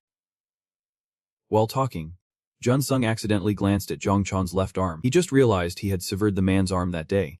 Sensing his thoughts, Jong Chan reassured him. Stop overthinking it. He said that if Jun Sung had not cut off his arm, his head might have rolled off. They had faced each other in a fair fight, and Jong Chan was quite satisfied with that duel. He asked if Jun Sung did not feel the same. After a long pause, Jun Sung hesitantly nodded. Yeah. But at this moment, Jong Chan expressed his dissatisfaction, saying, Here I injured, and my daughter only worries about you. Raising kids sure brings no benefits. Jun Sung could only chuckle and say nothing. Jong Chan squinted at him, then spoke after a while. Earlier, I asked if there is something worth seeing here. As far as I know, you are not the type to come just for nostalgia. Not really. Jun Sung shook his head. I just feel a bit puzzled with this automatic hunting button lighting up. Something feels off. Jun Sung believed there was something here, so he activated the automatic hunting mode and started searching. Sure enough, he discovered something unusual on the bookshelf. When he stopped next to a certain book, the automatic hunting button lit up again. Jun Sung pondered for a moment and reached out to grab the book. What could it be? A few days later, at the hotel where Jun Sung was staying, he was now looking for Sok. It had been 3 days without any contact. She must be fuming right now. Still, this time it was his fault. He needed to apologize properly. However, as soon as he pushed the door open, Jun Sung's steps froze because he saw Sok sitting upright there, her face dark as a pot. Upon seeing him, she immediately exclaimed, You are back, boss. Her eyes were now as dark as a raccoon's. Jun Sung noticed and thought, She has not slept for 3 days straight. Has she? Considering the possibility, Jun Sung quickly apologized. I am really sorry for being out of touch these past 3 days. I had to handle some urgent personal matters. If you need an explanation, I can provide it. It is just that before you could finish your sentence, Sok cut in sharply, saying there is no need to explain. Whatever the boss needs to do is definitely important. Hearing this, Jun Sung let out a sigh of relief, feeling more at ease than he expected. While he was lost in thought, Sok suddenly hesitated and spoke up, saying she had something to discuss with him. Jun Sung furrowed his brow in confusion and asked, What is it? Sok slowly opened her mouth, revealing that the div plan for the boss was already prepared. Upon hearing this, Jun Sung was taken aback, and he asked anxiously, Divvy is about infiltrating and spying within the water gap. Right. Damak nodded, and Sok confidently replied, Yep. The proposal comes from Gwim Corporation. Jun Sung knew this was the company that the guy Lai Heeman had mentioned. Aksaku continued, According to the contract the boss signed with TENS will decide which outside company to collaborate with, and the boss is obligated to carry out this mission without the option to refuse. She was not wrong. Jun Sung had indeed signed such a contract. He nodded and said, All right, that makes sense. So what is TENS's intention at this point? Zaku was genuinely at a loss for words. Seeing her hesitation, Jun Sung understood what was going on. He calmly said, Get it? You want me to go? Right. No problem. This made Sok jump up in shock. But Jun Sung did not care. He stated matter-of-factly, I'm go. Just let them know I will be at the Weem Corporation. Zaku was deeply worried and hurriedly advised. That is clearly Lai Heeman's ploy to corner the boss. It is outrageous. This is like tying your hands and feet. Weem is fraught with dangers. You have to infiltrate the world of monsters through the hidden sanctuary of the Lun minority. This is a trap that Heeman has set, and there is bound to be peril. Sok tried to persuade Jun Sung to refuse, but he was set on going. He did not see any issue with it. His determination left Sok astonished. Jun Sung, on the other hand, was incredibly calm, a smile still playing on his lips. Then, he leaned in closer to her. After a moment, he spoke. It is just a mission. I have to uphold my end of the contract. Right. There is no reason to refuse. Do not worry too much. Regardless of where I have to go, I have signed with TENS. And there is no way I am backing out now. This made Sok speechless right then and there. Noticing her silence, Jun Sung continued. Let us just decide on this. I need to rest up. Seeing him about to leave, Sok finally reacted. She quickly shouted, Wait! Do you even understand the gravity of this? It could be life-threatening. Jun Sung smiled slightly and replied nonchalantly. I know things can get worse. But what can you do? To get what you want, you have to dive in. Plus, you hate sneaky backstabbers. Right. With that, Jun Sung opened the door and walked out. Behind him, Sok's voice echoed with frustration. But he simply muffled his ears, ignoring her warnings. He focused on the path ahead. As he thought about this, something seemed to click in his mind. Flashback to 3 days ago. In Sick Long Hai's study, Jun Sung held the book that the automated system had reacted to. Zhang Chan asked if you were interested in it. But you did not respond and turned the question back to him, asking what this book was. Zhang Kan slowly explained that this book is more than just a martial arts manual. It is a method of mastering inner strength that the Xik Long Association has passed down through generations. Among the past leaders of the Xik Long Association, there were two brothers named Yang Yuliang and Yang Yujin.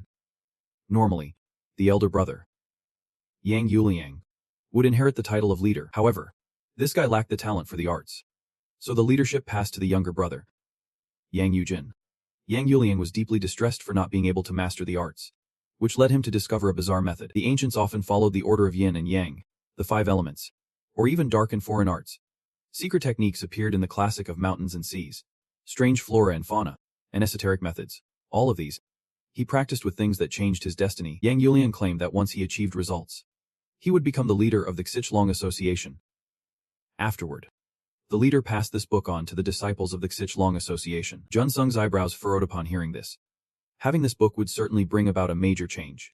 At that moment, the automatic system indeed activated, revealing several empty slots in front of Jun Sung. Jun Sung looked at the text that summarized the materials in the empty slots on the screen, his brow furrowing further. So this book is one of those that automatically generates skills worth using. Back to reality. It was clear that Lee Min was plotting something, but he would definitely confront him and settle the score. Last time, Lee Min had been waiting for him to leave. This time, he had to make that old man pay. With that thought, a fierce look filled Jun Sung's eyes. A few days later, at a large building in the city center, the highest floor was hosting a press conference. The venue was packed with reporters. Bai Zian stood outside, letting out a reluctant sigh. The day had finally come. She had come alone today, only able to observe quietly. At this moment, her attention was drawn to 4 people in the distance. She recognized all 4 of them as Lee Min, who burst onto the scene at today's press conference. Next to him stood a newcomer who recently made it into the top 10. Hajukin from the Hoa Mountain sect. The old man Mark Vest standing beside him was a fellow member of the Red Dragon Society, sharing the rule of Shanghai, the leader of the Dragon Club. Jin Chung. The last one was the hunter ranked 6, Wang Qiangcha. They were all allies of Lee Min, and they seemed to have plans to invite Jun Sung along. Bai Zian had heard that before coming to China, Lee Min and Jun Sung had a rocky relationship, so this must be their scheme to put him in danger. Jun Sung's body still had not fully recovered, and Bai Zian hoped he would not show up here. Just then, Lee Min's voice suddenly rang out. What a pity. Really? Hearing the sound, Bai Zian snapped out of her thoughts and frowned. Are you talking about me? Lee Min shook his head slightly and replied. My bad. I was referring to the great hero, Jun Sung. I really wanted to team up with him once, but sadly, it seems he has no intention of participating. Bai Zian frowned at him, slowly asking, why are you telling me this? With a light chuckle, Lee Min replied nonchalantly. Did not the deputy leader once fight alongside the great hero here in this city? That is how the relationship between the great hero and the Red Dragon Society grew incredibly close. His words darkened Bai Zion's expression. This guy still had a way with words. Just then, Chan approached from a distance and spoke up. I too would love to meet the great hero, Jun Sung. If I could have the chance to fight alongside Bai Zion, I would be completely satisfied. He asked her what she thought. After today, would she like to grab a bite with him? Bai Zian found it very inconvenient but felt embarrassed to refuse. She replied casually. It would be an honor, but I have plans tonight. Upon hearing this, Kim Chan did not seem to mind. He raised an eyebrow and said with a smile, well, with someone as beautiful as you, Bai Zian, there must be plenty of admirers around. I am always available. You just have to say the word. Fine. Bai Zian just nodded nonchalantly. But she was certain she would not go to dinner with him. No way. That was disgusting. However, with the crowd of reporters around, Bai Zian could only suppress her disgust and shake hands with Kai Wang Chan. No more than 3 seconds later, she pulled her hand back. Puzzled. Why are there so many reporters today? I thought these events were supposed to be secret. With a light chuckle, Lee Min replied casually. That is usually the case. But this is a special event. Bai Zian grew more confused and asked. Special how? Lee Min did not answer. Turned away and murmured. It is a pity the great hero is not coming. Let us get this ceremony started. He then stepped up to the podium. Lee Min stood in front of the microphone and declared loudly, I am Lee Min, the commander in charge of this special event. Bai Zian watched him from below, thinking to herself, this is definitely a trap. There is no way Jun would just rush in like that. What is the real reason behind this setup? Lee Min was still talking, saying that participating in this div was his mission, and he would take great pride in it, without expecting any recognition or reward. As he spoke, he suddenly faltered, then slowly opened his mouth, asking, "Why should I take pride in this? The disaster that struck Shanghai was truly catastrophic. Countless lives have been lost. And now, an unexpected water outbreak has emerged. We need to find out what caused it." Hyman stated that he and Wim Corp would definitely investigate this matter to ensure such disasters do not happen again. Furthermore, he was asking everyone to trust that he could handle this catastrophe. In this Hyman and Wim Corp would give it their all. Hearing these words, the reporters below began snapping photos and scribbling notes. While murmurs filled the air, Hyman was pleased with this response, boldly declaring that to prevent another tragedy, "We will definitely step up and stop it." Bizion frowned, watching the insincere man on the podium. Those words were not wrong. It was necessary for the victims of this incident. But was he really that genuine? Sure enough, at that moment, Hyman leaned into the microphone and continued. This time, his tone shifted to a more regretful one. "However, I have invited the 3 best hunters in Shanghai. Luckily, 2 of the 3 standing here did not hesitate to join." This made Bizion immediately alert. What was that scumbag Hyman really getting at? True to her expectations, Hyman sighed and continued. "The most anticipated one has not participated. What a pity. As everyone already knows, it is the foreign hunter who played a key role in this disaster." He claimed he sincerely wanted that person to become a member of this div. But he received news that TENS could not get in touch with him. For such an important event to have no contact, it is truly a shame. At that moment, a reporter realized who he was referring to and raised his hand to ask. "The foreign hunter is Jun Sung. Right. Why is not he participating?" Hyman put on a fake expression, shaking his head in disappointment, saying, "I'm not sure. And can't he just make wild guesses? Perhaps he does not know about this important event." Even though he said that, Hyman's words were criticizing Jun Sung for not fulfilling his contract and not participating in the dangerous mission of another country. Sure enough, the clueless reporters below did not catch on to his intentions and started discussing Jun Sung. And this was exactly Hyman's goal. He wanted to exploit public opinion to impose moral judgment on Jun Sung. What a low blow. At the same time, Bizion realized this too. Her expression darkening. Hyman was smug, with his strategy set. If Jun Sung participated, Hyman would finish him off, but if he declined, it was still a win for Hyman. Just the reporters hearing a bit of gossip was enough for public opinion to drown Jun Sung. Bizion, listening from below, felt her anger boiling over. That scumbag Hyman had taken advantage of Jun Sung's foreign status to manipulate public opinion.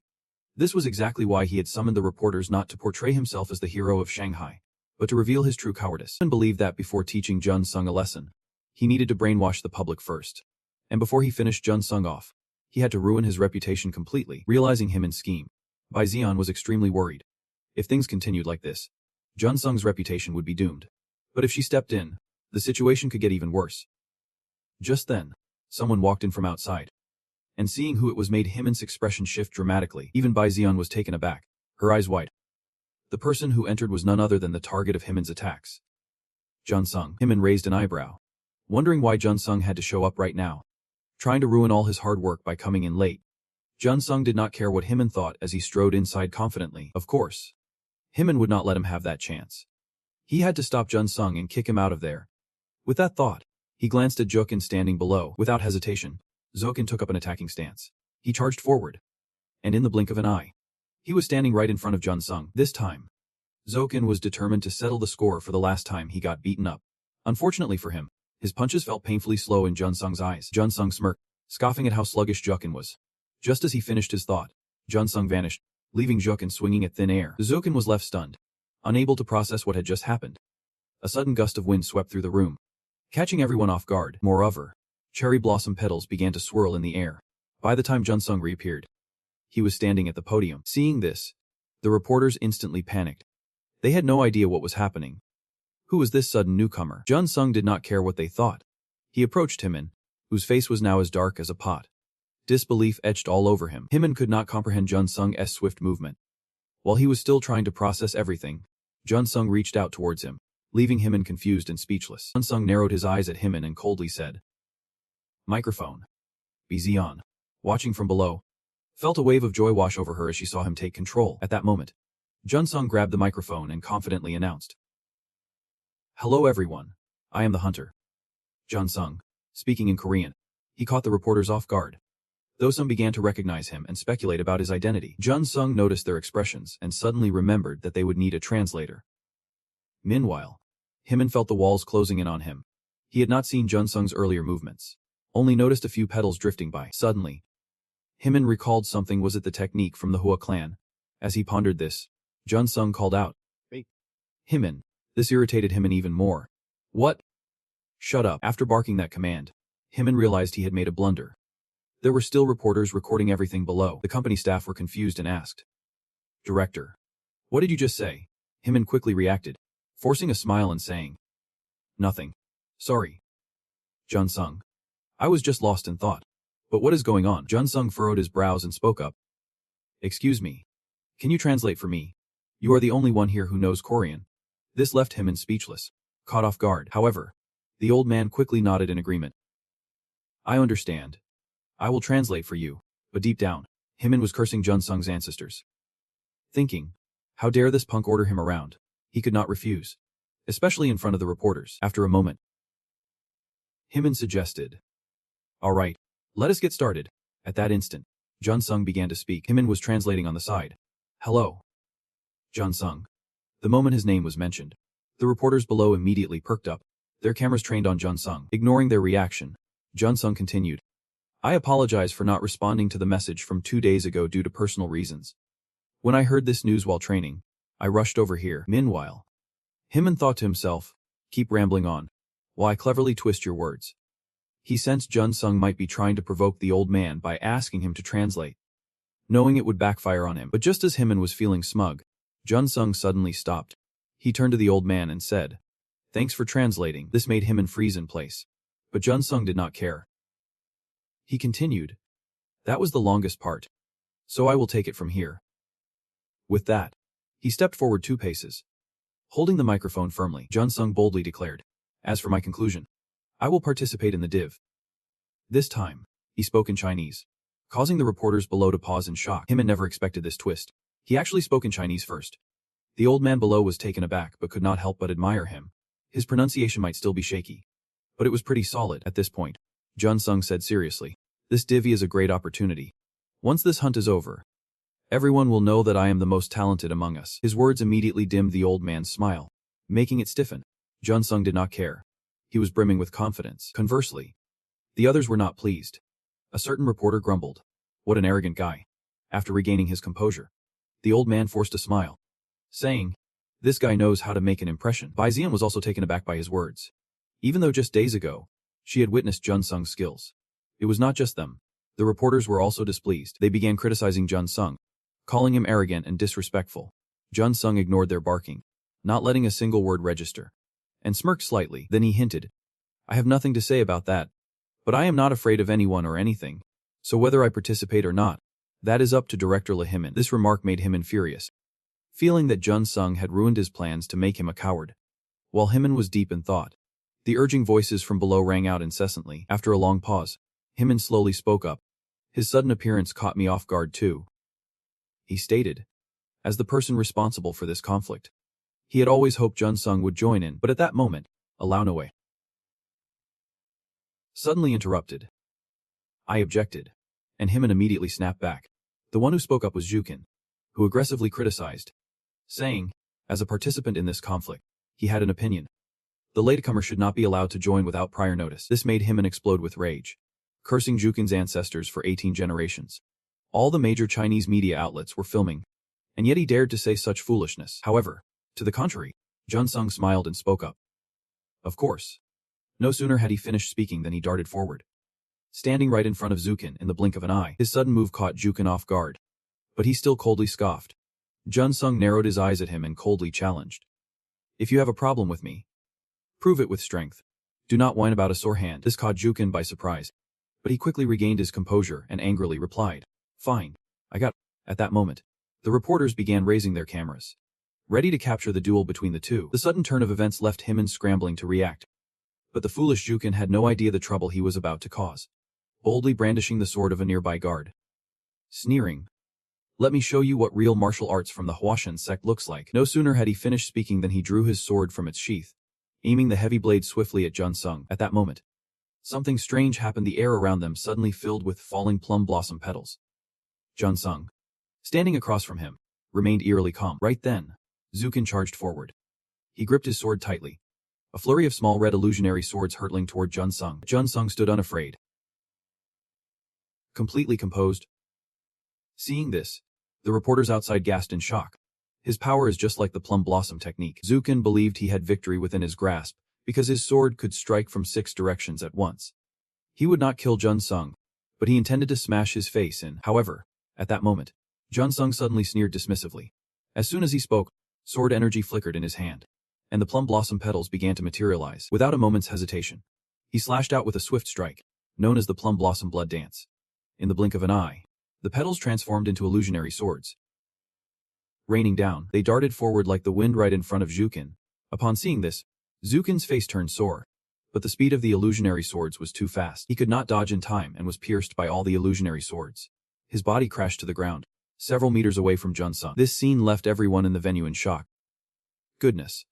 Did Zukin really think he could take on Jun Sung? You can't just compare them like that. At the same time, Himan stood at the podium, his expression frozen in shock. Indeed, that plum blossom technique is from the Hoa Mountain sect. He had no idea that Jun Sung had mastered the forbidden art of death. Right now, Jun Sung had stepped in front of Zukin. He raised an eyebrow and spoke up.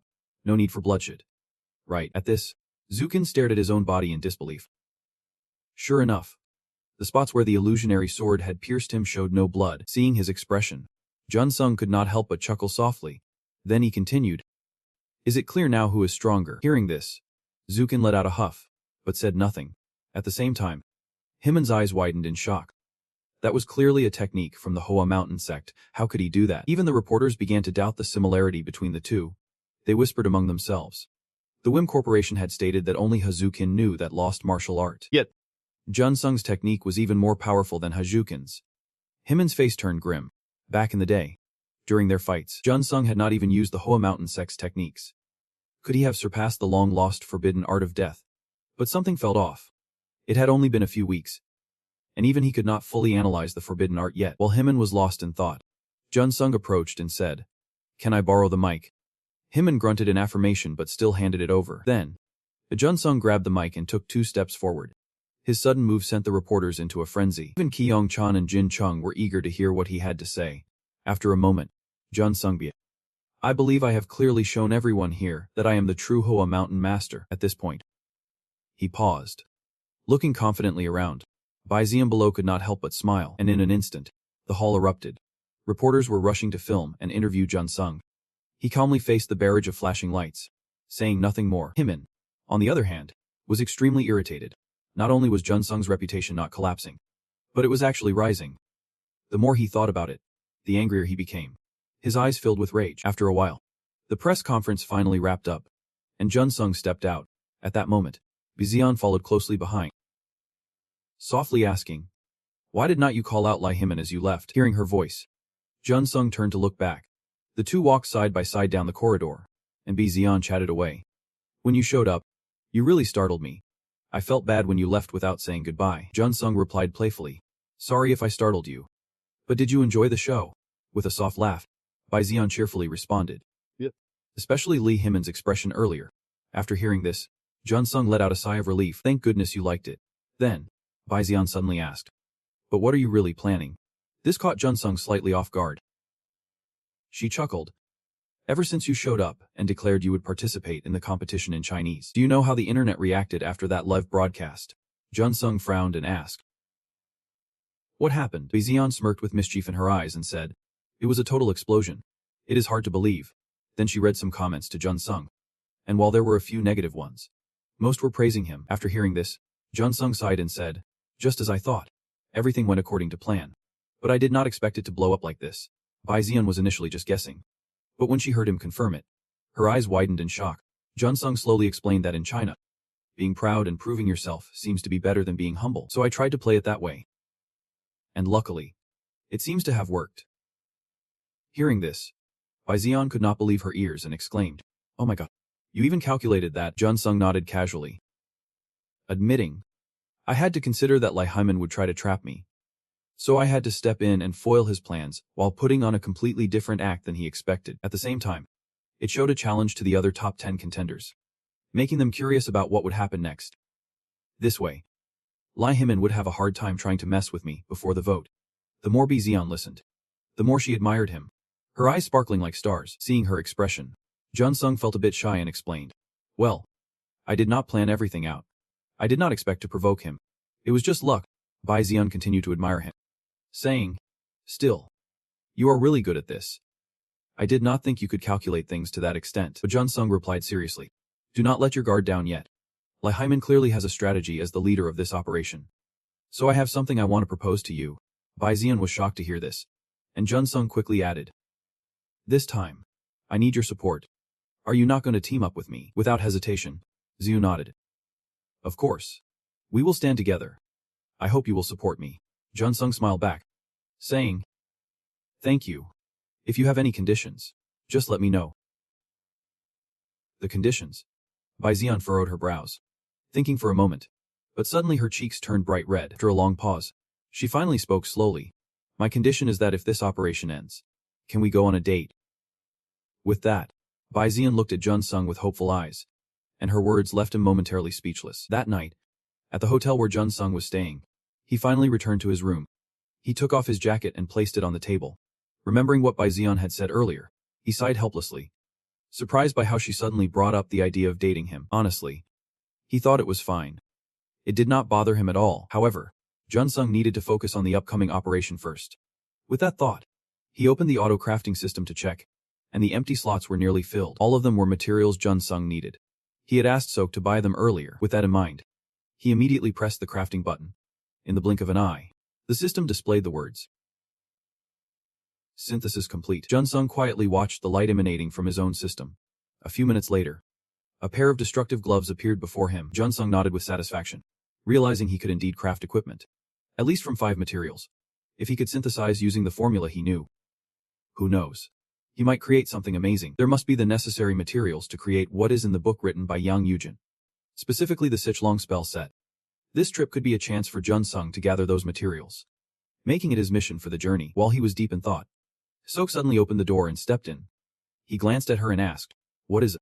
Sok stood at the doorway, her face showing signs of discomfort. After a long pause, she finally spoke softly, "Well, actually, that person has arrived." Jun Sung looked at her, puzzled. Was she scared? He thought for a moment and then asked, "Who is here?" Before Sok could respond, a creepy laugh echoed through the room. "Oh ho. I did not know you were into crafting." The sound startled Jun Sung. Moments later, Kwai Bek entered from outside. He raised an eyebrow, looking at Jun Sung with a smirk. "Long time no see." "Oh, Jun Sung frowned at Kwai Bek, and in an instant, a sharp blade of energy appeared in his hand. He activated the auto-defense system simultaneously. Jun Sung was ready to strike Kwai Bek before he could attack him. Seeing this, Kwai Bek could not help but smirk. He watched as petals of plum blossoms swirled around him. Kwai Bek sighed. "How beautiful." And just as he finished speaking, an energy wave formed in his hand. In the split second that Jun Sung's blade of energy struck, Kwai Bek dodged to the side and delivered a powerful blow toward Jun Sung. His speed was impressive, and Jun Sung took the full force of the strike. His body spun through the air. Meanwhile, the Q vehicle also toppled over. Jun Sung narrowed his eyes at her. Without missing a beat, he pulled out a short gun. Without hesitation, he fired a bullet at Kwai Bek. Seeing the energy bullet hurtling towards him, Kwai Bek stood calmly, unafraid. He waited until it was just a few millimeters away before tilting his head to the side, successfully dodging the shot. At the same time, Jun Sung landed safely a short distance away. But he did not stop there. He took a step back and charged forward again. In contrast, Kwai Bek did not hold back at all and struck again. He laughed triumphantly. "Let us see you dodge this." Jun Sung was taken aback, quickly activating his skills. In the split second that Kwai Bek's attack descended, Jun Sung vanished. Energy waves continuously erupted in the room, darting around like lightning. They were moving so fast that the naked eye could not catch them. These were the afterimages of Jun Sung when he reappeared. He was right behind Kwai Bek. Jun Sung narrowed his eyes at him, a layer of killing intent evident on his face. Kwai Bek sensed his movement and exclaimed with excitement, "Interesting." But just then, a figure suddenly rushed in. Jun Sung's eyes widened as Seo Kao stepped in front of Kwai Bek. She closed her eyes tightly, bracing for Jun Sung's punch to come crashing down. Jun Sung felt her presence the moment he saw the scene. He quickly pulled back his fist, but his foot instinctively kicked her. Seo Kao took a painful kick, biting her lip to endure it. Unfortunately, this caused Seo Kao to be knocked out. A trace of blood appeared at the corner of her mouth. The Jun Sung landed from the air, worry etched on his face as he looked at Seo Kao. As her direct manager, he had to protect her. But the biggest problem was still looming. At that moment, Ka's cold voice rang out, "I am having a great time. This is truly astonishing." The look in his eyes was terrifying. Jun Sung could not help but frown. Had he not kicked Sioko just now, she would definitely be done for, as he was lost in thought. Kao stepped in front of Seo Hao and coldly spoke. Is this a place where people like you can just look in? Seeing him stand confidently before her, Seoku was instantly terrified. Murmuring. Ku narrowed his eyes at her. His voice like, it is. You can act as you wish. But you will have to pay for ruining my fun. As soon as those words left his lips, Seoku closed her eyes, bracing for the death that was about to strike. Kai showed no mercy, raising his hand to deliver a blow to her head. But just then, a voice rang out, a consequence of saving his own boss. Kai glanced over, his hand hovering mid-air. Seokyu also paused, glaring toward the voice. Jun-sung had somehow taken a seat, lazily crossing his legs, raising an eyebrow and saying, "This is hilarious." Kao shot a piercing look at him. Not understanding what he meant, Jun-sung slowly replied, "I do not know what kind of boss or chairman you think you are, but how can I not laugh when your subordinate risks her life to save you? And instead of being grateful, you get angry." Ku suddenly found himself at a loss for words. Looking at Q's expression, Jun-sung continued, "She rushed to help you because you could not trust her as a boss. Honestly, it is pretty heartbreaking to see you take your anger out on her." Hearing this, Seoku was instantly alarmed. "What are you saying?" Jun-sung was spouting nonsense in front of Caillou, and she feared he would get mad. Yet, up to this point, Kai had not reacted at all. Moreover, the corners of his mouth were curling up, and then, Kaibek threw his head back and laughed loudly. The scene left Seoku wide-eyed in shock, but Q continued laughing uncontrollably. "Haha, this is a masterpiece." Jun-sung was somewhat at a loss for words. Can this guy laugh himself to death? I thought Q would keep laughing. But he suddenly spoke up. "Looks like you have found yourself in a bit of trouble here. Clearly, you know how to deal with the people here, yet you distracted my attention." Shrugging indifferently, Jun-sung pouted and said, "Well, it is what it is, but you were just as shocked that this crazy old man did not retract his aura so easily." Meanwhile, Kai's head was behind, observing the two. In her eye, disbelief flooded over her. Was this a dream? What was she even looking at? At that moment, Jun-sung spoke up. "But why did he suddenly decide to jump in like this?" With a slight chuckle, Kaibek replied nonchalantly, "Of course. It is because I have business with you." Just as he finished speaking, he pulled out a box, and Jun-sung immediately furrowed his brows. "Noticing your reaction, Kaibek chuckled softly. "That is right. This is the outcome of our deal." On another front, in South Korea, at Sunguk's building, outside in the hallway, hurried footsteps raced towards him, accompanied by a stream of curses. "What the hell are you doing, you crazy idiot?" This was Jang Hun, rushing to burst through the door of Sunguk's place while shouting, "Hey Kim Sunguk, wait up." But as soon as he said that, the scene before him left him utterly speechless. There lay Sunguk sprawled on the floor, drenched in sweat. Spotting Jang Hun, Sunguk raised a hand in greeting. "You made it?" Jang Hun quickly regained his composure, immediately scolding, "You idiot. If you want to die, just go ahead. Dying in a bathroom at home. Really?" Hearing this, Sunguk just chuckled softly.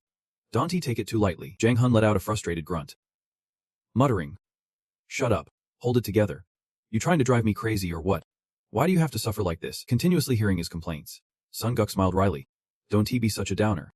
If it hurts this much all day, then I am definitely done for." Jang Hun examined his wounds, still grumbling. "Why do you keep doing such reckless things? You have made up your mind, right? To become an outstanding instructor at the academy. So why?" Hearing this, Sunguk suddenly froze, hesitating for a long moment before finally saying, "I promise that person." Jang Hun raised an eyebrow, asking skeptically, "You mean Jun-sung?" Sunguk nodded. "That is right. Just wait." He and Sunguk had both tried their best to find that method, and Sunguk knew how fragile that possibility was. After thinking for a moment, Jang Hun spoke slowly. "It is not that I do not trust Jun-sung, but aside from that treatment, there are ways to train your body until you are worn out." Sunguk understood what he was thinking and replied, "I have tried that enough already, but just exercising alone is not going to cut it." He is saying Jun-sung is struggling just as much. Hearing this, Jang Hun realized Sunguk had seen the news about Jun-sung in China. At this moment, Sunguk slowly stood up from the ground, speaking seriously. Clearly, he is also struggling under special care in China, but even so, he is incredibly impressive. He knew Jun-sung had been through a lot during the disaster in Shanghai, so he could not just keep fooling around. Jang Hun did not know how to react to this. Was this what they called stubbornness? After pondering for a while, he asked quietly, "So that is why you did something like this?" What he was talking about was the wall in the bathroom. Even the floor had been shattered by Sunguk's energy. Sunguk cheerfully replied, "That is right. I finished that. After hearing that, Jang Hun raised an eyebrow, suspiciously asking, the one I heard before. You actually pulled that off with your body like this? Sun Guk nodded slightly, responding, yeah, that is right. Receiving confirmation, Jang Hun could not help but curse. You really are crazy. But Sun Guk brushed it off, beaming a bright smile as he said, thanks, man. Jang Hun did not say anything else. At that moment, he genuinely wanted to throw his head back and scream. He wanted to call out to Jun Sung, hoping he could work his magic on the idiot in front of him. Please create a miracle. Meanwhile, in China, the conversation between Guy Bitch and Jun Sung was still ongoing. Jun Sung looked up at the box in his hand, which contained the elixir he had used last time. Guy Bitch spoke plainly. This is what I promised. You have collected it 5 times. Right. Do you remember our deal? Jun Sung nodded lightly, replying, I remember. I cleaned out Shanghai once already. Guy Bitch had no objections. He continued, all right. Normally I would not drag this out, but the situation has changed. Hearing this, Jun Sung raised an eyebrow, questioning, changed? How so? With a serious expression, Guy Bitch explained, I can get it to work. And it seems that the guy from the Maoshan sect will invite you over for a meal. He mentioned there is something he needs your help with. Jun Sung frowned slightly, cautiously asking, if I do that, then? Guy Bitch knew he was referring to the conditions and calmly replied, I will give you 5 times back. And that thing will belong to you. Well, technically to that young man. As soon as the words left his mouth, Jun Sung fell silent. After a moment of hesitation, he asked, is this about a life or death situation? Indirectly. Guy Bitch shook his head, denying it. Let me clarify. As a hunter, you should know there is nothing off limits. Jun Sung thought for a moment, then nodded in agreement. I understand now. I will accept the proposal. So what do I need to do? Guy Bitch could not help but smile, starting to lay out his true intentions. After hearing this, Jun Sung's eyes widened in shock. He could not believe it and exclaimed, have you lost your mind? Chuckling softly, Guy Bitch raised an eyebrow, asking, you want to do it? Jun Sung narrowed his eyes at him, taking a while before finally saying, I will. Upon hearing this, Guy Bitch immediately cheered up. Great. I am glad to hear that. I know what is next. Then, he asked when Jun Sung planned to head to the film shoot, requesting his help and saying, if you need anything, just talk to Coke. That. Guy Bitch stepped towards the door. But just before leaving, an aura suddenly enveloped his body. In an instant, it spread throughout Jun Sung's room. And naturally, he felt, with a sudden alertness in his eyes, Jun Sung became cautious. Without a moment's hesitation, he summoned his sword energy. In no time, he charged forward. But Guy Bitch seemed to be on guard. Not only was he unfazed, but he also wore a playful smile. It was then that Jun Sung realized the source of the aura was Guy Bitch, his business partner. The tip of his sword energy froze just a few millimeters from Guy Bitch's face, surrounded by a flurry of plum blossom petals. Guy Bitch could not help but comment, it has been ages since I have seen plum blossoms so clearly. You truly have more talent than I expected. That is right. Guy Bitch, I remember you admiring Jun Sung, the one who sensed my aura and instantly reacted. Truly impressive. Jun Sung retracted his sword energy, coldly scolding, guess he has really lost his mind. Letting out a slight chuckle, Guy Bitch wiped the blood from his cheek and said nonchalantly, it is because I believe in you. It has been a while since we last met. And you are already bleeding. This might be our last encounter in this city. By the way, have you run into the Red Dragon Society? Upon hearing this, Jun Sung could not help but jab. If you had not exuded that aura, you would not be bleeding right now. Nodding with a serious face, Guy Bitch cheerfully replied, I knew you would not lay a hand on me directly. You can take pride in that. Not everyone can be my opponent, even if their family is powerful. Jun Sung was genuinely at a loss for words at Guy Bitch's self-importance. He did not reply, and Guy Bitch turned to leave. Well, see you again. Just do not lean too far this way. Jun Sung sighed. As soon as he finished speaking, the door slammed shut. Jun Sung watched that direction, feeling irritated, thinking to himself that every time he met this guy, he felt frustrated, reflecting on everything that had happened. From the disaster in Shanghai to the fight with Trong Chan. Maybe Jun Sung had gotten used to this place after all. Guy Bitch had set an incredible condition. But that is exactly what made others envious. Finally, the day of the div had arrived. Kaio was heading to Jun Sung's room, deep in thought about what would happen to her after this div ended, especially since she had upset the cult leader, meaning she would likely face some serious consequences. Right now, someone like Kaio had lost all value and might even get kicked out of the team. She kept thinking like this until she stood at Jun Sung's door, quickly shaking her head to refocus. The important thing now was the success of this div. Taking a deep breath, Kaio finally dared to push the door open. Boss, it is the day of the div. I wonder if you are ready. But as soon as she stepped in, her eyes widened in shock because she saw Jun Sung wearing the Queen Ant's armor, looking absolutely majestic. Hearing the noise, Jun Sung turned around immediately, raising an eyebrow with a smile. You made it? Come on in. Kyo silently admired Jun Sung's armor, noticing a laptop on his desk. After a long pause, she finally spoke. This is your gear. Ah, it really suits you. Nodding casually, Jun Sung happily replied. Really? I have not worn it in a while, so it does bring back some memories. How are you feeling? You really should be hospitalized for a few days. Akio gently shook her head and replied. Hearing this, Jun Sung just chuckled and said, that is true. As soon as I tried to make you lie down, you went wild, claiming there is something important right in front of you, and you can abandon your mission. While he was talking, Kyo suddenly asked, Wait, why are you using honorifics with me? Letting out a soft chuckle, Jun Sung replied nonchalantly. I honestly did not plan on it. If I give it my all for you this time, who knows? Today might be the last day. You are about to tell me not to burden myself too much, right? Since Kyo is still young, it does not seem right to put all that on him. Kyo, a bit taken aback, asked in return. Really? Damak nodded. And Jun Sung continued. That is right. Even if what the leader said is true, I have already had my fill of fun in this country. At that moment, Kyo finally realized this was Jun Sung's true nature. Since their first encounter when facing Lai Himin, all of it had just been an image of a hero he was playing while in this country. Kyo's behavior had already caught the attention of Kwai Bitch, and for a moment, she had not even noticed. While she was still thinking, Jun Sung spoke up, stating that from now on, everything I need to do is inside the water. The deadline is just a few hours away. He said he wanted Kyo to handle the final detailed procedures. Kyo was slightly startled, then agreed to take a seat, as Jun Sung had already prepared a spot for her. Even if these tasks were not hers, he could handle them himself.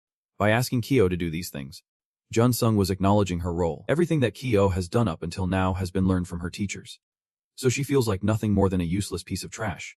Kyo has also been disrespectful to Kwai Bitch and has heard all the harsh criticisms about how worthless she is. But Jun Sung does not just sympathize with her, he recognizes her. This makes her so emotional that tears start to fall. In that moment, Jun Sung speaks again, reminding her that she has worked hard all this time. His words awaken Kyo, her eyes welling up once more, tears streaming down her face. Kyo quickly looks back, but there is no one left in the room.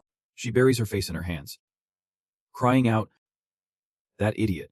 She should be the one greeting Jun Sung. She needs to thank him, to express how honored she is to be by his side.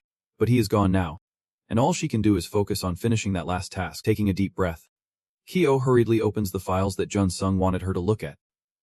But then, she spots a file named README. Curious, she clicks on it, revealing a message from Jun Sung meant for her. She quietly reads his playful words on the screen. Then, she can't help but smile.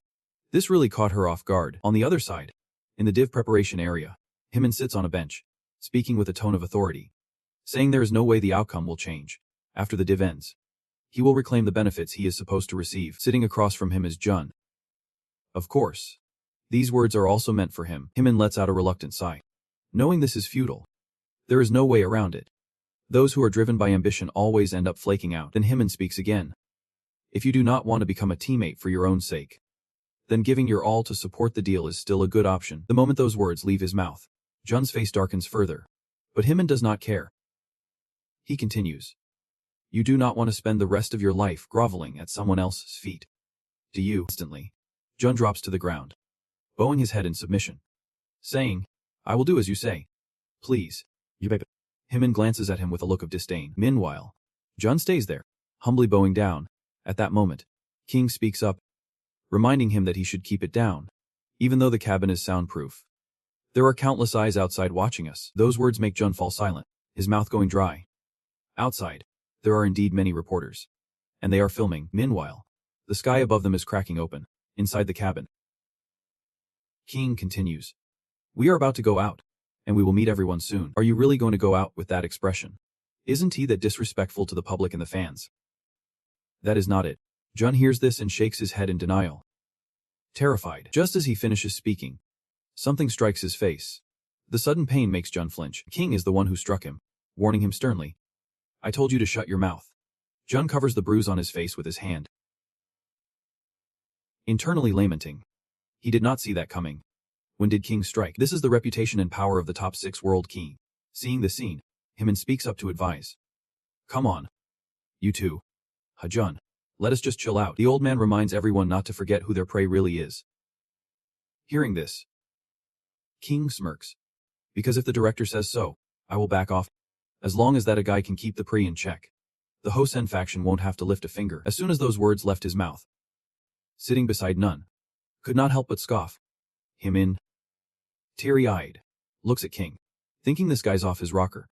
But to be that cold-hearted, his strength must be terrifying. That guy is at the top of the ranks in the top 10, achieving peak results with the resources Himin invested.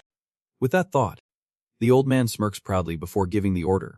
Let us roll out. Immediately, the four of them grabbed their weapons and headed out. Inside, Himin chuckled to himself, having already laid down the traps. It is time to meet the prey. They stepped out of the vehicle, and cameras instantly turned towards them. At the same time, Jun-sung noticed them too. Beside him was Baek-sun.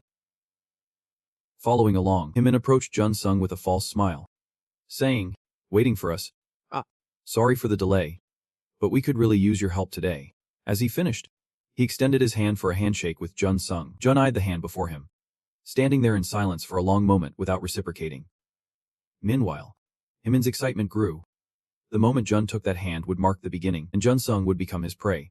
But after waiting for what felt like ages, Jun-sung still did not reach out. He remained silent, standing there without saying a word or making a move. Behind him, Kyung-chan watched everything unfold. Could not help but think, you have got some nice armor there.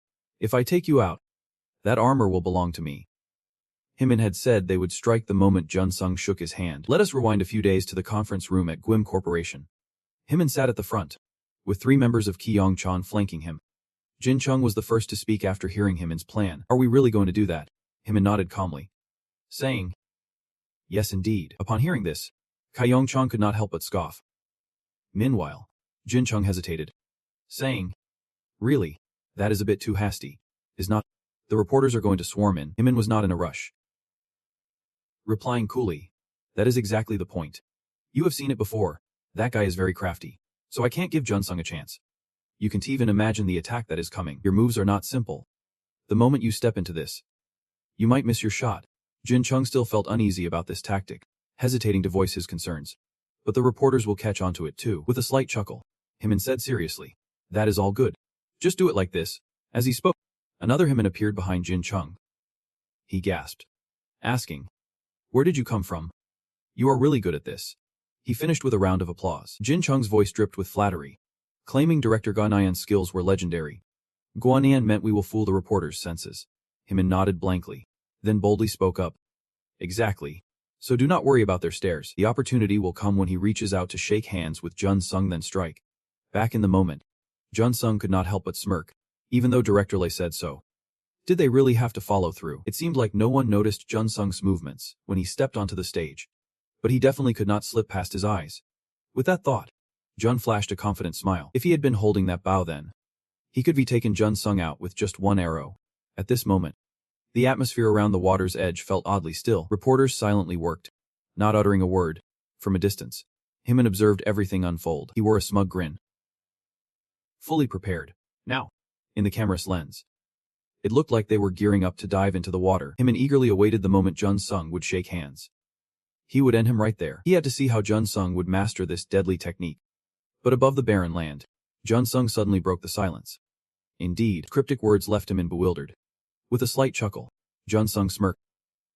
Sure enough, all those calculations are written all over your face. With that fierce aura radiating, how could he ask others to shake hands? These people were just ridiculous. With a casual air, Jung said, actually, I have something to show you. As soon as he spoke, a talisman suddenly appeared in his hand. Seeing it, Himin's face soured as if he had just bitten into something rotten. He panicked, shouting, that is my talisman. How did you get that? Jun-sung replied nonchalantly. I got it from the one you discarded before. At this, everyone instinctively turned their gaze toward Rukin, whose expression was equally grim.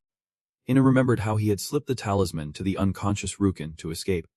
Yet here was Jun-sung, discovering it. Talk about stepping on your own toes. At this moment, Jun-sung chuckled softly. I know how to use this. As soon as he said that, Imin panicked. No way. Unfortunately, it was too late. Jun-sung had already made his move. And at that moment, Bai Xian appeared beside him. Jun-sung's fingers ignited with flame, incinerating the talisman instantly. In an instant, the figures of Jun-sung and Bai Xian vanished.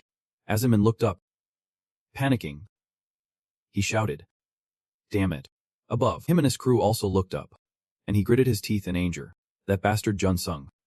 While they were distracted, Jun-sung and Bai Xian had already moved closer to the water's edge. Just one more step, and they could touch the water. At this moment, him and S face turned pale. He is escaping. Azaman shouted frantically. Let him get away. In the blink of an eye, he drew an arrow. Without hesitation, he began to act against them. A powerful energy suddenly surged around the arrow. The space around him was now overflowing with this energy. Seeing the scene, Jun-sung could not help but widen his eyes in shock. The arrow being used by him was made from the legendary wool of the giant sheep, each crafted from 3 types of silver threads and 6 kinds of monstrous beast guts. As the strongest arrow in the continent, he could effortlessly wield this massive arrow that weighed tons. At this very moment, as he aimed the arrow towards the water gap, he pulled back the string. Even covering his ears was not enough. Just pulling it back caused this much shockwave. Even the reporters in the distance were not spared. His arrow now contained immense energy. As he looked up at the sky and roared, "Go to hell." In a split second, the arrow shot out. The sound of the arrow slicing through the wind quickly approached the water gap. Jun-sung felt it and instantly widened his eyes in disbelief. When he took a closer look, he saw that the arrow was aimed directly at him. Bai Xian shouted in panic. Jun-sung, on the ground. Jipan thought he had succeeded, joyfully exclaiming, "We did it." Finally. But when he heard Jun-sung's cold voice scolding, "Shut up," Jipan froze, only to see a pool of blood under his feet. Surrounding him were scattered petals of plum blossoms. The expression on his face was dark as coal. He gritted his teeth and cursed. Damn you. Jun-sung. Meanwhile, up in the sky, Jun-sung let out a sigh of relief. That was a dangerous toy if he had not been careful. He might have been hit. Looking up at the sky, Gippin could not comprehend why he missed. Did those petals interfere while he was shooting? At that same moment, Jun-sung was also puzzled. As he flew into the water gap, he sensed a deadly aura. Even with his automatic defense activated, that arrow still managed to reach him. Thinking back, he could not help but feel impressed. This guy truly had skills. He was a perfect match for the green-haired monster. As Gippin continued to brood, he threw his head back and screamed. Damn you. Jun-sung, you lucky bastard. No matter how much he cursed, Jun-sung did not care. He glanced at Bai Xian and said, let us get going. Bai Xian nodded in agreement. Yeah. At that moment, Jun-sung tossed the arrow in his hand aside. He entered the water gap. Seeing this, Himin panicked. Oh no. He is running away. At the same time, the arrow Jun-sung threw was falling, and in an instant, it struck the ground with a deafening crash. The ground erupted with a blaring noise, jolting the reporters awake. And one of them noticed what was happening on the other side. Himin's Z group was unaware that the reporters could see them. Himin then shouted. He has gone into the water gap. We need to hurry if we want to catch him. But then a scream pierced the air, sending the old man into a panic. Instantly, a swarm of reporters charged in their direction. Voices erupted, pressing Himin with questions. Director Lai. Wait, what about that arrow? Where's So Jun-sung? Wasn't he with you? The crowd was in chaos as Himin tried to calm them down. Everyone. Please. Just chill. That noise just ruined his plan. But there was no choice. He had to deal with the reporters first. Oh, Jun-sung has already infiltrated the waterway. He chuckled nervously. Standing nearby, watched the chaos unfold. Grumbling. Seriously. What a mess. Meanwhile, Kai-Oh was fuming over what had just happened. How could Jun-sung have dodged his arrow? And to insult him on top of that, a murderous glint appeared in Kyo-oh's eyes. He was determined to catch that kid. At the same time, inside the waterway, Jun-sung and Bai Xian were sprinting ahead. Jun-sung shouted over the noise. We have run this far. They probably won't chase us anymore. Let us head into the forest. And so, they plunged deeper into the nearby woods. Bai Xian had been running for a while, her face drenched in sweat. Just then, Jun-sung handed her a water bottle. He smiled and said, Here. Take this. We have been running for over 2 hours. I figured you would need it. Bai Xian nodded gratefully and accepted the bottle. She tilted her head back, taking a long swig, unable to suppress a refreshing sigh afterward. After Bai Xian finished drinking, Jun-sung spoke up. Looks like we have put some distance between us and them. Still, we should not let our guard down. Bai Xian observed him from behind, silently admiring him. He was incredible running alongside her yet not even breaking a sweat, his breathing completely steady. It was clear that his stamina was top-notch. She needed to pull herself together. She could not let her admiration show. While Bai Xian was lost in thought, Jun-sung suddenly called her name, startling her and causing her cheeks to flush bright red. Jun-sung seemed oblivious to her embarrassment. He spoke earnestly. Actually, I need to ask you for a favor. At those words, Bai Xian felt a rush of panic. But what caught her attention was how close Jun-sung had gotten to her, and in this secluded spot. It was just the two of them. How embarrassing. What on earth could Jun-sung possibly want from her? Jun-sung focused intently on her, hesitating for a moment. Finally, he asked, "Could I take a look at the camera on your shirt?" His request left Bai Zion a bit bewildered. Jun-sung realized he had come off a bit abrupt and quickly clarified. "The camera that records our movements, it is attached to our shirts. You know, the one Wim set up. If it turns out that Lee Human did this on purpose, we need to get rid of it right away." Hearing this, Bai Zion finally understood the situation. At this moment, Jun-sung noticed her unusual expression and suspiciously asked if she was not feeling well. Bai Zion quickly shook her head and replied, since she said that. He did not press further and continued speaking. "Of course, if we remove this camera, Wim will keep it a secret. Then question why we got rid of the equipment to record the dip. For an outsider like you, it is no big deal. But Bai Zion and the such long hai might face some trouble." After hearing this, Bai Zion shook her head and said, "It is. No way." Jun-sung insisted, then pulled out a few small cameras and handed them to her. "This is what I prepared. If we use these to record, there won't be an issue." Then suggested she turn her back a little. "It needs to be attached from behind." Bai Zion was a bit surprised by this request, but she still turned around for Jun-sung to attach the camera. The feeling of his touch, even through her armor, made Bai Zion blush. Jun-sung was not too concerned about that. He was focused on where to attach it, from her right shoulder to her elbows, then to her left knee, right up front. Sensing Jun-sung's gaze on her, Bai Zion felt her cheeks getting hotter. At that moment, Jun-sung touched her left shoulder, startling her so much that she nearly gasped. Jun-sung paused slightly. "What is wrong?" Bai Zion realized she overreacted and quickly explained, "It is nothing. Just keep going." Jun-sung did not think much of it, and continued attaching the camera to her. Bai Zion took a deep breath, trying to collect herself, reminding herself to get a grip. It was just equipment being attached. She could not lose her cool like she did in the hospital. She had to focus, but from behind, Jun-sung could see her head practically steaming. Despite his doubts, he continued attaching the camera, and time passed. After a while, he finally finished, and Bai Zion dared to breathe a sigh of relief, glad he had not noticed. And when she was attaching the equipment for Jun-sung, it felt just like putting on a body for a boyfriend in a movie. If she had continued a bit longer, she would have ended up naming their kid. At that moment, Jun-sung also exhaled, thankful he had not been caught. The fiery sensation from Bai Zion spread from her fingertips to his body. He thought she was not feeling well, but she was actually enjoying it. Setting that aside, Jun-sung spoke seriously. "Back then, I asked you to be my ally. But there is something I need to correct." Bai Zion frowned slightly and asked with curiosity, "Correct? What do you mean?" With a serious face, Jun-sung slowly explained, "Anyway, during this mission, it will be hard for us to work continuously together." This made Bai Zion even more alarmed. "What do you mean by that?" Jun-sung looked at her intently, taking a moment before saying, "I plan to stay behind and not go out through the crack." Even though they were over time, Bai Zion grew more anxious with each word. She spoke in confusion. "What are you talking about?" Well, Jun-sung sighed helplessly. "Of course. I want to help you, Bai Zion, to the very end, to get you safely to the exit. But that is a big issue." Bai Zion shook her head gently, wanting to say, "I am not worried about that right now." But her words left Jun-sung confused. "What does that even mean?"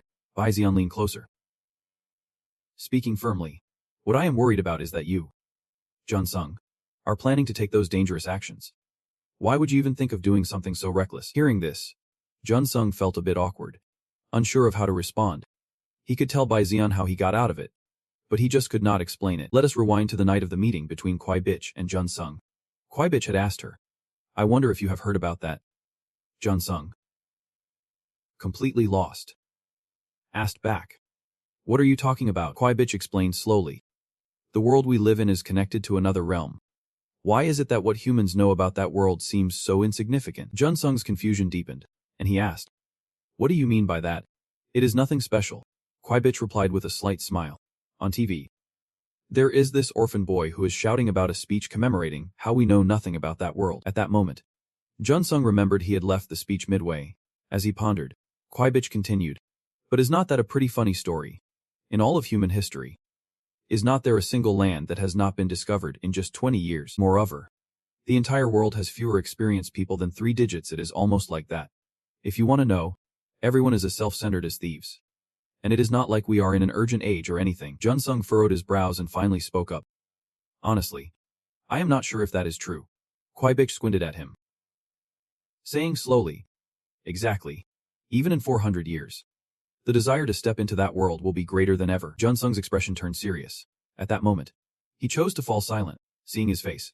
Kwai-bitch could not help but chuckle. Look at you. Unexpectedly. You are not shocked at all. Hearing this, Jun-sung awkwardly replied. I do not know how to react right now. Yeah. That rift has existed in this world for decades.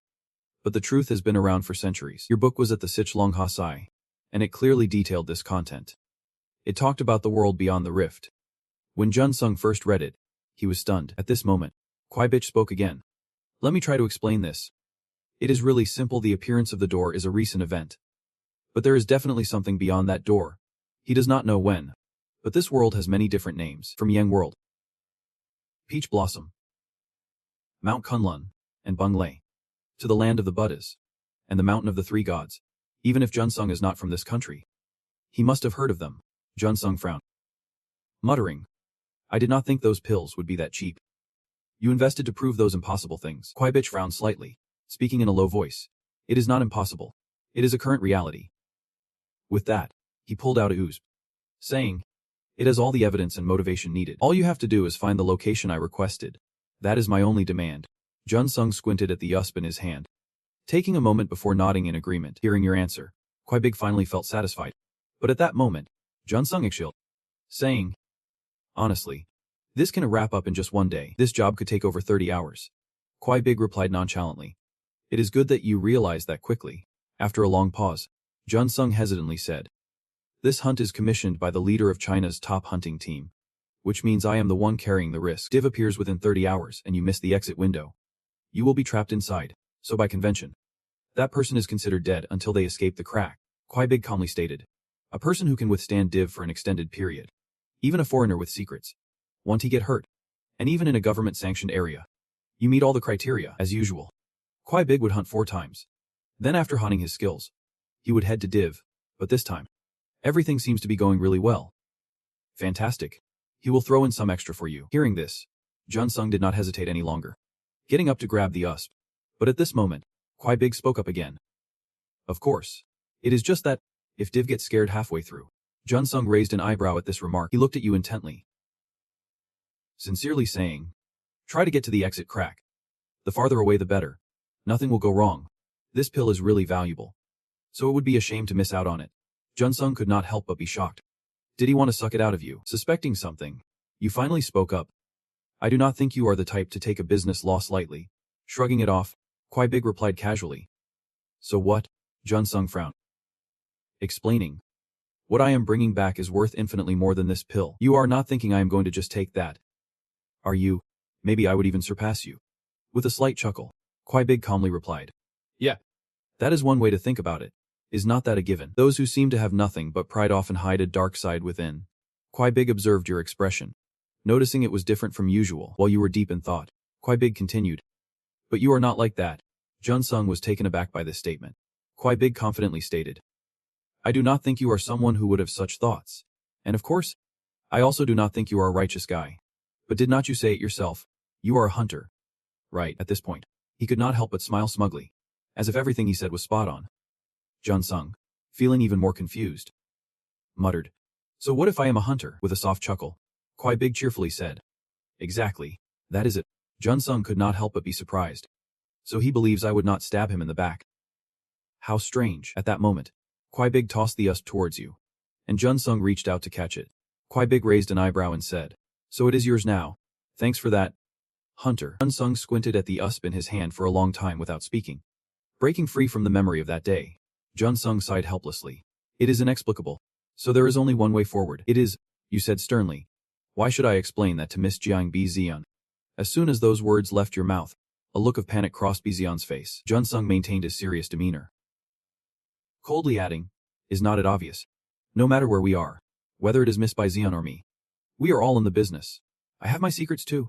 Why should I lay everything out for you? Bizian looked a bit flustered, stuttering. Well, that is true. But if I knew, maybe I could help. Help how? With a slight grunt, Jun-sung replied coldly. Zmisia, you are an expert. So you should already know. This is my business, and I will handle it to minimize the danger. But why do you want to interfere in something that does not concern you? You say you do not know if it is, because we have been working together for so long, that feelings have developed. But mixing feelings into work is just unprofessional. I mean, this issue, constantly being questioned by you, has left Bai Zion utterly speechless. She clenched her fists tightly, seemingly trying to suppress her emotions. Jun Sung noticed this. But there was no other way. If he did not set clear boundaries from here on out, Bai Zion would be in danger. Unlike you, she is a member of the Sichlong Association. And even if it is ruthless, it has to be that way. And at that moment, Bai Zion suddenly spoke up. Then, the promise to help me still stands. Right. As soon as she finished speaking, her eyes were filled with anticipation as she looked at Jun Sung. But he did not quite understand what she was getting at. Bai Zion looked firmly at Jun Sung, stating clearly, "You said you would help me get to safety. So during the mission, we will stick together and carry it out with you." "No problem." Right. Jun Sung was taken aback by her words. But he quickly snapped back to reality. That is true. But it is also a dangerous situation. However, Bai Zion remained incredibly determined. "Whatever you, Jun Sung, are doing, I do not care. Instead of the mission, let us just stick together until I reach safety." "Are you really saying you are not going to go through with that professionalism you mentioned?" Jun Sung stared blankly at her, not expecting her to say that. With no other choice, he could only sigh and agree. "Get it? So please just support me while we are together." Hearing him agree, Bai Zion immediately brightened up, turning around as she spoke. "Then let us get going right away. You have pinpointed the target location." "Right." Jun Sung nodded slightly, then followed behind her. Yet inside, he could not help but feel a mix of emotions. No matter how stubborn he was, he could not argue back with her. But so what? It is not necessarily a bad thing. And so, the two of them ventured deep into the forest, only to encounter a pack of monsters. Bai Zion faced them without an ounce of fear. She charged right in, and upon seeing her, the monsters began their attack. Bai Zion did not falter. She calmly took control, and flames quickly engulfed her entire body. With her fierce spirit, Bai Zion relentlessly slashed down, and in no time, she had annihilated them all. At that moment, she let out a sigh of relief. In that instant, Jun Sung's voice rang out. "You are really strong." Catching Bai Zion off guard as she turned to look, Jun Sung slowly approached, smiling in admiration. "Your strength seems way stronger than before." This made Bai Zion blush and feel shy. She waved her hand and said, "No way. My dad says I can't hold a candle to you." Jun Sung saw her modesty and continued to praise her. "Her footwork is amazing." Zion knew exactly what he was talking about. She nodded and smiled. "This is my family's martial arts. What I use is the flame technique, passed down from the Jiang clan. It is a technique that unleashes fire from within and moves at lightning speed. If we are talking speed, I would say I am top tier. However, the downside is that no matter how fast I am, I can change direction freely like you." Jun Sung. Jun Sung was not surprised to hear this.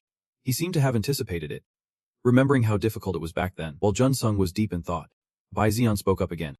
"Even though I can't compare to you or my dad, my skills have improved a lot since before. So let me help you hunt." Jun Sung did not hesitate for a second and flatly refused. "No way." Bai Zion was rejected again, pouting and pleading. But he firmly shook his head. No amount of cuteness would change his mind. "We promised each other earlier. Remember, I will handle the hunting myself. And I will only accompany you for a bit. You promised me." Hearing this, Bai Zion could only sigh in resignation. "Okay, get it." With that, she turned and walked away, her back looking a bit lonely. Jun Sung watched her retreating figure and sighed helplessly. This girl is stubborn. No doubt about it. He needed to be firm and draw the line. Meanwhile, in another corner of the rift, Humin's group was gathered there while Mayor Jung was talking to Jin Chung. "Leader Jin, have you made up your mind?" Jin Chung nodded slightly, replying, "Yep. I agree with your suggestion. I have to make a decision." Indeed, Jin Chung was decisive and courageous. "Thank you for your cooperation." With that, he glanced off into the distance. The guard standing watch was ensuring Himin could rest. It had been 2 hours since they infiltrated the rift, but Himin was still dragging her feet, reluctant to move. Old Man Jun was eager to go after Jun Sung. He had no idea what the old man was plotting. From now on, he would not need to follow Hyman's orders blindly anymore. Thinking this, he strode over to Hyman, but before he could get close, he was blocked by the guard. Old Man Jung glared at him, hissing angrily, "You dare block my way? Get lost." The guard did not budge. He stood his ground, stubbornly stating, "I have to protect Director Lai." Just then, Hyman suddenly ordered, "All right, guard. Step aside." With Hyman's words, the guard finally stepped aside, and Old Man Jun slowly approached, suggesting, "Let us talk for a bit." Director Lai. Hyman opened her eyes to look at him, coldly asking, "What is it?" With a slight chuckle, Old Man Jun replied nonchalantly, "You do not need to look at me like that. I have not said anything wrong." He declared that he would operate independently from Hyman from now on. Hearing this, Hyman furrowed her brows in suspicion, asking, "What are you planning to do?" "Indifferent." Old man Jun shrugged and replied, "What could I be doing here? I have to hunt and scout." "Right. The initial contract did not say I was just here to do this." He said he had already talked with Jin, and the two groups would take turns scouting, then regroup at the exit. However, Hyman refused, stating that he had other plans, and those plans could not go on without him and Jin. "I won't allow you to go." Hearing this, Jun let out a cold laugh. "Are you kidding me?" "Director Lai, fine. I will get straight to the point. What do you expect to achieve with your plan?" It was embarrassing being scrutinized by Jun. Hyman narrowed his eyes at him, remaining silent for a while. In response, Jun started to criticize, saying that lending his time and reputation was something he chose to do, but in the end, what would he gain? He mentioned pursuing Jun, saying he would make him pay for the insult and mockery. In short, Jun wanted to act alone, armed only with his namesake spear, with tears of meaning in his eyes. He turned to Hyman and said, "Director Lai, maybe you should take a look in the mirror." At this point, Hyman let out a cold huff. The atmosphere instantly fell into a tense silence, with neither side willing to back down. Standing nearby, was intimidated by the tension. He appeared a bit calmer, simply waiting for the results. After a moment, Hyman broke the silence, saying, "All right, I will go along with your idea." His easy agreement surprised Ma. Hyman let out a soft grunt and coldly repeated, "Did you not hear me? Just do as you wish." Jun found it hard to believe. He expected it to be much more difficult. Hearing Hyman's words, Jun sighed in resignation. But at that moment, he spoke up again. "But do we really need one more person?" This left Jun a bit confused. Hyman slowly explained, "My skills will always ensure safety, so there is no need for scouting right now. However, actively scouting can still be good experience for you. Plus, this place is a different realm, so who knows what could happen. After all, the two of you might run into an unexpected situation." Jun narrowed his eyes at him, coldly asking, "What are you trying to say?" "Fine. The two of us will head out first." Once he finished speaking, he turned and walked away. Hyman did not react much, merely smirking and saying, "Oh really? If that is the case, there is nothing more to be done." Bold move. Jun was unsure of what his intentions were, but now was not the time to argue with him. For now, Jun was free, and from this moment on, he would hunt down Jun Sung. Meanwhile, the two Jun Songs were still deep in the forest. As Jun Sung walked, he was deep in thought. It had been 2 days since they set out, and they should be nearing the location mentioned in Wu Jun's book. By crossing through the northern forest, they would arrive soon. The two of them trekked through the woods, and before long, they spotted a cliff. Standing before the cliff, Jun Sung furrowed his brow in deep contemplation. Below was where that thing resided. At that moment, he could feel the terrifying aura emanating from right beneath him. Creature known as the ninth dragon in legend, the ultimate man-eating beast among all kinds of monsters. The monstrous terror. Below the cliff, the monstrous red eyes slowly begin to open. At the same time, up above, the air is filled with a faint, eerie wind. Jun Sung and Baeksan still stand there, with Baeksan shivering from the oppressive gusts. But only Jun Sung knows that what unnerves them is not just the chilly wind, it is something far more sinister.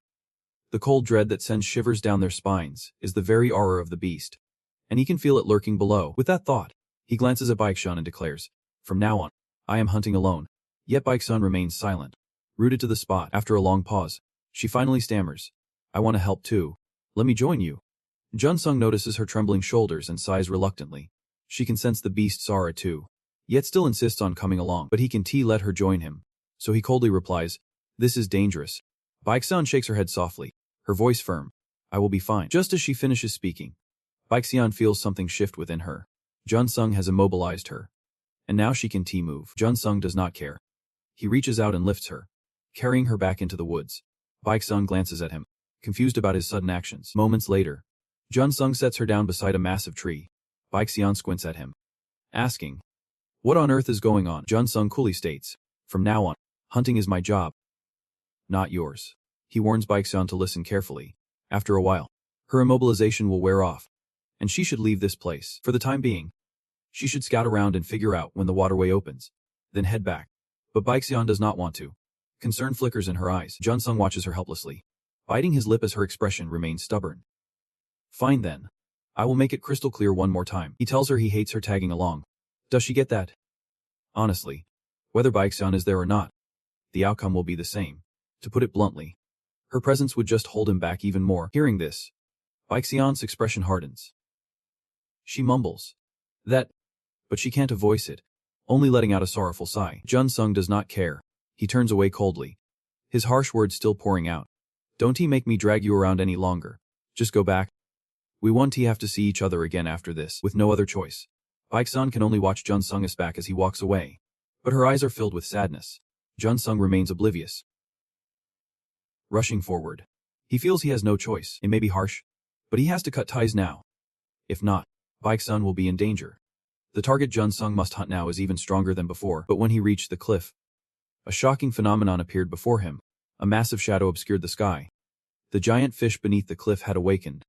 Though he did not know for how long, its body was unbelievably large, with blood-red eyes and sharp claws. Jun Sung squinted at it, a puzzled expression on his face. Wondering, when did it break free? This is the Naga, showing absolutely no signs at all. No sound. Nothing suddenly. It appears like a ghost from that pitch-black abyss. Jun Sung suspects it is already figured out their every move. At the same time, his instincts scream for him to run. Could this Naga be a beast beyond his control? If anyone saw Jun Sung gearing up to fight this thing, they would think he was out of his mind. And yeah, maybe he's it. But honestly, he loves it. With that thought, he immediately armed himself. Sneering. Alright, let us see who is really crazy here. Meanwhile, the Naga had locked eyes on him, but Jun Sung did not back down.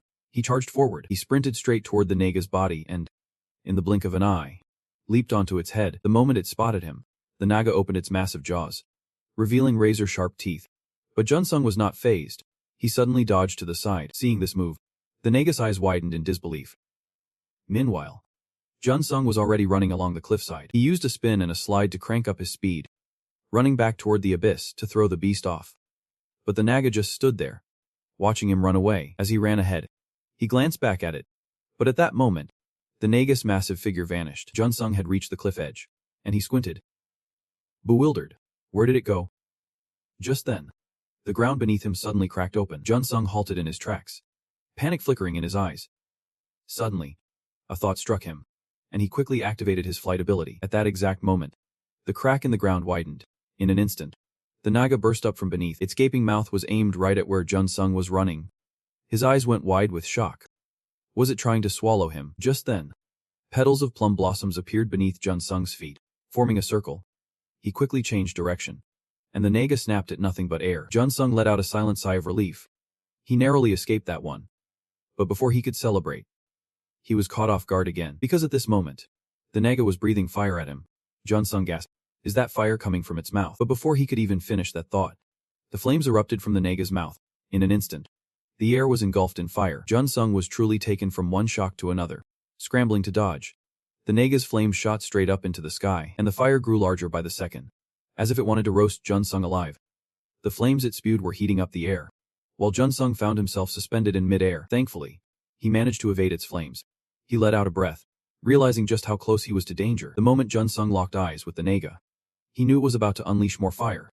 He activated his Steny Bowl technique, using the plum blossoms to maneuver. He still could not change Jun Sung's course, so he jumped.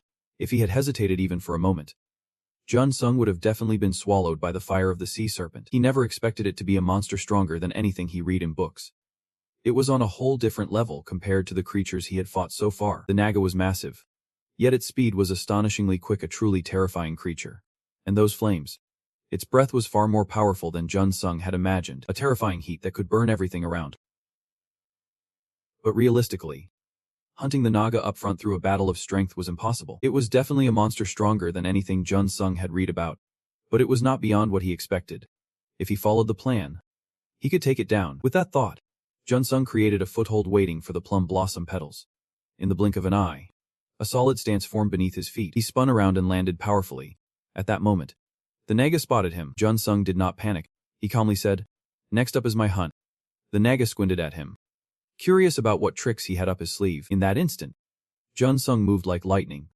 He used his Steny Bowl technique to create a foothold in mid-air. Thinking and acting quickly, footholds of plum blossom began to appear in the air. Then, the Jun Sung used spin and slit to distract the monster. Sure enough, the Naga noticed his movements. Without hesitation, it opened its massive mouth again. It shot a blast of fire at Jun Sung. At this moment, All he had to do was combine the two techniques he would just used in the blink of an eye. The flame surged toward Junsung, but this time, things did not go as smoothly as before, leaving the Naga bewildered because Junsung quickly dodged its fire column. And in front of him appeared another clone of himself. This was a new technique of Junsung, creating clones at high speed. In the Naga's eyes were now two figures of Junsung. It could not tell which one was real and which was the clone. At the same time, Junsung paused for a moment to think before attacking. The Naga was now opening its massive mouth toward him. Without a moment's hesitation, it lunged forward, wanting to swallow Junsung, but was just a step too slow. Right after that, Junsung's figure faced it directly. He smirked and said, "I."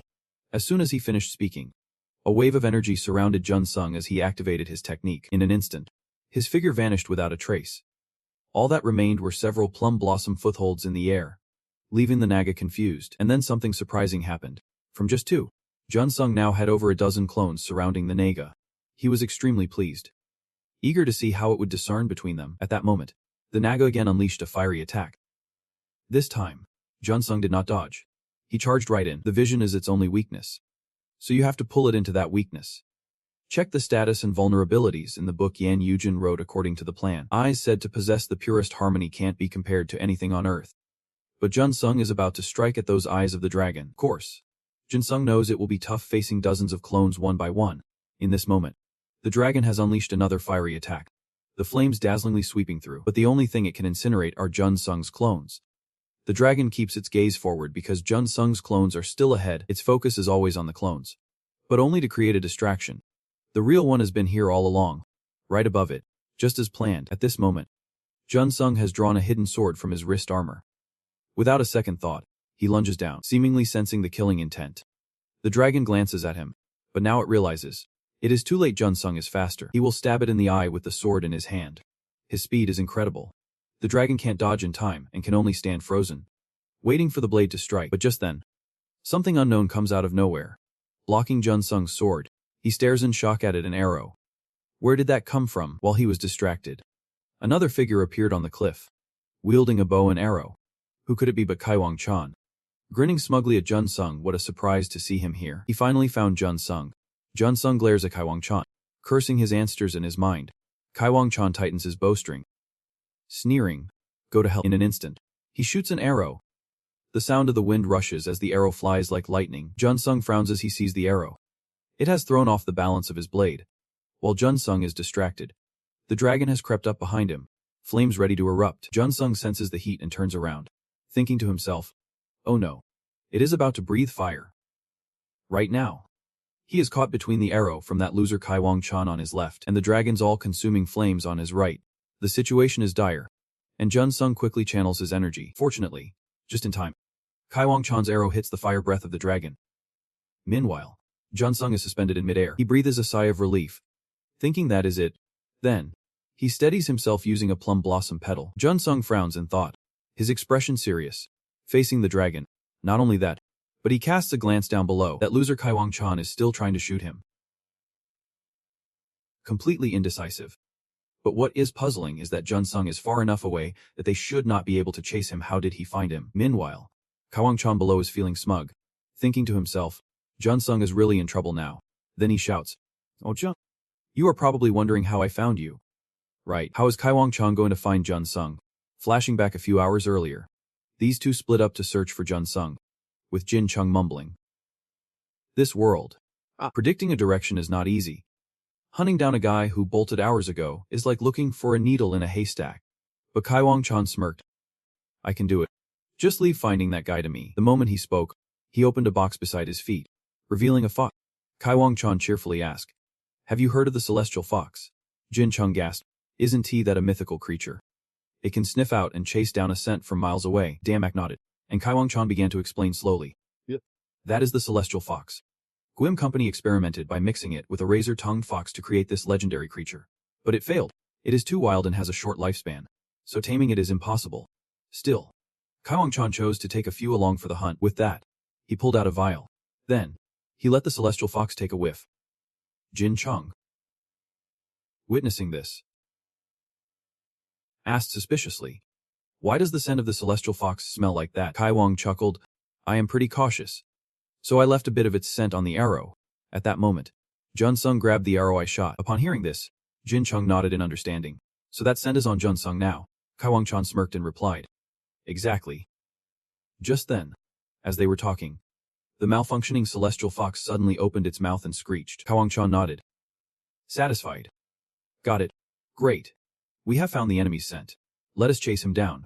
Back in the present, Kai Wang Chan was feeling smug about his cleverness, raising an eyebrow with a mocking smile. What now? Jun Sung. High above, Jun Sung did not respond. He was deep in thought. Clearly, the power of Kai Wang Chan's arrow was immense. But it seemed he was not going to shoot again. If that is the case, he might not be able to shoot continuously, meaning he would only target him in crucial moments. With that thought, Jun Sung seemed to have a plan. He charged toward the Kaozong, and in an instant, a clone appeared in front of it, leaving it dumbfounded. Jun Sung figured this way. Kai Wang Chan would only shoot at one clone, and he just needed to dodge. Keeping an eye on him while dealing with the Kaoseong was no problem at all. But down below, Kai Wang Chan seemed to catch on to Jun Sung's intentions, smirking with disdain. A technique so fast you can create clones. You are quite the lucky guy. But that is all you have got. With that, he pulled back his bowstring again, seeing right through Jun Sung's movements. So this next arrow was aimed straight for the real body. Watching the arrow fly toward him, Jun Sung's heart raced. There was no time to dodge anymore. He decided to raise his hand to block. It was not until the arrow landed that Jun Sung had time to think. Why was it aiming at him and not the clone? This is too dangerous. He had to prepare himself before the next arrow came flying. But Jun Sung was mistaken. This time, what attacked him was an axe. Jun Sung was caught off guard, a look of shock flashing in his eyes. The one attacking him was definitely one of Kai Wang Chan's men, who smirked coldly as he hurled an axe right where the arrow was headed. Kai Wang Chan was indeed meticulous. He had struck true. But it was not over yet. Kai Wang Chan pulled back the bowstring once more. He smiled slyly, ready to end this. In an instant, he released the arrow. The arrow flew towards Jun Sung again. This time, Jun Sung could not dodge it. The arrow struck him directly. The armor on his head fell off as well. From a distance, Kai Wang Chan burst into triumphant laughter. He had hit his target. His laughter grew louder, reveling in the fact that he had finally taken down Jun Sung. At that moment, Jun Sung fell to the ground. He lay motionless, looking quite pale. Kai Wang Chan and Jin Chung rushed over. Kai Wang Chan cheerfully exclaimed, "Hurry over and check his body." "Jin Bang Master." Jin Chung replied, "No problem. But remember, I am your partner, not your subordinate. Don't he order me around." "Of course."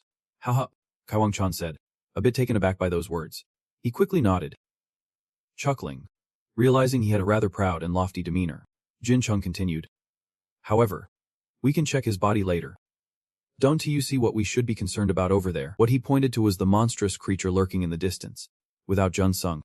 Its target now was the two of them. Hearing Jin Chung's words, Kai Wang Chan finally turned to look and said, "Haha, so focused on Jun Sung that I almost forgot.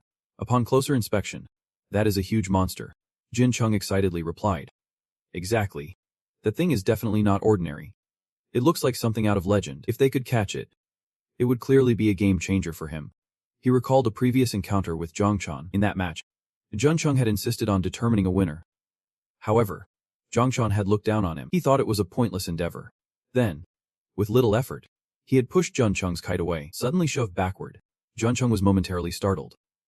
But soon, he regained his composure and lunged to attack. However, before he could make a move, Zhang Chan raised a hand to stop him. He spoke calmly. "That is enough, Junbang Master.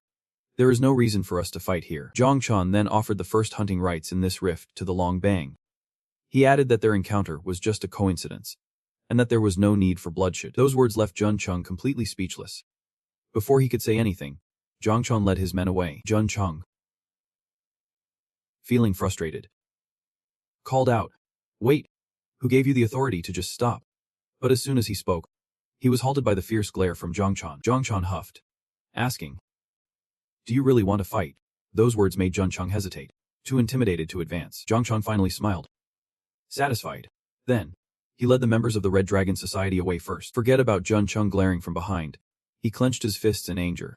But Zhang Chan was still one step ahead of him. Even though the Hunter Guild rules Shanghai, led by the Sich Long Sai and Dao Long Bang, Zhang Chan is known across the mainland as the second strongest in the last decade.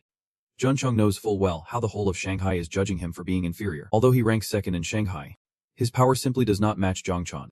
No matter how much influence he has, unable to bear such criticism, Jun Chung sought out the Sich Long Sai to confront Zhang Chan. However, Zhang turned him down, refusing to see him as a rival. At that moment, Zhang Cheng was furious as to why Zhang would not duel him, but now, he finally has a chance. If he can take down the dragon in front of him, everything will change. Zhang Cheng will be celebrated as the first dragon hunter in history. If that happens, his achievements will far surpass Zhang Chen's. With that thought, determination filled his eyes. At the same time, Kefeng Chan was no exception. He was fully focused on the dragon before them. Kei Guang Chan felt incredibly lucky today. He could kill Zhang Cheng and hunt the dragon all in one go. He thought he could use Zhang Cheng's help. Despite his arrogance, the old man had some serious skills. Zhang Cheng and Zhang Chan were known as the strongest hunters in Shanghai. With just one swing of his axe, everything around his opponent would be destroyed. Kei Guang Chan just needed to cover him with arrows from the back. And there was not a beast he could not hunt, making him feel extremely confident. At that moment, the dragon was glaring right at them. It seemed as if, at the same time, Zhang Cheng took off running. He dashed along the massive body of the dragon. Seeing this, King Chan felt triumphant. He had hunted many large beasts like this before, so he was not scared at all. With that thought, he shot an arrow straight at the dragon. The arrow tore through the air with lightning speed. King Chan was grinning, thinking he had victory in the bag. That beast was so big, it would not be able to dodge, and it was slow. Its only weakness was its size. Time to take it down. However, just as the arrow was about to hit the dragon, it simply tilted its head to the side and effortlessly dodged the shot. This turn of events wiped the grin off Kai Guang Chan's face. At that moment, Zhang Cheng had arrived. Accent. He had landed right on the dragon's head. He was confident it would not be able to dodge his axe. He was ready to smash its skull wide open. With that thought, Zhang Cheng channeled energy into his axe. In that instant, the dragon's eyes suddenly turned a brilliant gold. Its body was enveloped in a golden energy. It seemed like, at the same moment, Zhang Cheng's axe came crashing down. To his shock, pieces of metal began to rain down from the air. This sight left Zhang Cheng frozen in disbelief. His axe had started to crack. He never imagined something like this could happen. Zhang Cheng could not believe his eyes, shouting in disbelief. No way. How did it break? At the same time, the dragon's fierce gaze was fixed on the two of them. Guang Chan could no longer hide his terror. He trembled, mumbling to himself, oh my, could this monster really be using energy? Just as Han thought, the abyssal fish can indeed harness energy. As Zhang Cheng realized this, his face went pale. His hand gripping the axe was shaking uncontrollably. He muttered under his breath, cursing the monster. Without a second thought, Zhang Cheng leaped off the abyssal fish's head. Without hesitation, he turned tail and ran. If it was using mana, there was no way his attack would work. Alone, Zhang Cheng had no chance of taking it down, so he had to flee. He thought there must be other hunters. Otherwise, they could never bring it down. The more he thought about it, the more terrified he became, running forward without looking back. But the abyssal fish was not going to let him escape so easily. In an instant, it was hot on his heels. Zhang Cheng was in a panic, desperately trying to speed up. He definitely did not want to die. Regret washed over him for confronting the abyssal fish. Zhang Cheng just wanted to hunt it down. That is why he aimed to take on this beast. But did he really want to fight it? The so-called fight was just a show of power. The Dragon Society was always the top organization in Shanghai. So Zhang Cheng just wanted to prove himself. He did not want to fight the creature, but it felt like it was in his gut. Sensing that he had been discovered, Zhang Cheng was about to be killed by this monster. Sweat was pouring down Zhang Cheng's face. There was no sound or sign of the monster moving. At that moment, the claws of the abyssal fish struck down at him, sending him on a one-way trip to meet the Grim Reaper. The abyssal fish looked down from above at the bloodied corpse. Then it threw its head back and let out a terrifying scream. The nearby elder nearly fainted from fear at the sight.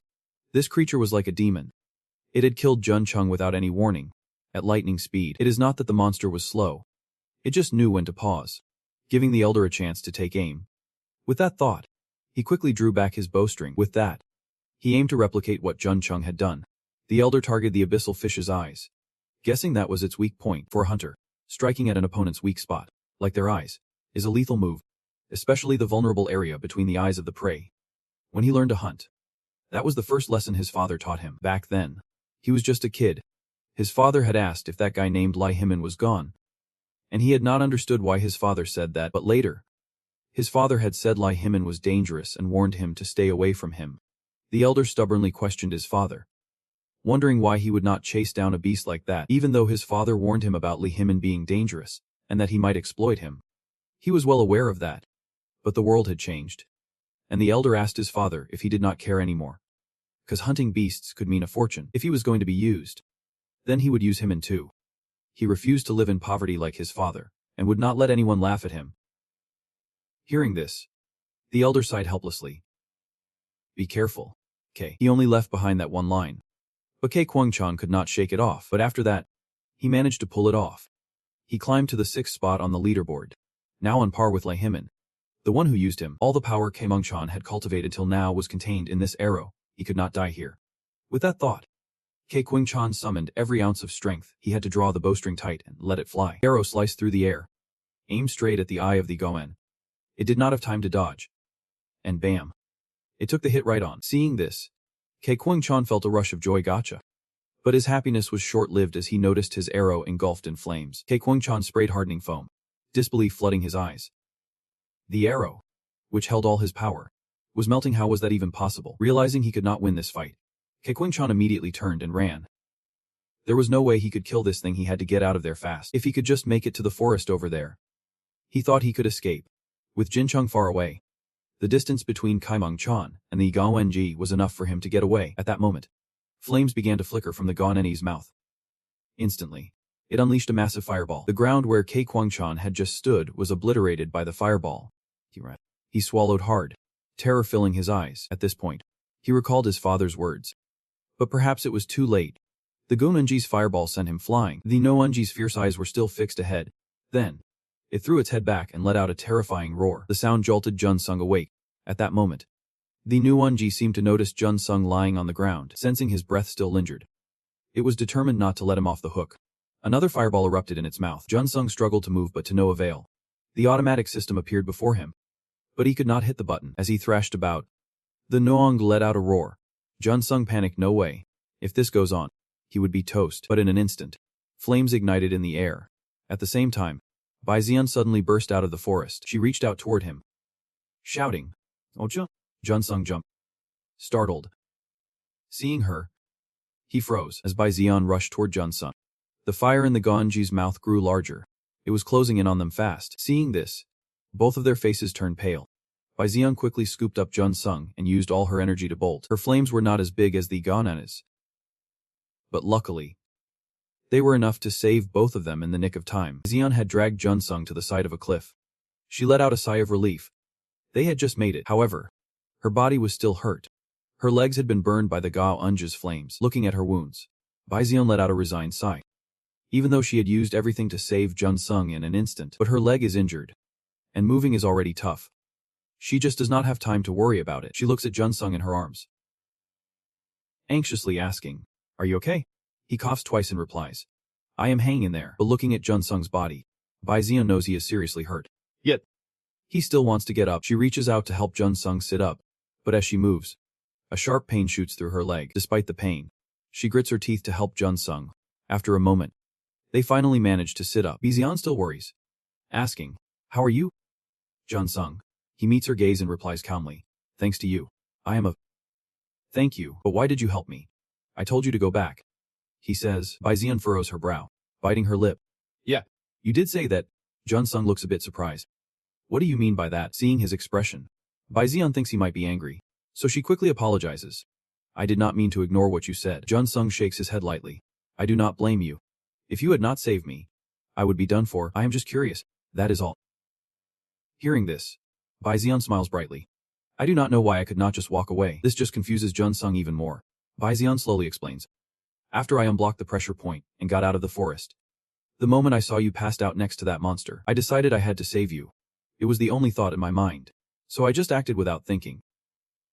Hearing this, Jun-sung is taken aback, wondering why this girl cares so much about him. Plus, he had been harsh to her before. Did not that hurt her at all? As they talk, Ngong approaches from a distance. Jun-sung then his expression shifts to fear. Because his hand still can't move. He just needs to press a button on the automatic system. But can his hand do that? At that moment, Bai Zian's hand touches Jun-sung. Jun-sung flinches slightly and glances at her. He sees her radiant smile as she cheerfully says, "I got..." "Every time you fight, you reach your hand out like this, right?" With that, she takes his hand and points it forward. Even though she can't see the system, she still helps Jun-sung press the activation button. Instantly, the automatic system responds to him. Scenes of falling plum blossoms appear in the air. Seeing this, Nguyen is astonished, confused about what is happening. At the same time, Jun-sung can move again. He stands up to face Ngawen. Seeing this, Bai Zian worry, "You are injured. Moving like that?" But before she finishes, Jun-sung reassures her. "Don't worry, Bai Zian. I am fine. With that, he smiles at her. At that moment, Ingguang gets furious because of the falling blossoms hitting it, roaring incessantly, hearing that deafening sound. Bai Xian. Meanwhile, Junsung goes to pick up Bai Xian's painful heart. You are really cheerful. So let me borrow this. My tongue is already about to break. Bai Xian nodded without hesitation. Of course. Go ahead. But if you are feeling okay, we should really get moving. Junsung shook his head gently, refusing. She was injured. Running would be tough. And honestly, he had not fully recovered either. Besides, you alone are more than enough to take down Ngoang. So just stay put and do not worry. Hearing this, Bai Xian felt a wave of relief wash over her. Junsung offered her a reassuring smile, then quickly turned to face Ngoang. Without a second thought, he bolted away, with the pain still fresh in his hands. Ngoang glared him with bloodshot eyes. Meanwhile, below, Bai Xian was anxiously worrying about Junsung. Ngoang was watching as the figure rushed towards it. After centuries, it finally felt fear, and instinctively it unleashed a fiery attack. But this time, Junsung was ready, easily dodging the flames. Suddenly, a swarm of Junsung cyclones appeared in front of Ngoang, not wanting him to get close. It raised its claws, ready to strike down. But Junsung was quicker, effortlessly evading the attack. Nino Engi grew increasingly frantic as it watched Junsung darting towards it. It noticed he was small yet incredibly fast, making him hard to catch. It grumbled silently, thinking he was about to attack again like before. But now it was useless. Just then, a barrier appeared, blocking Junsung's advance. This situation left Junsung stunned. He muttered, "This mana, it is a fire weapon." Ngoang was convinced that anything hit by its flames would melt away. Any creature daring enough to attack it would turn to dust. However, Junsung was smiling, because everything was going according to his plan. The Xich Long Dao in Junsung's hand began to dissolve in Gao Menyi's flames. In an instant, the fire power weakened significantly. Seeing this, Ngoang's red eyes widened in shock. Junsung, on the other hand, grinned and said, "This Xich Long Dao is something special. It can absorb fire." Just as he finished speaking, the fire power completely shattered. Seizing the moment, Junsung charged forward once more. The Xich Long Dao plunged deep into Mingaowenji's eye, causing it to howl in agony. Junsung grinned triumphantly. This was it. He held the pain tightly in his grip. Everything was perfect so far. Now came the final blow. Junsung would wrap it up with a queen's embrace, with the Xich Long Dao in hand, and even Gongyen's eye. He would blend the fire and combine it with another piece of equipment. At that moment, an energy erupted from Gongyen's eye. It was screaming in pain, but Junsung remained steadfast, gripping the pain without letting go. A flashing back before he joined the div. In his room, Junsung had studied Gaoen's and the equipment he possessed. After a long while, he concluded that its weakness, mentioned in the book left by Yang Yujin, was its eyes, capable of controlling pure fire. This means that the dragonfish must have the ability to wield fire energy. Even though its energy can be pierced by a spear, what comes next is the real issue. Even if it can overcome the mana, Junsung will still need a more forceful method to have a chance at destroying its eye. You will need to absorb as much fire energy from the mana into your weapon and take it down. The only way to do that is through a combination skill, like the one Junsung used to create this armor right here. Can we test the application potential of the combination skill? According to the experiment, in this current situation, Junsung possesses a catalyst that is even more powerful than the spear. Therefore, combining the dragonfish's eye with its own mana is definitely possible. Thinking this, Junsung let out a loud shout, unleashing a wave of mana into the air. At the same time, the roar of the dragonfish grew louder and more ferocious. Below, Bizine watched this scene in awe. Junsung was still focused on channeling the combination skill, oblivious to the danger lurking behind him. Just a short time later, the spear in his hand transformed. Finally, Junsung's armor changed from silver to red, proving that the combination was a success. Seeing his new gear, Bizine could not help but gasp. That is awesome.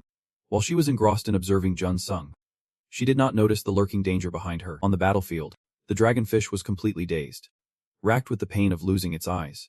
The truth is, the immense heat it had stored in its eyes for so long had been completely siphoned away by Junsung. For the first time in its life, the dragonfish felt what fear truly was. Its instincts urged it to flee. Meanwhile, Junsung sighed and muttered, "I am pretty tired, too," but this opportunity could not slip away. With that, he gripped the spear tightly in his hand. Without a moment's hesitation, he stabbed it into the dragonfish's eye again, and blood began to pour out like a rainstorm. Once again, pain crashed down on the dragonfish, its body thrashing helplessly in midair. Junsung seized this chance and dove right in. He quickly advanced deep into its body, observing everything around him. It did not take long before he spotted a strange purple object. This must be the heart of the dragonfish. Junsung squinted and examined it for a moment. At the same time, the dragonfish sensed that he had intruded deep into its body, filling it with rage.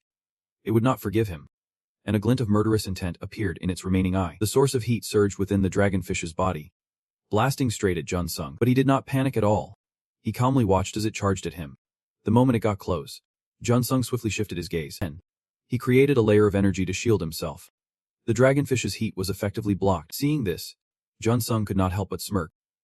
Perfect. The mana in its eyes, combined with the armor, could make it choke. Sure enough, outside, the dragonfish began to scream in agony. Its heart was racing wildly, just as Junsung expected. It is fighting for its life. It is going to be tough to break through this defense now, but hey, it is not like he is out of options. With a thought, Junsung quickly hobbles forward. Right now, Ngooni's heart is racing like crazy. In a split second, Junsung unleashes his ultimate parasitic technique. Thousands of energy beams strike its heart, causing Ngonian to writhe in agony, nearly passing out. But it does not stop there. Those energy beams pierce through its body and shoot outwards. Ngoninja's body flails wildly in the air. Its heart has also stopped pouring out heat. Meanwhile, Junsung is half sitting, half crouched, panting heavily. But thank goodness it is over for it. Before long, Ngoninja's heart shatters, and fresh blood starts gushing out. At this moment, Ngyo struggles in despair. But death is inevitable. Soon enough, it collapses. Powerless, it falls straight down the cliff where it was born. The moment it drops, the cliff begins to close in. In just a short time, the barrier is left with only a tiny gap. Right then, a noise comes from below the cliff. Suddenly, a hand appears from below. It is Junsung, who has managed to escape from Yinjaonja's body. He quickly climbs up to the surface. Breathes a sigh of relief. He did it. Junsung is quite lucky. His energy is almost depleted. If he could not pull off the parasitic technique, he might have been done for. But Junsung succeeded. Just like his original hunting plan, has defeated the terrifying beast. Ngoninja. Now it is time to head back to Bai Xian and return everything to where it started. But at that moment, a voice suddenly echoes in the empty area, startling Junsung. When he turns around, he sees Humin standing there, seemingly out of nowhere. Next to him is that indigo dog, and with a raised eyebrow, Humin smirks and says, "What a flashy finishing move. You really pulled it off." Junsung ignores him. His focus is on Bai Xian, who lies unconscious behind him. He furrows his brow, feeling uneasy. It is that annoying old man again, while Junsung is deep in thought. Hyman chuckles, genuinely congratulating him on this achievement. Junsung stays silent, fixated on Bai Xian on the ground. He suspects she was taken down by Hyman, having just come from one battle. Another one bruised at the cliff. Junsung squints at the indigo dog standing next to Hyman. If he can find a weakness between them, he might be able to save Bai Xian. Just then, a sudden scream pierces the air. Damn it. That Hyman. Junsung jumps slightly. That voice sounds familiar. Hyman also turns to look at the source of the sound. The one yelling is Kaiwang Chan. He is still alive right now. He is glaring fiercely, demanding answers. "Who dares to use me?" With a nonchalant shrug, Hyman casually replies, "You pushed me to do it. All I did was keep an eye on you." Kaiwang Chan is not the only one who knows how to find trouble in this world. That old man must have his own precautions after secretly slipping that talisman into his gear. Looking at Kaiwang Chan's furious face, Hyman casually chuckled and said, "Looks like someone's a bit mad at me, but if I do not activate that talisman, how will you ever get the chance to talk to Lord Jin in the afterlife?" Hearing this, Kaiwang Chan snapped back. "Shut up." But Hyman just kept going. Isn't there something way more important to discuss right in front of him? Upon hearing this, Kaiwang Chan finally fell silent. He glanced over at Junsung standing across the way, and Ni Jiang said, "All right. We will get to that issue after we have taken good care of Mir." Junsung.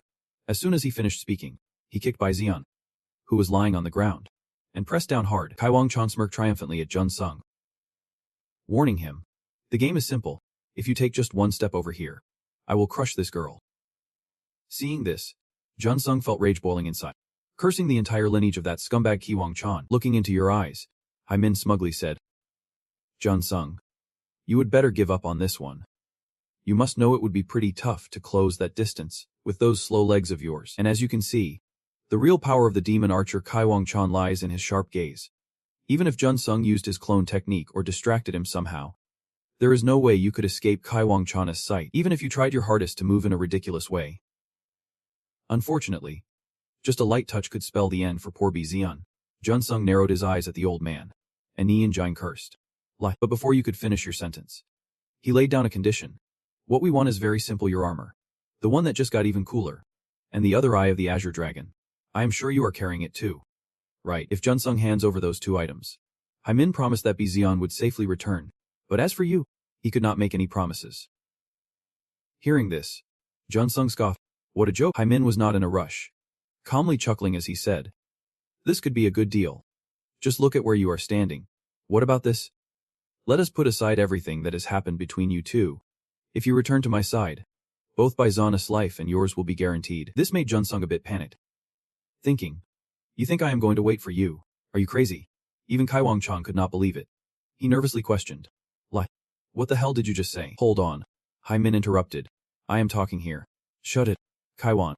This made Kaiwang-chan flinch. And he quickly kept his mouth shut. Min ignored him and turned back to Junsung. Continuing. You look surprised. You must have thought about this 100 times. So why not try it right now? Of course. He goes nuts every time he thinks about what you have done. Just like I have thought it through very carefully. Junsung frowned slightly. Skeptically asking. Thought it through carefully. Hymin nodded slowly. Explaining. Exactly. After letting that person slip away to the other side, I have figured that out. And it seems like your power is rising faster than expected. The reason all of Hymin's plans to eliminate Junsung have failed is that his skills keep improving beyond what that old man could ever anticipate. He has been scratching his head, wondering how you are developing at such an insane pace. And after digging deeper, Hymin discovered some peculiar traits in Junsung that can be explained by mere techniques or thoughts. Junsung frowned in contemplation. Is he talking about an auto-regeneration system? Just then, Hymin chimed in. I want to know your secret. It seems connected to something I have devoted my entire life to pursuing. Junsung, curious, asked. Devoted your life to it? With a serious nod, Hymin smirked and replied. Exactly. In this world. The one behind the cliff. How can such a mysterious world even exist? It may not seem like it. But he is a scholar. He has conducted all sorts of experiments just to uncover that secret. And that led Hymin to think that perhaps this path would lead to the answers those that his most formidable rival holds. He asked Junsung, aren't you curious? Junsung did not respond. Hymin continued. The uniqueness and mystery of the world behind the cliff. Junsung was indifferent to what he was saying. He did not know anything about this guy. While Junsung was deep in thought, Hymin pressed on. I am still researching that mystery. Doing everything I can. He learned about military arts from ancient empires by studying the precious resources. He also discovered unique geniuses like Jukin and Kaiwang-chan and continues to explore. Hymin built an army of Kaiwang-chan, transforming a nameless bait into a notorious chosen one. Just like Jukin, who evolved from a mediocre military strategist into one of the best. Hymin confidently stated that all of this happened because of him. He analyzed their abilities, researched, revealed the truth, and guided them.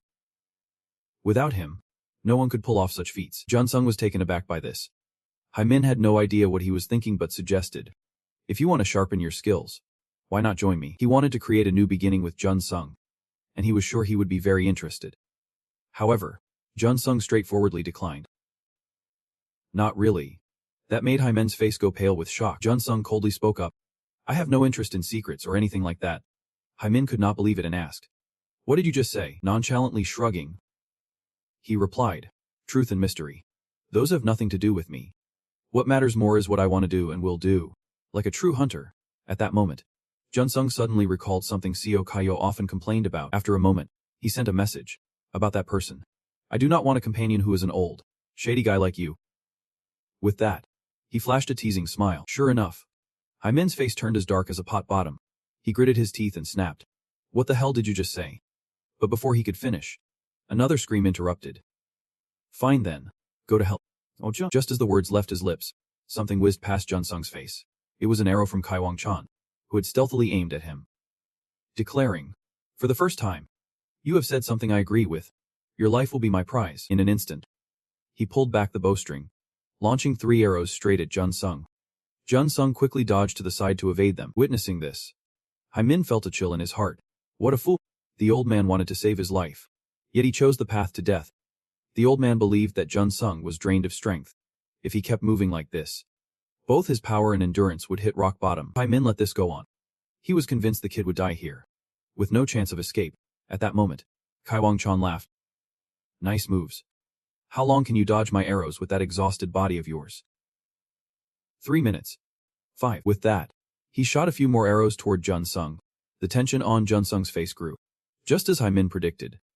He could not close the gap with mere technique. Nor could he escape Kai Wang Chan's sight, but that was before Jun Sung unleashed his true potential. What if he used his footwork technique? It was the fastest move in the world. The fire technique had fused with his new armor. With this, Jun Sung could harness the footwork techniques of both Bai Zian and Sech Long now. Without hesitation, he focused and summoned the energy within. In the blink of an eye, his figure vanished without a trace. Seeing this, Kai Wang Chan froze in shock when Jun Sung reappeared. It was right next to him. He clenched his fist, ready to strike with a fierce shout. He yelled, "Who do you think you have stepped on?" Kai Wang Chan was caught completely off guard, and he took the full brunt of Jun Sung's punch. His face swelled up like a balloon. Kai Wang Chan stumbled back a few steps, eyes wide in disbelief as he stared at Jun Sung. He could not comprehend how Jun Sung had disappeared from his sight. Now, Kai Wang Chan needed to create distance between himself and Jun Sung. He had to evade. Unfortunately, it was too late.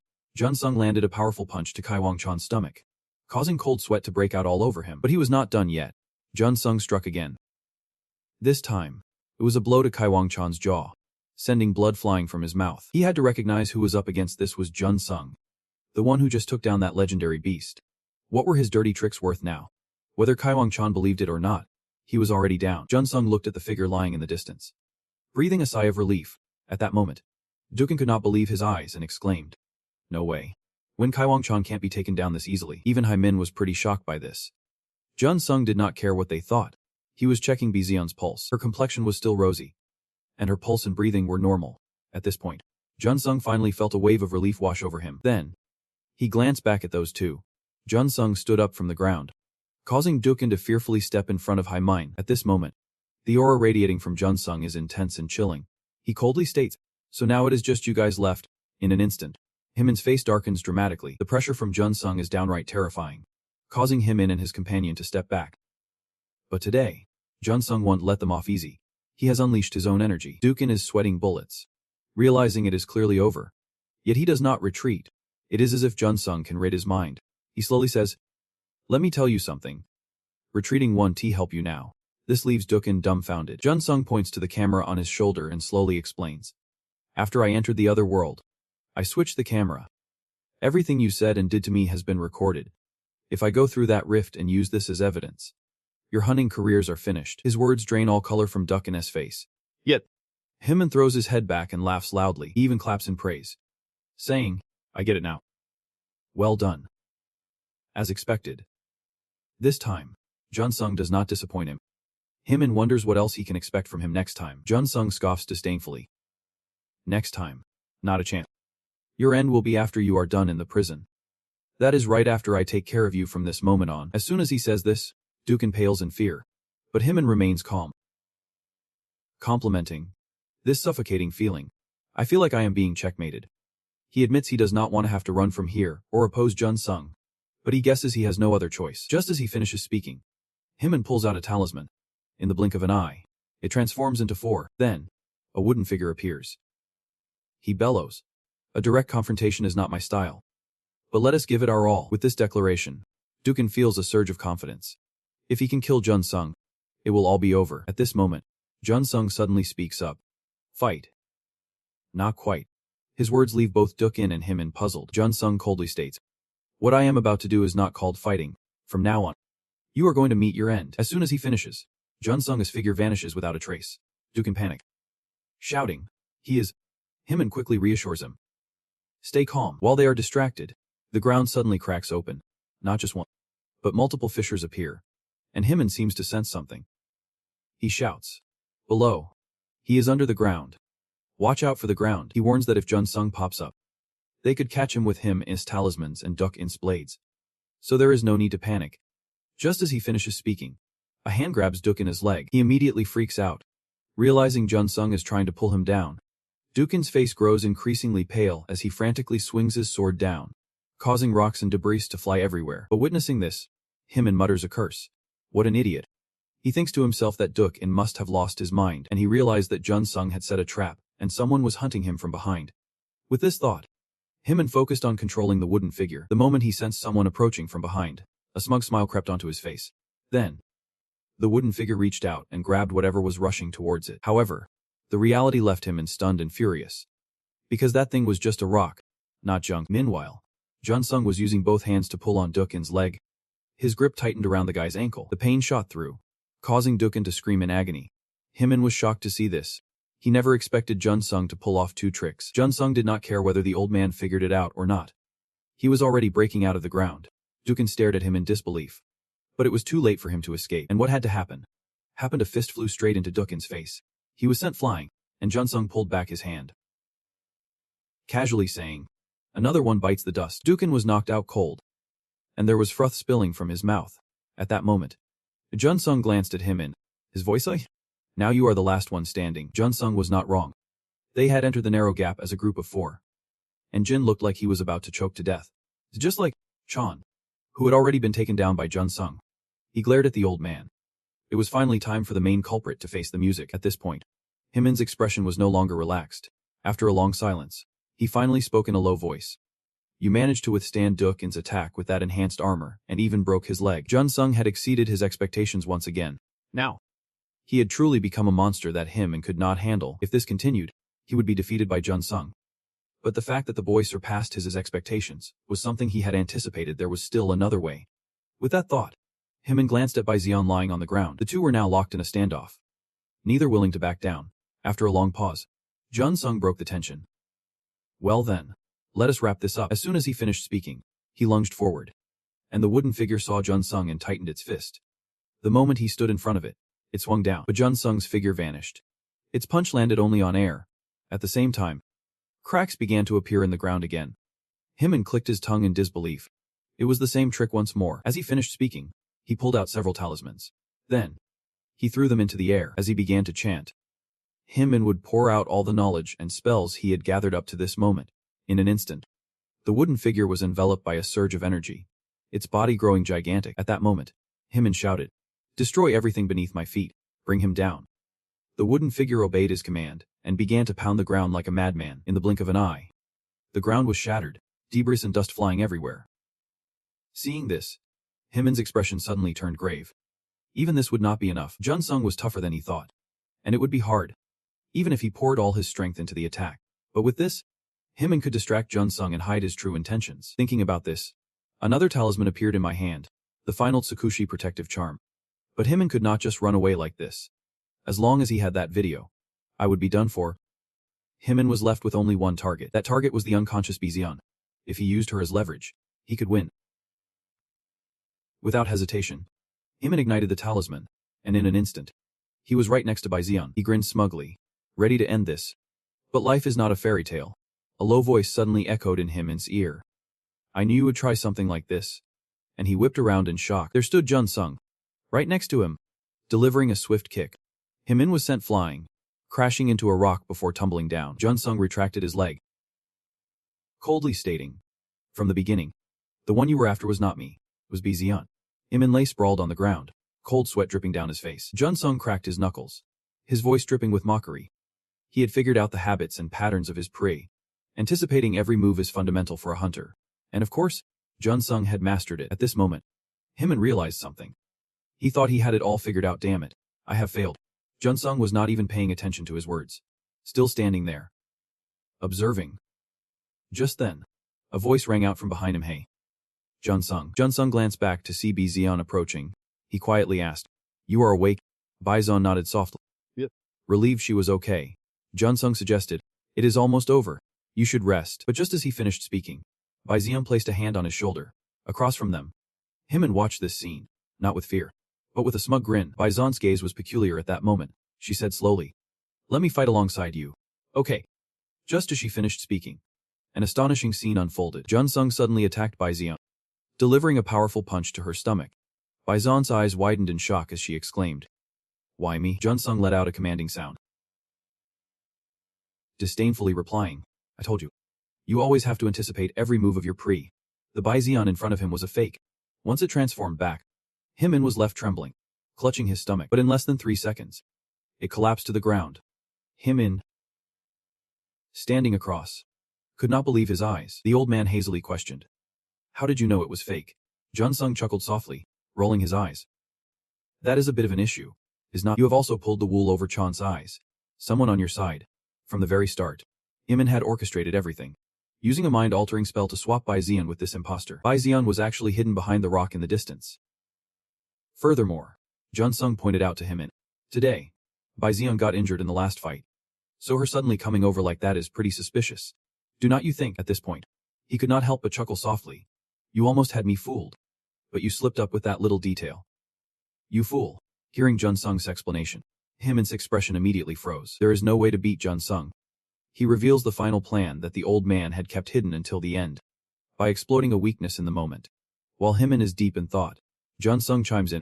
So now, everyone better be ready. Himin rises from the ground, still in disbelief.